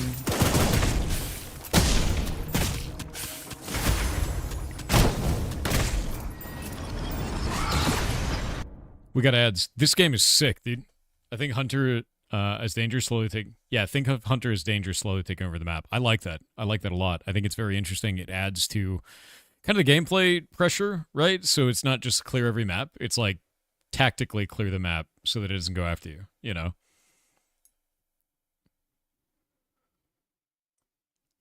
Yeah, it's an action RPG, but it's a roguelike, and it's also... or it's a roguelite, rather, and it's also, like, dynamic, the map. The way that it feels a bit like Hades somehow. That's probably the action RPGs like coming through.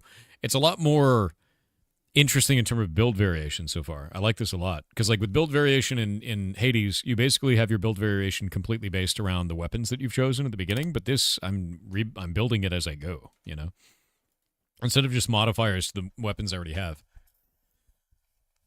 I love that.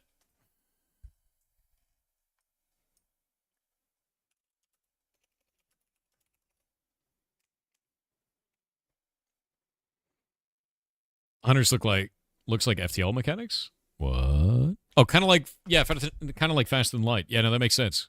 That makes sense completely. My brain didn't click for a moment, but yeah.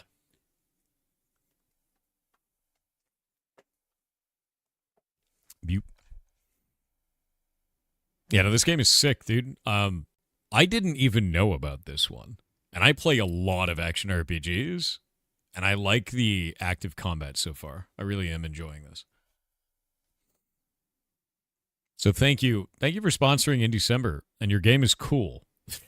So like, you're red, you know? It's an awesome thing to do.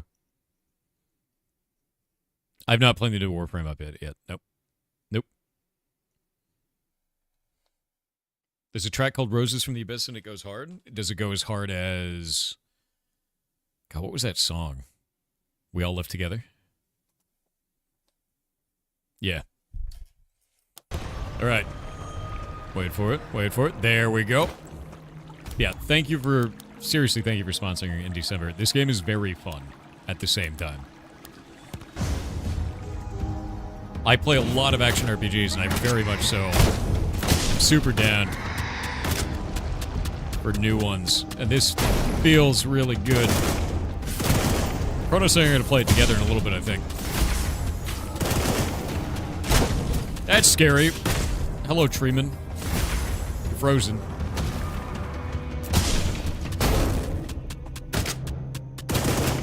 Gotta love that. Boop. Ignite was a good move, honestly. Ignite feels really good. Yeah, it feels really good. I gotta keep moving. They're taking over new areas. I'm gonna try and take over as many of these as possible. Ominous presence of a powerful monster. All right.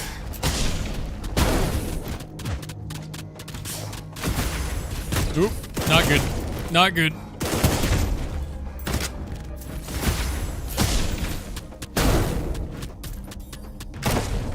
Got it.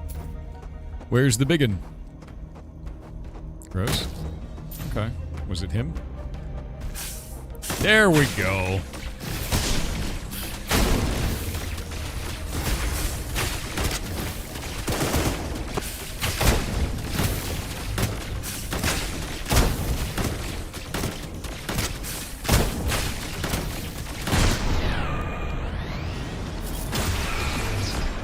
Love that. The hell is this?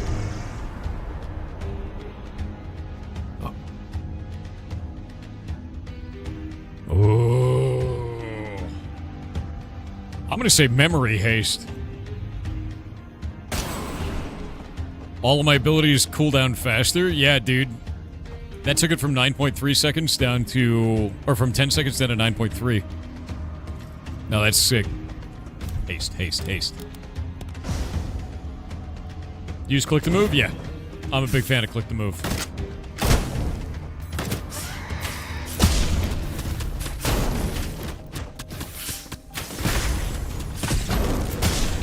Oop.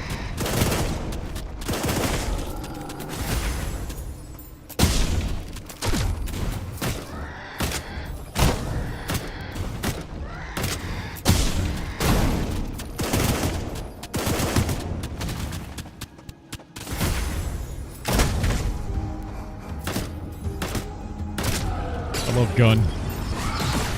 Chad, I love gun. I'm gonna dismantle that. That's a slash. I don't want that. Aw, no! The hunters are arriving. This is bad.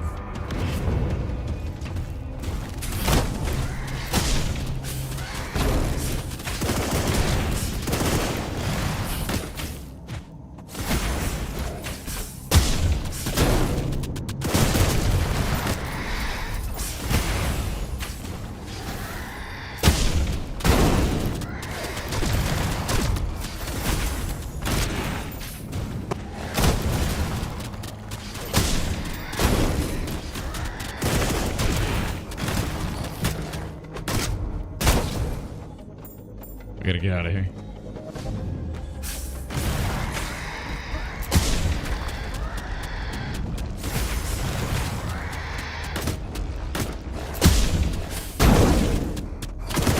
Love it.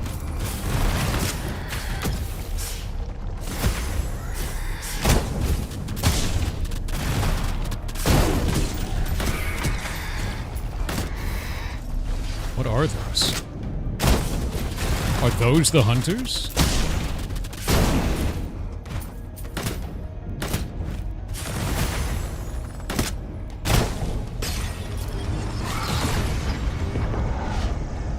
Let's empower that one.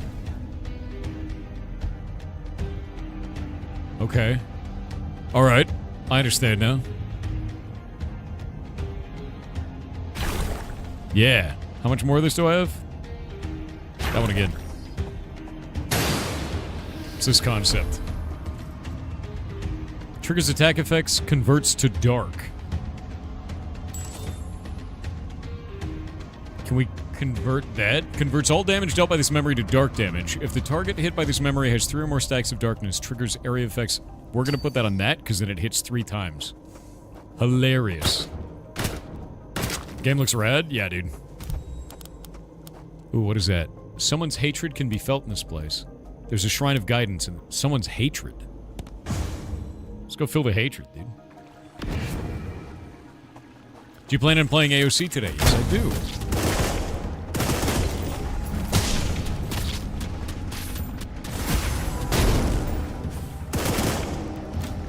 Nice.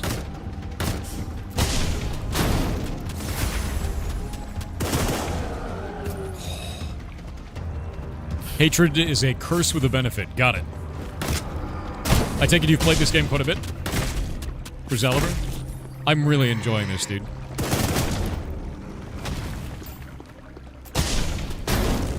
The gameplay mechanics, like the build mechanics, is really what's keeping me 100%. You'd be wearing wigs today? Always. I will always wear wigs.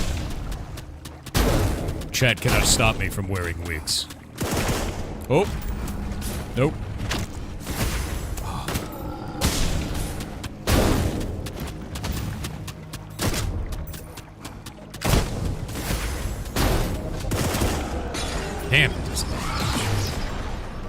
I need to get, like, movement. What does this do? We got a little bit of money. Okay, so that heals. Receive a random potent curse and obtain substantial rewards. Random intense curse and obtain greater rewards.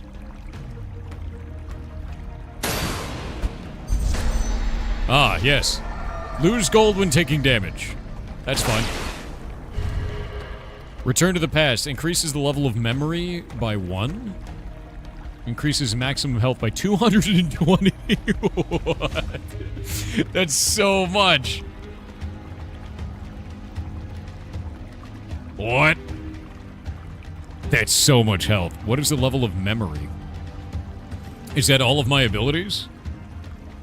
What's my attack damage right now? Is 17 a lot?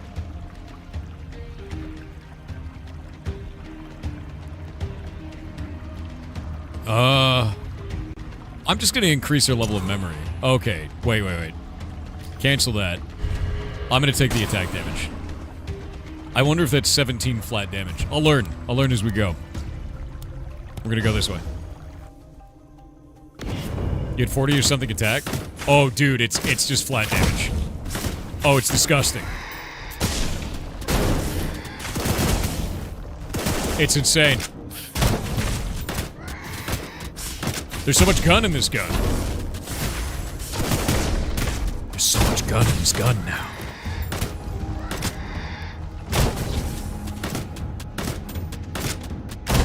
I am timed.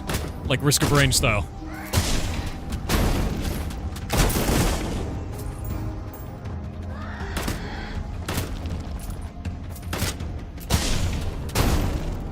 Love it. Ow. I love gold.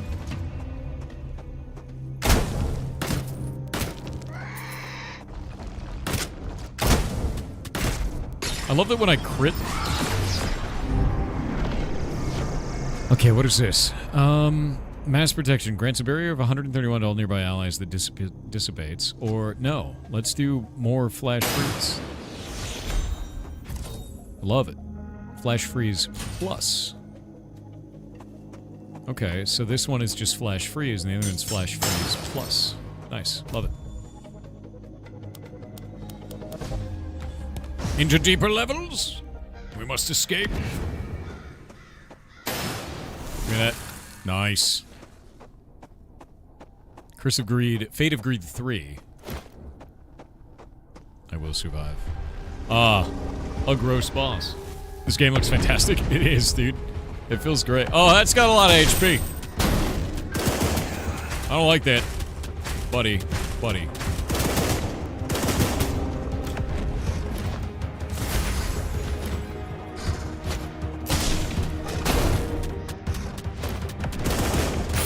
Ow. Oh, God.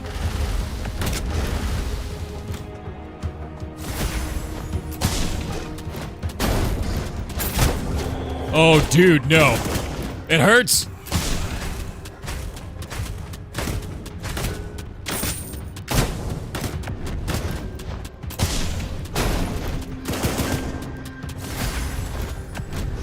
Jesus, dude.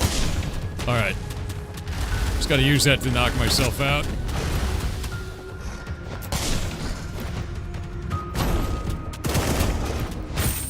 Oh. Oh, God.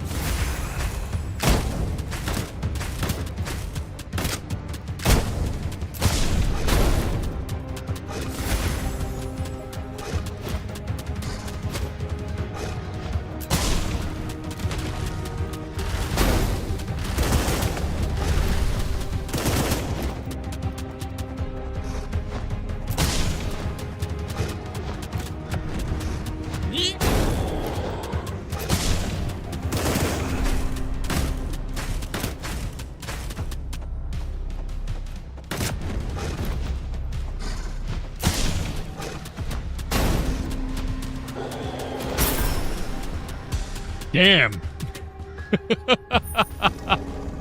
That thing hurts, dude. Alright. Almost had it. I can feel it. Ashes today? Later, when it comes out.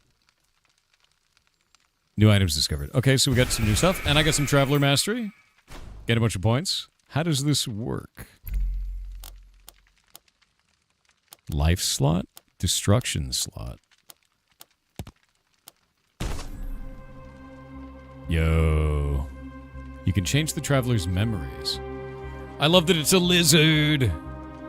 Okay. Okay.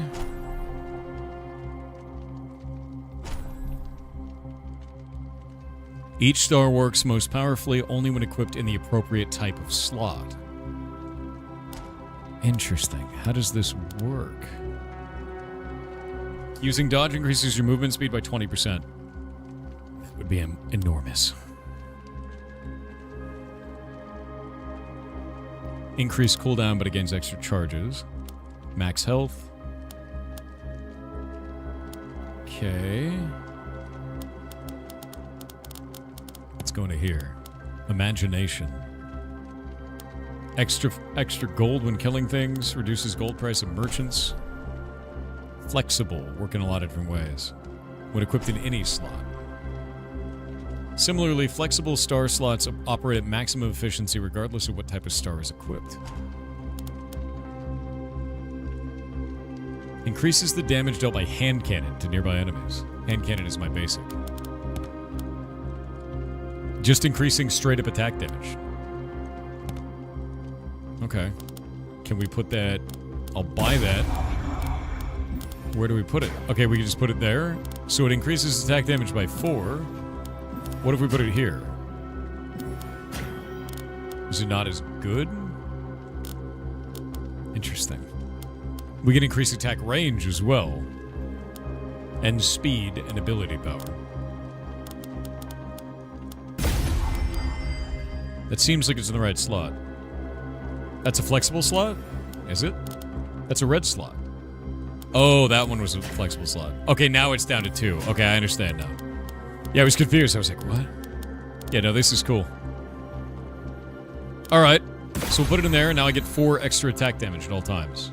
And this is kind of the meta progression system.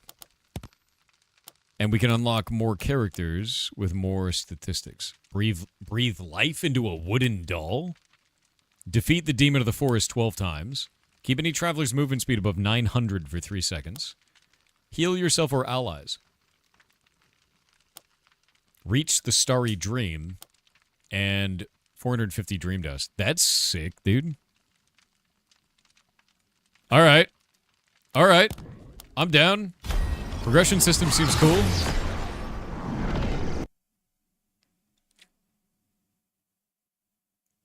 Yellow's flex slot, though. Yeah. Or can't read. No, I'm just learning. I'm learning stuff. I think it's fantastic so far. This marksman... Can this marksman eat avocados? Maybe. Hunters start here. Hunters are delayed by 2 turns. Okay, we're gonna go here first.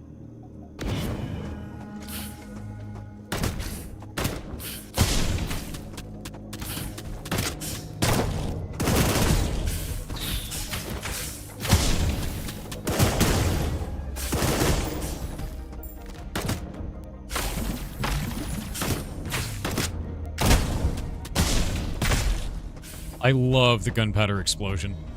Like, when I get a crit with this, it feels awesome.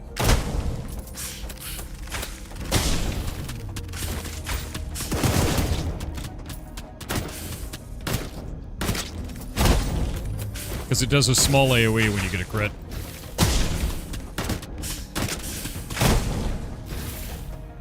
And it lights them on fire.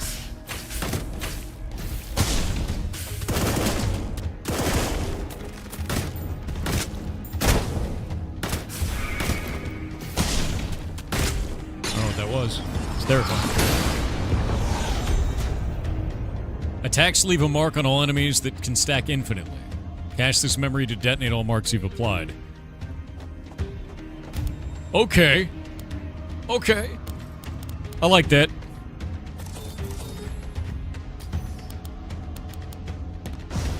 Yeah. Yeah.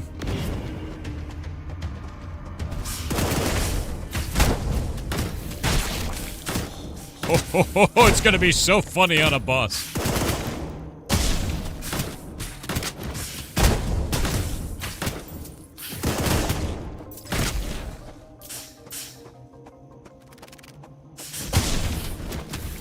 I love that in the middle of their jump, it actually knocked him back mid-jump with my knockback effect. Like, it pulled him out of the animation. That was cool.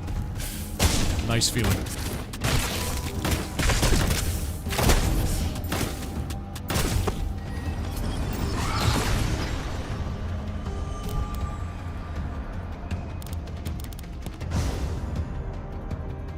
This game is rad. You bought it last week? Yeah, it's really fun, dude.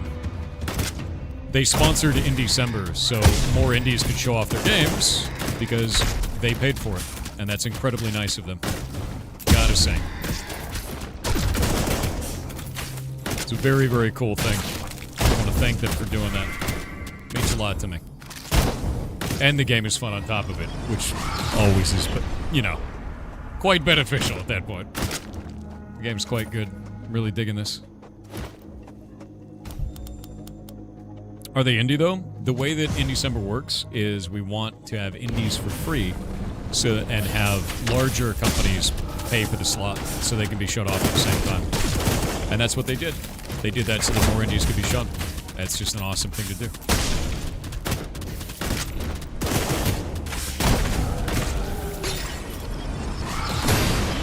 Yeah, it's a really cool game, and it's just a nice thing for them to do, 100%. Starfall. Calls down 4 falling stars. Each star deals... Okay, so it's an auto hit. That's cool. I like that. I love this game, so cool. Yeah, no, it's really fun, dude. Okay, we got hunters up there. I'm gonna try to move forward a little bit faster. The game is very clean, yeah.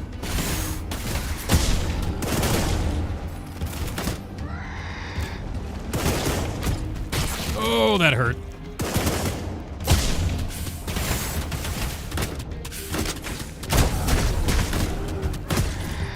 I wonder if any of my abilities scale with attack power. Or if they only scale with ability power.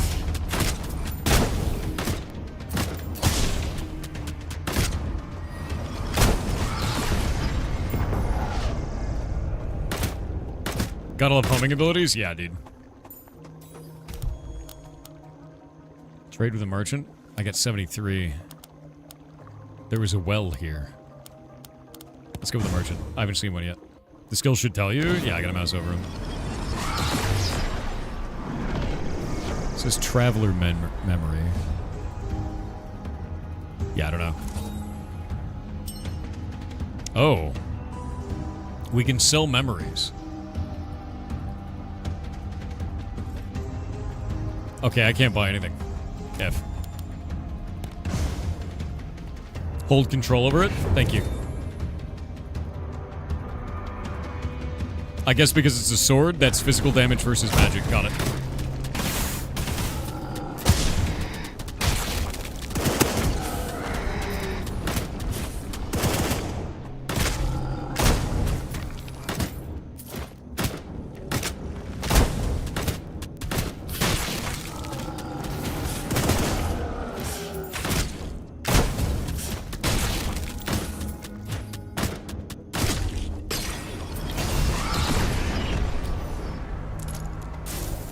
What's that?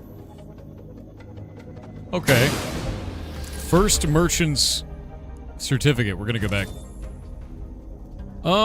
Teleports a short distance and deals 105 fire damage to nearby enemies. Cooldown is reduced by 13% for each enemy hit. I'm gonna get rid of Starfall for that. 100%. Wong. Yeah. Fire Blink. I'm down.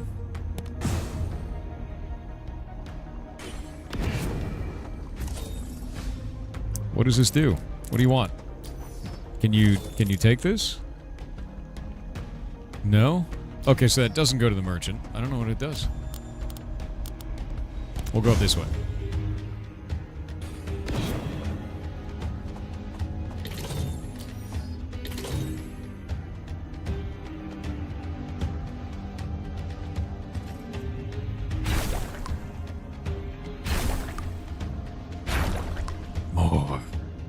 More. If the enemy dies to that, I heal, so it's like... Put a marker on your map? I will check it out. Thank you. Yeah, I don't know anything about this game just yet, and I'm having a blast with it, dude.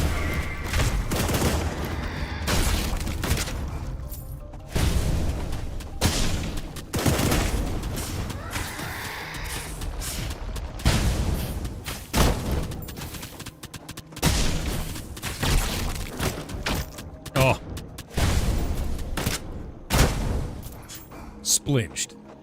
100%. Just teleport inside the guy's body. Horrifying.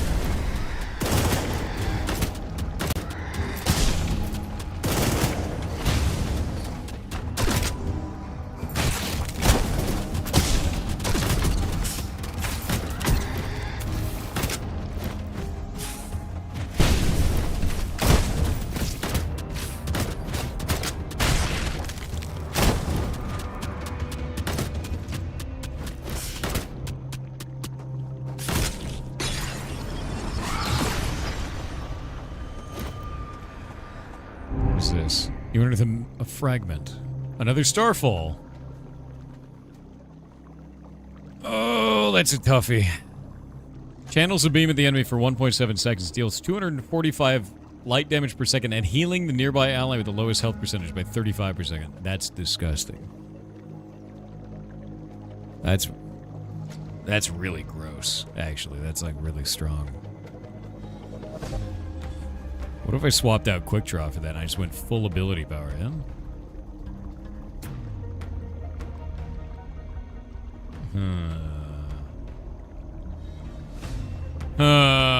don't know which one I want to take.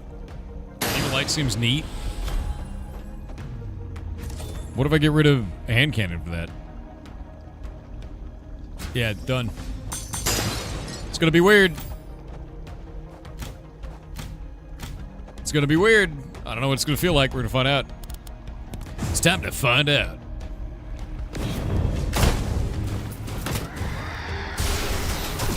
Okay, it's amazing. Never mind. Never mind. That's the best damn ability I've had so far. You can move while using it. I thought I'd be locked in place.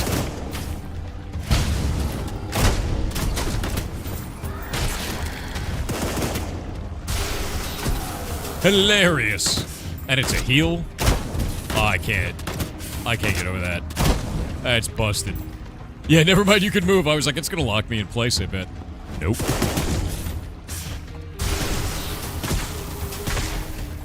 Insane.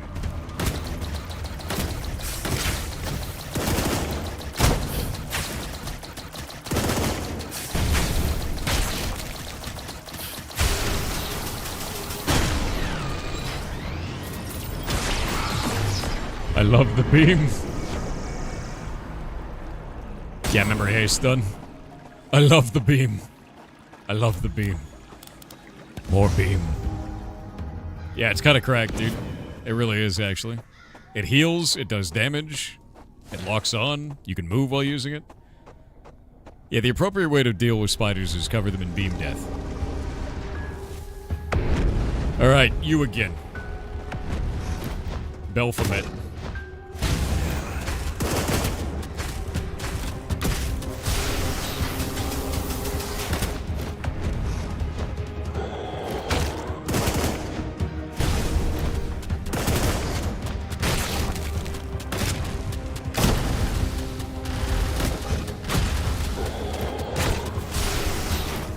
Oh, I can cancel it, though. That sucks. Oh, I'm really slow. I'm really slow. This is not good.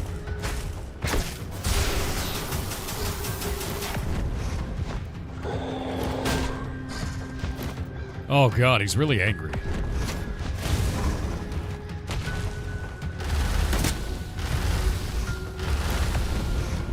There's no time that I could, like, heal on him. No, it's really bad. No, he's gonna kill me again. No. Not like this. The build didn't do what I wanted it to. He's so fast. He's so fast. Alright, that didn't do what I wanted. Not at all. The beam is sick, but not on him. He's too slow. Yeah. Alright, my character was way too slow with the beam. It's cool. It's cool to find new stuff, though. We got new abilities and new unlocks. Let's take a look. What cool stuff have we found? What is this? Ranged attacker. Easy. What's this? Hard. Mist. I like the ranged attacker more, dude. Oh, the idea of having the melee character and then also having the beam would be disgusting, by the way. I want to try the melee attacker out, I think, next. That's what I'm gonna do. I didn't get very many points. I'm gonna go melee attacker. We're gonna go mist. and I want to try this out. Ability power, attack damage. I'm going to call Kronos, and then we're going to go from there. Because Kronos wants to play together, which is going to be fun. I'm going to run ads right now, and we'll do that.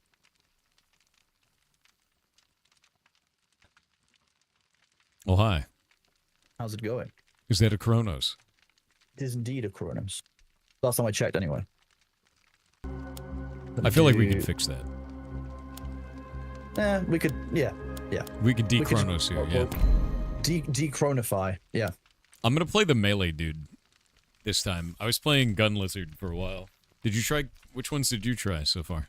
I'm on my second run of Gun Lizard, and I'm getting close to the end of, like, the second area, so... Nice. I tried to build that didn't work twice. Well. It was great.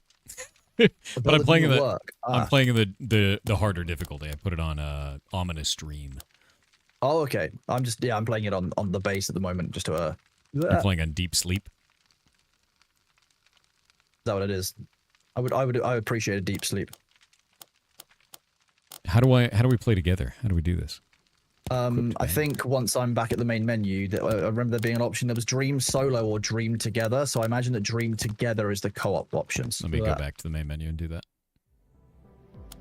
Dream Together. Create lobby. Private lobby. Invite only lobby.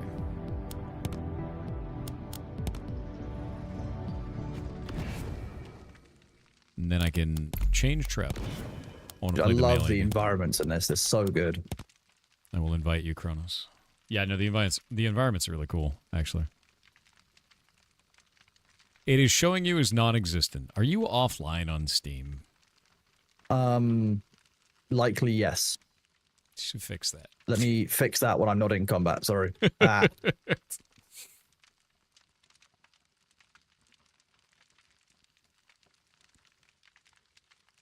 There's so many run modifiers you can unlock. It seemed like there were a ton of them. We looked at a little bit of the UI earlier, and it was like just a massive amount of run modifiers. It seemed insane. Check your default skill for unlock.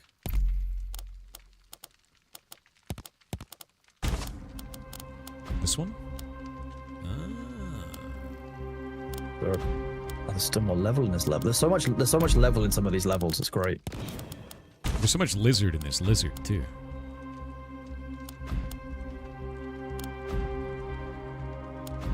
That's sick. Honestly, lizard with a gun, absolutely I love incredible lizard with a gun. Character design. Lizard with a gun like, slaps. My new best friend. Former sniper, hunter lizard. Duelist of House Verde Silver. Alright, I'm ready. I need to invite you now. Kronos. Can't believe he's not ready, Chat. I can't believe he baited us into playing a game together. And he can't even play it together. I can't believe it. Can't believe you've done this. It's actually just because you're not powerful enough to survive these runs long enough for me, to catch up. That's what it is. We'll just play in the higher difficulty level. We'll see what happens to you. I'm going to die. That's what's going to happen. And I hope that we're all ready for that. Very enjoyable. Oh, we can get bonuses every day, too. Dude, so how far have you gotten in your run so far? The first boss, but I was doing it on the harder mode, which is definitely tough. It's fun, though. Makes it more fun. Lunge. Burn damage? Do we have burn damage? It's most of what the lizard does can be done around burn damage. Oh no, I'm looking at shotgun blast inflicts it. I'm looking at the other. Okay. The second boss doesn't mess around. Good. I definitely got shown my own hubris then. Are you full of death now? Is that? I'm full of death, fire, and sadness. Well, actually, there's not that much sadness. The death and the fire put out all the sadness. That's probably good. Okay, so if I go back, I run straight into the main menu. Yeah. Go to Dream Together. I can go join lobby. And then I can invite you. Nope, I can't. I have to copy this and then send it to you because You are still set as offline. There's my I'm code. just setting it online now. Okay, I can do that. Yeah, just do that. Well, I'll make sure I leak it to the entirety of everyone. You've done that before. It's a good idea. I mean, no, it's the best thing you can do, really. Make sure that I don't actually do that. It's a great idea. Cronus is really good at leaking things, you know? Only things that don't matter that much. Did it work? Did you join? Hang on, send me a thunk. Let me join lobby. Join with lobby ID. Loading. It's loading. Oh, it's connecting this time. There we go. Oh, there we go. Oh, there we go. Nice. All right, I'm gonna play this dude. I'll put it on the lower one so we can beat the bosses. You ready? I have to wait for you to ready up on the bottom right. Oh, I was 6 Dream Dust short of unlocking the next the red character. Get wrecked. Get wrecked. I know. Now I gotta put you out of the party mid-run, right? That's how it works? That sounds about right, yeah. Well, nice. What happens Toxic if you do time. boot me out of the party mid-run? That would don't know. be the one. We'll find out. Yeah! Do we get to share resources? How does this work? It seems so. Ooh. Let's go to the hunter spot first. Kronos, we have to move. We'll die. Nice. That's cool. Okay. This character feels red.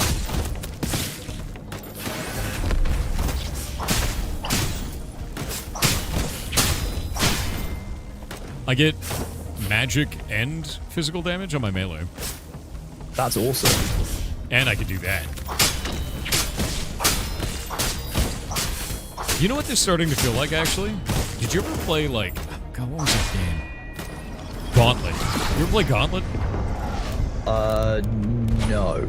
Arcade No, game. Doesn't awesome spring arcade to mind. game.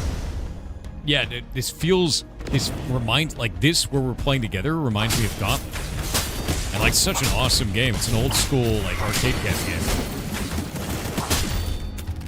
I really love that, like, some of those older game concepts are coming back into games again, because we were talking about this when we were talking about in December before. Like, it's a great time for indies. You're seeing indies do so many cool and interesting things that like AAAs aren't willing to do, and I think it's great. Yeah, dude. I took a lot of damage there, and it hurt in my bones. I'm not happy about it. Oh. Oh, shit. I think we just clear as much as possible because the hunters are terrifying. Fine. Yep, I will let you lead the way and I will shoot stuff. I will be a well-organized lizard sniper. I do like having a lizard sniper as a pocket sniper, you know? Yeah, pocket snipers. That's the next step up from pocket healers.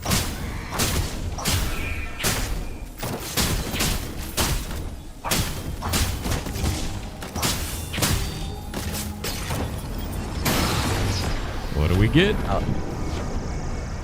Do we both get this? Attack empowered cold. I got my own one. Flame.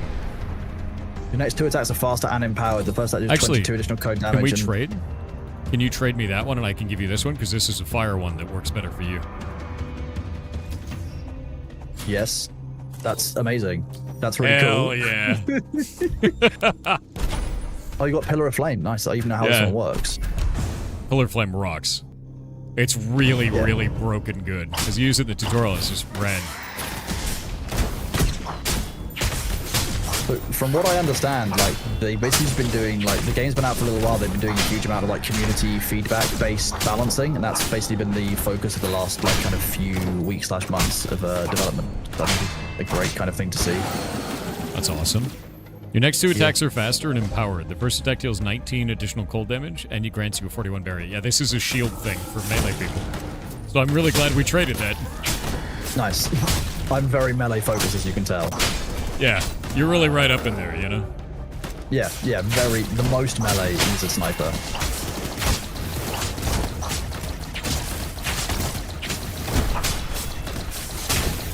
Ow. It hurt. Flambe. My bones.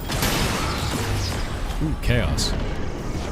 Ooh, what's this? Cold damage. So I got a glacial hammer, which is another cold ability if you want. Oh, I'm down with that. We need attack speed. I got lightning strike, so I'll give you that one. Okay, let me drop cold hammer. This actually looks like quite a cool ability, to be fair. That adds a stun. Nice. Lightning strike is great. It's one I've used before. I know how this one works. What's this? Chaos. Attack speed, attack damage, memory haste. Attack speed is good. I'm in pain. My pain. Have you tried fighting the hunters yet? No. I wonder if we could try like the end of this run and see what happens. Like the final one if we time it properly.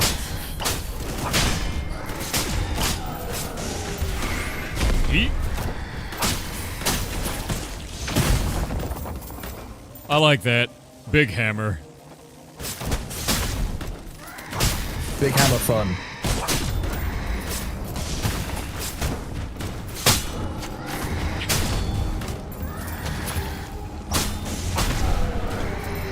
That was disgusting. Oh, you can stun them into your flame pillar now. Yeah, I can. Oh. I love the level of synergy that you're going to be able to get between. I imagine that, like, because we keep on dying, like on the first run, like. Yeah. We're not getting all of the unlocks and all the like development that we can do, whereas we can very much like.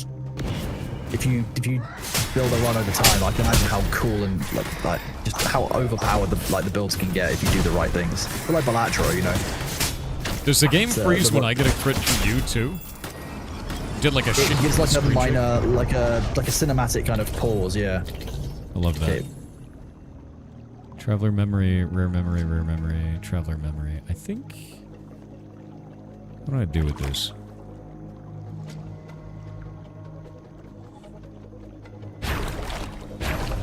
There we go. I've just buffed up my ult. Nice.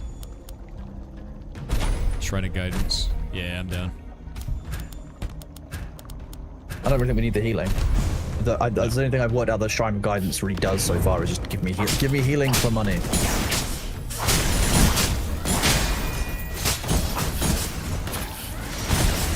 Crushed.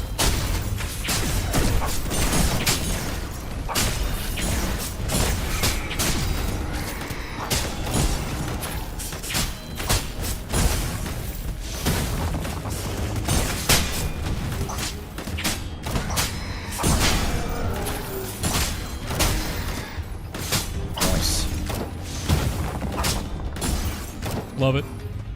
The amount of shield that I gain now is just insane. You do healing as well, don't you, with that class, or? I don't know yet. Like, do you have any? Okay. I have self-shields, but I don't know if they're also shielding you. Interesting proposition. Okay, more buffs. Yeah, I want more shield. 100%. Is there anything else in this room? Looks like a always more shield. There's a thing down here.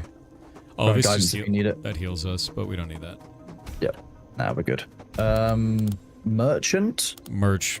Let's go up first, though, because the hunters are on their way. Oh, fair. Yeah. We love hunters. Hunters, hunters, hunters. Ominous presence.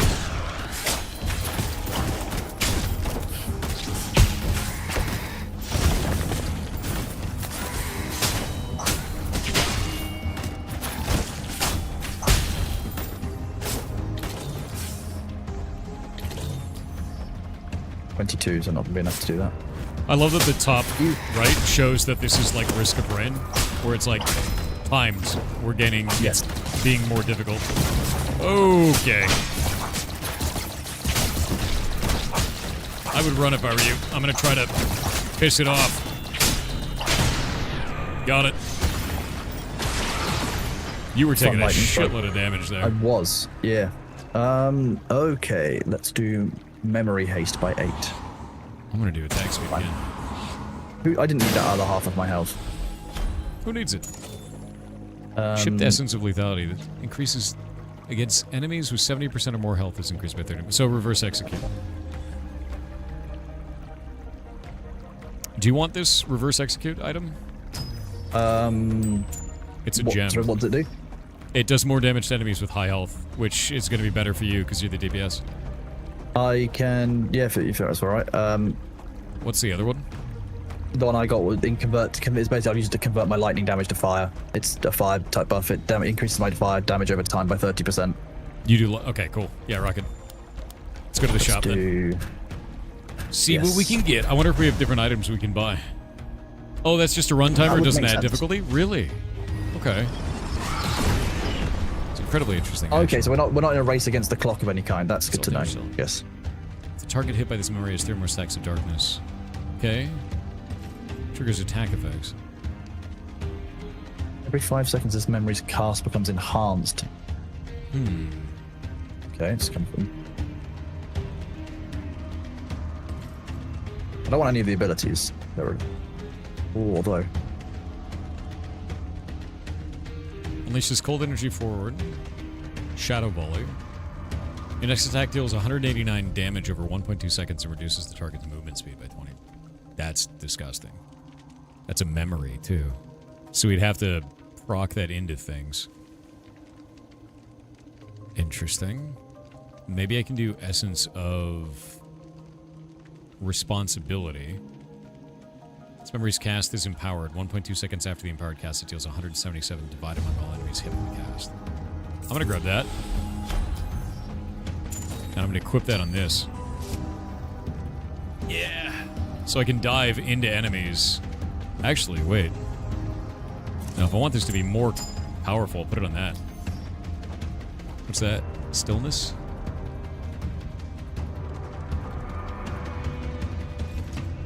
Charge fire. There we go. So now I'm just doing fire damage across the board. That's nice.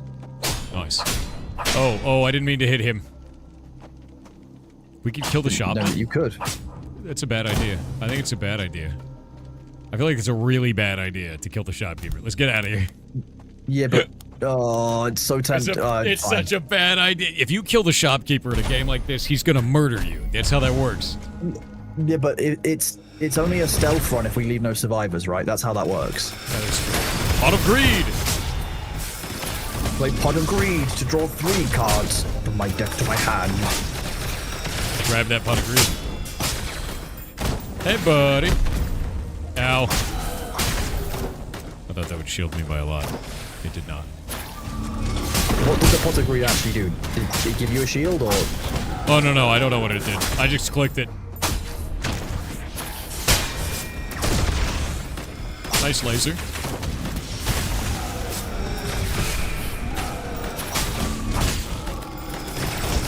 Kentucky Fried NPC.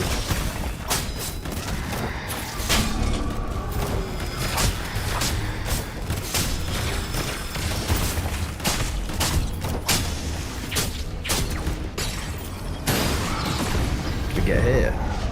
Spinning Ooh, whirlwind.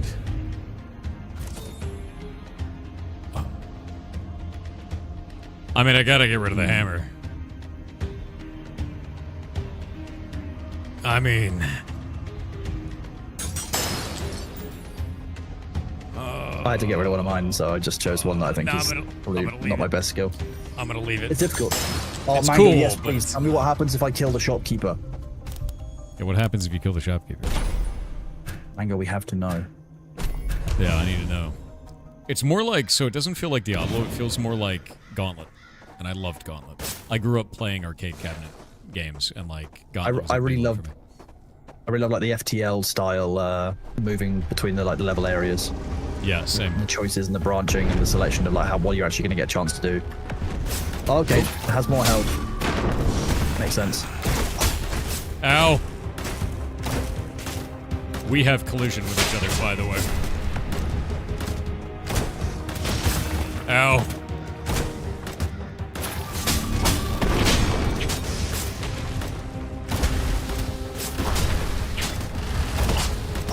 He's going after you, which is great. Ow. Oh, he's not going after you anymore. Ow. Oh, nah. Damn. I timed that so badly.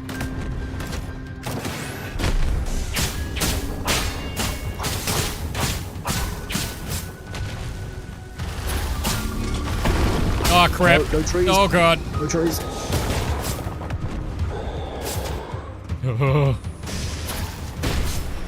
Okay, well, I died, but I noticed. I tried. I thought he was stunned because I hit him with my lightning bolt and then cast the fire, and apparently this guy just didn't get stunned. He just didn't. Yeah. Oh, okay, Manga. That's actually good to know.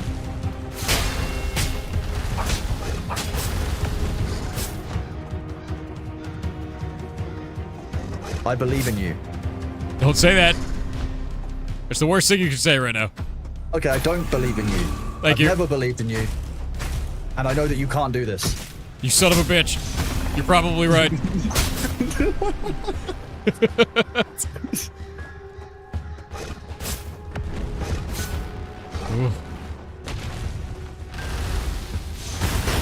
Oh, what? Oh, come on. I did my hammer, and I didn't realize that when you do the hammer, it walks forward a step as it casts it. And it just slowly walked me into the ring, and then I died. That's actually what caught me out, is the, you know, the shotgun blast fires you backwards. I just completely forgot about the backwards fire, and I was like, oh. Oh, I got a new Into character. the trees I go. Your imagination, new traveler unlocked. Yeah, let's see what it is. Okay, that's freaking sick. I'm gonna play that. Mage. What does it get? Full ability power, huh? Neato burrito? Done? Starry Realm, healing. It's all exploding death magic. I love it. Alright, done. Let's try it out. I haven't actually edited my character, my tree at all. Just. Oh, you should do that. I should, That's yeah. That's a good There's idea. so much stuff here. You can do dailies too, and the dailies like increase your stuff, or at least not even dailies, they're just like quests.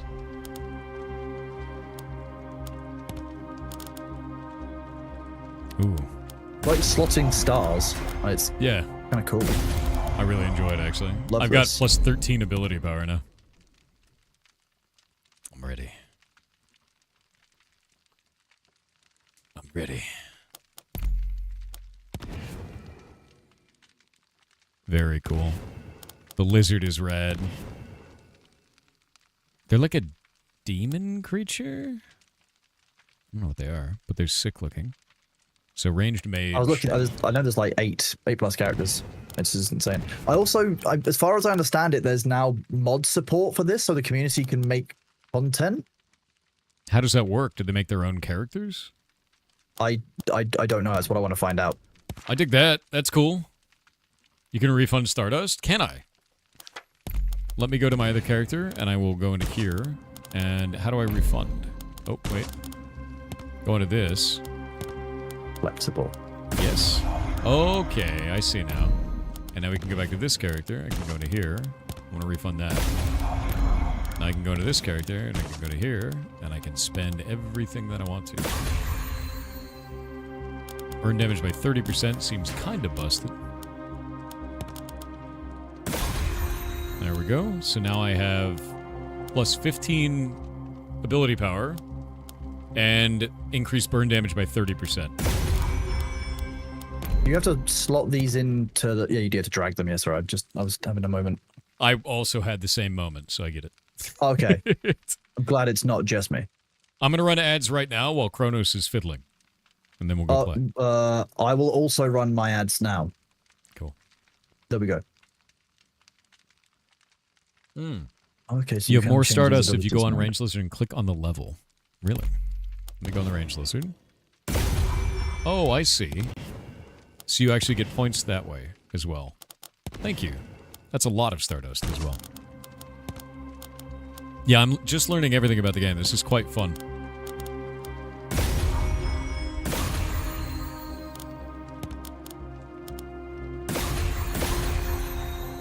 My burn damage is now plus 40%, and I have plus 19 ability power. That's kind of insane. Yes. It's starting to feel like a MOBA in some What was the one you were respects. talking? So what was it you said about clicking onto the lizard character and clicking on the? If you click on the lizard character and you look at the top left, it'll say like the little symbol on there showing their levels, and then you can take that Yes. and you can get points that way. You get a bunch of points. Above where it says easy. Oh yeah, 250. Yeah, 271 Stardust now. That's better. Okay, so they're doing the standard armor reduction calculation, but they have the baseline being 100. That's actually the same calc that we use for block game. Is it actually? That's amazing. Yeah, so they use 100 armor as their midline. We use 200 armor as our midline, and it's at that level it's 50%, and then it scales infinitely, but it will never reach 100%. Very simple calc. It's used in so many video games because it feels good. So everybody uses it. Kind of a standard calculation that everyone kind of knows works. Makes sense. Yeah, I can actually pull it up. Let me see if we can find it. Let me know when you're ready. My ads are finished in 1 minute, and I am pretty much ready to go. I've got 1 Stardust left. Sounds good. I think it might be in our core config, actually. Ready. There we go. Oh, yeah. I forgot it's ready up. Rocking. Thanks, Mango.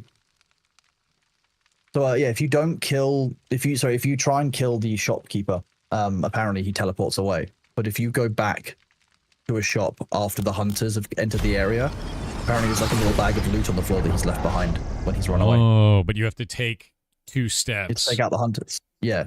You have to be fighting the hunters for that. Okay.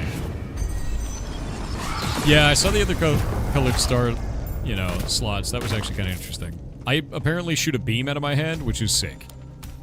Okay, that sounds about right. Ooh, hunters are going to start in the bottom right. We should probably go the northern path? Or... No, I'd say okay. Loop around, go up after this, and then to the left. We'll waste 1 turn, but... I'm a laser. That's cool. I mean, good for you. It's very in at the moment. I'm also God now. Okay. Just God. Okay. Hello. I'm made of energy. You should look at me. You're looking well. Thank you. If you clear the hunter starting spot, you delay them by 2 turns. That makes sense. Ooh. Oh, that was weird.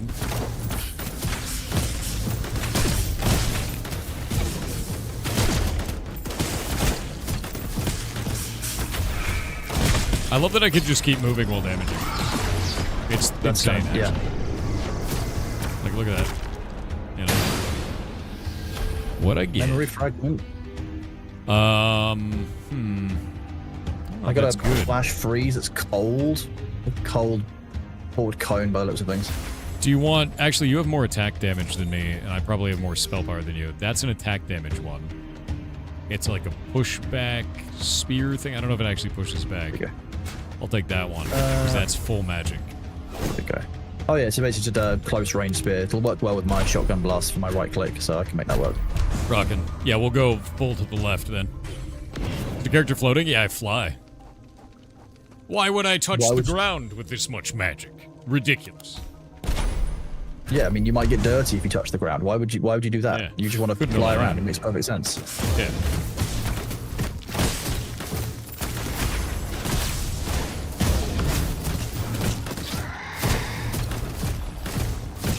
I just automatically attack, by the way. What, just by default? You have to click around it. Oh no, I click and then it just auto, eats. Your next attack deals 299 bonus magic damage. That's kind of insanity. Okay. Yeah, only lesser mages touch grass. You play some Ashes tonight? Yes, dude. Reverses. I've got an AoE gravity reversal, so right, but okay. I just deleted that guy with hemorrhage. Hemorrhage is disgusting. Watch this. I love it.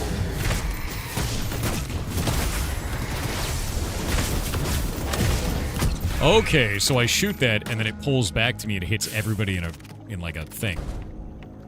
That's very neat. Blab. Yeah, look at that. I just did 340 damage. that's pretty alright. We can save that. That'll help us with the boss. Yeah. And I can just keep doing it. The cooldown is 4 seconds. Oh, that's quite a long time. I'm not sure we can keep that up. That's yeah, it's gonna be a problem for us, though, you terrible, understand? Actually. Yeah. Ominous presence. Oh no. Ultra Lord draws near. Ultra Lord draws near.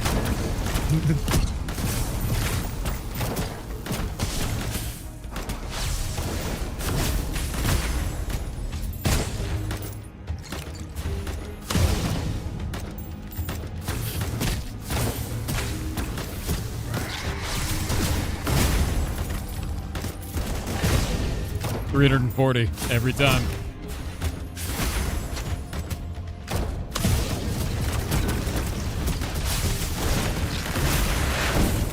Rude. He doesn't like you, does he? That was no, he really very, didn't. It's probably because I burst all of you. my damage on his face right at the beginning, you know? That He's not very generally happy does about it. upset them, yes. Yeah. Ability, though. Not forget about this. Memory remnant. Self-destruct. Sacrifice health, deal fire damage to nearby enemies. Gain 25% movement speed for 2 seconds. Sacrifice 40% of my maximum health to trigger a powerful explosion. Enemies caught in the explosion take 646 light damage and are stunned. If already dead or killed by the sacrifice, explosion damage is increased by 150%. How could I That's not? just insane. Oh my god. How could I? Oh my how god. could I not take that power? Just because my body can't contain it doesn't mean I shouldn't use it. Rude not to at that point.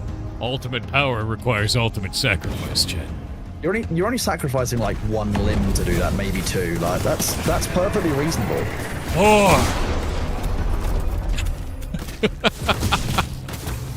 That's ridiculous, actually. Is this a roguelike action RPG? Yes, it is. Wait, I shouldn't have pressed that. I made a mistake. It hurt. I need to stop pressing it. I need to put that on my other button, I think. Yeah, that's probably not. That's not like an everyday usability. That's no. That's the funny part of it. I'm gonna move it to another button because I hit it automatically with my brain parts. Yeah, because your smart. brain was like DPS feel good. Yeah, we're gonna do that. Q, W, and E, and R is gonna sit all the way over there. Oh, we can upgrade it? I can upgrade it. I wish I could upgrade it. I could one-shot the boss, Kronos. Go on, yeah, one shot yourself. I mean the boss. Yeah. Yeah.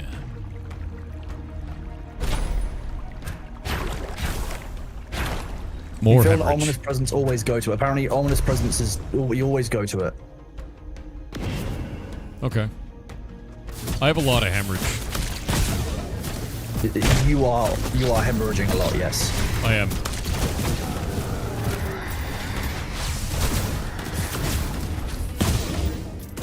Zap. I just need more hemorrhaging. Would you like this? Yeah. Yeah, I thought you might. Zap. Zap.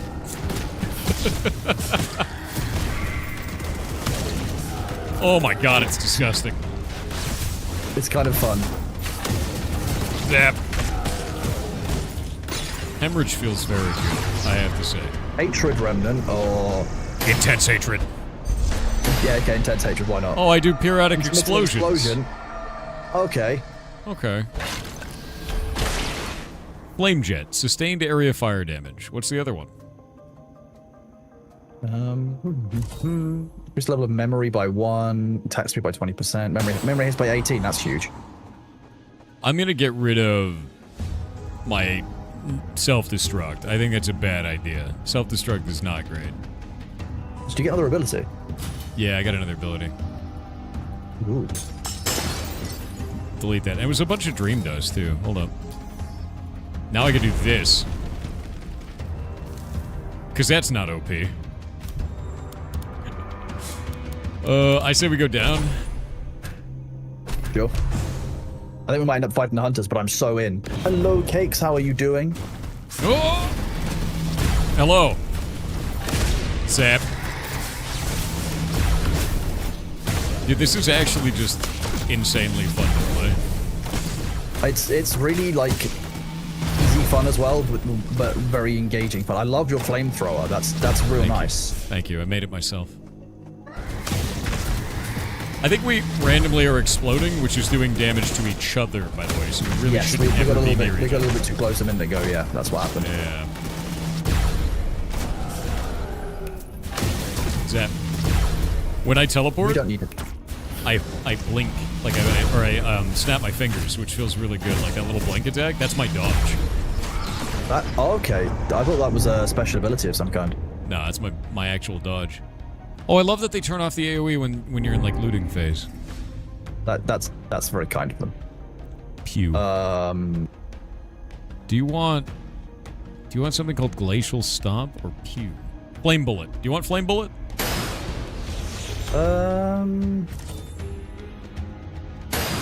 I could take Flame Bullet. I was gonna get a healing ability and damage ability as well. I was gonna do. So I'm gonna take that. And I'm gonna go heal myself. Oh, you healed yourself on the shrine without me there.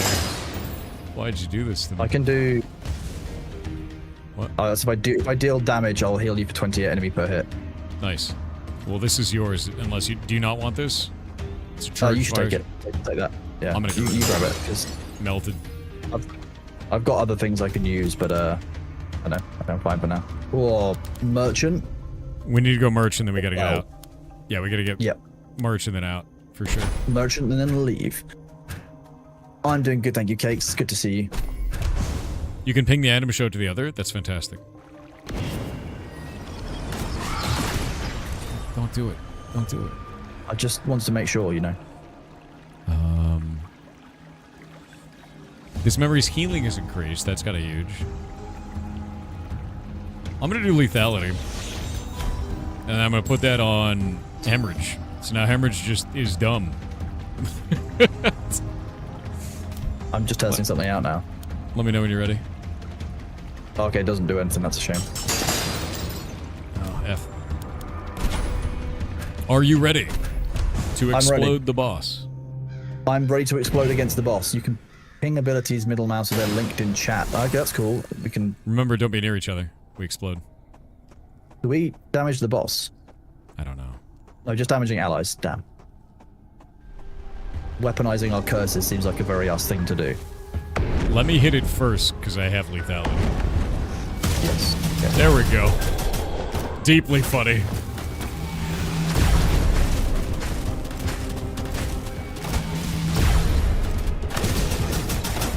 I'm pretty sure it's just gonna go after me only.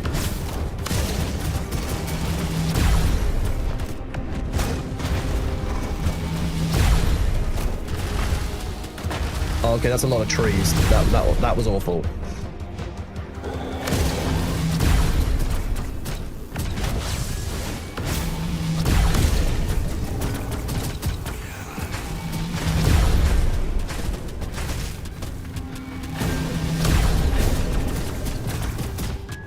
It's so dead, dude. We can do this. Yeah, no, we got this. Like 100%. Nice. Hemorrhage carried so hard, dude. Oh yeah, that did. Yeah. That's disgusting. It's doing 727 damage, dude. 700. That's insane. Jeez. Select an item to empower. We're gonna do we're gonna do that. It's up to 727 damage over 1.8 seconds and reduces the target's movement speed by 70%. 3.6 second cooldown. Broken good. What was that? Stardust. Nice. You took a lot of somewhere damage. deeper. I did. Yeah. Well, I got caught on one tree, which juggled me onto two more trees, and then I got hit by his combo attack. So like I got really like. Have you felt like maybe you should be a better friend of the forest? Or do you think that might help you out? No. You should go touch the Shrine of Guidance. I didn't take a single point of damage. Nice.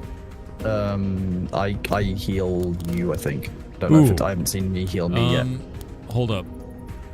Let's go to the left and destroy the hunters. It'll delay them by 2 turns. Yeah, I'm down. That means we can just follow the arc north at that point. Yep. That's a good idea. Nice. Nope. Rude? Oh my god. Okay. Those guys, the big guy in the corner was a high priority.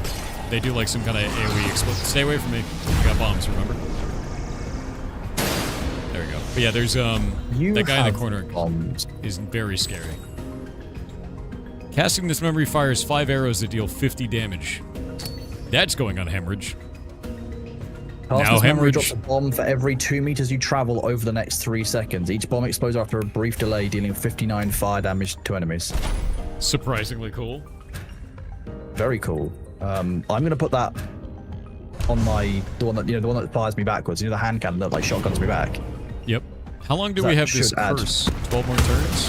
4 locations, but mine's cleared. So maybe the Shrine of Guidance got rid of mine. I don't have that anymore. I still have it. I got 7 turns. Yeah. Oh, it's 7 enemy kills. That's why.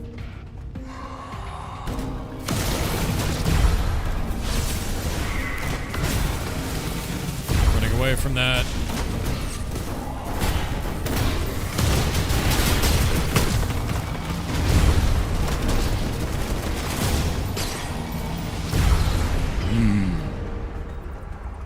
Enlightenment? What's an altar of transcendence?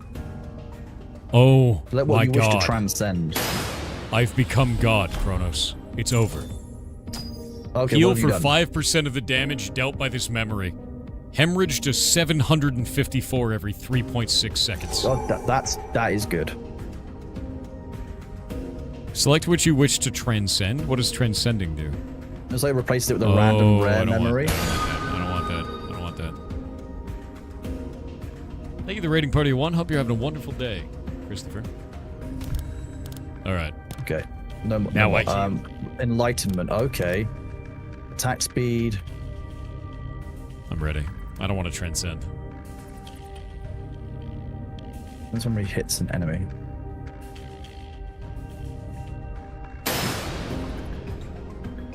Transcend, Okay, raise, and re-roll the stuff. What do you mean raise? You basically like. So you would transcend, for example, a common ability will become a random rare ability. So I just did one that became Shadow Overdrive, which means that I channel it for about half a second, then it increases my movement speed by 33%. I think then my launches build is 3 5-homing missiles. It's kind of weird. pretty solid, so I think I'm going to leave it alone. Yeah. It's probably only that useful if you've got a build that's not currently working for you. Makes sense.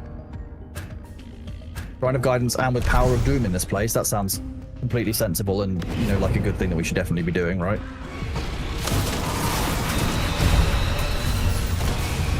I no longer have explosions.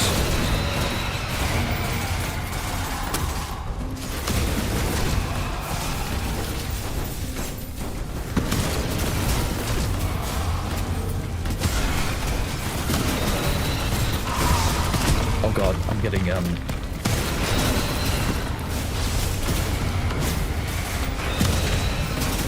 Nothing lives, Kronos. including me. Come over here. Yeah, there we go. There you go. I killed it. It's Watch the one this. that does all these little AoEs.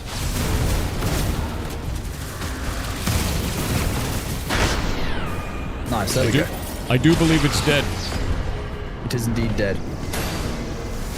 Attack speed by What is this? 35%. Oh. Quality of essence by 100. What is quality of essence?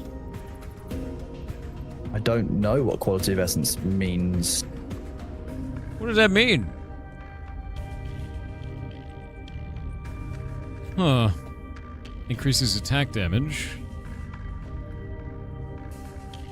Attack speed.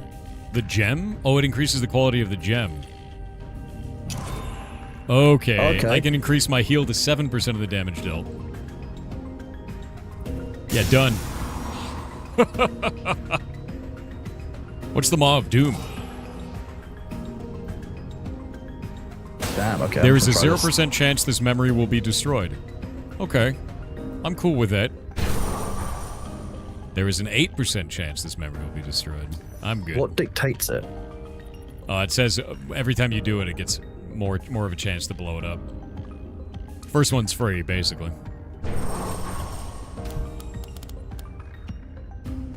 Shrine of Guidance. Someone's hatred can be felt in this place. Hatred!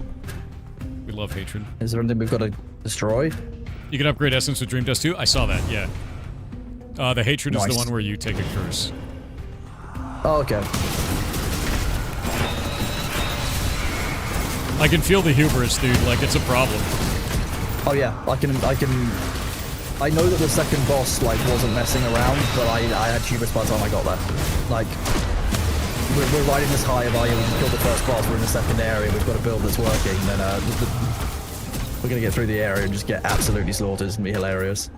I think I'm gonna survive anything at this point. Watch. Like, I can just, you know... Yeah, to be fair. Intense Taking hatred. damage reduces your attack speed for 8 seconds. Fine with me. Lose gold when taking damage from enemies. What did I just gain? Hands you a gold shard with a horrific smell. I have 600 gold. Target an ally or enemy to create a raging explosion on their location after 1.5 seconds. This explosion deals 385 light damage and stuns. Okay, let's do that. That was close. Oh, I didn't realize it would do it unless you said yes. Sorry. That's alright. Manageable.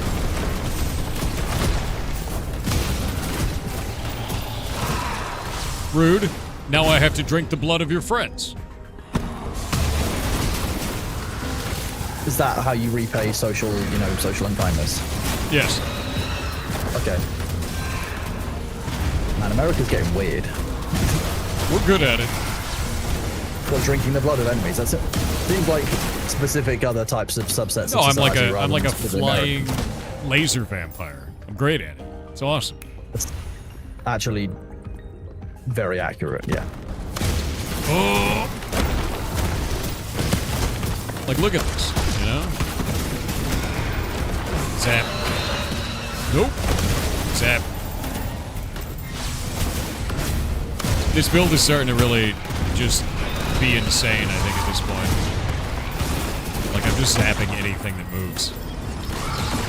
More. It's kind of, yeah. More. Deeper. Already Okay. got a point, So, section. well, upgrade things. I don't think I more want healing, more damage. anything else. Like, maybe just my ult. Okay. I have Hemorrhage now at level 6, plus 6, and it does 978 over 2.1 seconds. 3.3 second ridiculous. cooldown. Yeah. Love that. Yeah, and it heals me for 7% of that. And it also fires arrows. I've done a little bit of buffing on my healing ability, so hopefully this will work. What is this? Stardust. Love to see it. Concept remnant here. Oh, chipped Attack essence of speed Quicksilver. increases. Ooh. Okay. Dark damage. Nice. Souvenir shop smoothie.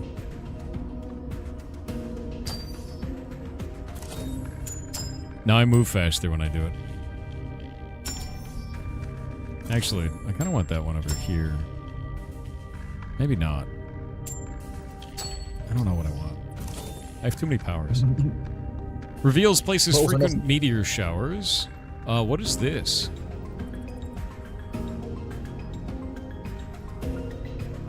We can delay the hunter's tracking by 2 turns. Done. And Starseeker's Journal.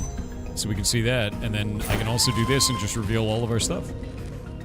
If you see someone That's with kinda mushrooms cool. growing in their head, don't be alarmed. Either pretend you don't notice or compliment their fungal fashion sense. If mushroom spores come into contact with your skin, wash immediately with soap and running water. Or if you're a mushroom fan, spend an hour or 2 each day somewhere dark and damp. Avoid direct sunlight on any unaffected areas. Or any affected areas. Alright. That's a weird item. Souvenirs cosmetic? Okay, I'm down. We can just go That's clear a neat. bunch of stuff. There's a star Yeah. falling on the very right side of the map. I'll happy to do whatever. Starfall, what do you mean, like a meteor shower? Like that's what it- more yeah. stuff. Yeah, I don't know what it does, but I used currency to be able to unlock us being able to see that. So Nice, so we have kind Seems of kinda forearm, we work. can make Yeah. choices on our route and such.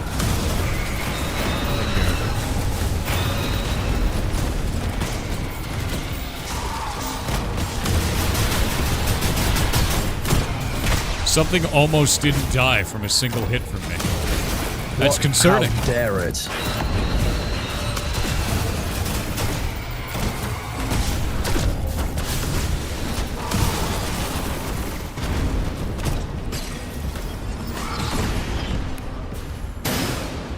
Memory. Large, like, ritual beams. Ooh. Reflects damage. Block damage from enemies in front for 2.1 seconds. Each time damage is blocked, deals 264 magic damage to up to 4 enemies in front. Huh. Do you want that? I don't know if that's any good for me. Do you want that? I just dismantled mine. No, I'm pretty happy with my power block right now. I don't want to change it up just yet. Let's go south. We'll go to the shop. I don't have as much gold anymore, but it seems like it'd be worth it. Let me see what the kinds of... Ooh, that might mean some...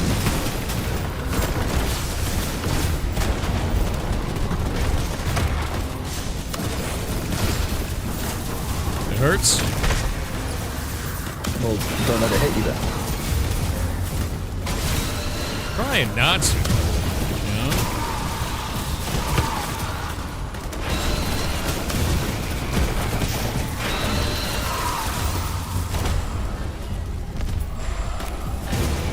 Zap. Nice. I love my lizard sniper. It's very fun. Ooh. Watch this. Melted. Destroy him at once. Oh, we get a chaos. Chaos. Love chaos. Max health? Yep. Or memory attack? haste. I'm gonna do max health for me. I just don't want to get one shot, you know? More memories faster. I think we should go down, actually. And then up to the... Because I slowed the hunters by 2 turns. Oh, nice. If we go to a shop again, we might be able to do that again. I don't know if because I had the option to buy that item and I couldn't afford it, so maybe that option will appear again. Maybe. It costs 144 gold, so to keep that in mind. I've got 260 right now.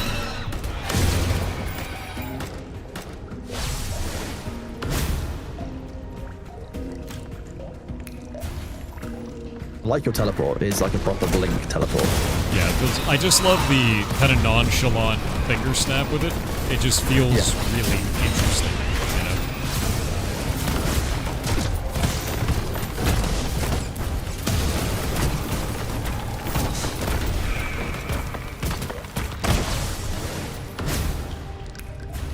I love that every 4th shot, like the identity memory that you have for this.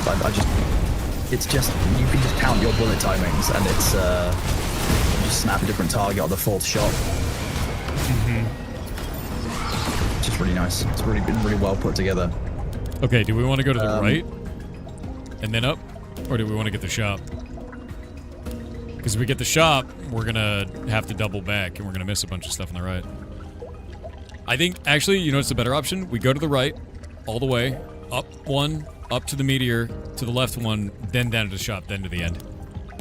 I'm down. We might also find that there's a shop on the way. Like, you can't rule that out. There might be another one there somewhere. No, I used until the hunters arrive. I used clairvoyance. It showed me everything that happened. Oh, okay. You know what's on everywhere. I don't know if it showed that to you or not. Thought no, it hasn't. Interesting. And it's not what I noticed.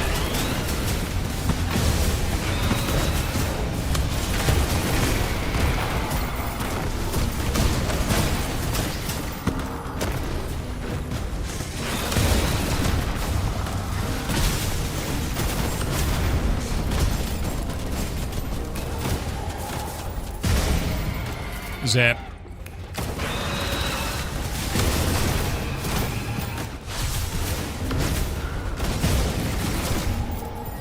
I think you can play this in teams of like up to 5 or so people, or 4 or 5 people, which is like, you can actually, I can imagine how many enemies you've got at that point.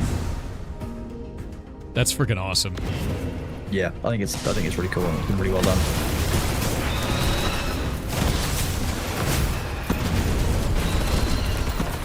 The hubris is growing. I can feel it. I can feel the hubris.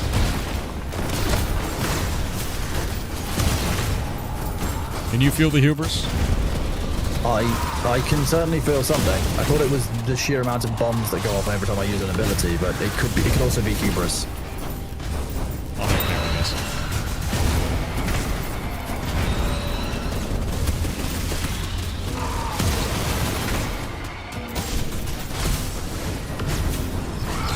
I can't even keep track of it because it's so many different effects that are all stacked together because of gems. I'm That's just the doing funny part. hemorrhage as often as possible. Is basically The what it comes only down ability. Four players. Apparently the density and difficulty increase is very, very fair and like quite well done. to.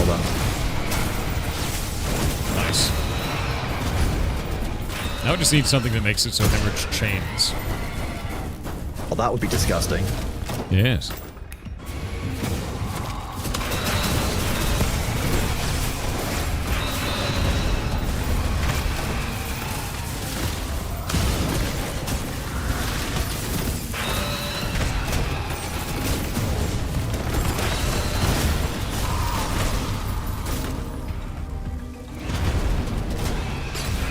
Melted. Nice. I'll level. We got here. Dash and attack nearby enemies. No. Dismantle. Yep. Okay, up by one. We get meteor shower. Yep. I think we might have to fight the hunters first. Gauntlet meets Hero's Hammer. Yeah, no, it really feels like Gauntlet in a very, very good way.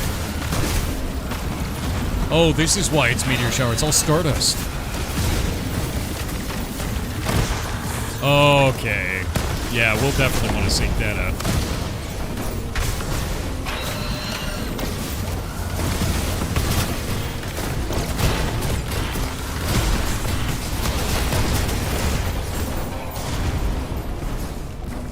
Ow. Should probably not get in those red rings. It's bad for your bones.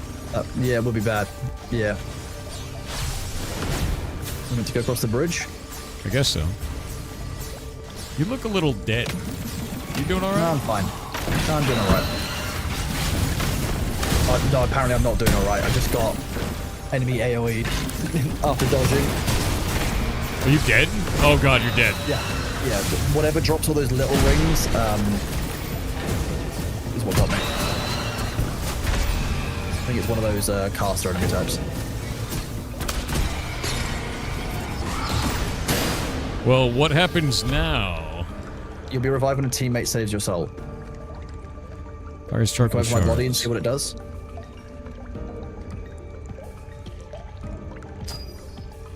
One second. I guess if I leave the zone? How do I bring him up? Do I go to the next area? Move to the marked location on the map. Yeah, I guess have a look at maybe have a look on the map. I'll be a random node on the map. Okay, yeah, go and look on the map. Is it that circled one?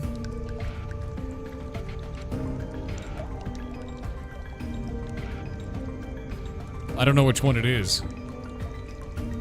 It's the one to the left? This one? A soul lingers in this place. That sounds like me. Alright. Yeah, that's all I can do. Please help me, I've fallen and I can't get up.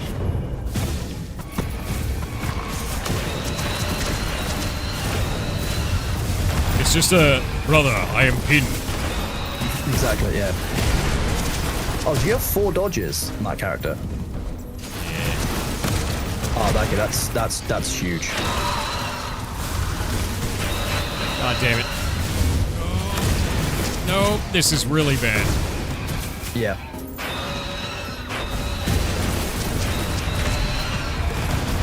It's that. Yeah, it's those the little this. circles. Yeah. Yeah, that's There the we one that go, got got me.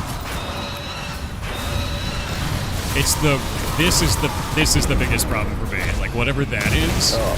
There we go. It's the hunter thing.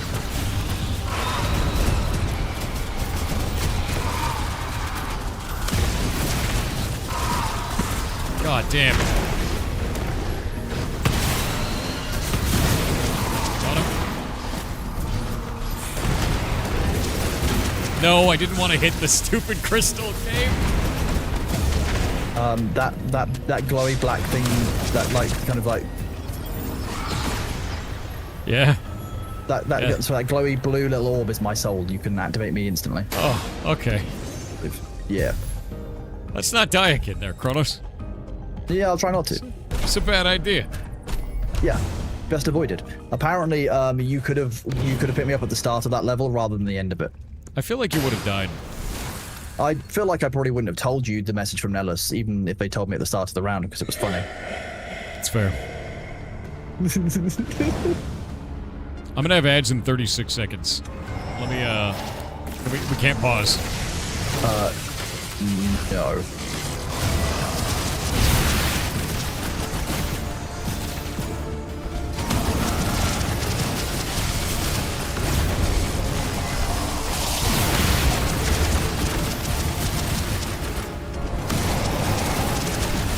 I killed one of the ads. Killed another ad. You got that one? Yep. Oh shit.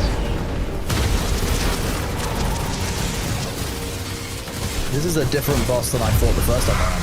Oh, well, the first time I ran on the second level. Got it. It's okay, it's okay. Oh, this is cool. I love this. Removing the ad overlay. Got it.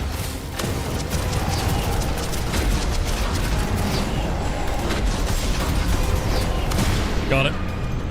Boom. Nice. Let's Somewhere wait. deeper. Let's wait for a moment because we get ads. We can do that.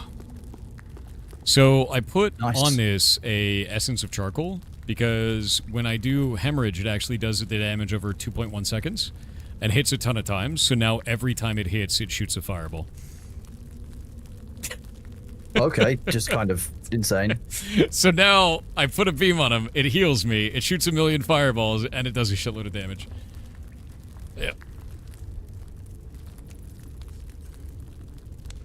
What an awesome thing, dude. Did this thing drop There's so anything? much cool stuff in this. No. Yeah, it did right here. Seeker's Soul. Oh. I didn't even see it. I'm empowering my Seeker's hemorrhage. Soul, dude. Ooh. Hemorrhage is now plus 7. 7. 7. I know I could change to WASD movement. I don't like WASD movement in action RPGs. That is not a thing I enjoy. Oh wait, you're not doing WASD? Okay, that makes sense. No, I do not play that way. It's the same in every action RPG I ever play, and I play a lot. They're my favorite genre, next to looter shooters, like Division. That makes things sense. Like that. Yeah. That makes sense. Waiting. Thanks, Elchan. I'm not going to talk about that just yet. All right. Be gone, Bezos. You actually play this game? Hope you enjoy it. I'm loving it, dude.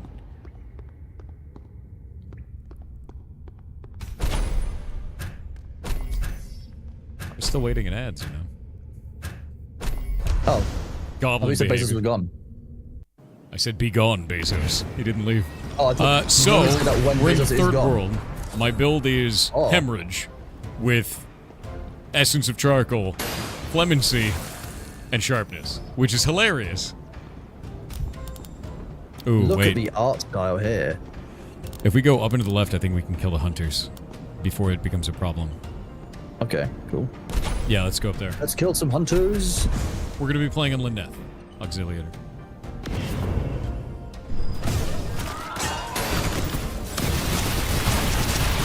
Hey, these don't die instantly. These things have lots of armor.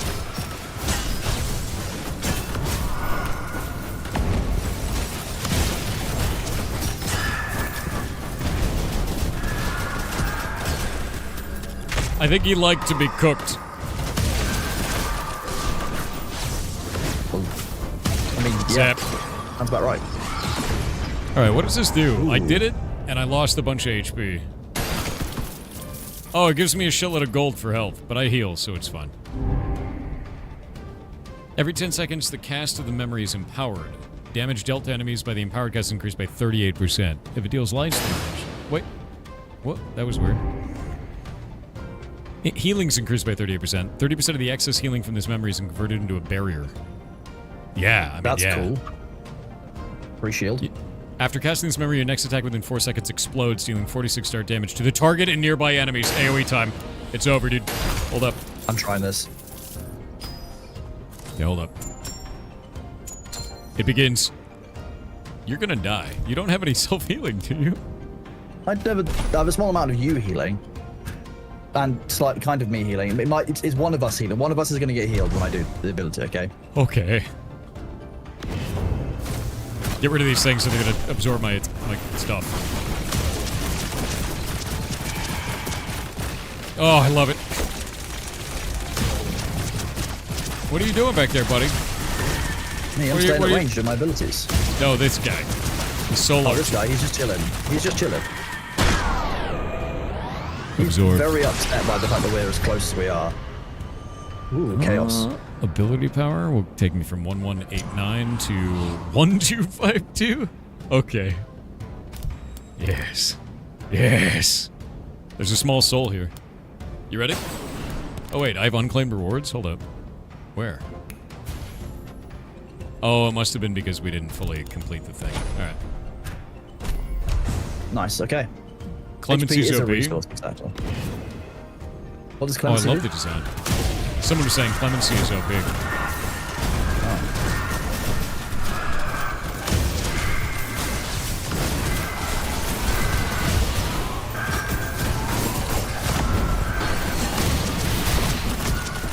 I killed whatever that really tanky one was. Nice.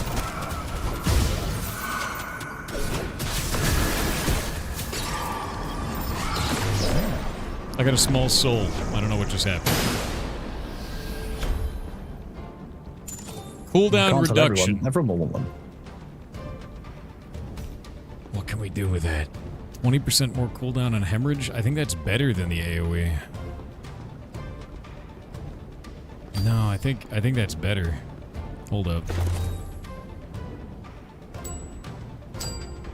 Oh my god, I have a 2.5 second cooldown now. Yeah. Yeah, dude. 2.5 second cooldown. That's great. I don't know what option to go to. Yeah, I think we should go to the right. Yeah. Right top, yeah. Oh, see, this game is pretty good. It's really nice. Oh, look, a dragon. Shame that someone wanted to cook it. Zap. Zap. Enemies are dying too fast. I'm not healing anymore. Isn't that a good problem to have, I guess? Kind of. I just need them to, like, die longer, you know? Die longer? Yeah.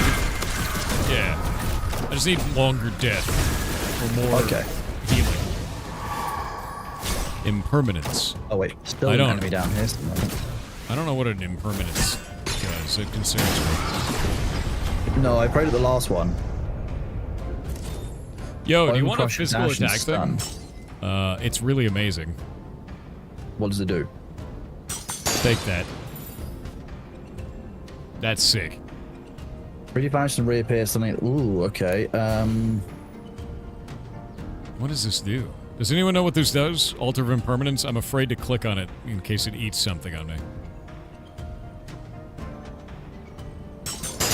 Nobody? What did you... What did it do? What did it do? It didn't do anything. Hasn't done anything. I don't know why. You need 5 of them. 5 of them? Well, I've done 2. You can Okay, hear we need the to go echoes right. tangle together in here. Yeah, let's do that. I don't know what that is. Echoes tangled together. I don't even know what it's going to mean. If we do 4 to 5 of those shrines, apparently we get an additional boss. Additional boss. Okay, cool.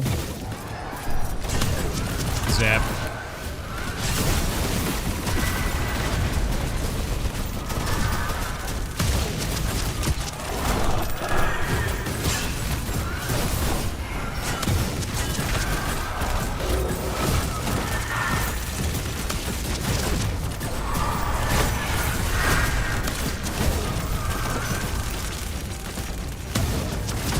Zap.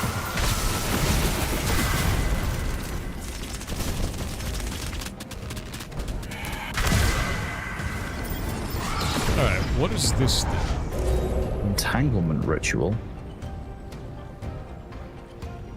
What? Was it to Is that- plus 15?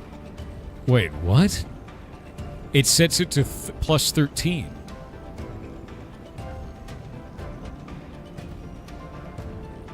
What the? It's gonna take my Sacrifice flame jet all. from... What does it Sacrifice do? all memories except identity memories to empower what. So if you have one ability that's all powerful, it'll sacrifice all of your abilities to do that to plus 15. It's basically like entangling all of your levels combined into one skill. Where's the prompt? Where does it say this? So when you go to do it, when you choose one, it will pop up and give you the option. It'll say it to you. So sacrifice all memories except identity memories to empower, for me, Radiant Explosion 2. I mean, I could put it on hemorrhage and just eat everything else. I could level 100 Charizard this, dude. You definitely could. It would be a 2-second cooldown that does 2,000 damage. That's insane. Done. Sacrifice all memories except identity memories to empower plus 7 hemorrhage.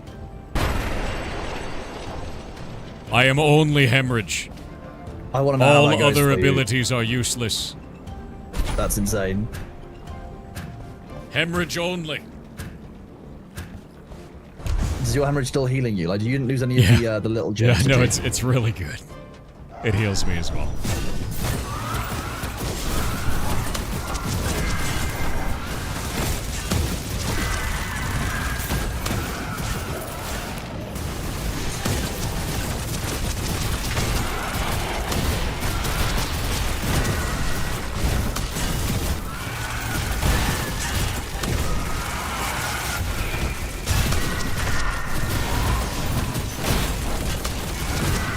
Hilarious.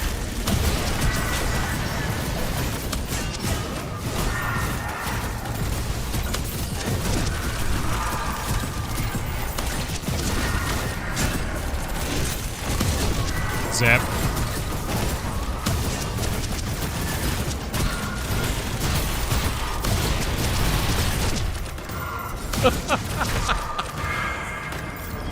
I am the one-shot wonder. It's literally, I mean, yeah, you just... It's It's plus- what level is yours? 15? It's plus 15 now. How much does it cost you to empower it further? Because that's going to be insanity. Like 190 for the next level. My god. Keep feeding me more power. There's a strong smell of lizard down here. We're going down there. But that's me. My family. I hunger. Wait, you hunger? Wait, what? What? Why? Hunger. I don't hunger for my Oh, family. wait. I didn't mean to do it. I didn't mean to do it. Oh, he's immune. Apparently, we're okay. Concept Remnant. Fires arrow on cast. Hunter's tracking has been delayed. Nice, okay. That's cool. Have a look. What have we got? Casting this memory releases a delayed shockwave that deals 178 cold damage. Cool. Let's do all of these. Oh, wait. What is this?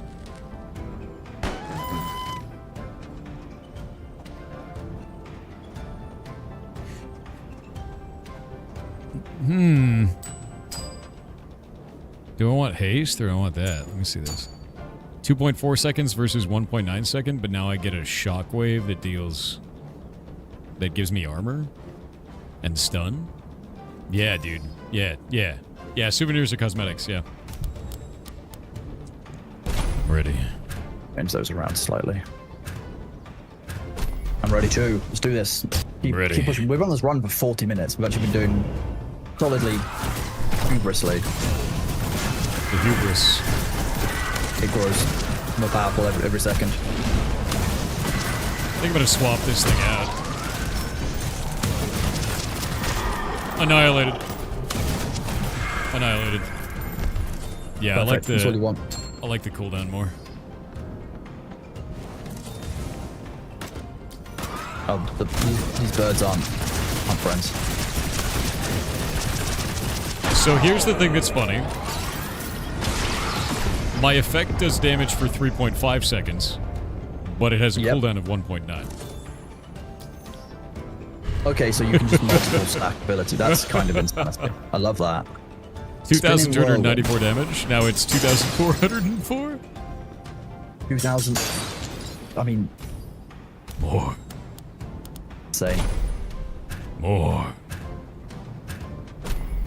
Kronos, I need I need more damage. You're gonna one-tap the boss. Is that the plan? Yeah. You gave the ability to scale in a video game. What do you want from me? That's true, yeah. Yeah, and self-heal.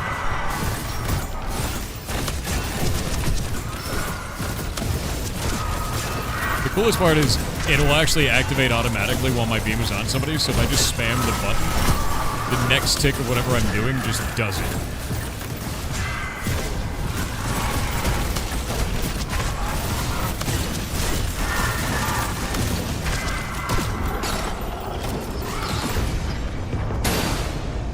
What do you have? Into like a level of flame jet, sustained area fire damage.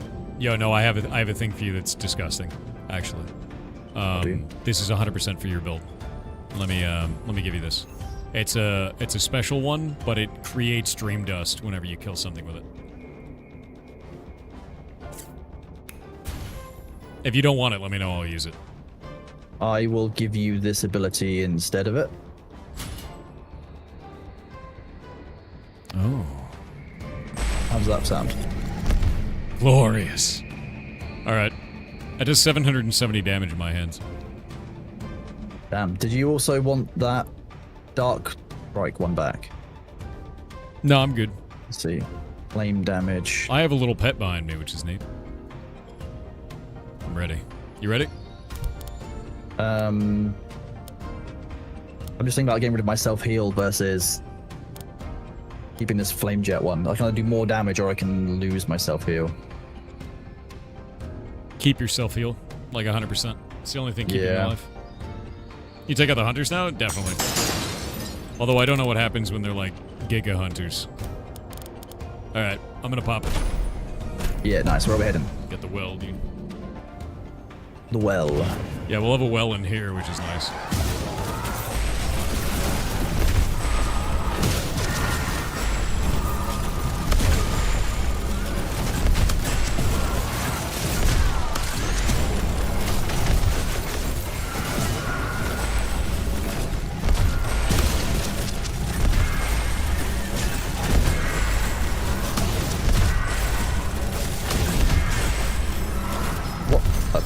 Okay.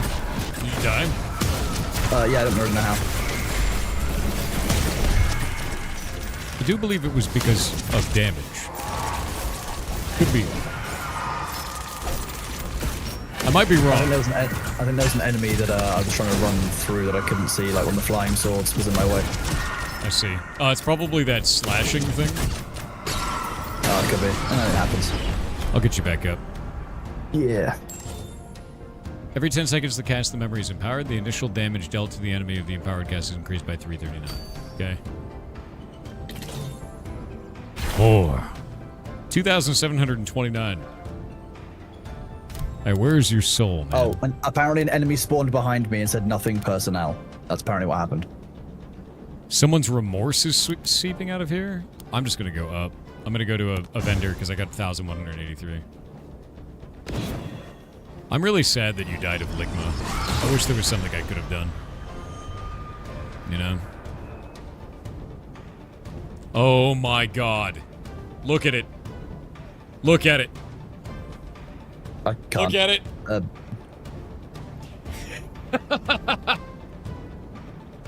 It ricochets.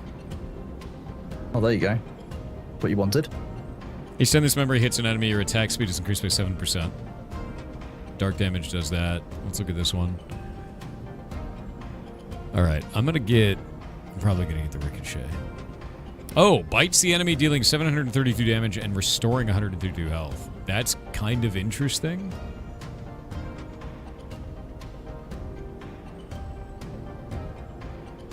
I'm gonna bite people.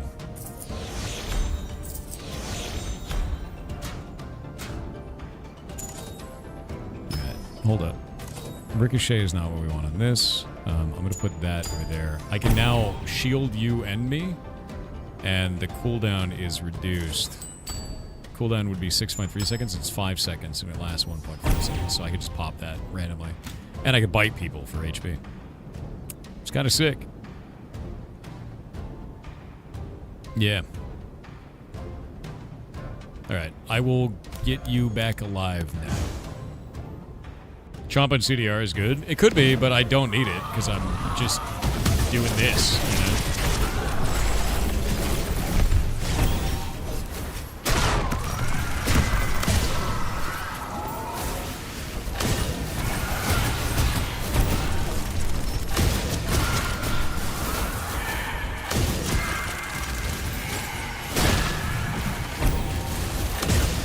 You can instant res me. It's that little blue cell. It's no cast time or anything.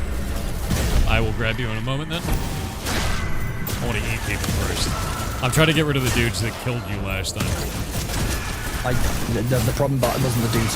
The problem last time was it spawned behind me. That was the issue. I see. Look back at the.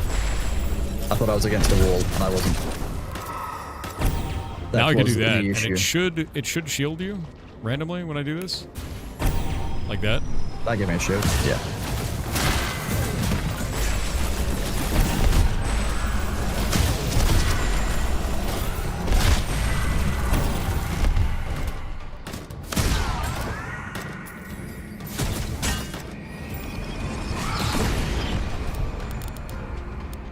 I've become God, Crumbs. We should go down. We could loop back around. That means we're guaranteed to fight the hunters then. That's fine. Yeah, no. No, Zelith, you can't ping me on Discord. This game is sponsored for December. It is, they sponsored it so that other game developers would be able to show off their games for free. And it's a really awesome thing for them to do. And it means a lot to me. So, awesome devs. Awesome job. 100%. Very cool thing to do. Thank you to Neo as their publisher as well. Yeah. Much appreciated. Thanks to NeoWiz and Shape of Dreams that like things like in December are possible because obviously those corporate sponsors are the ones that cover the indie like the indie games. Yep. The goal.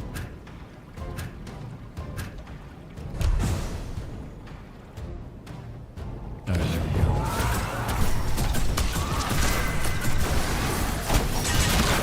Oh! I just deleted that thing.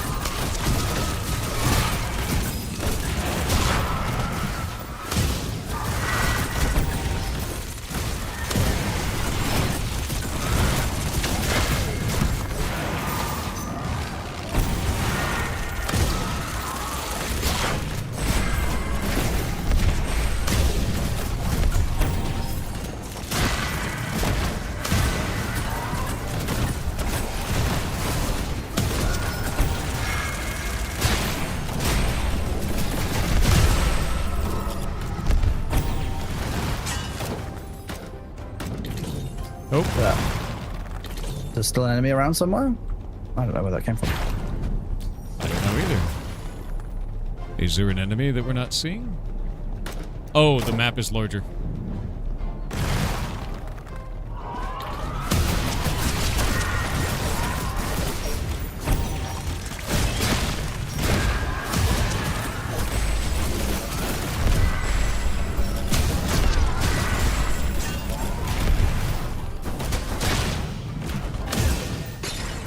God, I love this.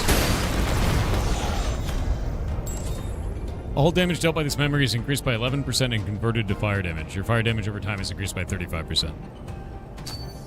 10 seconds, this memory's cost is empowered. 1.2 seconds off the empower cost, it was 202 damage divided by all, and okay, that's insane.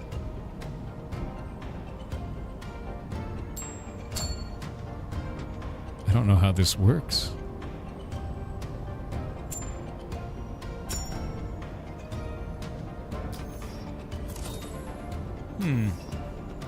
I have so many abilities now. I don't know. Exactly. There's definitely some organized chaos like to this. You need ready? to like balance a bunch of different things. Yeah, I'm ready. Yeah. Yeah, let's rock. Took off Ricochet? Yeah, I got rid of it. I'm trying other stuff first. Because we're going into a boss fight, so I'm like, I'm going to turn it into fire, because this character has increased fire burn damage, so if I'm applying fire, then it'll just do more damage. Cinematic. Cool environment. Neat. I like that.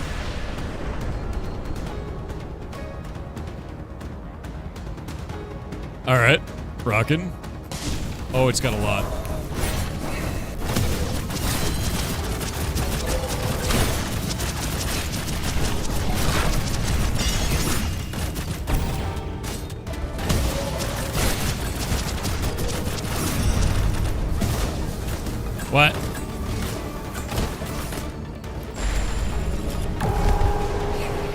What? I don't like it. Illegal. Okay. Oh, God. I mean, I kind of love the enemy's effect doing this, but like also hate the actual like effect of it. It's horrifying.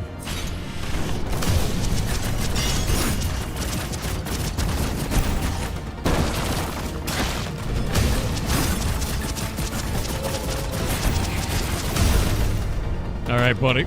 I'm burning him through faces so fast, dude.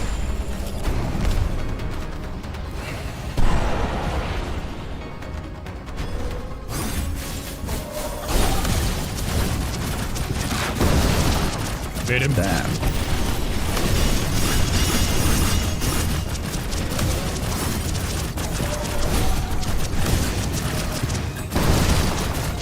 Chomp. Nice. Bit to death. Defeat an enemy while I have 30 or more fire stacks. I mean, that's kind of mad. Putting power to level 9. That was wild. I mean, more of this, you know, more hemorrhage. More fire. More fire always needed. Yeah, I made it so my hemorrhage applies stacks of fire burning now. Oh, perfect. Yeah, that's why we it's can doing always this. use more fire. That seems ideal to me. Yeah.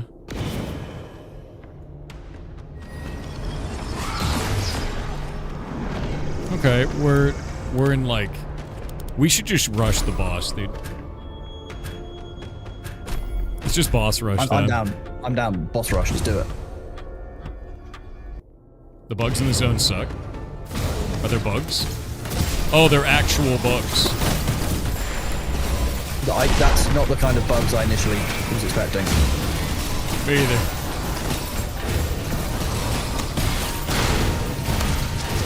I eat the bug. QA testers. What are you gonna do, right? Look at it. Look at it melting.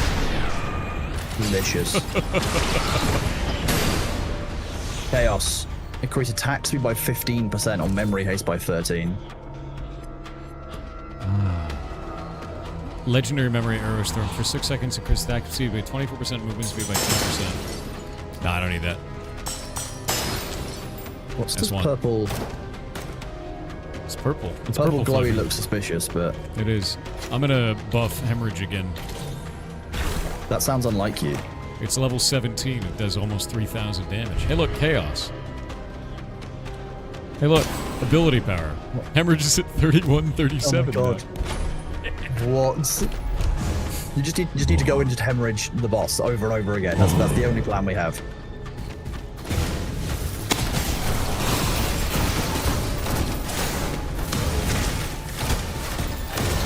Why is everything covered in white magic? I mean, I like it. I just don't know what it is. Deal 1,500 damage or more in a single hit. I just got that. Wow. Nice. I don't know what's happening, but it seems good. What? What? How did you... I'm glad it put me in here instead of you. It's a solo encounter. Bless. Oh wait, no it's not. Never mind. I thought it was a solo encounter. I was like, oh god. Melted. I don't have enough. I need more. The environment perk? I see. Just rush the boss. Yeah, boss rush. Let's go. You're not in the Discord anymore? That's gonna be something you did? I have no idea. Did your Discord account get hacked? That is a very common thing that happens. And then we have to kick that person until we figure out what's going on. Oh, they're like eldritch beings.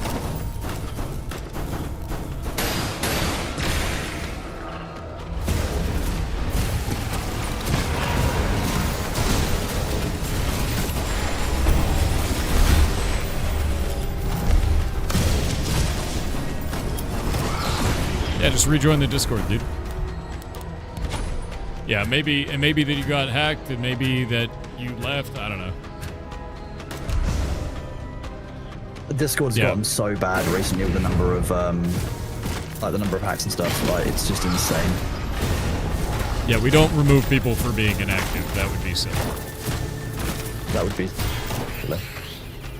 I'm the Dream Teller, drawn to you by the power of the artifact you have. The artifact you're holding, even though it's lost its power and looks useless now, it's still someone's treasure.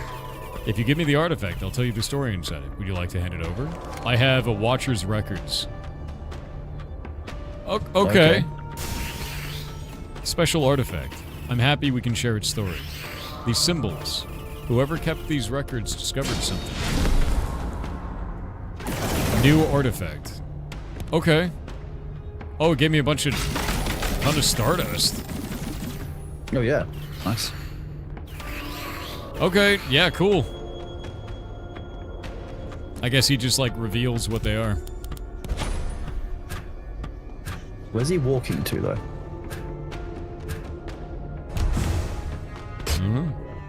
Gave me some lore. See if Now I I'm gonna kept use it following to what kill the happens. next boss. I thought you were going to use it to kill approximately, 5.99 billion demons. No, it's 6 Copyright billion reasons. demons. Oh, it's a big crab. Oh my god. Where's his weak spot? I don't know, but it hurts. Like, unironically, it actually hurts. Bit it.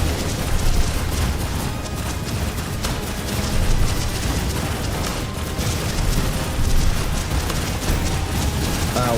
It does unironically hurt. I completely agree. Ooh, baby. Ads. Working on it. Some kind of pillar? Yep. Got one pillar down.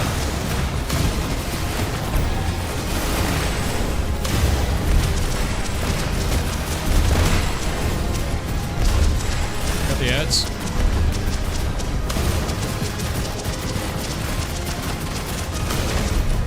Got another pillar down. There he is.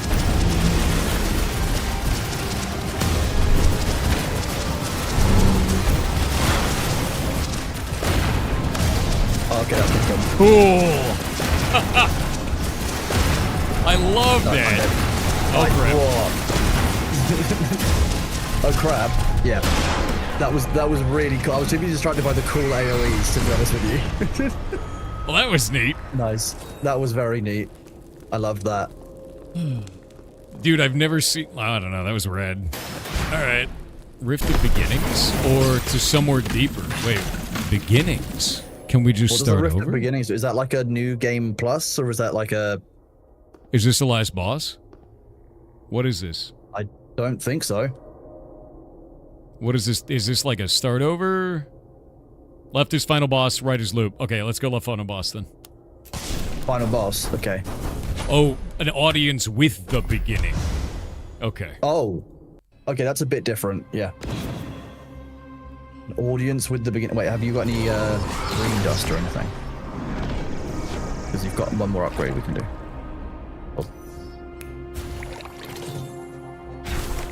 Oh, a shop. Level 20 hemorrhage.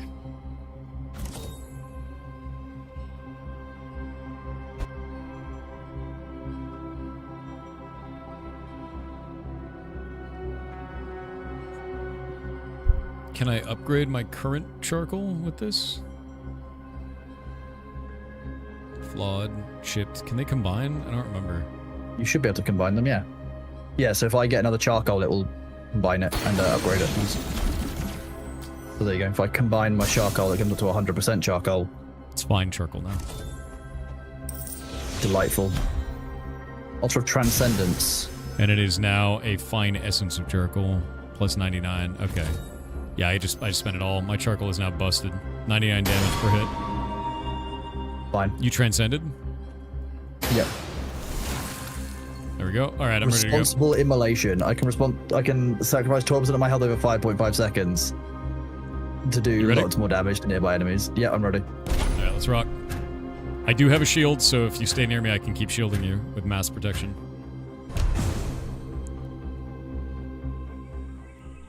Apparently you can transfer gold, etc. between characters. Good to know. Ooh, look at this. I love that it's like frost on the outside and the inside is like verdant. That's really neat. Yeah, it's been...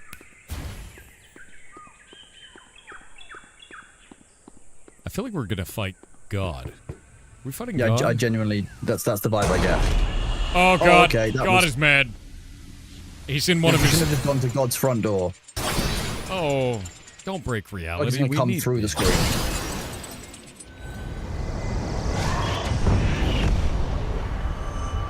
He's in one of his biblical eras. It's not good. He's feeling very Old Testament. Yeah, I did knock actually. Oh, okay. God is very angry. Okay. Yeah, he's mad. God is a Lich King. He's horrifying. I love the chains. And the entire character design is real nice.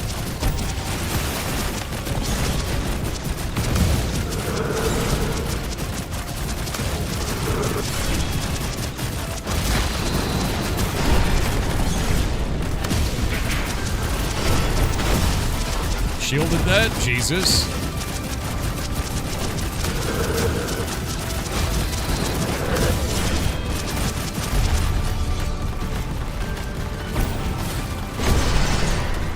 All right, buddy.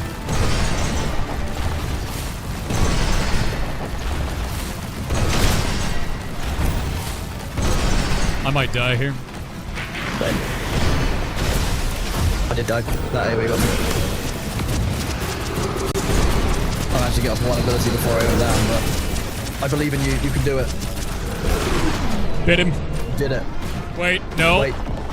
Second phase. Phase 2. Good luck.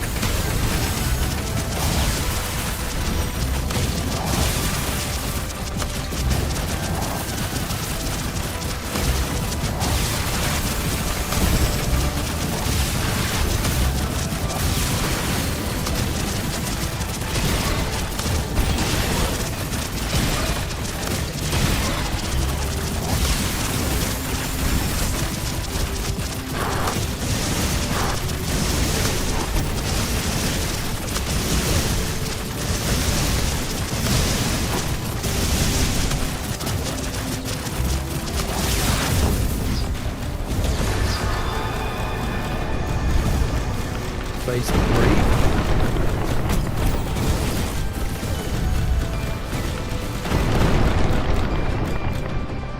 Give me a moment.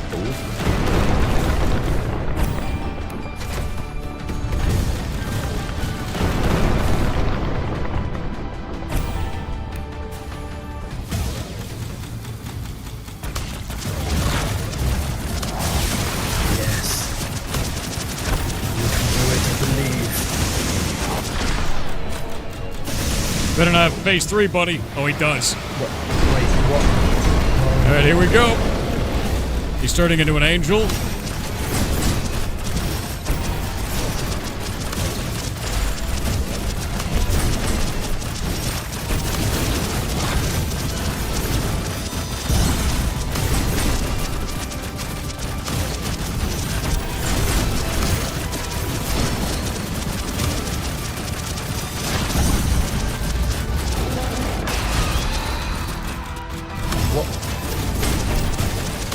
Achievement Praise the Sun.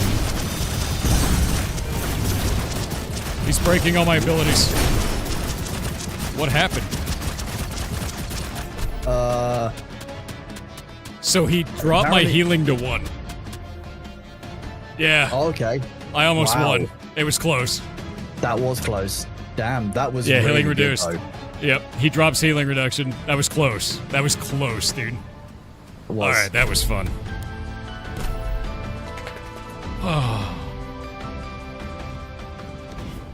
That was a lot of fun. Reach 140 ability power with your bar. Defeat an enemy while they have 30 fire stacks or more. Deal 1,500 damage with 1 hit. Spend 2,000 gold. Heal yourself or allies for 25,000 or more. Apply a total of 3,000 fire stacks to enemies. I can still feel emotions pouring from this. New items discovered. I think I just had the Giga run, dude. Neat. Boss said bite me. Thor took it seriously. I did bite him. Yeah, sun praised. Exactly. That that build was great. That was very, very good. I'm very, very impressed. God, that felt awesome. This is. I'm gonna keep playing this. I'm gonna be honest with no, you. This is fun as shit, dude. It's not necessarily a great stream game for me because I can't read chat at the same time as doing it, but that's really good. During Thor's time of need, I was taking a nap, chat. That's how that worked. I was saving the healing for when I'm doing clericing in other games. All right. Now I have an ability to increase boss damage by 16%. So when we do future runs, we're going to wreck. That's awesome. Oh my god, that was fun as hell. Try out a different character now. You ready? I'm gonna try the duelist one next. Oh, we're gonna go again? Well, just looking at the timings, I'm just gonna end the sponsored segment, so bear with me, and then we can go from there. We got really into that. That was like an hour really run. So good. That was a fantastic run. That felt awesome, dude. And I can't believe, like, the thing was I felt so OP, and then we got to the last boss, and he was like, no, you don't even know what that is. He just stripped you of your powers, which is kind of the real key bit there, which I find so interesting. I just didn't have the maneuverability, and then didn't have the because my self heal was a chaff clearer, and that boss not chaff, so that was always going to be a problem for me at the end. Felt good. To be honest, I didn't expect to get to the end game boss. That was very impressive. Yeah, I didn't either. Shrine of Guidance. See, these are the kind of games that I just love. I just love this. I can make it so Shrines of Guidance when I saw this, I knew it would me. be your kind of thing. That's crazy.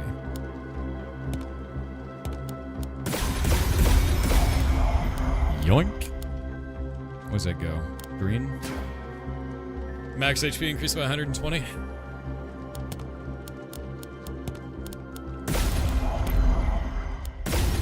There we go. That's another 268 on this. This character feels awesome. I'm going to stay playing this character. Critical strike chance, attack damage, memory haste, or ability power scaling. Probably going to be ability power scaling. Memory haste. There we go. U-Bar is your favorite too? Yeah, I love this. Absolutely insane. I now get different abilities. Creates an expanding star at the target location that slows enemies, then channels it for up to 3 seconds. Can't attack or use memories while channeling. Okay, that's weird. Deal total 400,000 light damage as U-Bar. I did 190,000. 1 stack of exotic matter. Casting a memory or flicker. Dude, he almost died to the fire ticks. Like, I was dead on the ground, and his health was just still like... damaging. He was still depleting. Yeah, it was so close. Setting to use a blaze and then biting them is always the way to go. Yeah, it felt awesome. Why is this saying not yet released? Please read your R. Oh no, I saw what R did, the exotic matter. Your next basic attack, consuming all that, but it was just not as good as everything else that I was doing, you know?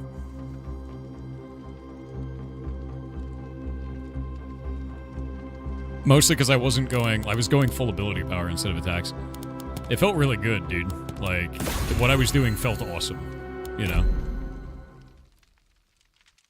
Oh. I had adrenaline at the end there, dude. It's a bit like the I can't remember what the name of it was out of all the ones we did, but like that bullet hell game that you got really like locked into. It's the same kind of level of like intensity. I really enjoyed that. It's not something like that's the kind of game I like to play off stream. I'll be honest with you, because like I just can't focus on chat the same. I kind of forgot that chat existed a few times. I'm not gonna lie. Sorry, chat, but you know. Totally fair. You unlocked a character? Oh, did I? Hold up. Let me go look.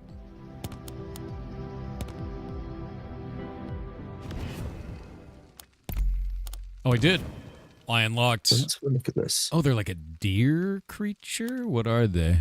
They have horns and a giant tail.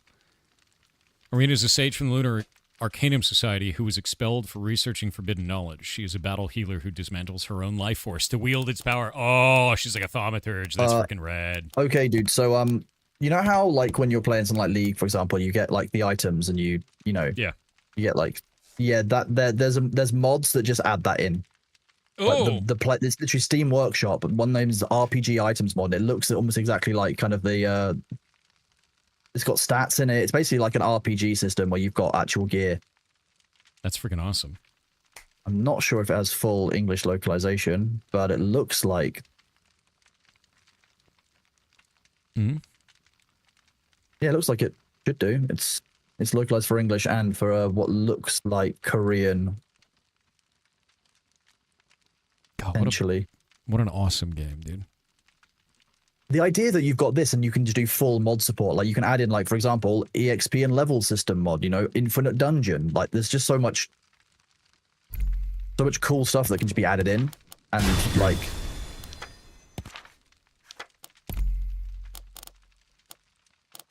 Oh, it's just awesome. I'm really impressed. I'm gonna relay that to the dev. Actually, I really like this. Yeah, agreed. Like 100%. This is fun as shit. Okay, I'm gonna use the bathroom real quick. Be right back.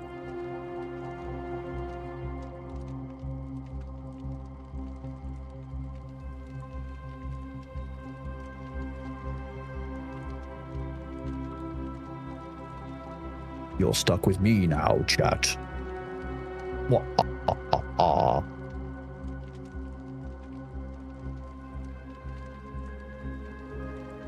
How are we all doing?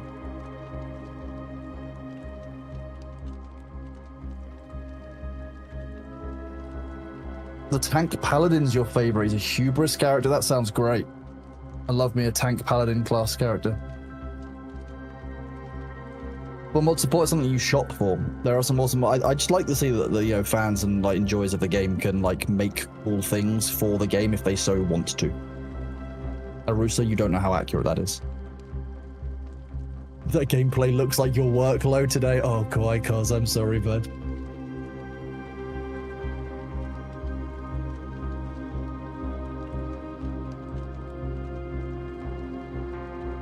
Pyromancer. Joke's on you. Thor has given me bread himself. Handed it to me himself. Thor has given Kronos some bread. Kronos is free.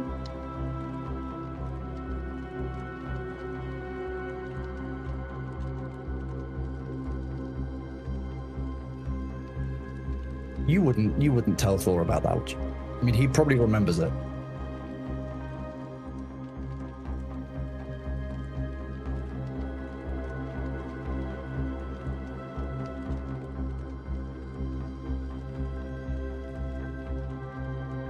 Can't believe chat's threatened to snitch on me. It's very rude.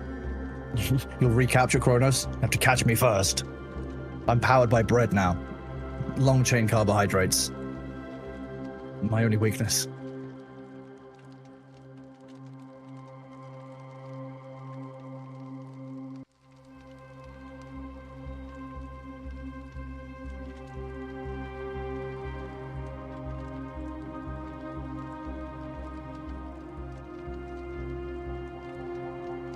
I mean, Greg's is very good. I did have a Greg's this week. No, Timmy, I'm not.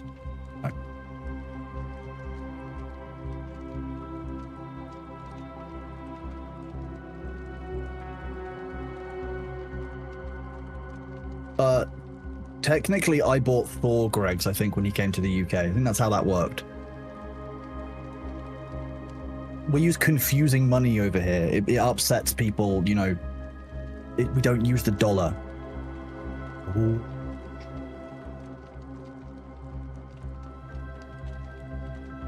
No, so I'm just working out what the plan is for the rest of the stream and the evening, etc. Because I think that there is also some talk about some articles of crashism, association of canticles,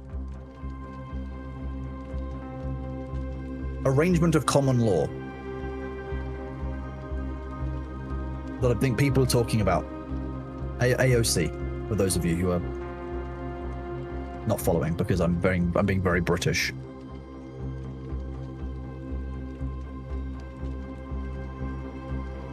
There's a slight queue. I imagine the queue is probably around 5,000 plus people per server.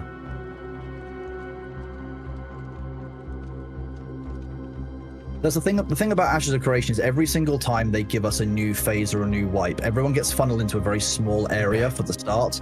It takes time for the game to open up, so there will be a queue. But as people trickle out that starting zone, they like that queue will lighten up. What an awesome run, dude! That game was cool as shit. It's such a good game.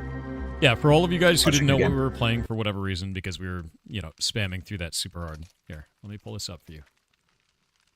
I am absolutely blown away by this, dude. Like, legitimately so. I know it's a sponsored stream that always comes at, like, people go like, oh, I don't know if he actually really liked it. No, I'm going to play the shit out of this. That's fun as hell. No, it feels really good, dude, and it just keeps getting harder. I mean, look, Like when that last when we boss looked was at it for in awesome. December, like we saw that it's like 95% overwhelmingly positive. We were like, okay, yeah. And then that I can see why. To be honest, I would rate that very positively. I will be putting a positive review in on Steam. You were a beta It player was for it? Very That's enjoyable. awesome. Yeah, no, this is even if you're a little bit interested in it, always helps the devs. Go and wishlist if you can. And thank you guys very much for sponsoring the in December event. That is phenomenal to me. It is really, really cool, and you've done a lot of really good things there by doing that because you've allowed a lot of other devs to be showcased on this. So thank you for doing that. And this game is also really awesome. So awesome It's job. incredible. What else have Lizard Smoothie made? I don't know. Let me look to see The what else they first made. game it's the first game on Steam. Obviously, NeoWiz has done a bunch of games before. Yeah, NeoWiz is their publisher, so it looks like Lizard is. Yeah. Is this their? Any devs from Lizard Smoothie? Are you in chat? Is your guys' first game? Oh, have a look. Yeah, even for casual and competitive. Here's the thing, by the way, guys. That was just the second difficulty level. There's 2 other levels above that I saw on the UI. So, like, yeah, Lizard Smoothie is a sick studio name. It is, actually. Here, let me pull this up so you guys can see it. Lizard Smoothie. Look at their logo, dude. That's rad. Yeah, only game on their list. Nightmare difficulty is where I hate the bugs. Oh, yeah, no, those monsters, the bugs on that level were pretty nasty. The crab thing almost killed me a couple of times. That was really enjoyable. Have you got the PvP shakes afterwards? Yeah, I do, actually. I've got, the PvE like, shakes. I had a little bit of adrenaline moment. I had to lock in on that boss, and then he kicked my ass. Yeah. I lasted a while, though. Like, I was doing really well. I was impressed at how well you were. I fully believe that you were going to finish the boss off. I'm going to be honest. And then he killed me. Like, that last that was section my with the belief fireballs. got you killed. Yes. I can't believe you got me killed like that with your belief. I can't. I'll try harder not to believe in you in future. You're right. Yeah, that's ridiculous, dude. Oh, man. Very fair and accurate. Completely. All right. Are you ready to creation, my dude? I've installed Ashes of Creation. I think yes, I have to restart. Choose me keeping the noise setting it's installed. I have to restart Steam, I believe, because it's mad. Dude, what a wild thing. Anyway, one sec. Oh, there's 2 queues. There's a queue to get into the game, and there's a queue to get into the server, and a queue to link your Steam account with AOC. Is Ashes installable? It is. Yeah, I already I linked Ashes to my Steam already. It's already done. Yes. What a boss game, dude. That was freaking rad. Games. Where's my Ashes of Creation button? Ashes. And now I got to check to see what that even does, because we haven't played Ashes in ages. Ashes of Creation. Is it Alpha 2 still, or is it Alpha 3 now? Alpha 2 phase. I was going to say Alpha 2. Yes. Yeah, as long as it's still Alpha 2. Yep, accepted, installing. That's what you linked last week? Yeah, I did last week. I already did it. AOC seems spendy. At launch, it's only going to be $15 a month. And remember that if you're getting it on Steam now, then you're also getting a month of game time, a mount at level 25, some cosmetics and stuff at launch. So like that $15 off of the $50 price is for what's. I watched an interview earlier with SFand and Steven at times 2.5 speed while I was live. And Nice. it was largely the same kind of interviews that have been given before, but effectively kind of an intro to the game. You know, if anyone's seen the game before, you largely kind of know what's been discussed there. But the overall view is still that it's at least a year's worth of development time to go, and therefore, you know, if you're getting in the game now, you're going to get a good chance to play the game before it's out. Do you still get access to the betas or just during alpha? If you get it now, you get access all the way into launch. Like I bought my alpha key like 2 years ago, and I've been playing ever since. Something like that. Yeah. You forced to do PvP? No. In fact, there's massive drawbacks if somebody PvPs you non-consensually, I guess is the word to put it. So if they attack you in PvP and you don't attack back, they get corrupted, and that shit is bad. You don't want to be corrupted because if you get enough corruption, you drop gear that you're wearing. So bad guys, you don't want to be that. You want to fight people that want to fight you back. Can you install Steam over top of the previous alpha install? That's what I'm doing right now. Yeah. I need to go on and install the desktop launcher. Separate, yeah, so completely separate installs. Yep. And I guess the old one isn't updating anymore, so we got to use the Steam one now? Yeah, completely gone, I believe. I'm really interested in why they've moved over to Steam only. Yeah, really interested in why. Very interesting. Beating I the think shit out of maybe you at without that point permission, you're pushing one version of the game to one set of servers, and they're having to do less of their own hosting and download and DDoS protection because Steam should do a bunch of it for them, right? For the client, yeah. Or I mean for the launcher. I guess they don't have to deal with that for any of that. They also have to deal with less for authentication because they're doing it through Steam, which is really interesting. Yeah. I don't know. I don't know through Steam directly. I didn't know it was going to be a Steam game. Honestly, I thought they were just going to do it all themselves. That was the original when we had the original interview with them last year in this year in January. I believe it was covered that it was never planned to be on Steam. Yep, that was the intention, and now it's on Steam suddenly. I find that fascinating. I'm interested to see how it goes. You know, I'm just a little bit concerned about the permanence of Steam reviews impacting. Yep. The way the game kind of develops going forward. Dude, 100%. I'm pretty concerned about that too because, like, what I was talking with the community about before is that the game was in kind of a weird spot. It didn't have an economy that I enjoyed. I stopped playing for a while because of that. And then they did a PTR. They fixed a lot of the in-game economy that players seemed to really enjoy. And it was under visual NDA. So streamers and YouTubers couldn't tell people and show people how good it was. So now you have a lot of players that are uninformed and they just opened up reviews on Steam. Which is like, if you fixed it, let people show them. You know? Yeah. You ever finish off agility? 100%. Yeah, I'm working on strength now. Agility is maxed out. Strength's over 80. Getting there. It appears to have ultra-wide support now. That's new. That's cool. Neat. What did Shar say? What is that? The NDA is a weird move. I agree with that. I do think that didn't do them any benefit, honestly. I remember you and I having a conversation about it, and I kind of joked that, you know, as betas and alphas tend to go along, you tend to get more access and more gameplay features and more visibility of the game. And like at the end of the last phase was really strange because like there was less stuff being included in the testing, there was less testing availability, and it was all under visual NDA, so it was really confusing. Yeah, it was really odd. I think they were, honestly, they might have just been worried because I know they had a huge drop off after the economic changes. Like, people really didn't like them. So, I wouldn't be surprised. Chat's getting upset at your internet speed. What, are you upset? Do you want to know the best part? I'm on Wi-Fi. Yeah. It's not even a hard line.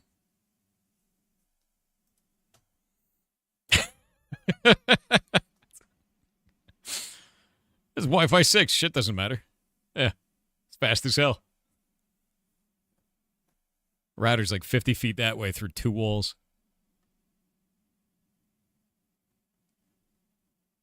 Yeah, but your walls in America are made from like paper and sadness, right? It still launched a launcher, which is interesting. Yes. And it put me in a queue, and it said 7,000 something, and now it's already down to 6,700. So estimated time is only 3 minutes. Oh, it's going fast. Look at this. 300 every few seconds. That's actually not bad at all. This is way better than I thought it was going to be. Visual NDA has been around since before Alpha 2 Phase 1. They just haven't changed it since. For the PTR. Only on the PTR, though. I don't think there's any reason to put the PTR into Visual NDA, to be real with you. You should put a thing on it that says PTR, like in large, bullshit all over the screen so that people can't bullshit about it. Right in the center of the screen or something. It's very normal to do like watermarking of some kind, though, isn't it? Like, to have Wi-Fi 6, what is it? the watermark that Talking about bounces it? around. Yeah, watermarks for everything. I have a 3 gig up, 3 gig down business line. So that's already one thing, fiber directly to the house. And then after that, I'm using a network where I have hard lines for certain things like the Ferret rescue cameras and stuff like that are all hard lines, but they're over a power over Ethernet injector. And then this computer is over Wi-Fi. And that Wi-Fi connection is over Wi-Fi 6, so it can go up to about 2.5 gigs per second, but it usually averages out about 2 gigs a second. I normally get throttled by Steam before I get throttled by my own network. What path are we taking, Empire or Sunfire Consortium? What? What are you talking about? Yeah, Wi-Fi 6 and 7 are insane speeds, yeah. I'm guessing that's going to be about where we're starting and such. Oh, dude, I didn't even choose. I'm so used to starting in the Riverlands. Legitimately. Yeah. I have no freaking clue. Fiber to the house, I have envy. I had to pay for that. They had to dig. It was awful. But I wouldn't have a stream otherwise, so worth. Summoner's available. I'll be playing Summoner. That's what I've been waiting for. Expensive. Yes. Yes. Have I seen the new race? I'm going to check it out, too. I've set up the fiber to the house, paid for all of that because knowing that we'd build the Ferret Rescue here eventually, we'd have that entire building covered by fiber, this entire building covered by fiber, and everything would be cool to go. It's the Steam version of this game, the static price, and also a sub price, or just one-time payment? They're not doing one-time payments. They'll do it for free eventually, and then it'll be only a monthly payment, and it'll be $15 a month. Your AT&T fiber is about as reliable as a Spectrum cable in SoCal? That sucks, dude. That's really shit. I used to live in SoCal, and the internet there is just ass. Yeah, I mean, the thing is like, I need fast internet, not just to, like, flex, but because I'm a streamer, right? Like, if I don't have that, how do you... the worst problem I have now... What's up? Apparently this is launching with regional pricing, though.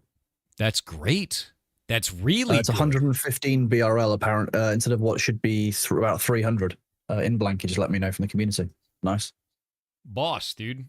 That's great news. Hell yeah. Good job, Intrepid. That's sick. But yeah, my biggest problem that I have here now is that the power keeps going out. Went out for like 4 hours last night while I was sleeping. I got to hear the transformer explode as I laid in bed because a giant-ass tree fell over and hit all the lines, and then the transformer blew up. It just sounded like a boom. And then at the exact moment that the explosion went off, the click, everything went off. I was like, cool, dude. No delay, no nothing, just gone. 230 PLN. That's region. I mean, yeah. So when the power obviously went out for you and you sent that message across, as soon as I saw that's kind of it. I'm basically awake until I know that your power is back on because I was having to prep for the sponsors being delayed or the indie samples having to get moved around. So I was just kind of sat there until like 6 a.m. when Shay sent a message into the group chat, and I was like, okay, there's internet, there's phone signal, I'm going to bed. So Ashes of Creation's website is now 504 gateway timeouting. That's cool. Okay.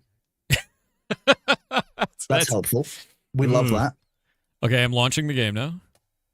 Yep. Yeah. That's a lot of dudes. Can we play Ashes of Creation right now on Steam? Yes, you can. If you make an account up there, you can go and build your account and set everything up and be good to go, man. Hello, Mojo. Waiting on the client to launch up. Yeah, I am 259 in the queue. So actually, the queue doesn't appear to be too unreasonable at this point. No, I went through 7,000 in the time we were just talking about it there. It was really easy. SteamDB apparently says 18,000 players. I don't know. It's definitely not correct yet. They just said, we're sorry, our website is down, and we're working on resolving the issue and should have things back up to normal soon on ashescreation.com. I'm guessing that's to do with their account linking being down. That's what a lot of people are basically currently talking about and kind of saying. So not makes surprised. Sense. Oh, I miss this game.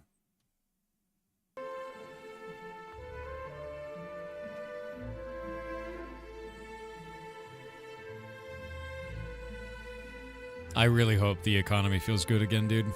I really do. I love this Same. goddamn game. I mean, that's ultimately the most important thing, right? Like, Always goal an economy is what makes or breaks a game like this. It's the yardstick by which you measure progress, and it's the way that most players will be comparing an hour in the game to what they earn. Like, monetary part of that is a very key part of any MMO. And it's been lacking so far. I'll be really, like, when people have asked me about it, I've been like, look, I'm gonna, the economy didn't exist. There wasn't an economy before. Yep. And that's the whole point. That's the whole idea. Oh, we got the Valen. The Renkai. Big dudes. Got our Vec dudes. Oh, they don't have the underground dudes yet. They don't have the ones who stayed behind. No, they haven't. No, they haven't. Not at all. Summoner it is. I don't know which race I want to play. I might play a Pyro. Oh, I'm playing Summoner, dude. 100%. I've been waiting for it to come out since forever. I wanted to play Summoner Tank because I want to be a Brood Warden. I've been wanting that since day one. I want to be a Bug Armor. Dwarf, I played a Dwarf last reset, man. Yep, same. I might play a Vec. I wonder what they summon. No, I'm doing Pyrite, dude. I haven't seen them before. The fun thing is, that's already what I've rolled. Yeah, I'm doing it. Changing the appearances around. I wonder if the appearances work. They didn't in previous versions. So Sabu, one of my mods, has been through the patch notes, and apparently they have done some small tweaks to the economy, but there's not kind of definitive answer yet. And it's the big thing is about stat rebalancing, apparently. So that's Makes interesting. sense. If you click between races fast enough, you can crash the game. Horrifying. You can get flowering horns. Oh, look at that. That's actually really beautiful. Look at this. You can do horns with cherry blossoms on them. That's really The art of interesting. the Pyre is really nice. I really liked seeing some of their concept art and such kind of dotted around. I think it's really cute, really cool.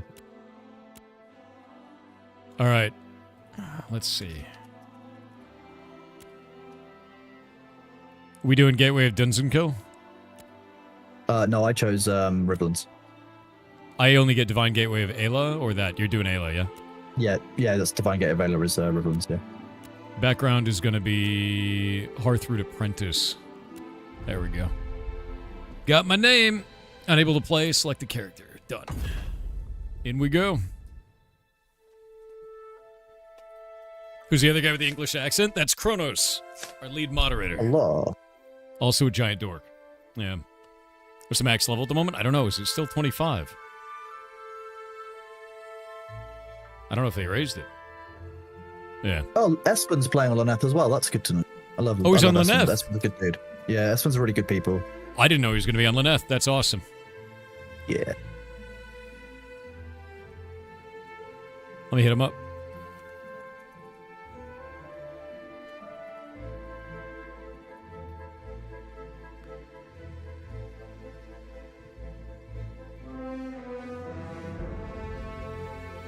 I haven't done any of my stretches the last 3 hours, so I'm going to go and do that quickly while we're in the queue. So my physiotherapist doesn't, I don't know, arrive at my house in the dead of night and kill me. What do you mean, Q? Wait, what? How are you not in a... I'm in. What?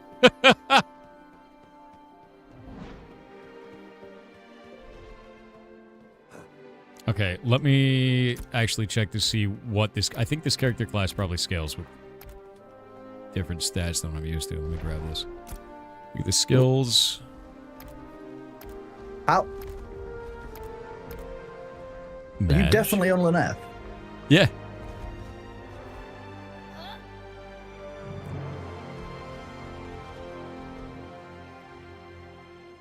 Spirit Hunter.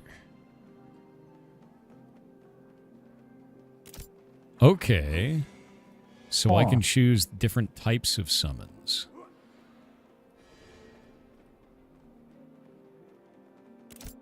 TPS.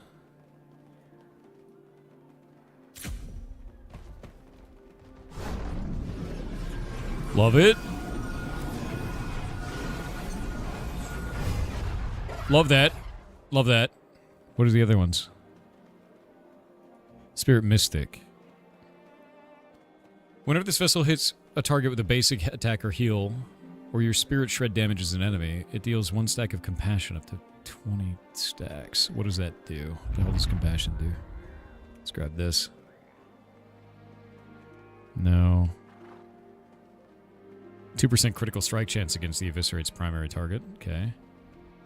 Also chat blur. Oh, yeah. I'll just do this. Combat's done. Yep. Okay, we're doing that. I'm gonna play around with these summons. Yeah, skill tree. Boop-a-doop-a-doop. Boop-a-doop-a-doop. Let's go to weapon. We're using a scepter and a wand. Is that what we have on the character right now? We should. Let's see what else we got. Oh, they have a new thing called Destinies. What the hell is this? This wasn't here before.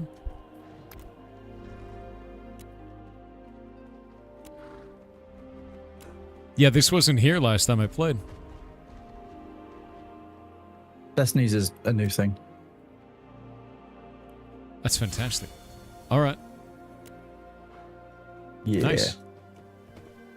Okay, I need to get rid of... Oh, we have stances now. I see, for my summon. Why am I stuck? Oh, the server's like really mad. I find it fascinating that some people are getting queues and some people aren't. Yeah. I don't understand how that's going to be happening. Dunno. I didn't have one. Fine with me.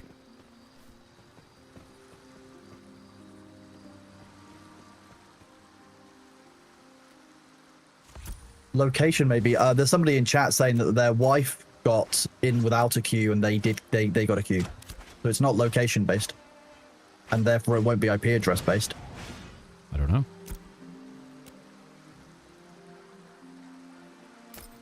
Claim that. Okay, so we can claim each one of these little things. Did they move shit around? They did. They moved a bunch of shit around. Like a bunch, actually. And they have all this tutorial stuff now. They've done a really good job on the tutorial stuff. Rusty Scepter and Warped Wand. So we're using a Scepter and a Wand. It's going to be full magic.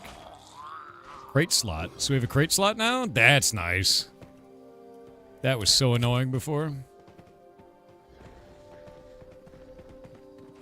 Zinch picks his favorites. You goddamn right.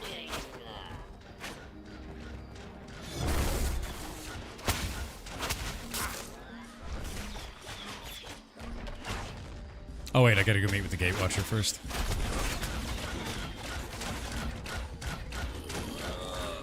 What is this? Melee range stance swap. That's interesting. Totally forgot about the Gatewatcher quest. I immediately went into autopilot to go get my mount. There you go. Wisdom and renewal. Oh, wait. Wait, what? Alright. Is the game good? I have been playing this game a very long time, and I didn't like the last phase, and I'm looking forward to seeing what the economy feels like in the current phase. So we'll see. I'm hoping so. I'm a very big fan of this game. Very much so.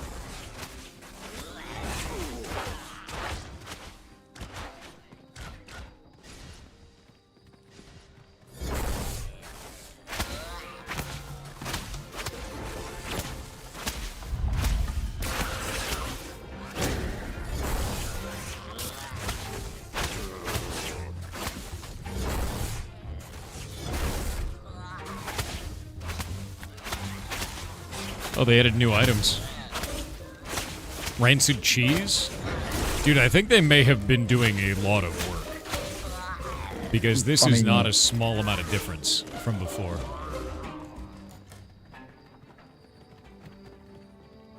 Yeah, no, this is not a small amount.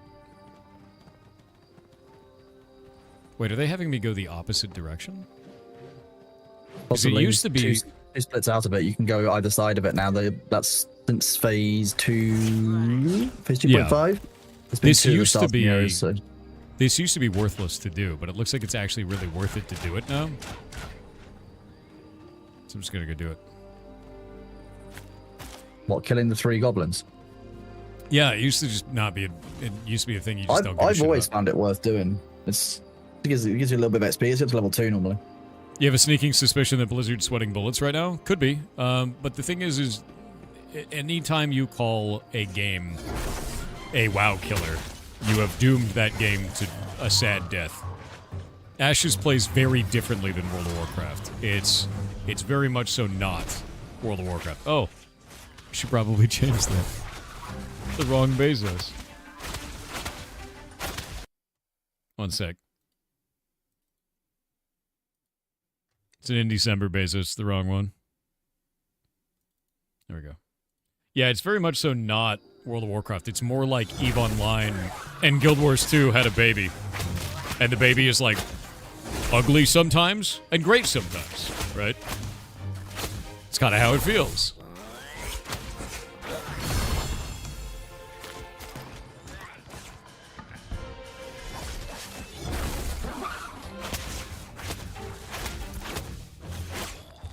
I miss this music, man. I missed all of this.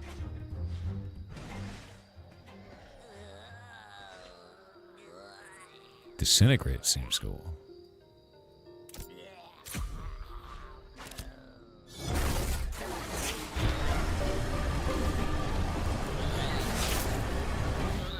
Love it.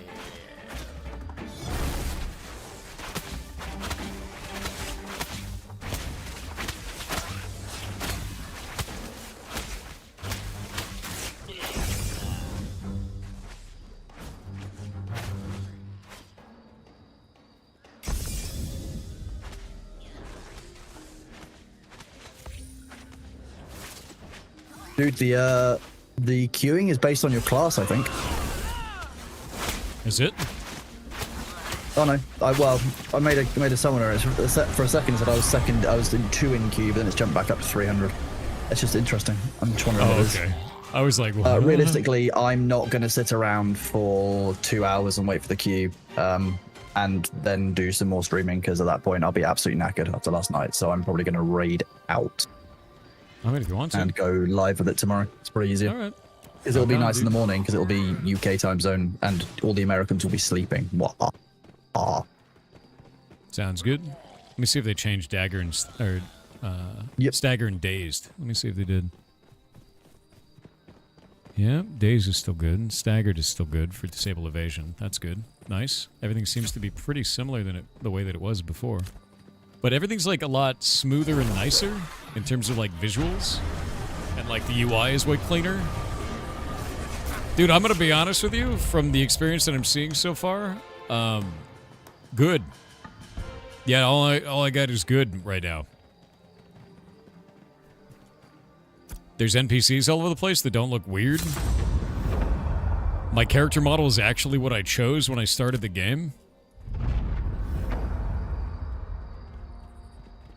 The game may be back, Kronos.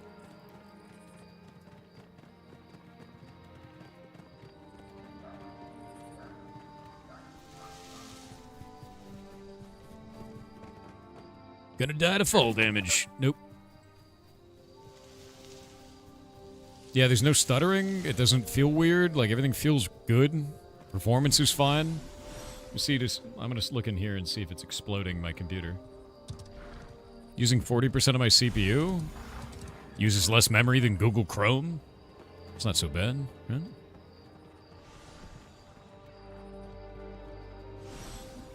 This is all new.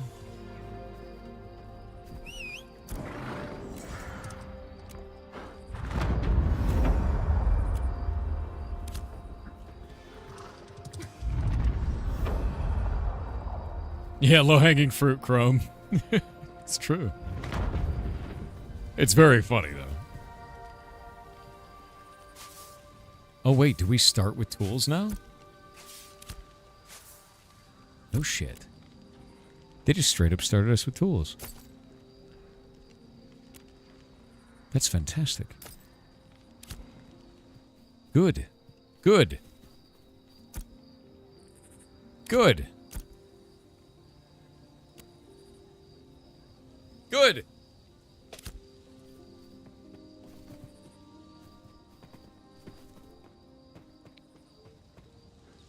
No weird bullshit quest to go through for that?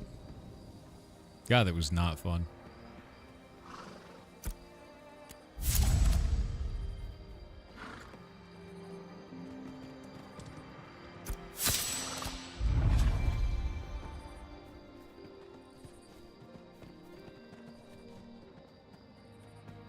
Yeah, you can mount almost instantly. I think we're back, dude.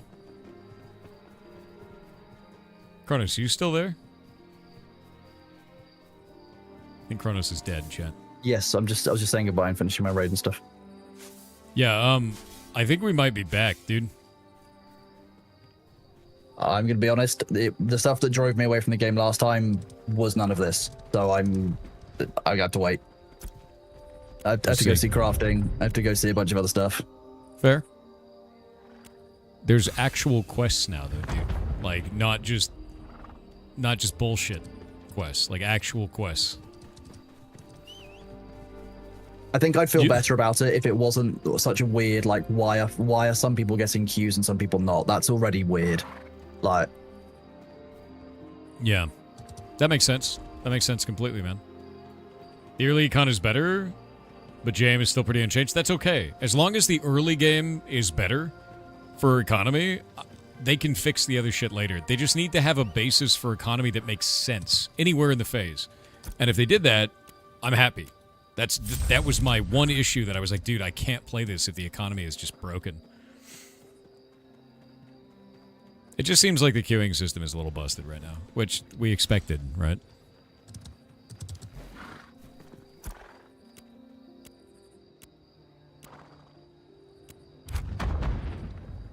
Yeah, there's actual quests now. This was not a thing before. Sir?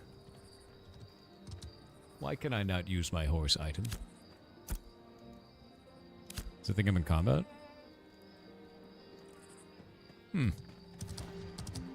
Huh.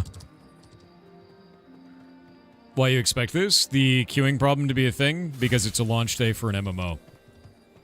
In early access. Like, that's how that goes, man.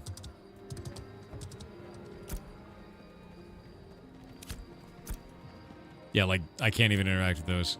I'm gonna be busted. Huh?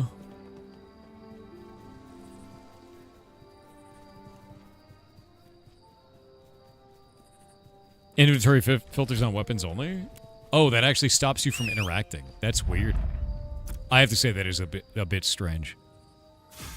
Okay, we're not going to do heavy. I'm going to do light armor because it should be armor pen. Magic defense increase. That's different now. They changed that. Okay, they changed this completely. Itemization's new. That looks great.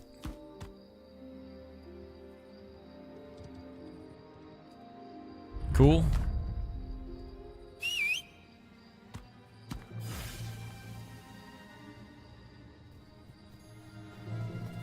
Let me grab that. We'll throw this probably over there. G.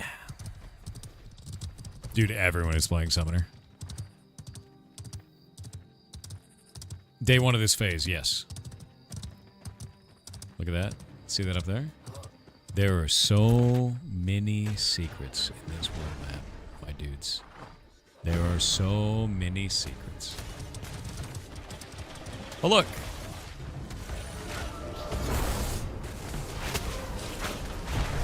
Somebody activated PvP! And now he's dead!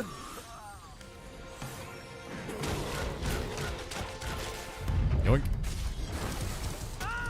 Off we go!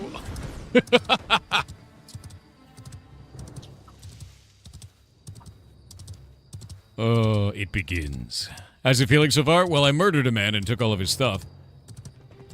So it's going well. Which server you on? Lyneth.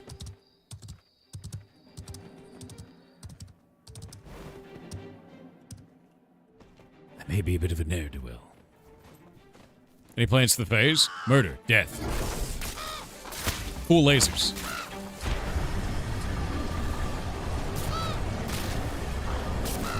Ugh.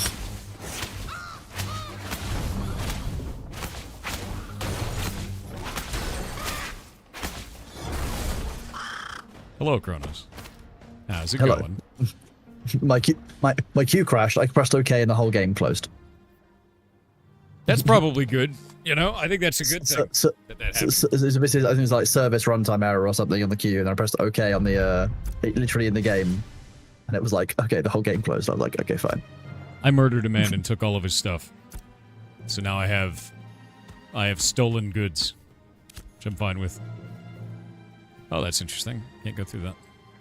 We go through this? There we go. They've got a lot of new environment stuff in here. Monsters a bit different. There's a lot of cool shit here. I'm pretty excited about this, to be honest with you.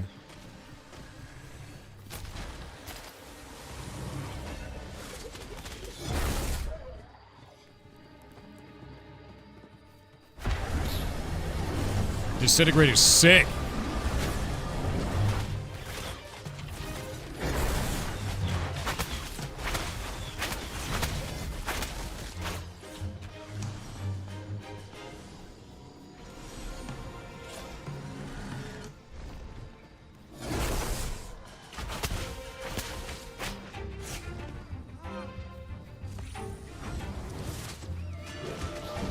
Hooded Stranger, that's new item. What is this one? Investigate rumors of partisan activity. Search for the dead drop. Let's go to the dead drop. Hold up, I gotta kill this player. Oh, stop attacking me. Stop that.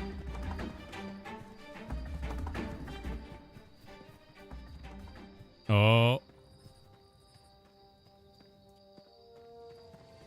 My minion was like chasing after that guy. That's quite funny. What? What? A guard killed me. That was hilarious, dude. Did you see that? Oh my god. Insta dead. Worth. Yeah, I think my guard chased that dude into town, and then the guard, like that guy, like, yeah, my guy chased that dude into town, and then I got owned. That was quite funny. Where the hell is my corpse, dude? Yeah, WoW vibes with hunter pets? 100%. Yeet. Go this way. Deeply funny. Do we know how to make guilds yet? Do they actually work correctly? I don't. No one I know is in that's able to do that right now. So it's going to be the same. I think it's largely unchanged as far as I understand it. That was awful before. I hope that they've changed it. It has to be level 10 stuff for it, from what I understand as well. Still. Somebody in here is already in a guild, so hitting level 10 must not be that difficult. Oh, they might have changed it. Might not be level 10 anymore. My stuff. Yoink. Alright, let me summon my guy. Love that. Yeah, there's a bunch of people in guilds. Maybe they made it easy? Because these people are all in guilds. And they're level 1s. Possibly. So... Okay, well... Not in guilds? That's a guild, dude. That's what it used to show.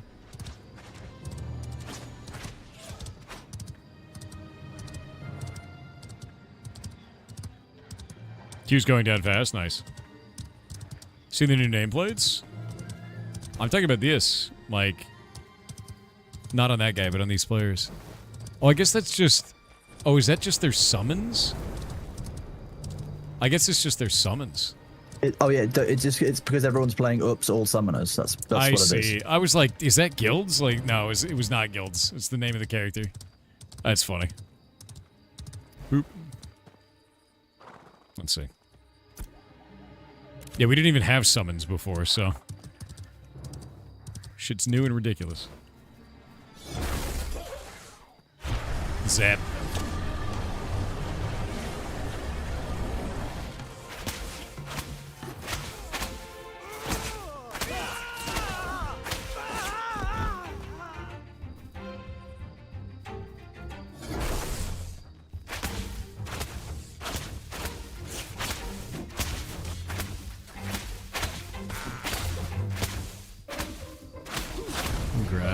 that. I want to look at these. Let me see what they actually do.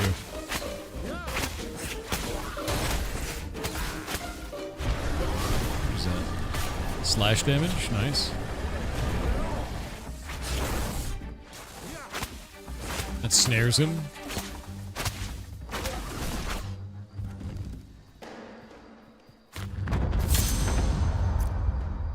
Sick.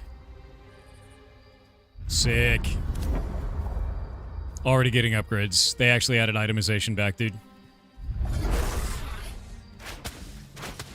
I can't be happier about that. That was such a problem before.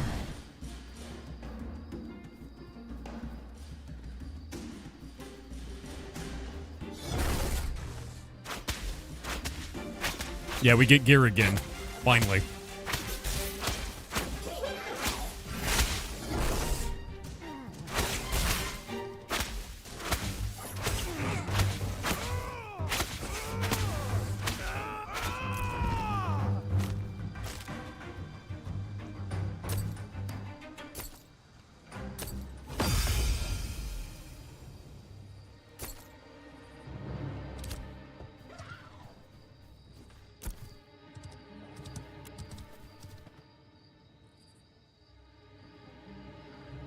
Okay, Spirit Hunter. Heal your active vessel for 150% healing power. Hex. Yep.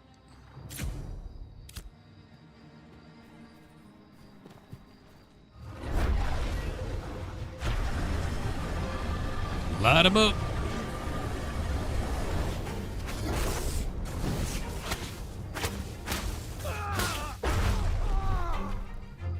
Okay, Hex is sick.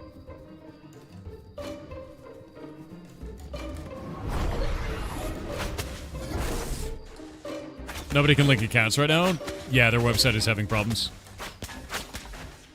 Does the game feel better than Alpha about 5 months ago? Currently, yes. That is awesome. So much better than it was. Did I just get a quest? Pamphlet or family fights. Nice. Yeah, no, this feels a lot better than it did, dude. Like, straight up.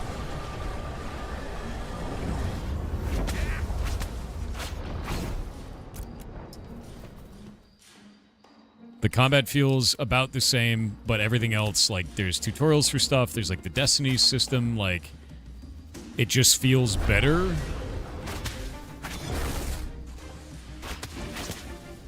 Let me grab this. Adventurer health kit. Huh. Huh. Yoink. Yeah, no, they've done a really good job at, like, upgrading the look and feel of the entirety of the game. Yeah. Bring back Wildstar? I played a Chew Spellslinger real hard. I'm happier with this. With the skill book. Okay, weapon. We got a rusty scepter. I don't really care about the scepter right now. I care about the wand. Let's do burning. Yeah, we want burning on this. Actually, I might do volatile.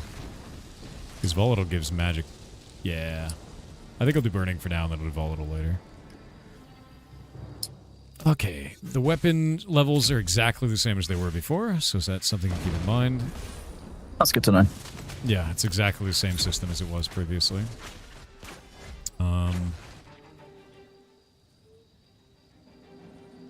Yeah, that's exactly the same. So stamina system's exactly the same. Skill book is exactly the same. Archetypes have a bunch of changes, so.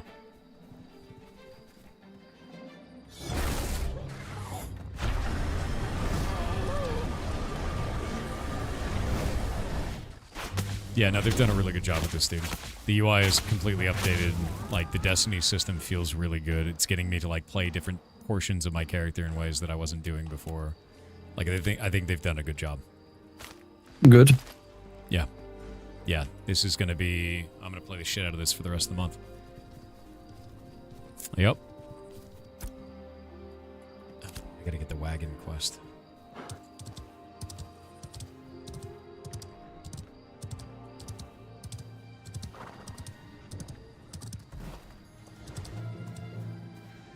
Vix, don't be a weirdo. Not being a weirdo is free, bud. Ooh, wolf. Let's see if animals are actually worth it to fight now. Because in the past, they were not at all.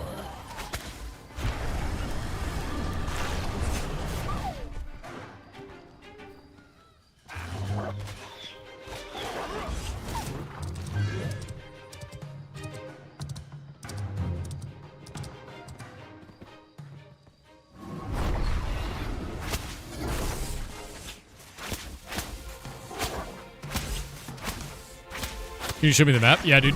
Check it out. Enormous map. Enormous map. Oh, I don't know what that is. It's probably bad. Yeah, no. Here's the thing, though. This is only the amount of map that they have available right now. There's multiple other continents. We can go into it, and I can show you everything about it. I know a lot about this game because I've played it a shitload. And I quit in the last phase, and now I'm all over it. I'm super into it. It's one of my favorite games, dude, and I just wanted them to fix the in-game economy. And it looks like everything else feels good now. Oh, the other thing? Check it out. You can edit everything in the HUD. Anything you want to. Instantly. No third-party tooling, no bullshit.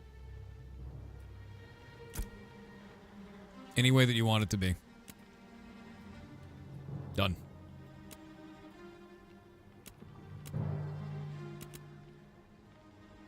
Awesome, dude. Spirit Guardian looks cool. Yeah, it does.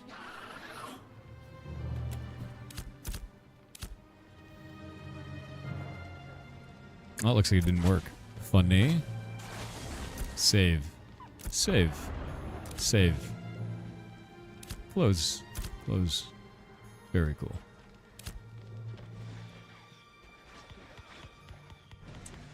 Looks like there's going to be a dead drop enemy that drops here. Locate the encampment of the Zephyr Winds. That's not necessary. Search for the dead drop. Is it this? Oh, it's that. Nice.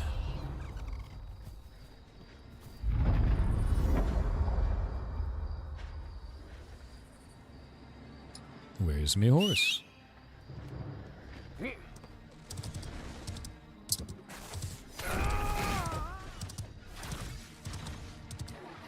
WoW is killing itself with all the different server types. Honestly, I just don't have fun in WoW because I don't like all the monetization methods, dude. Like, I just don't... Like, I know housing is cool, but the premium currency on it just turns me off, man. Yeah. Why is it on Steam if it's 25%? What are you talking about? If what's 25%? You think about Steam taking 25%? They take 30. It'll be less for these guys after they make enough money. I don't know why they put it on Steam. You'll have to ask them. I literally don't know. I remember the original intention is that it wouldn't be on Steam, so... I don't know why they changed their minds. I have no idea.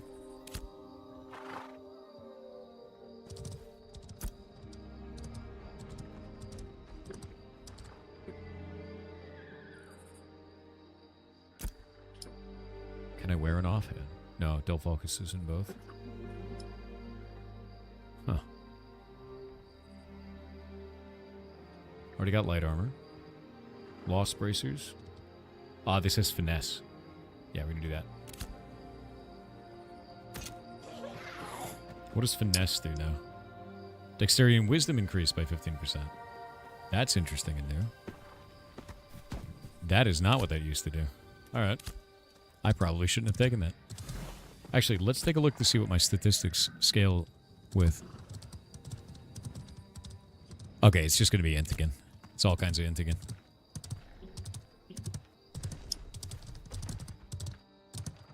Oh, go this way. Bigger audience on Steam, more exposure for the game. I think so too. I think the biggest problem is last phase, the economy was so rough that like a lot of people stopped playing. Like a lot of people, like 90% of the player base, right? That's their answer. Your answer then? Their launcher is a pile of crap. That is not my answer. I would not say that their launcher was bad at all. It just launched the video game. And to be honest with you, the launcher's not gone. Steam just launches a launcher that launches the game. So it's kind of a weird match, you know? That doesn't make any sense, bud.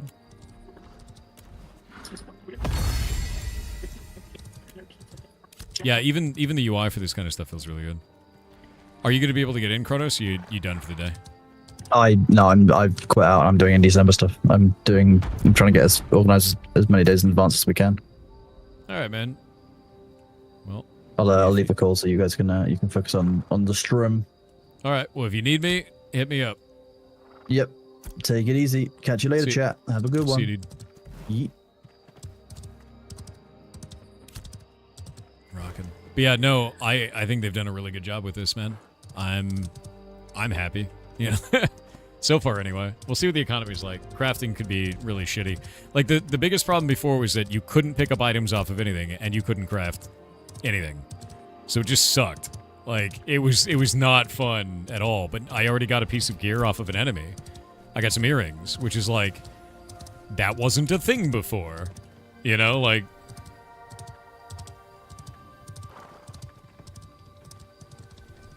and like the starting quests are just dramatically better.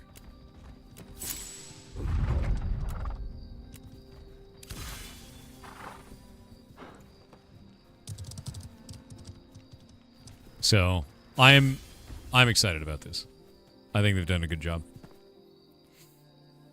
The British Mint is gone. We can take the artifacts out of the basement now. Yes, that's true.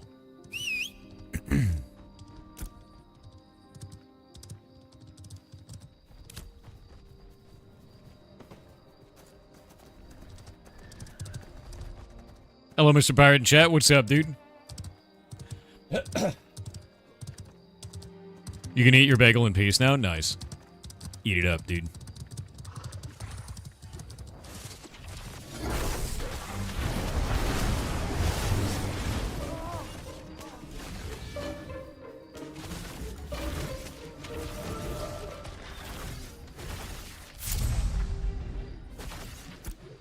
What is that? Foul-smelling powder.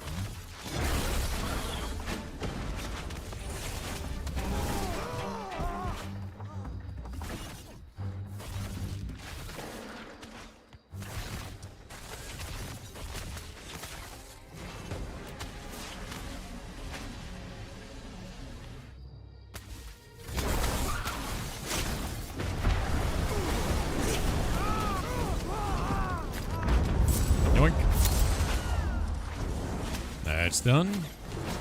Oh, that's the mystic one. Look at that. Oh, that's cool.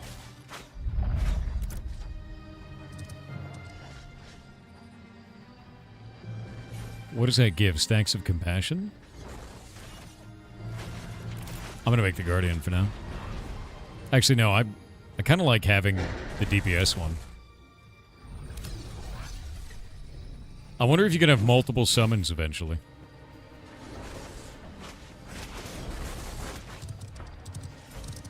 Are archetypes in? Archetypes have always been in. If you mean subclasses, I have not seen yet. They may be, they may not be, I don't know. It's worth a buy. I love this game very much. I was waiting for them to fix the in-game economy in a way that made it compelling to play again. And I think so far they have done that, because one of the biggest problems was starting gear. And they've done it now. Like, it actually works. So, good on them. The starting experience already is a lot smoother. It feels a lot better. Everything feels more... It's exceptional now, comparatively. Compared to what we did before, they've done a lot of work. Yeah.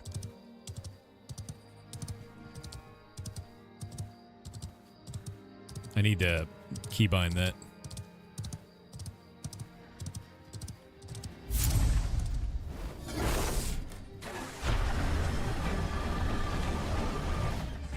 Love it.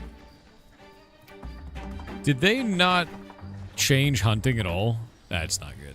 They gotta fix that. That's boring. That's definitely something that needs to be fixed.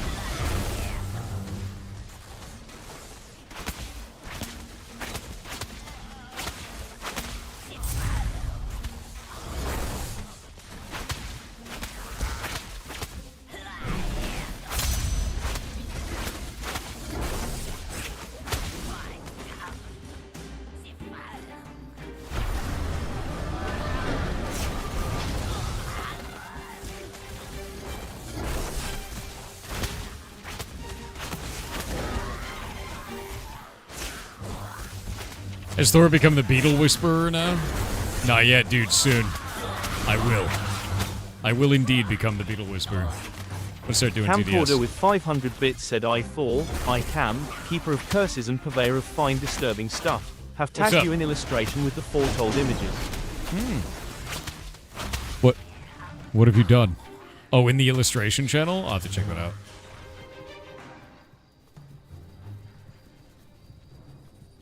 We need the AOC Bezos? I don't think we have one. Wait, Nellis has messaged me. Bolakongan said, Dear Mr. Kitten, social or my personal favorite, Mr. PP Soft. Pick Can't your say that. poison. You now want I want. What I really, really want. I'll tell you what I want, what I really, really want. I want to make video games, but sadly I cannot. Yes, You you want to can. know why? Because I'm at work. On another note, I love hearing about the ferret building because this is my actual job. I'm really I happy. do the contractor stuff, drawings and all. And to chat. Good luck getting the Spice Girls song out of your head. Yar stinky. I'm really excited for the next phase, for the rescue, dude.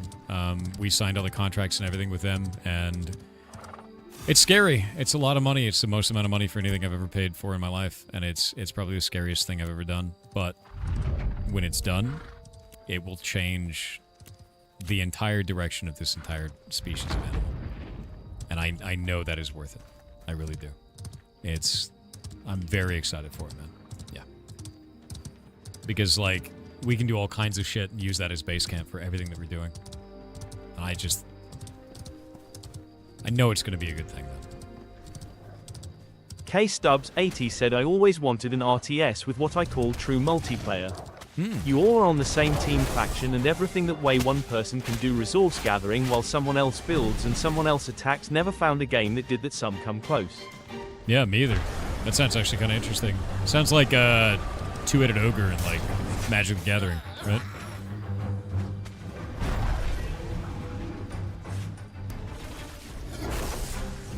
Yeah, for the Wigglies, dude.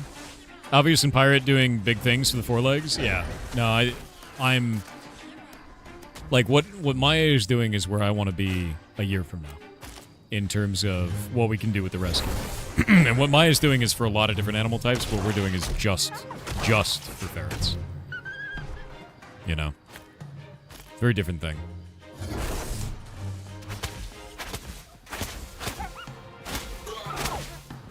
Dev in chat? Who's in chat? Which Dev is in chat? I know many of them. Where are you? Ash's Creation, what's up? Is that Steven? Or is it somebody else? Who's on the account today? You guys did it. You fixed the in-game economy. You fixed the one thing that I wanted to be fixed. It's Adam. Oh! Well, shit. Say hello to the team for me. I played this game a ton, dude. I have a lot of hours in Ashes, and I left in Phase 2 because I didn't like the state of the in-game economy, especially with, like, no item drops and everything that went through on that. You guys did a great job. You did a great job. Being able to get drops again, the entire system with destinies feels great to get people engaged with different sections of the game. The UI is better overall. Everything is responsive. I'm very impressed. I didn't expect you guys to have as good, like, changes as this in the amount of time that you had. Phenomenal job. Legitimately so. Working very hard to get the website back up and running, chat? Yeah, don't worry. I told everybody, I was like, I don't even know if we're going to get to play today, because it's launches, you know? How's it play compared to WoW or EverQuest? How do I go into the deep? The node system is unique. It is phenomenal. The node system is absolutely outrageously good. Like, I love it. I played EVE Online for 15 years. The node system in this is like EVE Online, but you can't exclude players from your SOV system, which is very different feeling. Like, it feels really good for players. Settlement system it's the nodes. Are they calling it the settlement system? It's nodes. You'll never take the node away from me. You'll never take it from me. I'll call it nodes till the day I die.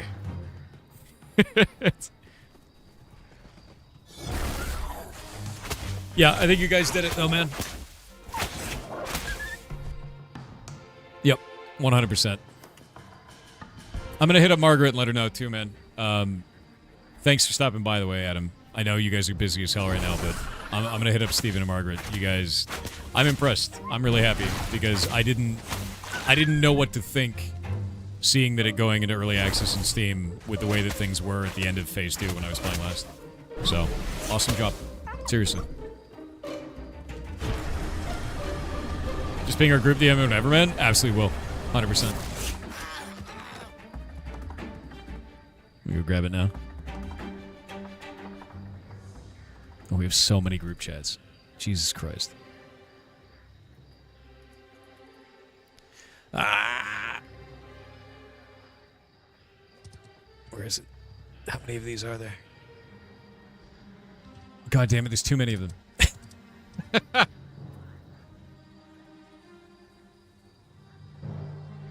There we go.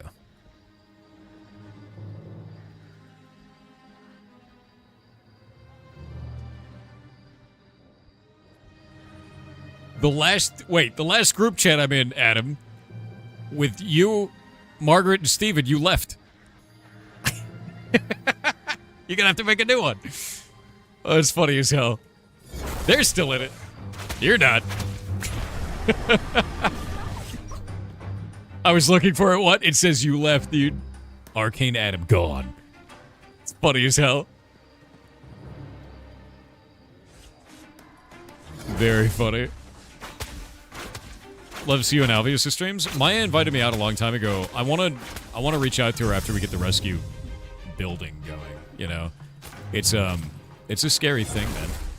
But I think that's, to me, that's kind of like where I'm. I don't know. We've been running the rescue for 4 years, and we've already done like a lot of really good work. But like, it's not real until that building's ready, until it's started, until they start digging. You know, like that's. I don't know why I feel that way, but it does. Do that. Get a passive going.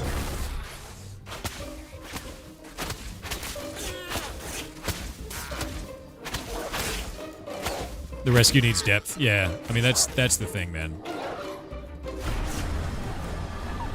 Glad you're able to start making big moves, man. I mean, it's the biggest move I've ever made in my life. Like, in December is the largest event I've ever run. It's the first major event I've ever run as a streamer, right? And it's been phenomenal. It's gone awesome. And like I'm so excited about that. It worked, right? And then the next thing after that is building the Ferret Rescue building, and like that's scary. That's the scariest thing I've ever done, dude. Because we run the rescue and it's like it's just a lot of money all at once and it's freaky, you know? We gotta go up.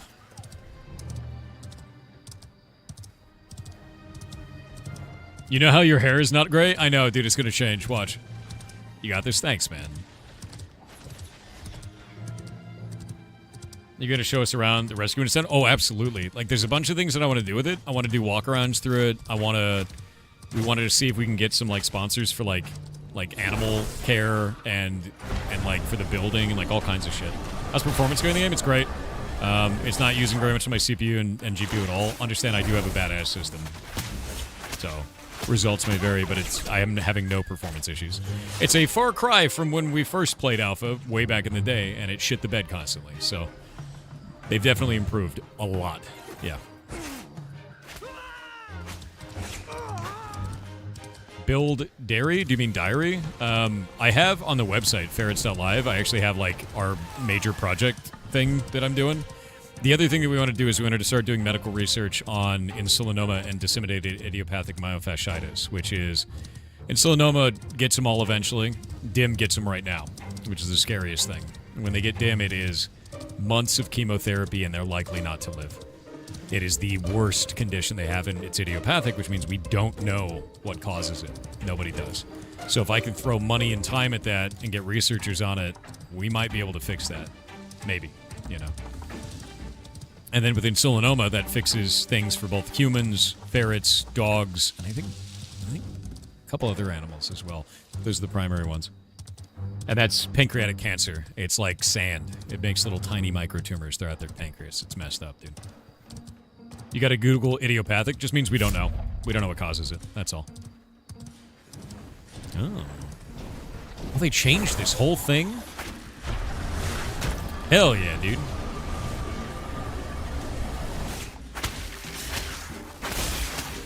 Sir, I do believe you're terrifying. Please stop, thanks. Stop eating my beautiful summon. What is this? But nah, dude, that is the spookiest thing I've ever done. And I'm very happy to get it started. And every step of the way, it costs more money and is more scary until it's finished. You know? Q's, thank you forever. I suck. Let me click it. Invictis18 said, Happy Indie-December, everyone. Thank you, Thor, for putting this together. I'm so Before happy. I forget, happy birthday, Thor. My apologies to those with birthdays coming up that get overshadowed by a man with a swollen sack. You can't say that. Goblin.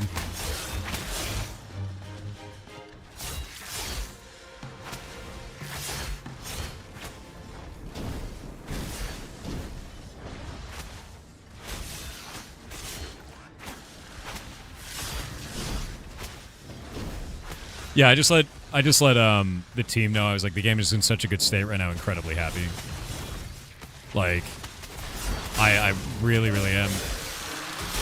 Because I took that break because I was like, it doesn't feel good.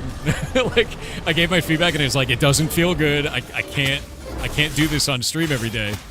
It's not fun for me and it's not fun to watch. So I'm gonna give it a break. And then they were like, all right, let us cook. And then they cooked and now the meal is amazing. So is it fun yet? Yeah, I'm having a good time. I'm having more of a good time than I expected to. I really like the summoner field too. Oh no! I have to kill it before it kills my dude? That was a 50. Oh god. That's not great.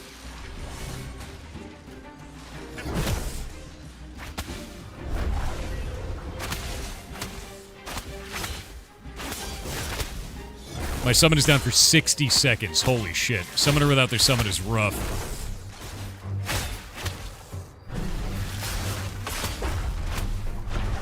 Eat it. Got him. Alright. Summoner with no summon. Which server I'm on? Lynette. Very happy about it too.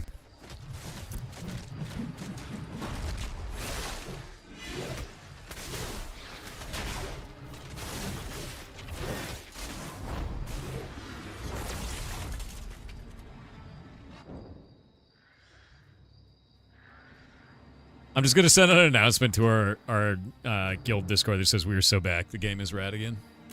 It feels good. Let's see. Let's do some Lost Robes. We'll pop that on. And I'll do Lost Pauldrons. They did a really good job of doing it this way. That's fantastic, actually.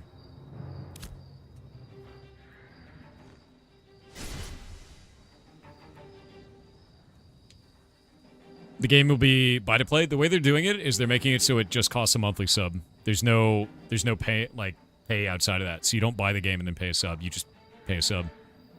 Enjoy Vera. Off to chat with other streamers. You have a wonderful day, Adam. Have a good one, dude. And proud of you guys. Good job. Seriously. What's up, Winky? I'm gonna hesitant until I see the state of PvP in endgame. That's fair. I already killed a man and took his stuff. So there was that. You know, like... That was funny. Rude. I need to get Reconstruct, I think. Let me go to my skills. All my skills. Oh god, where the hell are my goddamn skills? I'm going to get rid of that. I'm going to pop it in there. Confirm, and we'll take that so I can start reconstructing my dude. Alright, let's go to here. What is he? Use the extract on the vessel.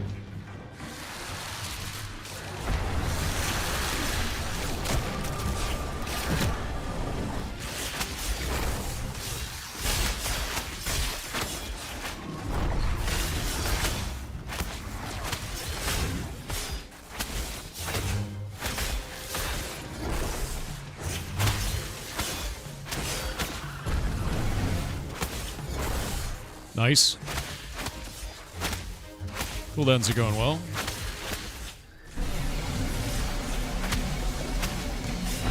Eat it. I love that. The beam feels so good, dude.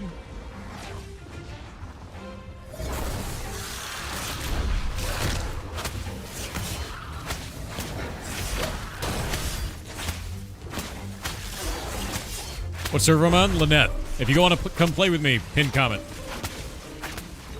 Actually, here, let me do this.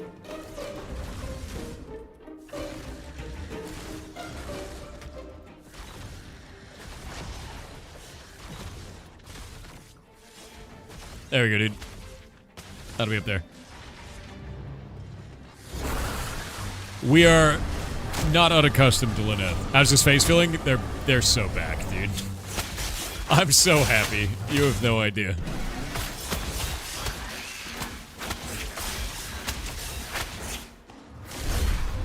I was waiting for this game to feel good again, man. Oh, gear again. Yes.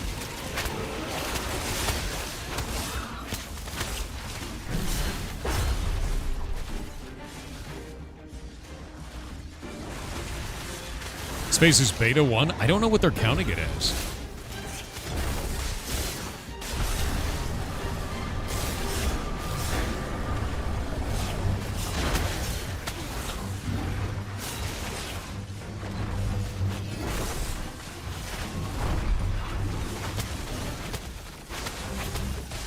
I think they called this Alpha 2. It's still Alpha 2, but on Steam. This is not like Alpha 2 before.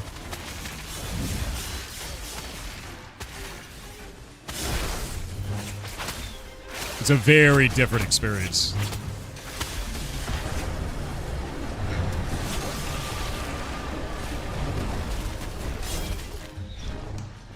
What we had before for Alpha 2 was nothing like this. This is a lot better. Yeah.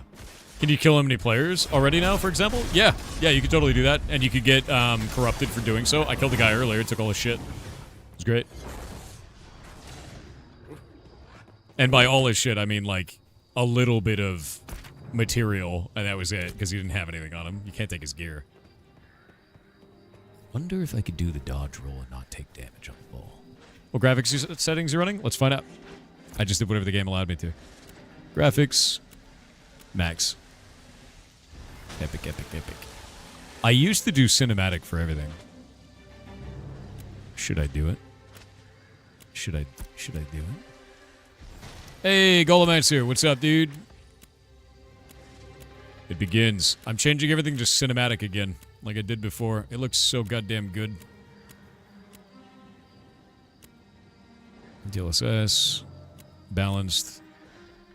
Frame gen. Got it. Golomancer the tank. I see you're doing well. PvP is a large focus of the game, but not mandatory. You can actually play the game entirely without any PvP, and if somebody attacks you and you don't attack them back, they get corrupted. Somebody getting corrupted enough times is very devastating for them. Is the game subscription-based? Yeah, it'll be free. Like, basically, you don't buy the game, and you just pay the subscription. That's how their model worked before, and it's actually fantastic. Like, so that way, if you play it, you end up not liking it, it was just $15. Have you checked the crafting? Not yet, but to be honest with you, I don't care. And the reason why is because you can actually get loot off of monsters again, which is something that was not in the game for a while and felt terrible. So, quite happy about that.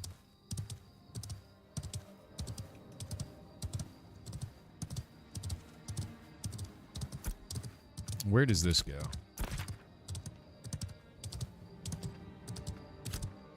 We'll go back down through this. Is there a premium subscription? No, not a premium. It's just subscription or not. It's not like EVE Online where you can play for free as an alpha account and then an omega for money. You just play or you don't. Everybody's on the same level, which is the whole point. And there's no pay to win at all. It's only cosmetics. Which is how games should be. First impression on AOC? This is not my first impression. I've been playing this for a very long time. I loved it. Looks worse than New World. I think in environments like this where it's kind of like low light, I would agree with you. Wait till we get out there in the sun. Things will change. You'll see. The game is actually beautiful. Is the sub fee for early access? Nope. I think it's a one-time payment for early access stuff, dude. It used to be quite a lot of money. I don't know what it's at now.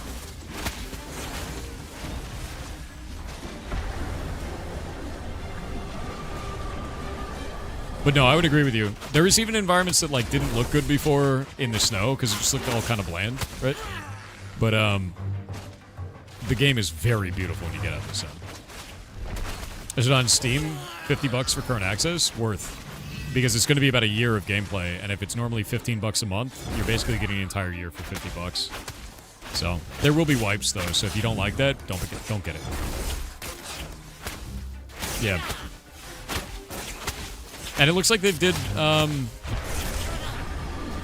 it looks like they actually did stuff for localized prices, so that's great. That's huge. Need to recover supplies. There we go.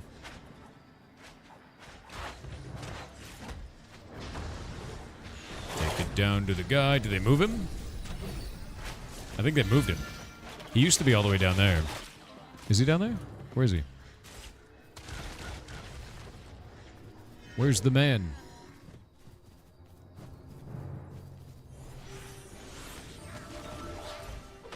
He's not down there. Where is he? Huh. I have no idea where the guy went.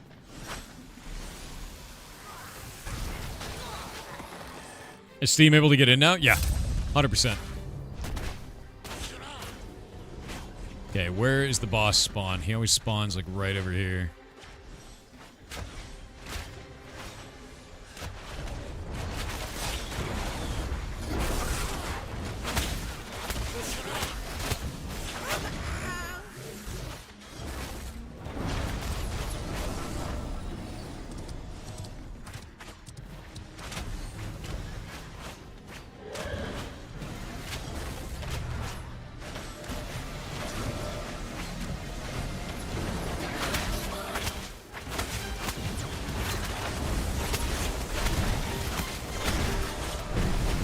There's so many summoners, dude. There's so many summoners, dude. I'm the only one with, like, the melee attacker summoner, too. It's very funny.